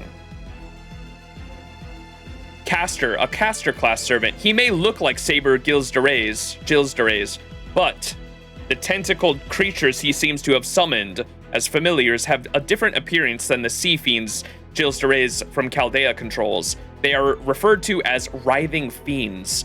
His true identity is that of a character in a story written by the poet Perrault, the mysterious man who was modeled after Gilsderays, making his true name Bluebeard. The story goes like this. A mysterious man, Bluebeard, had just married a woman. When the wealthy man needed to travel for business, he gave his new wife a key to a room, but told her never to open the door. However, the wife could not control her curiosity, and did so anyway. Inside, she discovered the corpses of her husband's previous wives. Though she tried to pretend she saw nothing, the key she held was magical, so Bluebeard knew instantly what had happened. Furious, Bluebeard tried to kill his wife with a sword. As fortune would have it, her brother, a cavalryman, rushed in and killed Bluebeard instead. So the tale goes. Assassin, true name, Kama, the god of love with a sugarcane bow and arrows of flowers. Kama is another aspect of Mara, the demon king of depravity. She is the lone servant from Chaldea accompanying her master. I think we read all this stuff already, right? Ooh, no, some of this we didn't. I think we read the Duryodhana one. He's skilled with the club. Yeah, I remember reading that. Sion, I think we read. Saber's master is her only name, Sakura.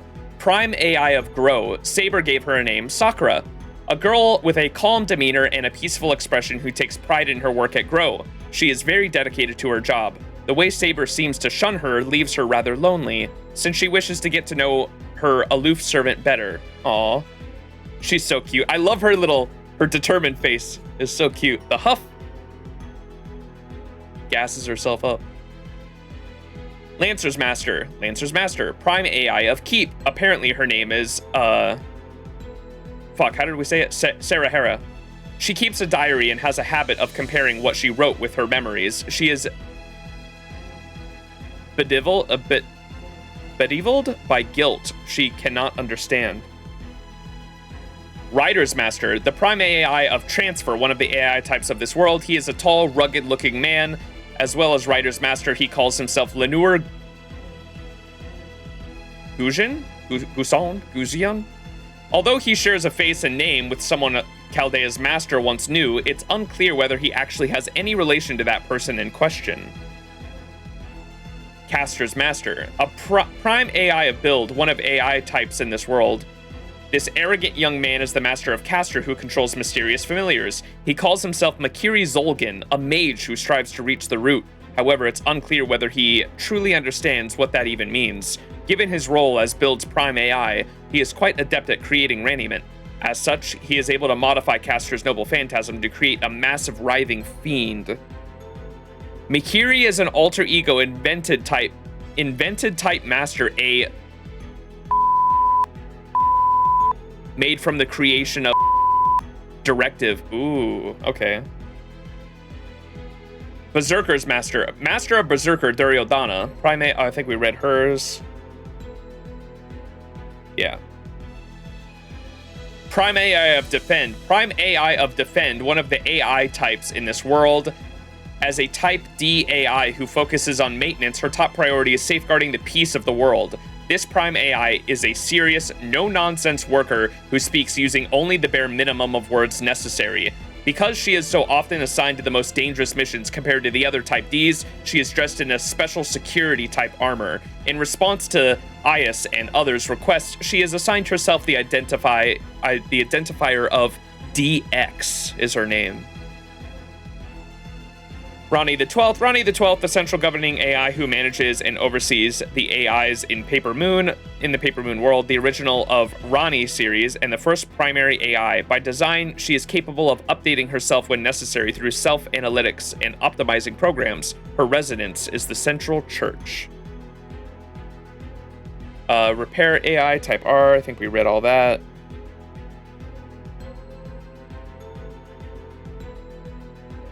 Yeah. Defend AI, the one type of this world's Rani series, as belonging to the Defend partition who focus on maintaining peace and security, also known as Type D. They address malicious data or bugs and other physical failures which might harm the AIs of this world itself. In some cases, they eliminate such threats by force. Their basic equipment includes security accessories, firearms that use raniment for power, and bullets. Slight variations exist among the individual AIs. Like serious policemen and soldiers, they speak efficiently. This does not mean that they are without passion. This is the only reflection of their belief that they are on an important mission for the survival of the world and pride in that mission. In addition to standing by within Defend and going out on patrol, they are quick to go anywhere in the world that might be called to. The Paper Moon's police officers are always dependable. Transfer AI, Type T, I love her so much. The Uber Rani. One type of this world's Rani series, AIs belonging to the transfer partition known as Type T. They are responsible for transporting information and objects to each partition as needed. Because they move faster and faster than any other AI, each of them has programmed transportation asset which looks like a mini bike. Their speech tends to be vague and elusive. They pursue individuality, which is unusual for AIs. They're similarly afraid to show off their abilities and are quite invested in concepts like being speedsters and, more importantly, being the best. Then again, since they are still the same type, there's hardly any difference in performance between them. As such, they take a joy in receiving tips or gifts from the recipient of their deliveries. They especially love receiving physical goods such as accessories or supply materials. Keep AI, Type K. One of this world's Rani series, AIs belonging to the Keep partition known as Type K. We haven't seen them yet. Interesting. Grow AI, Type G. One of this world's Rani series, AIs belonging to the Grow partition known as Type G. Their job is producing the fundamental physical materials used throughout the world of Paper Moon. Materials can be found generated in multiple ways, be it sprouting from the ground or growing on trees. The Type G's job is in many ways similar to the agricultural methods employed in the outside world. So the AIs of Grow are much like farmers, easygoing and laid back in both manner and speech. They do not like having to rush. They are nonetheless serious and dedicated workers. Build Type B. We got a glimpse of them in Zokin's area. One type of this world's Rani series, AIs belonging to the Build partition known as Type B. Their job is to use the materials produced in the Paper Moon world and build various objects, ranging from large constructs like buildings down to handheld tools. They have technical skills ranging from creating a preliminary design to actual fabrication. They generally have a craftsman's disposition and so tend to be quieter than the other AI types. Laconic and not given to their expressions of emotion, Type B AIs still retain an excellent work ethic and take pride in the quality of their work. Repair, one of this grouping's AIs in the Paper Moon world, which also refers to the partition of the AIs. Okay, I don't know if I want to read all this. I get the gist of it. Oh my gosh, so much reading. It's just explaining the different domains: repair, defend, transfer, keep, grow, build, Roniment, which is their currency system and energy source, AI Holy Grail system, Holy Grail War, Master AI. Participants in the system Grail War, they contract with just what an AI, yeah, the different masters in this Holy Grail War, Master AI. Malignant data, the bugs that we fought earlier, material, physical matter in the Paper Moon world, unknown aggressive data. Oh yeah, there were the servants too, remember? Okay, that's probably what that is, huh? The unknown aggressive data, mysterious humanoids which recently began to appear in the Paper Moon world. The cause of the mechanism of their appearance is not clear as they manifest without warning. No pattern has been observed which might help predict where they appear, nor has any pattern for these appearances been discerned. These beings show no independent will, do not speak, and only attack mobile targets, namely AIs, given their almost autonomous offensive actions, which seem to be absent any driving intellect. Their threat level is ranked only one step above the normal militia data bugs. Consequently, the threat they represent is manageable, as long as some time, effort, and risks are taken by the Type D AIs handling them. Regardless of how many times they are dealt with, these creatures continue to appear. While it has been determined that several of these beings exist, the exact number is not known.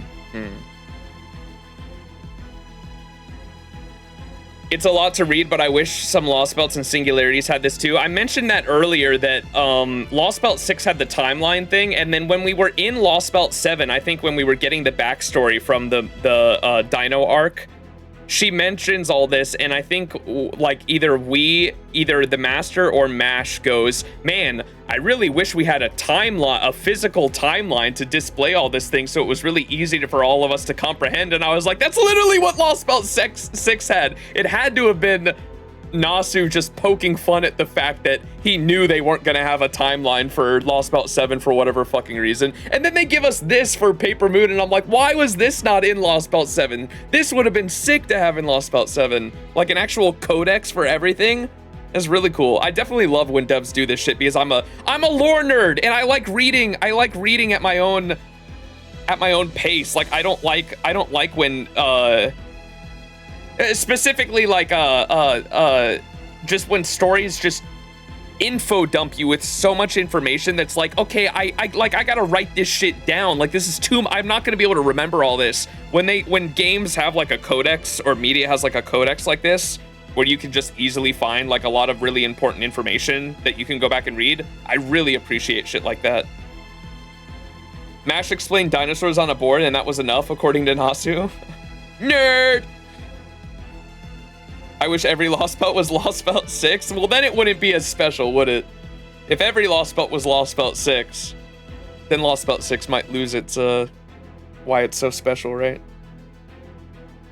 Lost Belt 6 is incredibly special to me, though. Shit made me cry multiple times. It's so fucking peak. So good. I need notes and stuff because I'm not going to remember a thing after 5 seconds. All right, well, that is going to have to do it for the stream chat. Thanks for hanging. I'm not going to lie, I'm liking it a lot more than I thought I was because I know a lot of people said Ordeal Call. I think there's multiple reasons why opinions are mixed on Ordeal Call. It's definitely the writing not being like as good as a Lost Belt, I think. I think a lot of people mentioned that the writing kind of not fell off a cliff, but it definitely started to go downhill after the Lost Belt arc is what I've heard. And then I think on top of that, because so many people were expecting Lost Belt 7 to be the end. It was like Lost Belt 7 was supposed to wrap up. So I think people were expecting if there was going to be something after Lost Belt 7, it was going to be like a Solomon thing. Like there was going to be like a one final Lost Belt that we had to deal with, one final story that we had to deal with, and that was what was going to wrap everything up, I think is what people were expecting. But then the fact that they just announced, like it felt so unsatisfying to clear all the Lost Belts only for the story to be like, hey, you know that place you actually need to go to find all the answers of everything you've been seeking, Antarctica? Actually, you can't go there. You gotta solve 3 or 4 other stories first, and then you can go there. And you're like, well, fuck, bro, that's like an extra 2 years of work.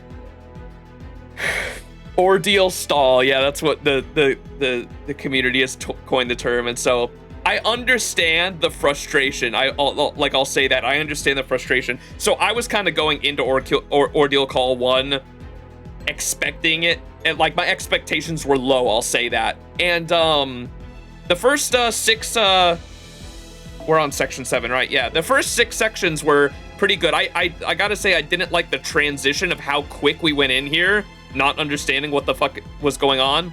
Obviously that was by design, but like we just saw the paper moon glowing and then just got like teleported in, and we're like, oh, what the fuck, we're in the middle of a Holy Grail war. I wasn't a huge fan of the transition just straight into the story, but as soon as we got to the middle, the church in the middle, and the church, the priestess, the priest Rani, or the governor as they call her, as soon as the governor started explaining everything that was going on, that's when I started to gain interest. I dig that exposition there. That was good.